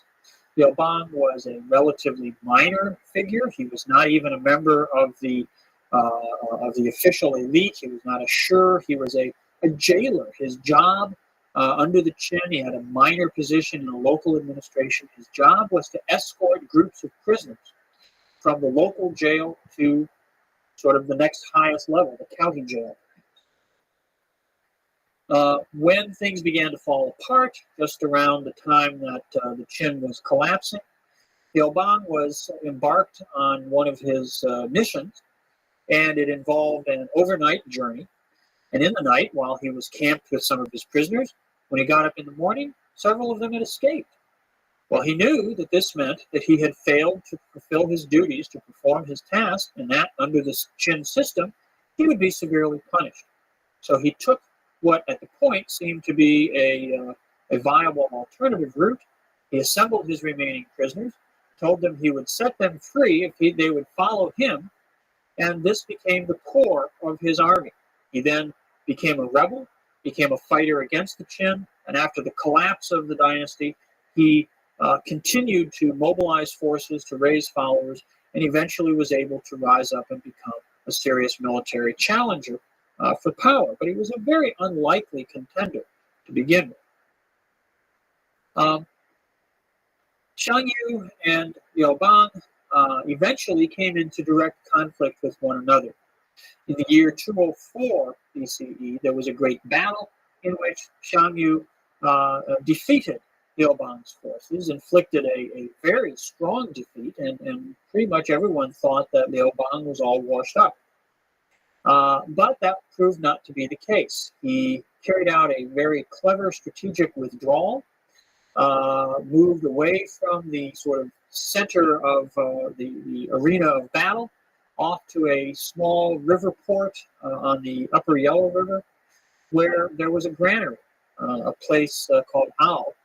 And he seized this granary, this storehouse, was able to feed his troops, was able to recruit new followers, to pay wages in grain to people who would come and fight in his army, and was able very quickly to rebuild his forces and resume the battle, resume the conflict with Shang Yu.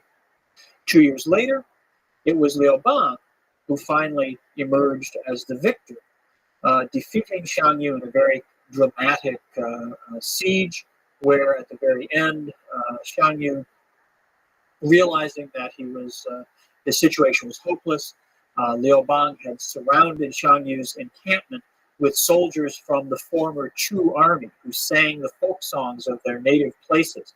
And when Shang Yu heard the songs of his homeland being sung by the troops surrounding his own camp, he knew that his cause was lost. He had a final evening with his favorite concubine. They drank wine together. Then he killed her, leaped on his horse, and rode headlong into the enemy lines, where he was cut down. So it's a very dramatic, romantic ending to this conflict. And it leaves Liu Bang in control of the field of battle and in control of the empire. Liu Bang then proclaims a new dynasty. He calls this the Han dynasty. Han was the name of the district that Liu Bang came from.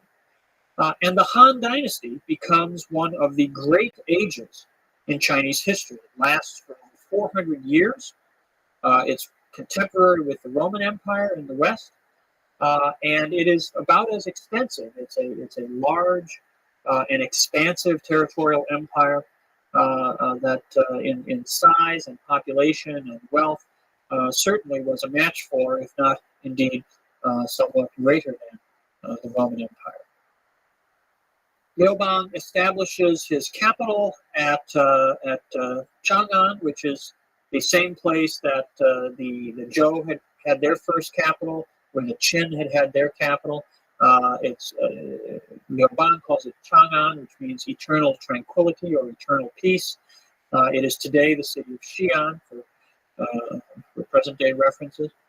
And from there, he establishes a system of imperial governance, which is in some ways a continuation of the administrative organization of the Qin, but which evolves over the first century of Han rule into a very different and much more stable and viable order. Now, the system that Liu Bang sets about establishing initially has a great internal dichotomy, a great internal division.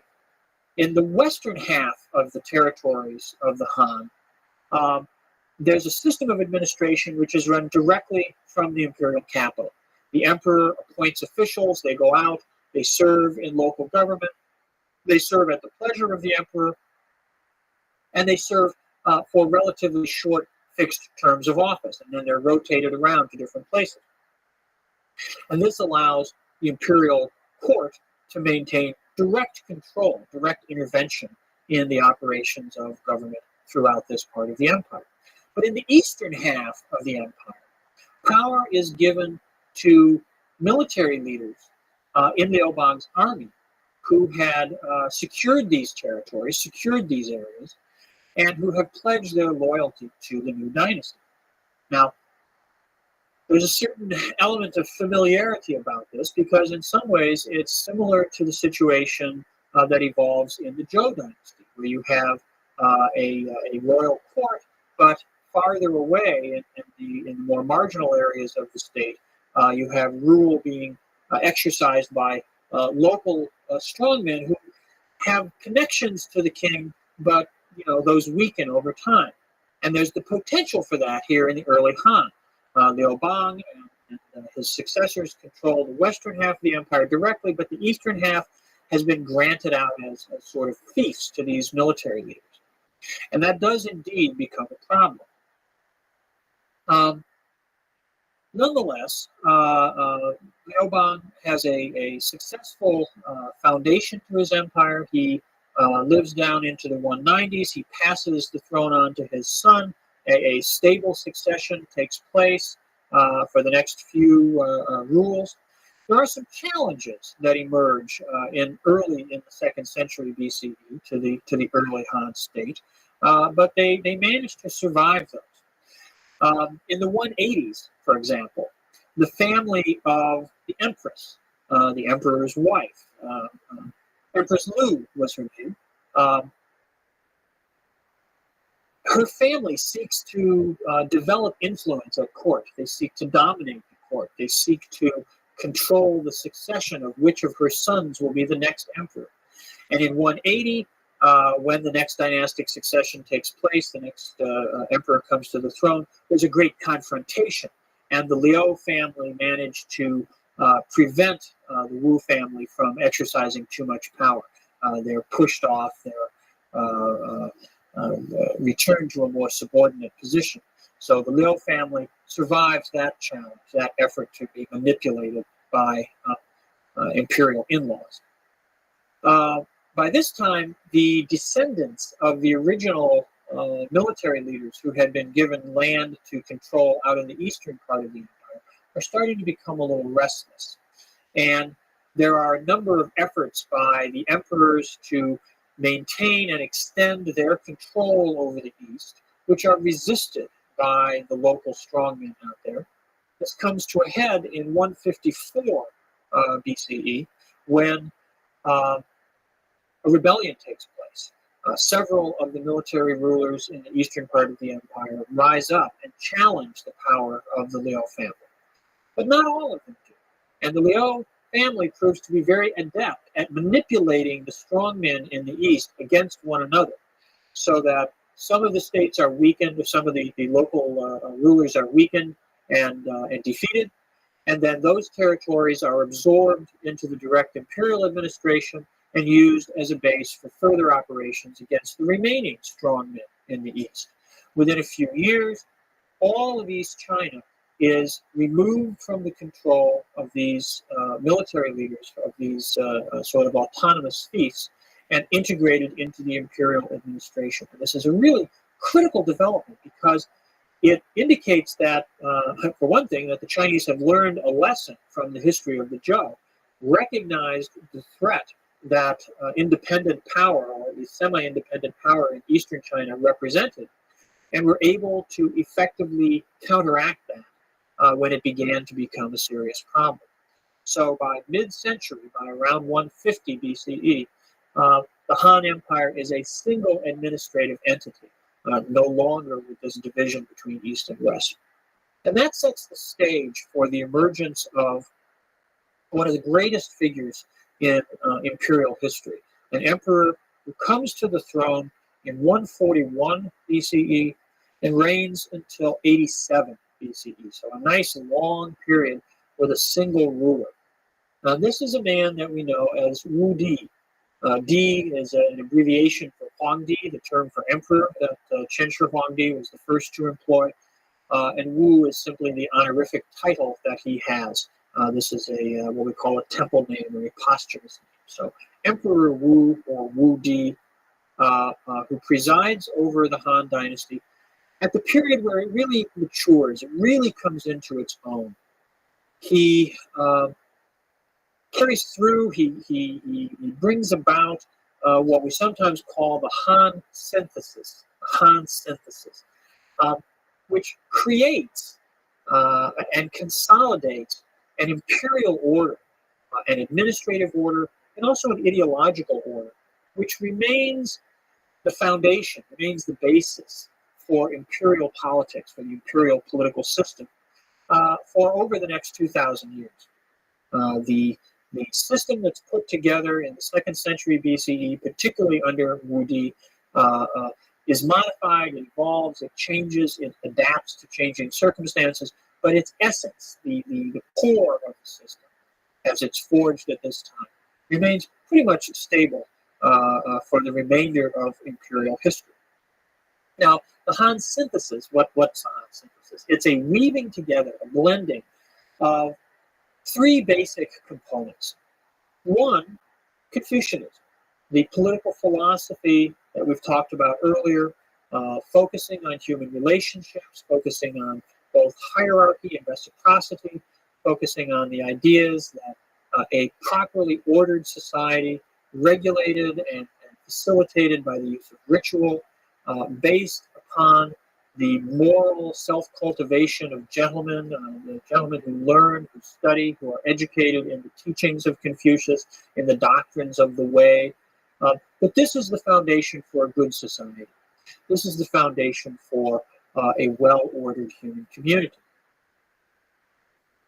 With this, elements of legalism. Not legalism as a philosophy, not the philosophical explanation of legalism developed by Han Fei, but the practical operations of the state. The idea of a system of law, the idea of rewards and punishments. These are still carried on by the Han state, but they are mellowed, they are softened, they are made more humane by being conjoined with the philosophy of Confucianism. Law, regulations, rewards, punishments, meted out, dealt out in a system which recognizes the centrality of human relationships. In a sense, it's the idea from Western discourse of justice tempered with mercy, of a system of law and order which also recognizes the humanity of all the people who are involved in it. And finally, a third element, along with Confucianism and legalism, is what we might think of as a more Taoist element, or perhaps a cosmological element, which is to say that Confucianism and legalism, Confucianism and practical administration are very concerned with the day-to-day operations of the world, very concerned with the mundane social life that people live in human communities. But there are larger systems, there's a larger world, there's a whole universe out there, a natural world, a world of unseen phenomena, spiritual dimensions to human life, and these need to be dealt with as well. And the cosmological aspects of the Han synthesis seek to situate human society within this larger cosmic order. One particular manifestation of that is in the teachings, the ideas of a man called Dong Zhongshu.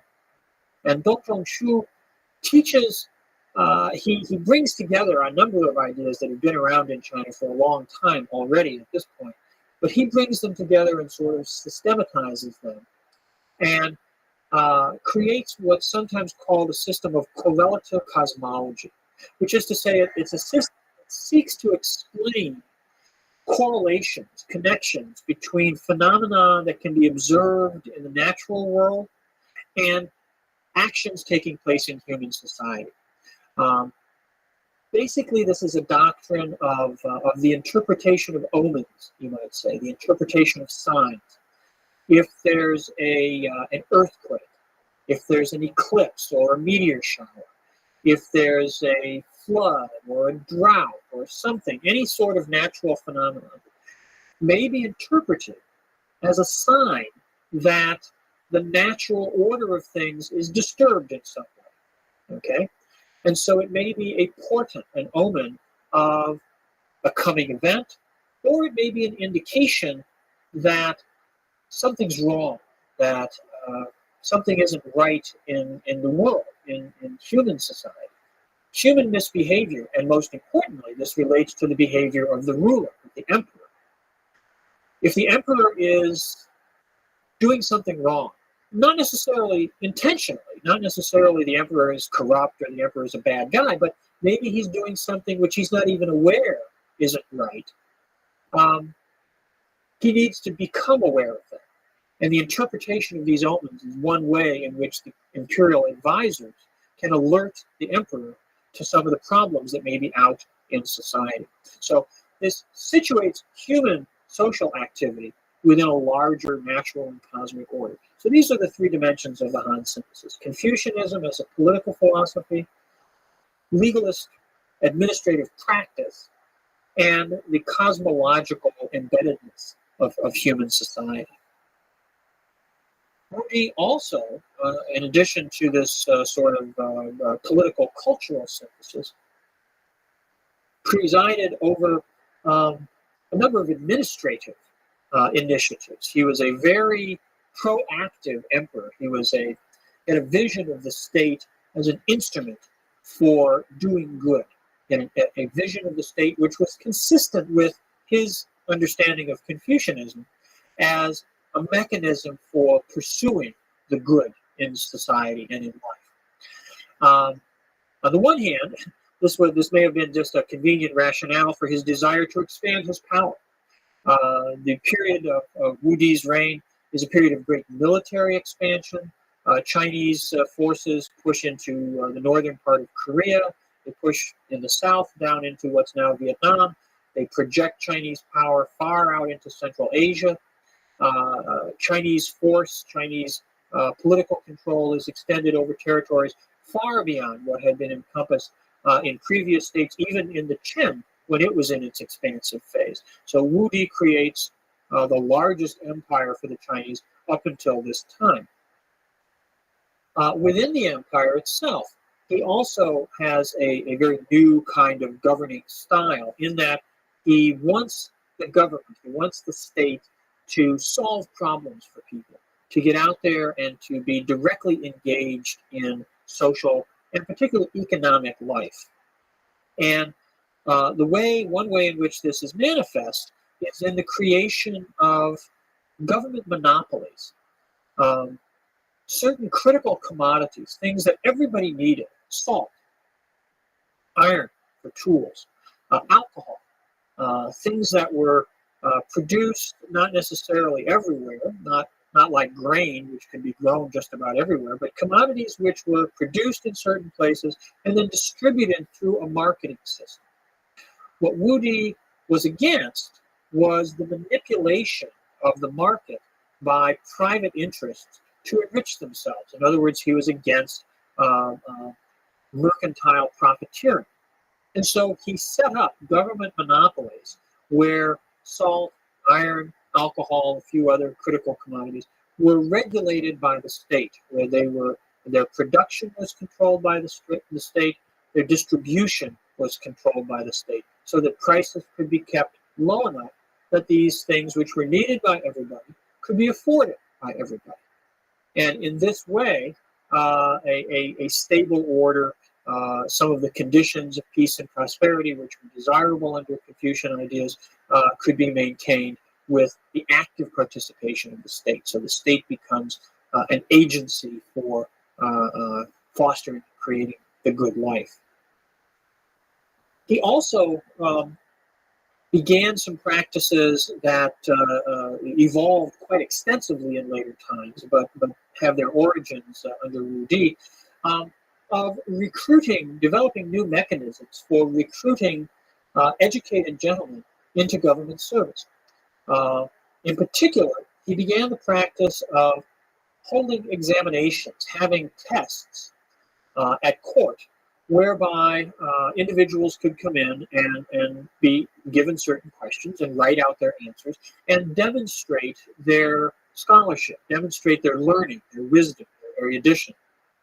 And if they were sufficiently qualified, if their answers, if their writing was considered to be sufficiently worthy, then they would be appointed to positions in government. Now, this initially is a pretty small-scale undertaking. It's not a major mechanism for recruiting people into government service. People came into the service of the government during this period largely on the basis of what we might call recommendation or reputation. If they were known to be competent individuals, or if someone who was already a part of the government said, I know someone who would be a really good candidate for this task, then they would be brought in. it was still a relatively small circle of acquaintance at the top, at least, and people were recruited largely on the basis of pre-existing relationships. But the search for more objective, more neutral means of recruitment, of testing the talent and merit of individuals, begins under Wu Di, and it's part of his sense of a government which is morally of a high moral quality, morally pure, morally engaged, by seeking out the best and the brightest to serve the interests of the community.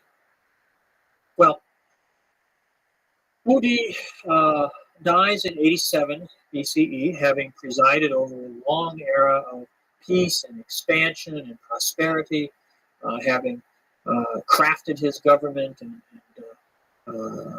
established this posture of activism and intervention. After his death, his policies are reviewed, are debated. In 81 BCE, there is a great debate at court. It's come down to us, written records of it have come down to us as the debate on salt and iron.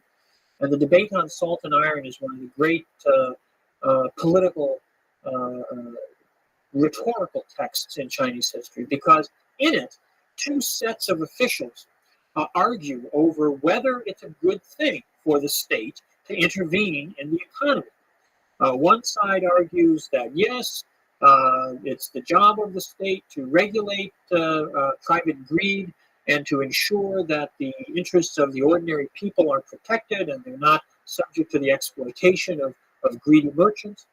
The other side argues that the government shouldn't be doing this, that the government shouldn't be intervening in society, that the government should merely create a set of moral expectations. The government should itself be good, should itself act in a proper way. And by setting that example, people in private society, including merchants and others who were engaged in the buying and selling of goods, would themselves be inspired to behave properly. It's improper, indeed, for the government to enrich itself by involvement in economic activities. The government should content itself with taxation on grain and the land. It shouldn't get involved in other kinds of economic activity. And these debates were quite significant at the time and have been looked back on by later Chinese as sort of setting out the parameters of how interventionist, how activist government should be. In practice, what they decide is to abandon most of Wu Di's monopolies, most of the economic monopolies he established, and to allow the economy and society to sort of go their own way with a very, very minimal level of government intervention from the top. The period after Wu Di's death, down to about the turn of the millennium, the beginning of the Common Era, the beginning of the present era, was one in which the Han Dynasty had certainly reached a very mature, a very stable condition. But now we have a not very dramatic period. We have a period where a succession of relatively minor emperors maintained the rule of the Liao family. During this time, the imperial court becomes a little more self-centered, becomes more concerned with its extravagant entertainments, its extravagant social life. Emperors are less and less directly engaged in the affairs of administration. The kind of activist emperor that Wu Di had been disappears, and we have instead emperors who leave the administration of affairs to their officials. They don't manage the state directly. This allows officials to perhaps become a little corrupt, to line their own pockets, to put their own interests ahead of those of the emperor or the government. And we get a period where corruption and indulgence becomes characteristic. The revenues of the state are ignored. The interests of day-to-day administration are neglected. Military affairs tend to be neglected a bit. There are efforts, again, by in-law families, relatives by marriage of the imperial family, to manipulate the court. A lot of problems. These are brought to a head in the year 7 of the present era, when the emperor, Zhengdi, dies without an heir.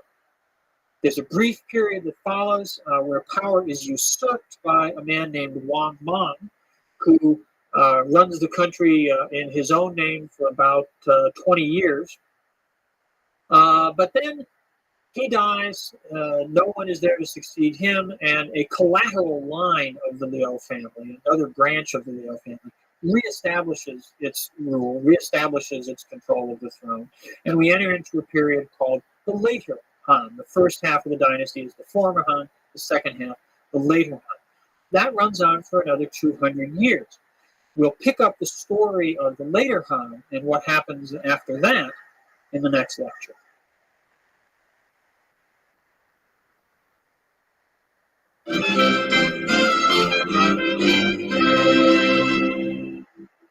We talked last time about the nearly 300-year period when China was divided into the northern and southern dynasties. In the north, a series of states, most notably the Toba Wei, that were created by Turkic peoples migrating into the area from Central Asia.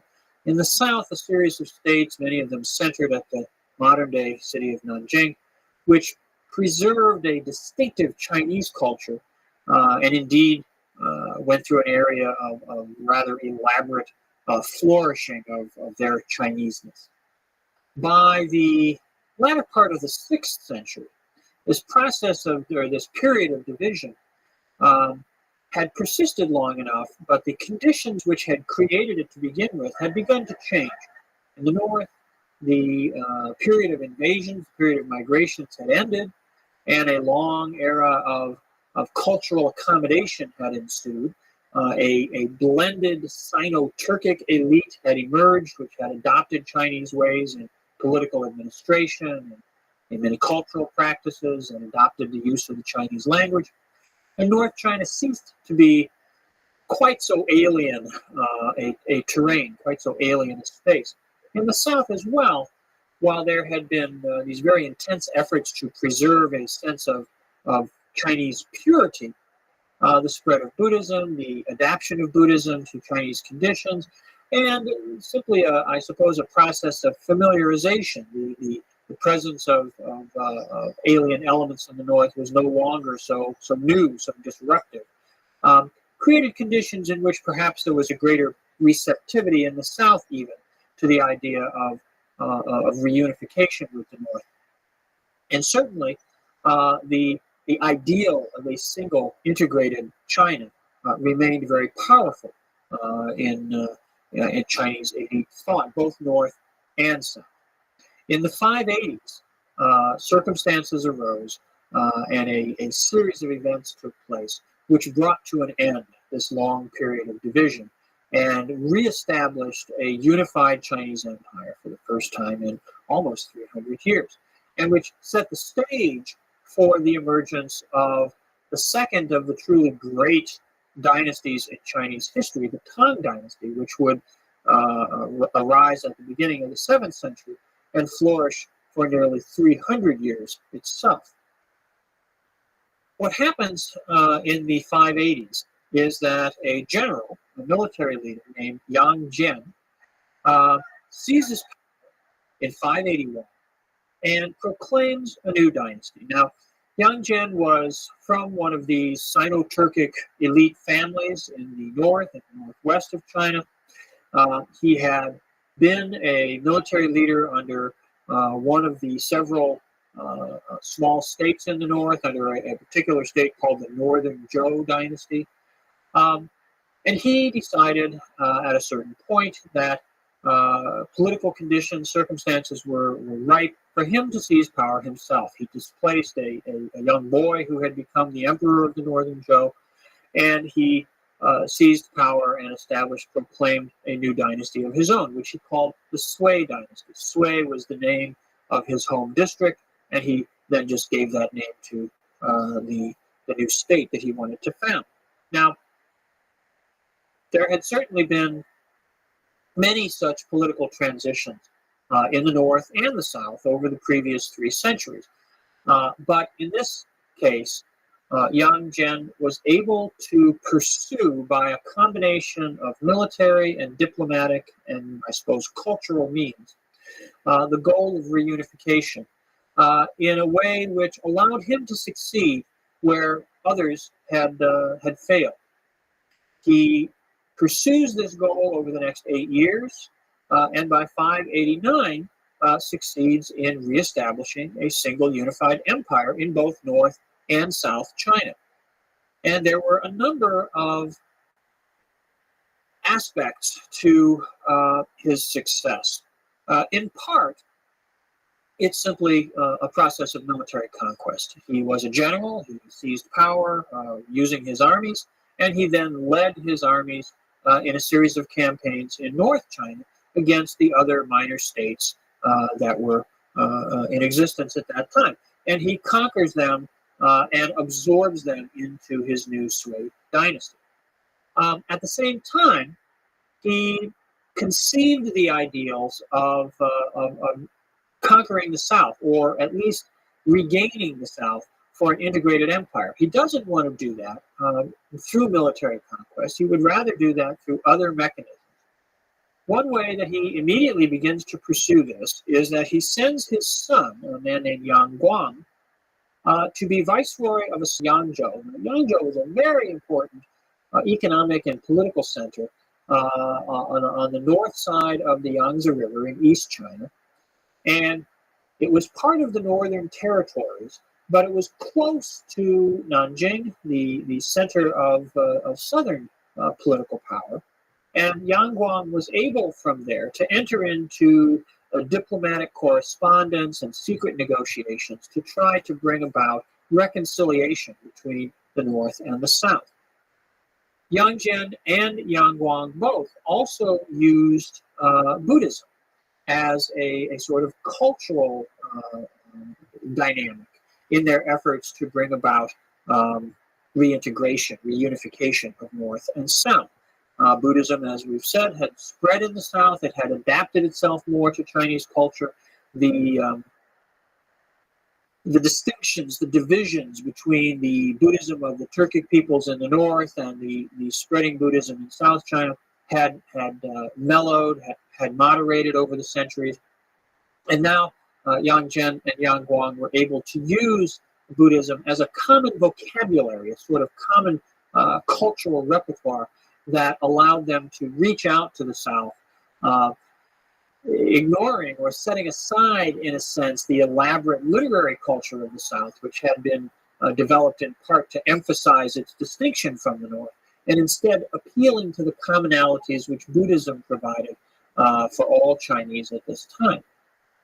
And this was a successful strategy. They managed to negotiate a marriage between Yang Guang and a princess of one of the southern states, and that allowed that territory to be brought under the control of the Yangs without military conflict. And by that point, the remaining southern states basically saw the writing on the wall. They realized that this was the direction in which events were moving, and they made their accommodations of one type or another with the new dynasty. So that by 589, all of China is brought into a single political system, a single dynastic structure. Now, Yang Zhen and Yang Guang then set about to fashion a new state which will be powerful enough and functional enough to retain this unity. What they don't want is to simply be another sort of passing phase of a brief unification, which then will fall apart in a generation or two. Now, there's an irony that enters into this because, in fact, the Sui dynasty only lasts for a very brief period. Only Yang Zhen and then Yang Guang are successful emperors under the Sui dynasty. And by the second decade of the 7th century, the Sui dynasty passes away and is succeeded by the Tang. So the Yangs don't succeed in establishing for themselves a dynasty which will last a long, long time. But they do succeed in establishing an institutional order, a new political structure, a new system, which will prove to be quite resilient and quite long-lasting under the Tang, persisting all the way down to the beginning of the 10th century. There are a number of key elements in this system that Yang Zhen and Yang Guang put in place. One of them has to do with formulating a legal code, giving a body of law to the empire as a whole, which will be used to regulate the affairs of government and to govern the activities of ordinary Chinese as well. Now, the adoption of a legal code is not a completely new undertaking. Certainly, if we go all the way back to the Qin state in the 3rd century BCE, the legal code of the Qin was central to their rules, central to their administration. And the Han dynasty had its own bodies of rules and regulations. But the law code promulgated by Yang Zhen, the Sui code, brings together laws from north and south, from different administrations, different small dynastic states that had been in place around China, and seeks to create a body of law which takes into account the needs of various constituencies, various groupings within Chinese society. So the Sui legal code is, on the one hand, an effort to impose a coherent body of law on the empire as a whole, but it also is assembled in such a way that it draws in disparate elements, and it creates a unity. It solidifies a unity to the empire as well. Another important development in Sui administration is the use of what is called the well field system. The Chinese character for the word well, a water source, looks a lot like a tic-tac-toe game. Okay, it's sort of a grid, and the well field system was a very ancient idea in China. It went back into early mythological times, and it was meant to be a representation of a very egalitarian pattern of landholding. In the well character, the character for a well, the outer boxes were private fields owned or farmed by peasant farmers. The central square was meant to be a field that was farmed for the lord or for the empire. The revenues from the one square would be used as the taxes or tributes, and the other squares would be equally shared out in the community. Well, there's not an effort to literally reimpose this exact system, but the well field system is meant to promote a stable and viable agricultural order.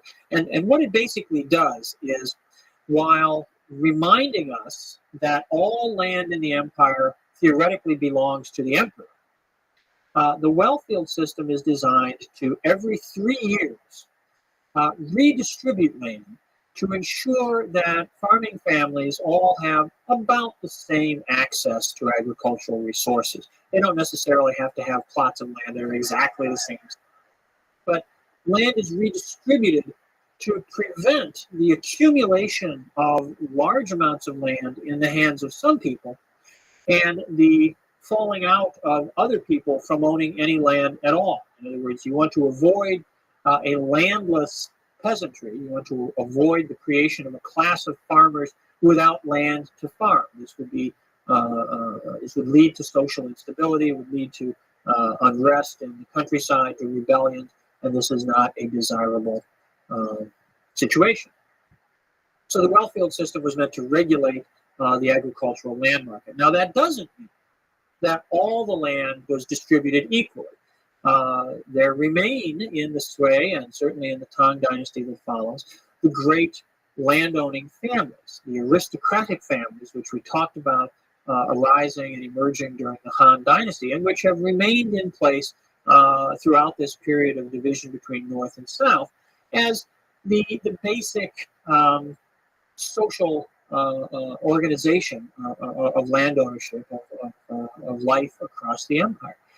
These great families own large tracts of land, and the well-field system doesn't mean that that land is expropriated from them and then redistributed. It's not a radical land reform process. Their land is basically exempt. They're not on the radar screen for the well-field system. But the well-field system does serve to preserve a basic livelihood for farming families, for ordinary sort of subsistence peasant farmers, by redistributing land on a regular basis to ensure that everybody has enough to get by on. And it proves to be a very viable, stabilizing mechanism for the next few centuries. It breaks down eventually, and as we'll see late in the time, the situation deteriorates quite dramatically. But for quite a while, this proves to be a good feature.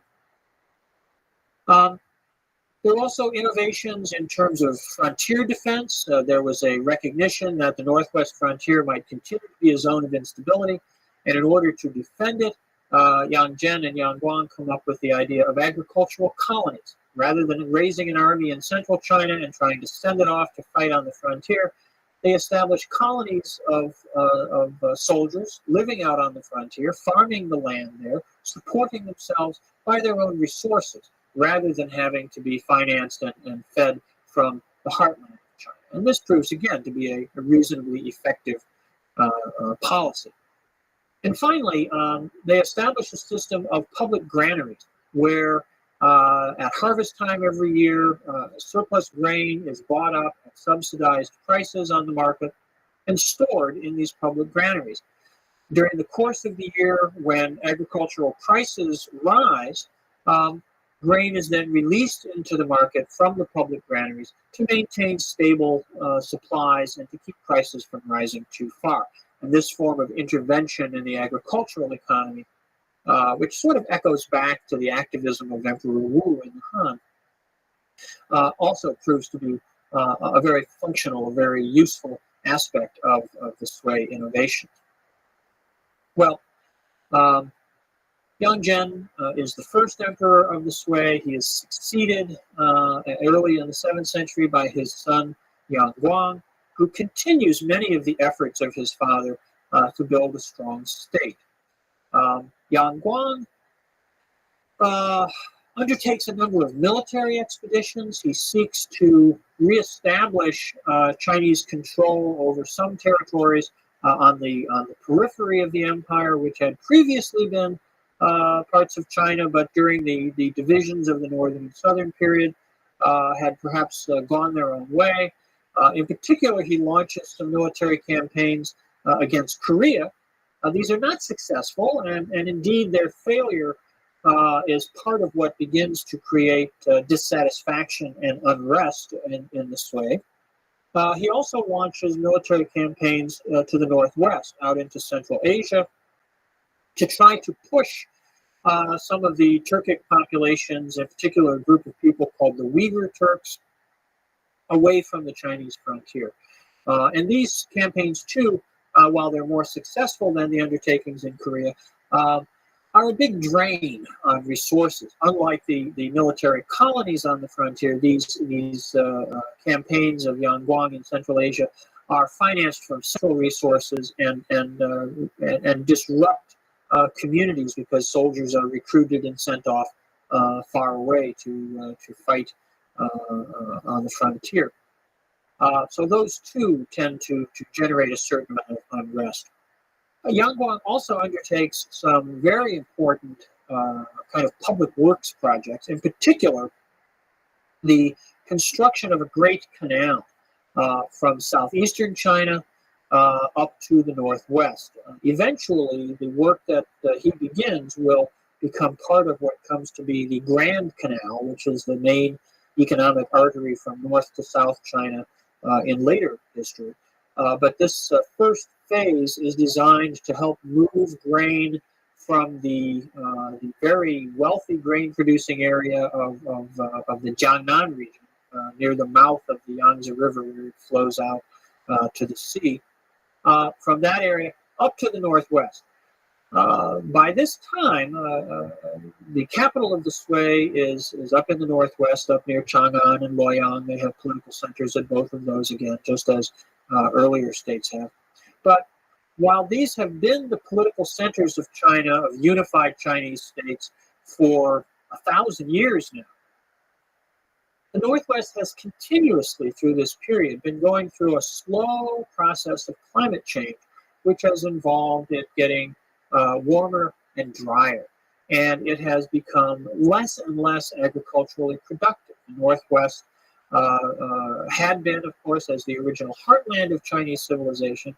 It had been a reasonably lush area, but it has dried out over the last 1,000 or 2,000 or 3,000 years. And by the Sui period, the Northwest is not able to support itself, or not able to support the lavish presence of the imperial court as it had been in earlier periods. And so the importation of grain from the southeast becomes economically much more vital. So the building of the Great Canal is undertaken by Yangon to deal with that problem. But again, this involves extensive mobilization of labor resources, the disruption of local communities, and while we can see it as a very necessary and very reasonable undertaking, sort of in a macro historical view, for the people who were involved at the time, it became another factor in generating unrest and dissatisfaction with the Sui regime. The Sui dynasty comes to an end in the year 617. And what happens is a curious combination of events, a curious set of causes leads to the transition from the Sui dynasty to the next dynasty, which is the Tang. On the one hand, there's disaffection, there's unrest, unhappiness on the part of elements in the population with the rule of the Sui dynasty. The military campaigns, the labor levies involved with the canal construction.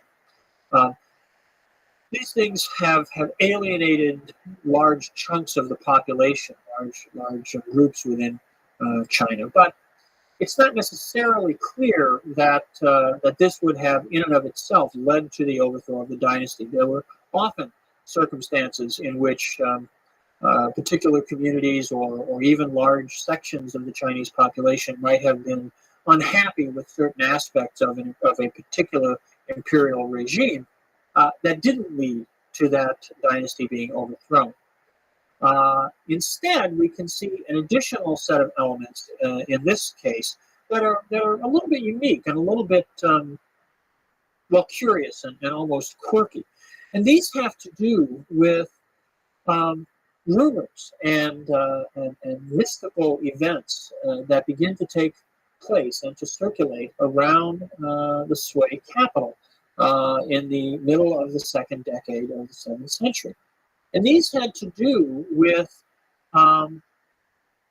a story, a vision, if you will, that the imperial throne was going to be occupied by someone whose name was Li. Now, the name of the Sui emperors was Yang. So obviously, the suggestion that the throne would be occupied by somebody named Li meant that the Yang family, the Yang rulers, were going to be overthrown. First, there were some itinerant soothsayers who sort of spread this story around the capital. A short time after that, a popular song was circulating around, which picked up on this rumor, picked up on this idea, and became quite commonly heard. Well, Yan Guang was quite upset with this. He was very concerned about this. He wanted to preserve his power, preserve his dynasty. And perhaps he made a miscalculation, because what he did was he began to mistrust any of his officials whose name was Li. And indeed, he undertook to murder several of them. He undertook to destroy individuals named Li, who he thought might constitute a serious threat to his power. Well, not in the capital, but off in a city called Taiyuan, there was a military garrison. And the commander of that military garrison was a man named Li Yuan. He had the right surname. And he had a son named Li Shimin. Now, Li Shimin was a very ambitious young man. And he set out to persuade his father that he shouldn't wait for the emperor to turn against him, that he had this name Li, that the rumors in the capital about someone of that name taking the throne were creating a politically dangerous situation, and that what Li Yuan should do was to seize the opportunity and to go to the capital and take power for himself. Okay? To, in other words, make this prophecy come true by taking advantage of this situation. And Li Yuan was reluctant to do this, and indeed not until it appears that he began to actually feel threatened himself did he finally accede to Li Shimin's admonition. But he does. And in 617, Li Yuan, with Li Shimin's support and assistance, sets out and marches south to the capital to attack. Rebellions break out. The Sui dynasty collapses. The court collapses fairly quickly. Yangguang dies. Another one of his sons is briefly put on the throne, but this doesn't last more than a few weeks. And power disintegrates at the capital, at Chang'an. This then gives rise to a brief period, relatively, of civil war, where a number of contenders emerge, seeking to establish a new dynastic order. Li Shimin and Li Yuan are sort of the leading contenders, but it takes them about 4 years to defeat various rivals, various challengers. It's not until 621 that the last serious opponents are disposed of, and we can see the Tang Dynasty as finally sort of setting in. Now, there's an interesting sidebar to this process, which involves the Shaolin Monastery. The Shaolin Monastery is in Henan province. It's not far from Chang'an and Luoyang and sort of core areas of Chinese politics. And the Shaolin Monastery had developed some particular forms of Buddhist exercise, I suppose you might say, which are the origins of a lot of the martial arts traditions that we know in later Chinese and indeed East Asian history. And at the time when the Li's are seeking to gain power in China, Li Shimin has a very close relationship with the Shaolin Temple. The Li family has patronized the temple, made donations to the temple, and Li Shimin recruits fighting monks from the Shaolin Temple to serve in his sort of personal bodyguard and retinue. And these monks are involved in a number of adventures, and the legends about them get expanded quite significantly. It became quite a sort of subject of popular mythology. Indeed, there are, even today, there are films made about this that, as part of the great martial arts film industry in China. But the reality is that the Shaolin monks did indeed play a role in the acquisition of power by the Li family. And this helped with the patronage of Buddhism that became characteristic of the Tang Dynasty in its early, in the reigns of the first few emperors. Well, in the 620s, the early 620s, the Tang establishes itself. The Tang Dynasty becomes the ruling house of the empire. The name Tang, like the name Sui or the name Han before it, is a place name. It has to do with the origins of the Li family, and it is then given as the name for their regime. Li Yuan reigns as the first emperor of the Tang until the year 626, at which point he abdicates. He lives on until 635 in a very pleasant retirement, but he turns the throne over in 626 to his son, Li Shimin, who in many ways really is the founder of the Tang dynasty. It's unlikely that Li Yuan would have rebelled, would have undertaken the conquest of power without the urging of his son. So it's really very appropriate that Li Shimin should come to be emperor of the Tang dynasty in his own right. And Li Shimin reigns for 23 years, from 626 to 649. So he presides over really the period of consolidation of power and the development of the core institutions and the stabilization of the Tang dynasty. We will pick up the story of how Li Shimin continues many of the policies of the Sui, brings about some further institutional developments of his own, and really launches the Tang dynasty on what will be one of the great ages of Chinese history, not only politically, but culturally, economically, militarily. The Tang, the golden age, looked back on by later Chinese, and will trace the achievements of Li Shimin and his successors in the next lecture.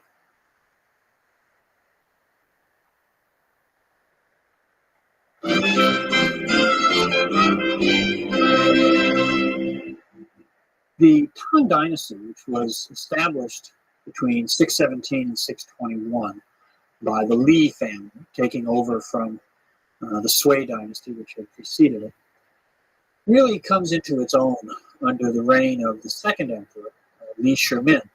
Li Shimin, as we talked about last time, had been in some ways the motive force behind the establishment of the Tang. It was he who had urged his father, Li Yuan, to rise up in 617 in rebellion against the Sui. And it was Li Shimin who really had the greater vision, I think, of what the new dynasty, what the new order was that he wanted to preside over. So in 626, when Li Yuan abdicated the throne and Li Shimin became the second emperor of the Tang, it was really sort of a second beginning, a second establishment of the dynasty. And Li Shimin proved to be a very energetic and very competent ruler. He took over, continued many of the institutional practices that had been developed under the Sui dynasty. The Sui had succeeded in reintegrating China, reestablishing a unified dynasty after 3 centuries of division, and had come up with a number of institutional innovations that were quite useful in stabilizing and developing the economy, establishing military control, and creating a more effective and efficient government. Li Shimin continues these practices. One consolidation, I suppose you could say, institutionally, that he presides over, fixes the number of ministries, the number of leading institutions in the central government at 6. And the system of 6 ministries, which had begun to emerge under the Sui, once it is formalized in the Tang, remains the basic institutional structure of the imperial administration all the way down to 1911, when the imperial age, the last dynasty, collapses. Li Shimin also begins the practice of having a separate bureaucratic institution to manage the affairs of the imperial household, sort of creating a division between the personal finances, the personal activities of the emperor and the imperial family, and the affairs of the government. And it's an important development because it makes governmental finance and the operations of the state more manageable, more discreet, not as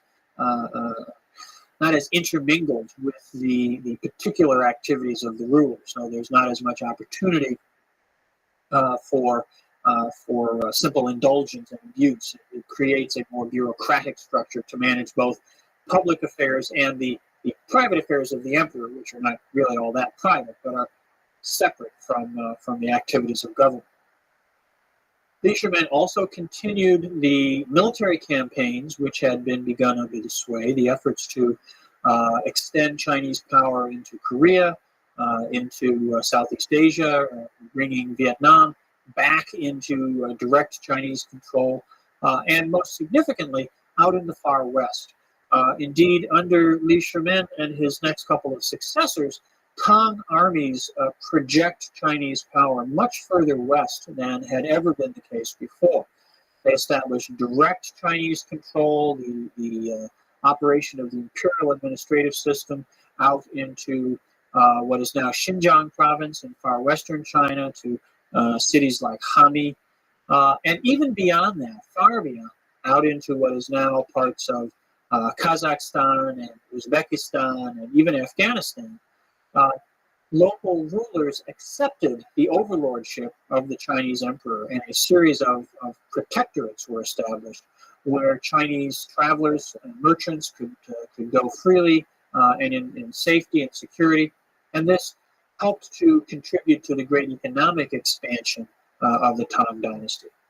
The capital of the Tang was the city of Chang'an, a city that we're familiar with by now as having been a political center under the Han, under the Qin, even under the Zhou. It was the capital, it was the site of successive dynastic capitals, and once again, the Tang established their principal capital there. They also continued to use the city of Luoyang further east as a secondary capital, and at certain times the emperor is in residence there. But Chang'an is the main center. It is in some ways the terminus or the starting point of the Great Silk Road, the long overland trade route that connects China with India, Persia, the Eastern Mediterranean.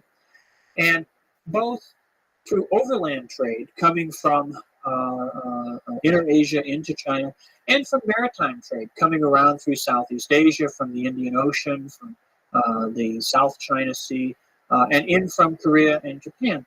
Trade routes from all over East Asia, Southeast Asia, and Western Asia converge at Chang'an, and it becomes probably the greatest city in the world up to that time. A population of 2 million people. It was vastly larger than its nearest rivals, which would have been Baghdad and Cairo at this time. And it was a city in the streets of which you could encounter people from civilizations all across Eurasia. It became a cosmopolitan center that was unrivaled and probably unprecedented at that time. Economic growth, fueled in part by this vast international trading system, but also simply by the peace and prosperity that that a stable dynasty brought to China, to a unified and integrated China. Economic growth was quite rapid in the first century of the Tang, and demographic growth as well. The population expanded considerably during this time. The population growth was in part a result of territorial acquisitions, the expansion of the realm, the growth of the territory directly controlled by the Chinese, but largely a result of domestic natural increase. The lack of internal warfare meant that people had a greater probability of surviving, and the prosperity, the growth in agriculture, the growth in the circulation of commodities, raised the standard of living for people, and that too contributed to both longer life expectancy and to a greater willingness to bring children into the world, and a greater probability that those children would survive. So a number of factors come together to yield a significant expansion in population during this time. In the course of the Tang Dynasty, the population of China goes from perhaps 120 million people up to perhaps 250, or some estimates even go as high as 300 million people at its peak. By far the largest empire, the largest country in the world. The social order in the Tang Dynasty is a continuation of the aristocratic system which had emerged back during the Han. The basis of wealth and status being the ownership of large estates, great families which had now, many of them, been in place, been in possession of these estates for hundreds of years. The Tang sets about formalizing and regularizing this to an extent even greater than what we've seen previously. Indeed, the Tang establish at the capital a registry, a sort of genealogical registry that maintains a list of the great families and maintains genealogical records showing who's a member of the great families. And it is from these great families that officials in the imperial government tend to be recruited.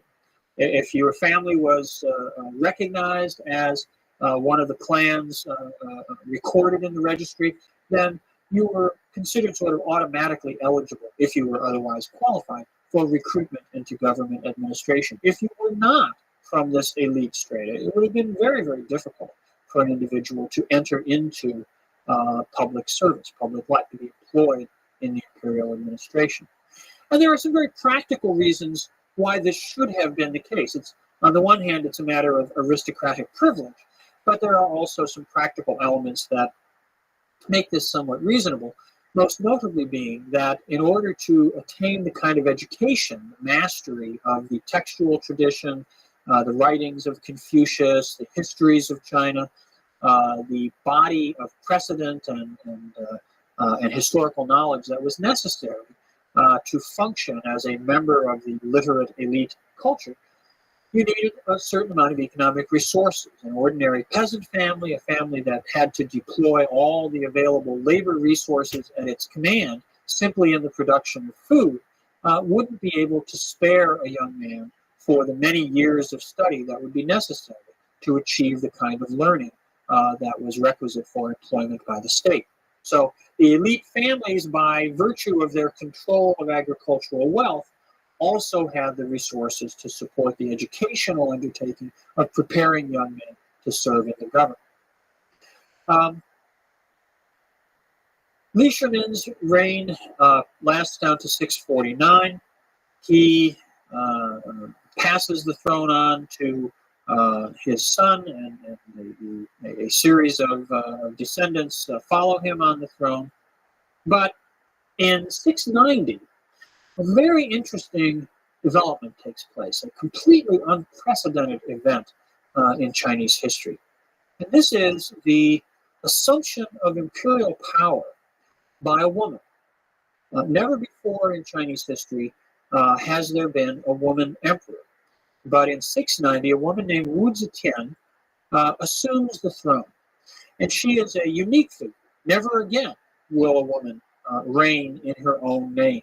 Never again will a woman be the emperor of China. In Chinese, Chinese is not a gendered language, so the term for the ruler, Huangdi, is not gender specific. It doesn't mean emperor as opposed to empress, the way that we have in English. So when Wu Zetian was on the throne, she was Huangdi. She had the same title as an emperor would have had. So she reigned in exactly the same way that a man would have.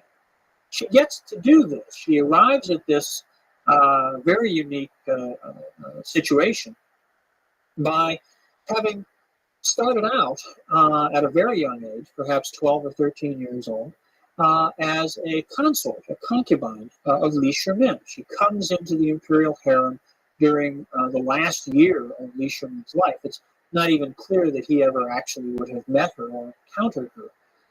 When the emperor died, as was the traditional practice, all the women of his court, all the consorts that he had, were retired into nunneries, into Buddhist nunneries. And because it was felt that it would be inappropriate for a woman who had been the partner of an emperor to then become the partner of anybody else, even his successor. So all the women, all the court ladies were retired into nunneries. On the first anniversary of Li Shimin's death, however, his successor, his son, visited the former court ladies and was totally captivated when he saw Wu Zetian. Now, she would still only have been perhaps 15 years old at this point. And he fell in love with her. And he contrived then, of course he was the emperor, so he could do this sort of thing, to bring her back to the palace. And over the next few years, he makes her his favorite, and eventually he displaces his actual empress, his wife. He casts her aside and makes Wu Zetian the empress. So this is how she gets to direct proximity to the throne. Now, as it happens, he doesn't have sons who inherit the throne, but rather nephews who inherit the throne. So Wu Zetian does not become the mother of the next emperor, but she is the aunt of the next emperor, and indeed the next two emperors are both nephews of hers. And in 690, she sets aside her nephew, who is a very young boy and not a very competent individual at that, and she assumes imperial power herself. She reigns for 15 years. Formally, she changes the name of the dynasty. She calls her dynasty the Zhou dynasty, echoing all the way back to ancient times. And in 705, after 15 years on the throne, she steps down. She abdicates the throne, and a member of the Li family, actually one of the nephews that had reigned prior to her, returns to the throne very briefly for just a few years.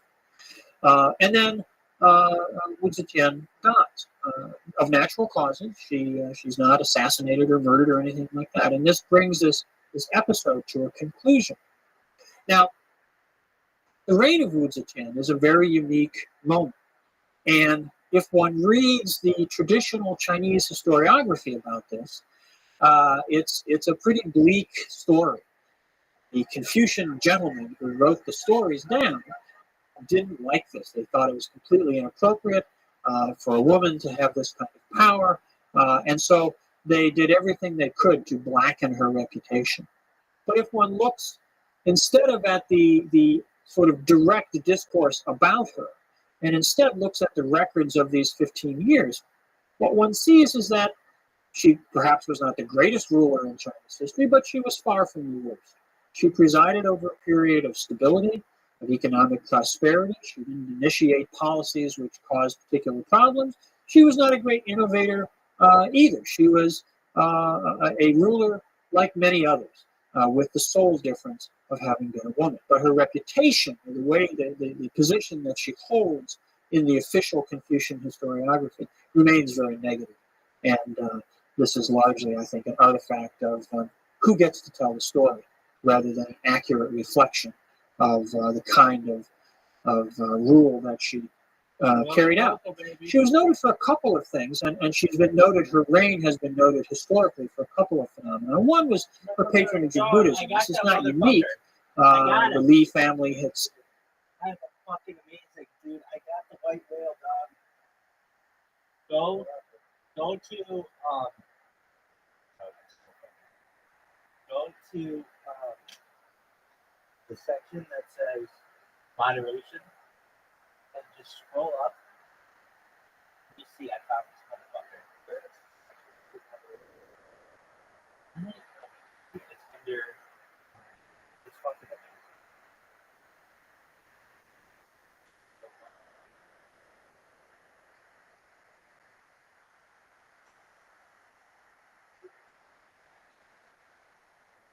No, it's never. It's under Rabbi Rothschild, the sister's thing, with the heart, cowboy heart. Underneath the music, which is underneath. So you go underneath 24/7 live stream music, Russian music channels, and then there's like a red heart, cowboy red heart, Christmas. Then it says and. You don't see moderate. Yeah.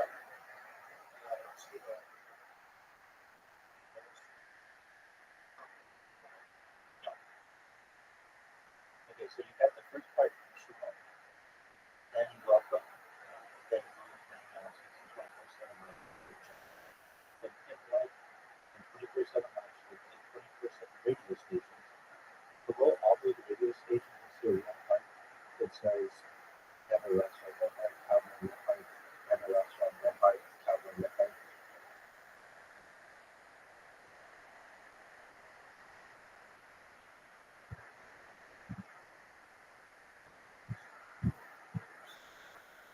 No, above that.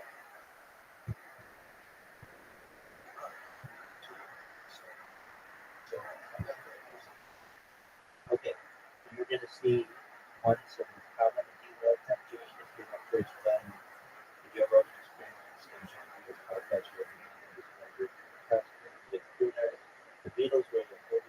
got music, we got rock skills, everybody wants to rule the world. Imagine karaoke, lo-fi, boy, lo-fi, girl, and people lo-fi, there's heavy radio, lo-fi, even lo-fi. Imagine lo-fi radio more swelly.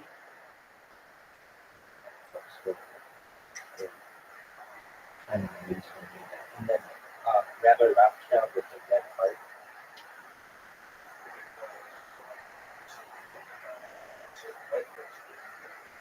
Okay, whatever color. So it's, and then the first thing under that should say mother. Okay.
Okay.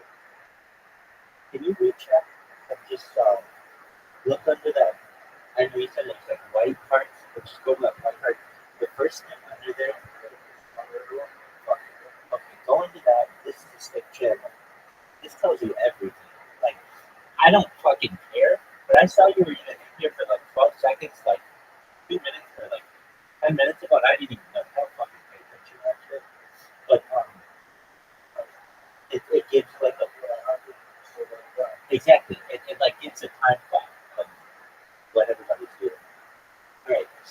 scroll it up.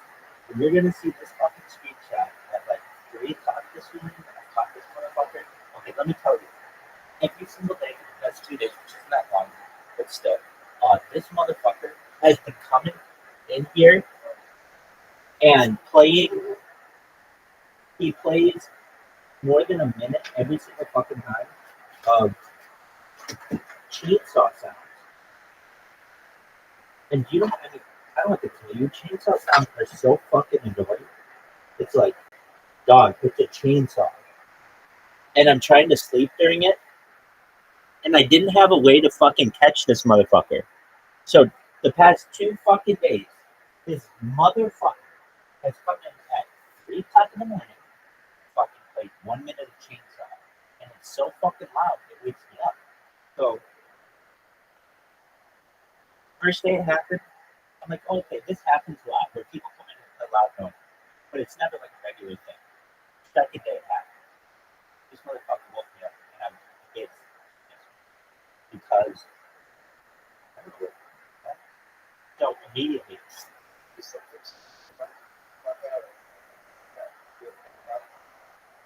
no, he's done. He's done.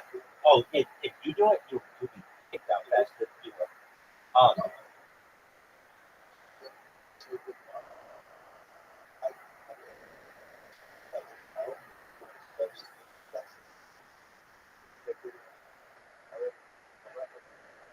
I won. Now I have the advantage. Before, he used to just be able to hop in.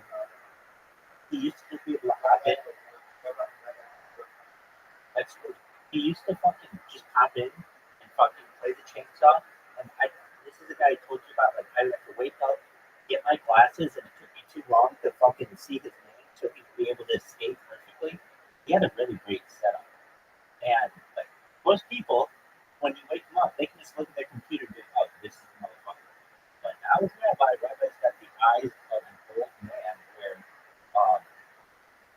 I have to put my glasses on. I have to stand up and get really close to and he would be gone.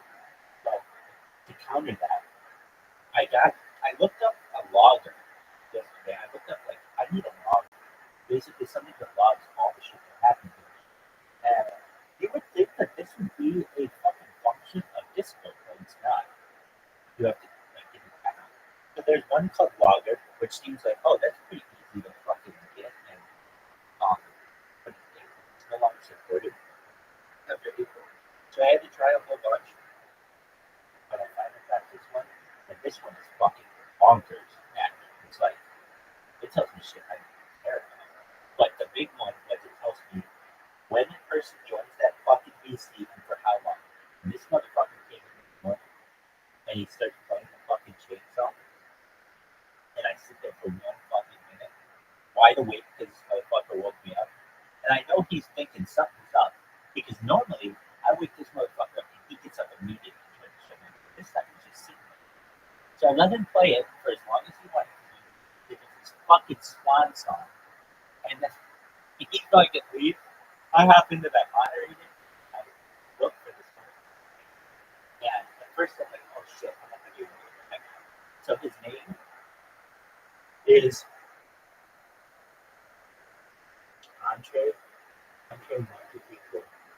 He's been on Discord since something, but he joined 3 days ago. Fucking. And I had to put the music for this chainsaw to it. And then I was fucking, this morning, I was so happy. I mean, I was fucking yelling how happy I was right before I went back to bed. I was like getting down to the bitch's death, like caught this motherfucker. And you can see how fucking happy I am. I mean, it is literally like I caught a fucking gopher in Caddyshack or something. God.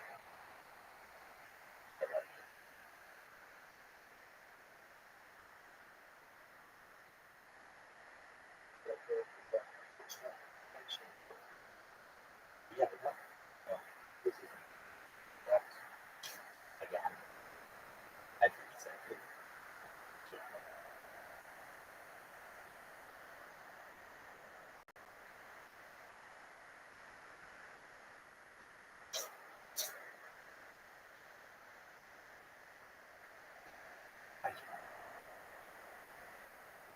and he just fell into my fucking tracks so cute. Once I got the logger, I was like, "God, he's fucking done." I love when someone falls in my trap, like these fuckers on TikTok in my trap, and they come in here and they're like, "Why are you spamming me?" I'm like, "Hey, you fucking fell from my trap." That allowed me to live rent free in my job. In the same way, this guy, where he was living rent free in my head, but essentially he was thinking that, all right, I got it, and he didn't know I had it. Like, he thought he had me in his trap because he's able to come and get the drive by. He was never that ass block, and then I would just be able to find him, block his ass very easily, and hopefully have everything about him. Now, if he keeps coming in, like day after day after day, having something 7 days in a row on all accounts doing that shit, then I would get a double counter verified thing. You can get like a bot that you have to do a captcha or something in order to get. But I want to make it as easy as possible to get in, so I don't want to make it any more difficult than that. You have to do that kind of shit. You can lose some pretty smart people who just don't figure out the internet. I got this motherfucker. I'm so fucking angry. I'm gonna say that all that when I'm mean. Got it, little bitch. How dare you?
Oh, dude, it's nice. I think you'll really be surprised how many random ass people come in and you don't even know it.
Alexa, shut off slow show mode.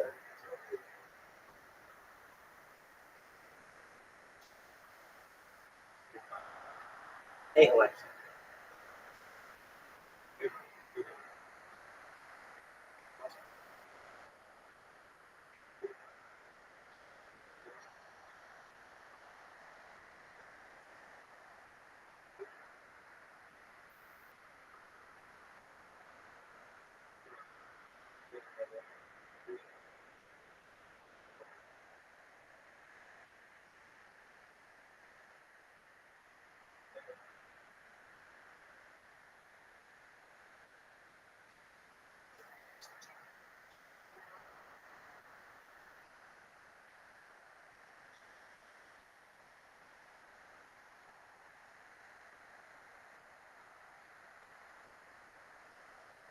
How's music hit market? I mean that seriously. How is your thing right now?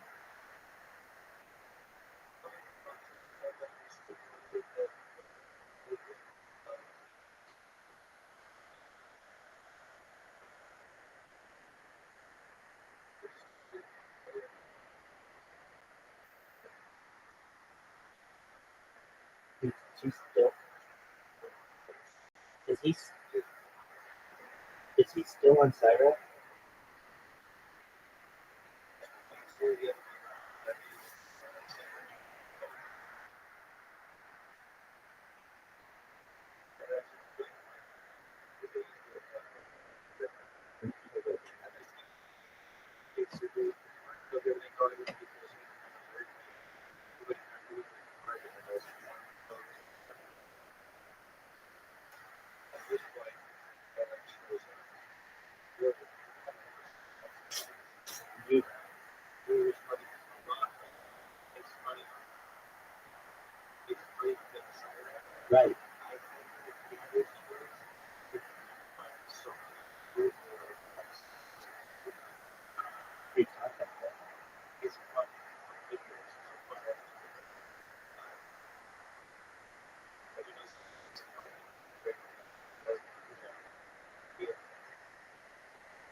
Hey, did you see I tested it?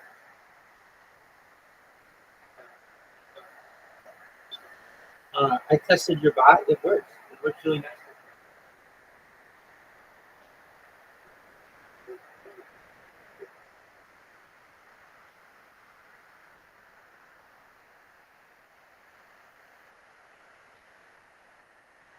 It's good.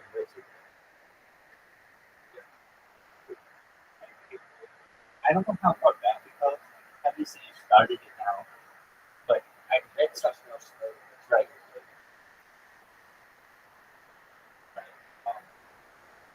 But there's something about I don't know how long it lasts. But it's the thing that I really like about it is sometimes you can click on someone's name if they're still in the server, but sometimes you can't. This one, even if they leave the server, there's a big fucking red button that says ban if you want to ban.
Usually, somebody's getting close, like, like that. Hey, Ed, how you living, man? What's good?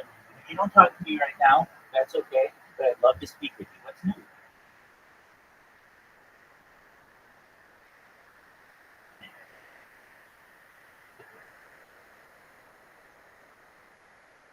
I've seen it happen before, though, so kind of like don't get your hopes up too much. Like, obviously, your money's your own thing. If you had disposable income to be able to buy Harry Potter by Miss Penny, I don't even know. I mean, I would say yes. It's a very good investment because it has data behind it. But aside from that, everything else can be replaced. So if you're looking for a big payday, I don't know if it's the best one for you. But if you're looking for a long time off, buy as much as you can.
literally on the street right now. Like, literally, my camera's picking you up.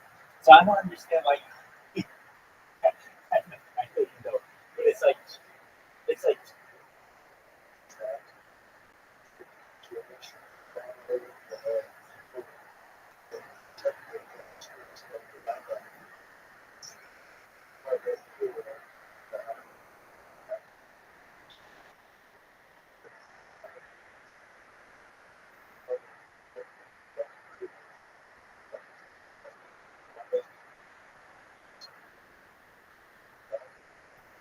Ethereal, baby. I'll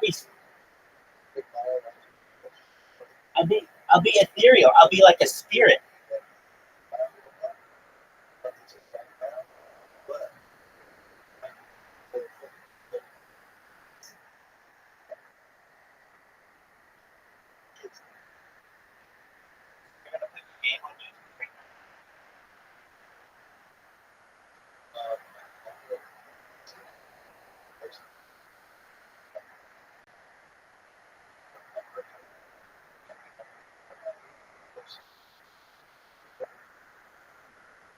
This is a question I have. I kind of want to have. I've never used the console to live stream. Does it automatically save on your bank account if you link it?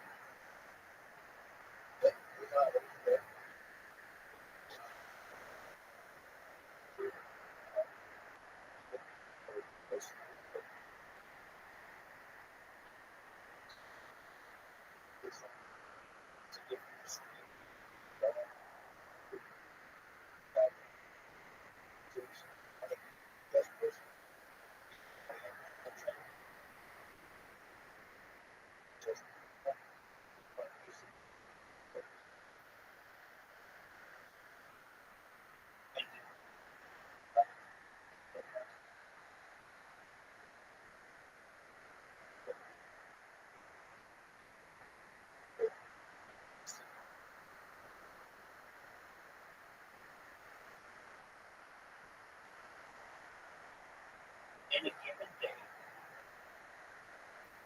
a given moment of checking, how many people are streaming on Kick total? How many do you think it is? Like right now, 50,000. 50,000 people individually streaming. Just on Kick, right? Exactly. It's 700. So it's like not like it's that big that you can't get this stuff. Yeah. Well, I can tell you this. If you go, wait. I should have this one. It's 700. But just check it out. Maybe it's 1,000 total. There aren't that many other people. Just checking it's in there. But I don't want you to think it's 50,000 people. Basically, what I'm saying to you, this is my advice.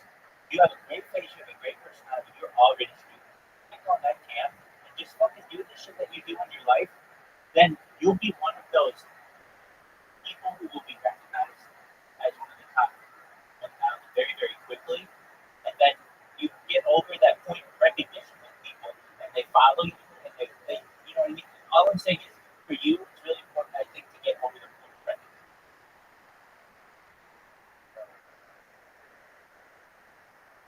That's beautiful. That's what I look for. And the cool thing is, all the stuff that you're doing on Xbox and everything, or PlayStation, I should say, you can still do it just stream at the same time. Like basically, I know it sucks because you want it to be like perfect, but it's like all you have to do is just make yourself a professional person.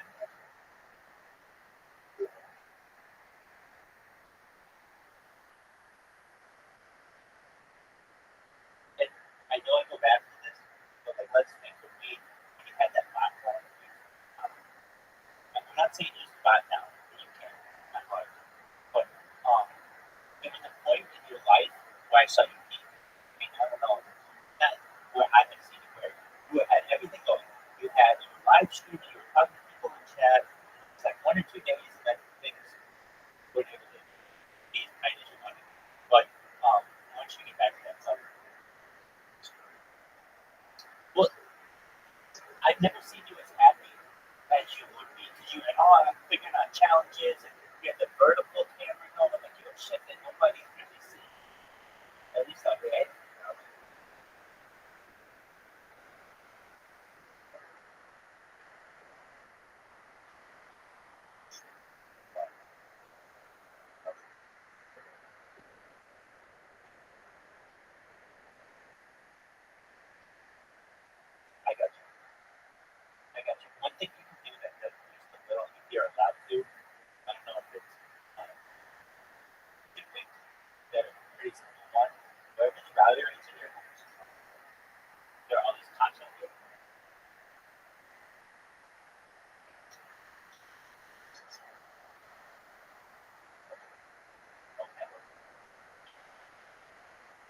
future of being perfect. Don't get so hung up on the perfection of the street. You know what I mean? Don't get so caught up on the perfection of the street. It's the fact that you're there. People know who you are. And you can be like, look, guys, throw me a couple subs and I'll be able to get better internet. You know, whatever you want to do when it comes to that. But at least your internet is reliable enough that I don't have to worry like, hey, let's play a game. No, I don't want to play with Netflix because I know it's going to be cut out like a whole bunch. I've lived that life. It sucks dick, man. And you're at a point where you've got the internet, you've got the personality, you've got the equipment, and all the shit that you normally do. I mean, from your room. I understand you got to go to work and shit like that. You don't have to street that, but then at least, and then there's something that really look forward to. If you come home, you like get a couple girls in there, you get people in there. Most of all, though, you just have to get people to remember your face. And the way that you do that, you have a really great avatar for it. And yeah, I've said before, I think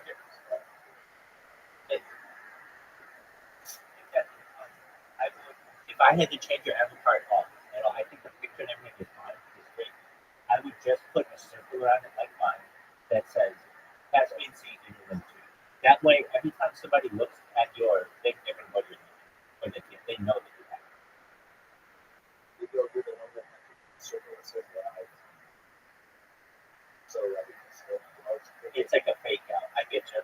You can do that. I've seen one other person do that on Kick. I've seen that done a lot on Twitter.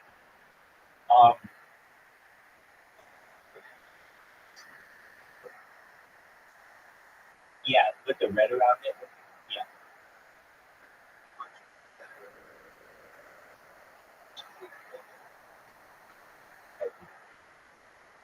Well, good. You'll be a part of that community. You'll see it's growing very, very quickly. I mean, I've been on it now every day, 6 months, and I can tell you it's about doubled, particularly with other languages, like especially Spanish. Spanish is like 50% of the site now, which is great. I mean, I don't speak Spanish, but it's more and more people. I speak a little Spanish, not enough to be able to enjoy watching these videos, but nevertheless, it's positive to have more people there. And here's another interesting thing.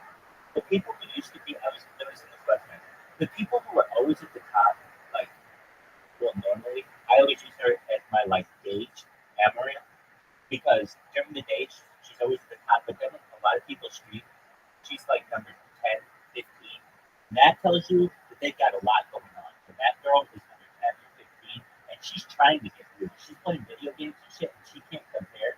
That's fucking, I feel like that's a very good sign for the platform that she's like, hey, we've got a lot of time here and some new people. I think I posted it. You know, Pop 2 is on now, right? Pop 2, Haley Welch has an exclusive streaming deal with Kick. Yeah, dude, she got paid for Kick. She figured me. Anyway, she did her first stream on Saturday or something. And I watched it, and I spammed the shit out of her clips. I'm like, so I wasn't the first clip she ever had, but I was the second, third, fourth, fifth, sixth, seventh, eighth, ninth, 10th, 11th, all that shit. And, you know, she's not anything super exciting. She's just kind of, you can tell she's overwhelmed by that. And, but that's just a sign that you should see that, oh, Twitch and YouTube are kind of going on the website because they're not signed.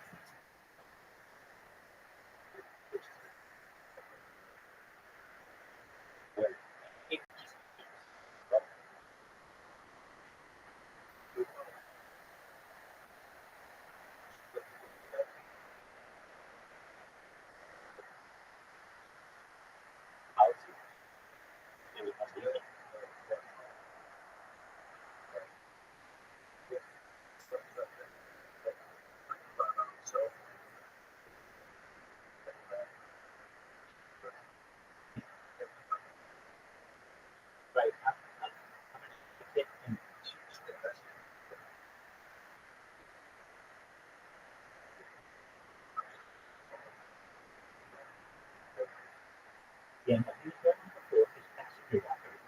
You very much could have killed other people on the road. Do I think it should be banned forever? No. Honestly, I don't think anybody should be banned forever. It should just be that 1 year they have to reevaluate, and they want to keep it going. It's almost like a parole hearing. But I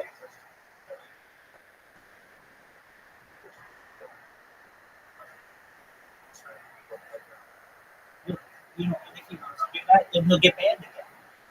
If he wants to do that, then he'll get banned again, and he'll get banned for the whole year or whatever. But just because you were, I don't know how old he is, 21, and you did some stupid shit, and you're 35, you think that you should like that?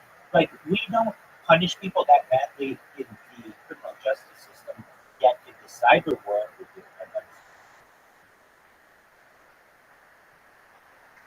Like, basically, you can easily get lifetime punishments, lifetime bans from a litany of different platforms. That's fine, but you can't do that in justice system.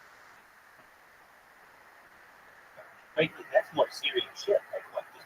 I'm not saying Jeff Doherty did. That's a whole. They should have arrested Jeff Doherty for a DUI. Right? I mean, it's a fucking. I mean, I don't know. They should have drug tested him. I don't understand what the fuck they were doing, but I think they saw that everybody's this guy's got fucking. And now he obviously has some things right now. I'm not gonna use it. Whatever. He wasn't even fucking silent. For like distracted driving. And I'm surprised that, like, back in the day, people would have called in and been like, hey, to the fucking police, like, hey, you need to do something about this. But nowadays,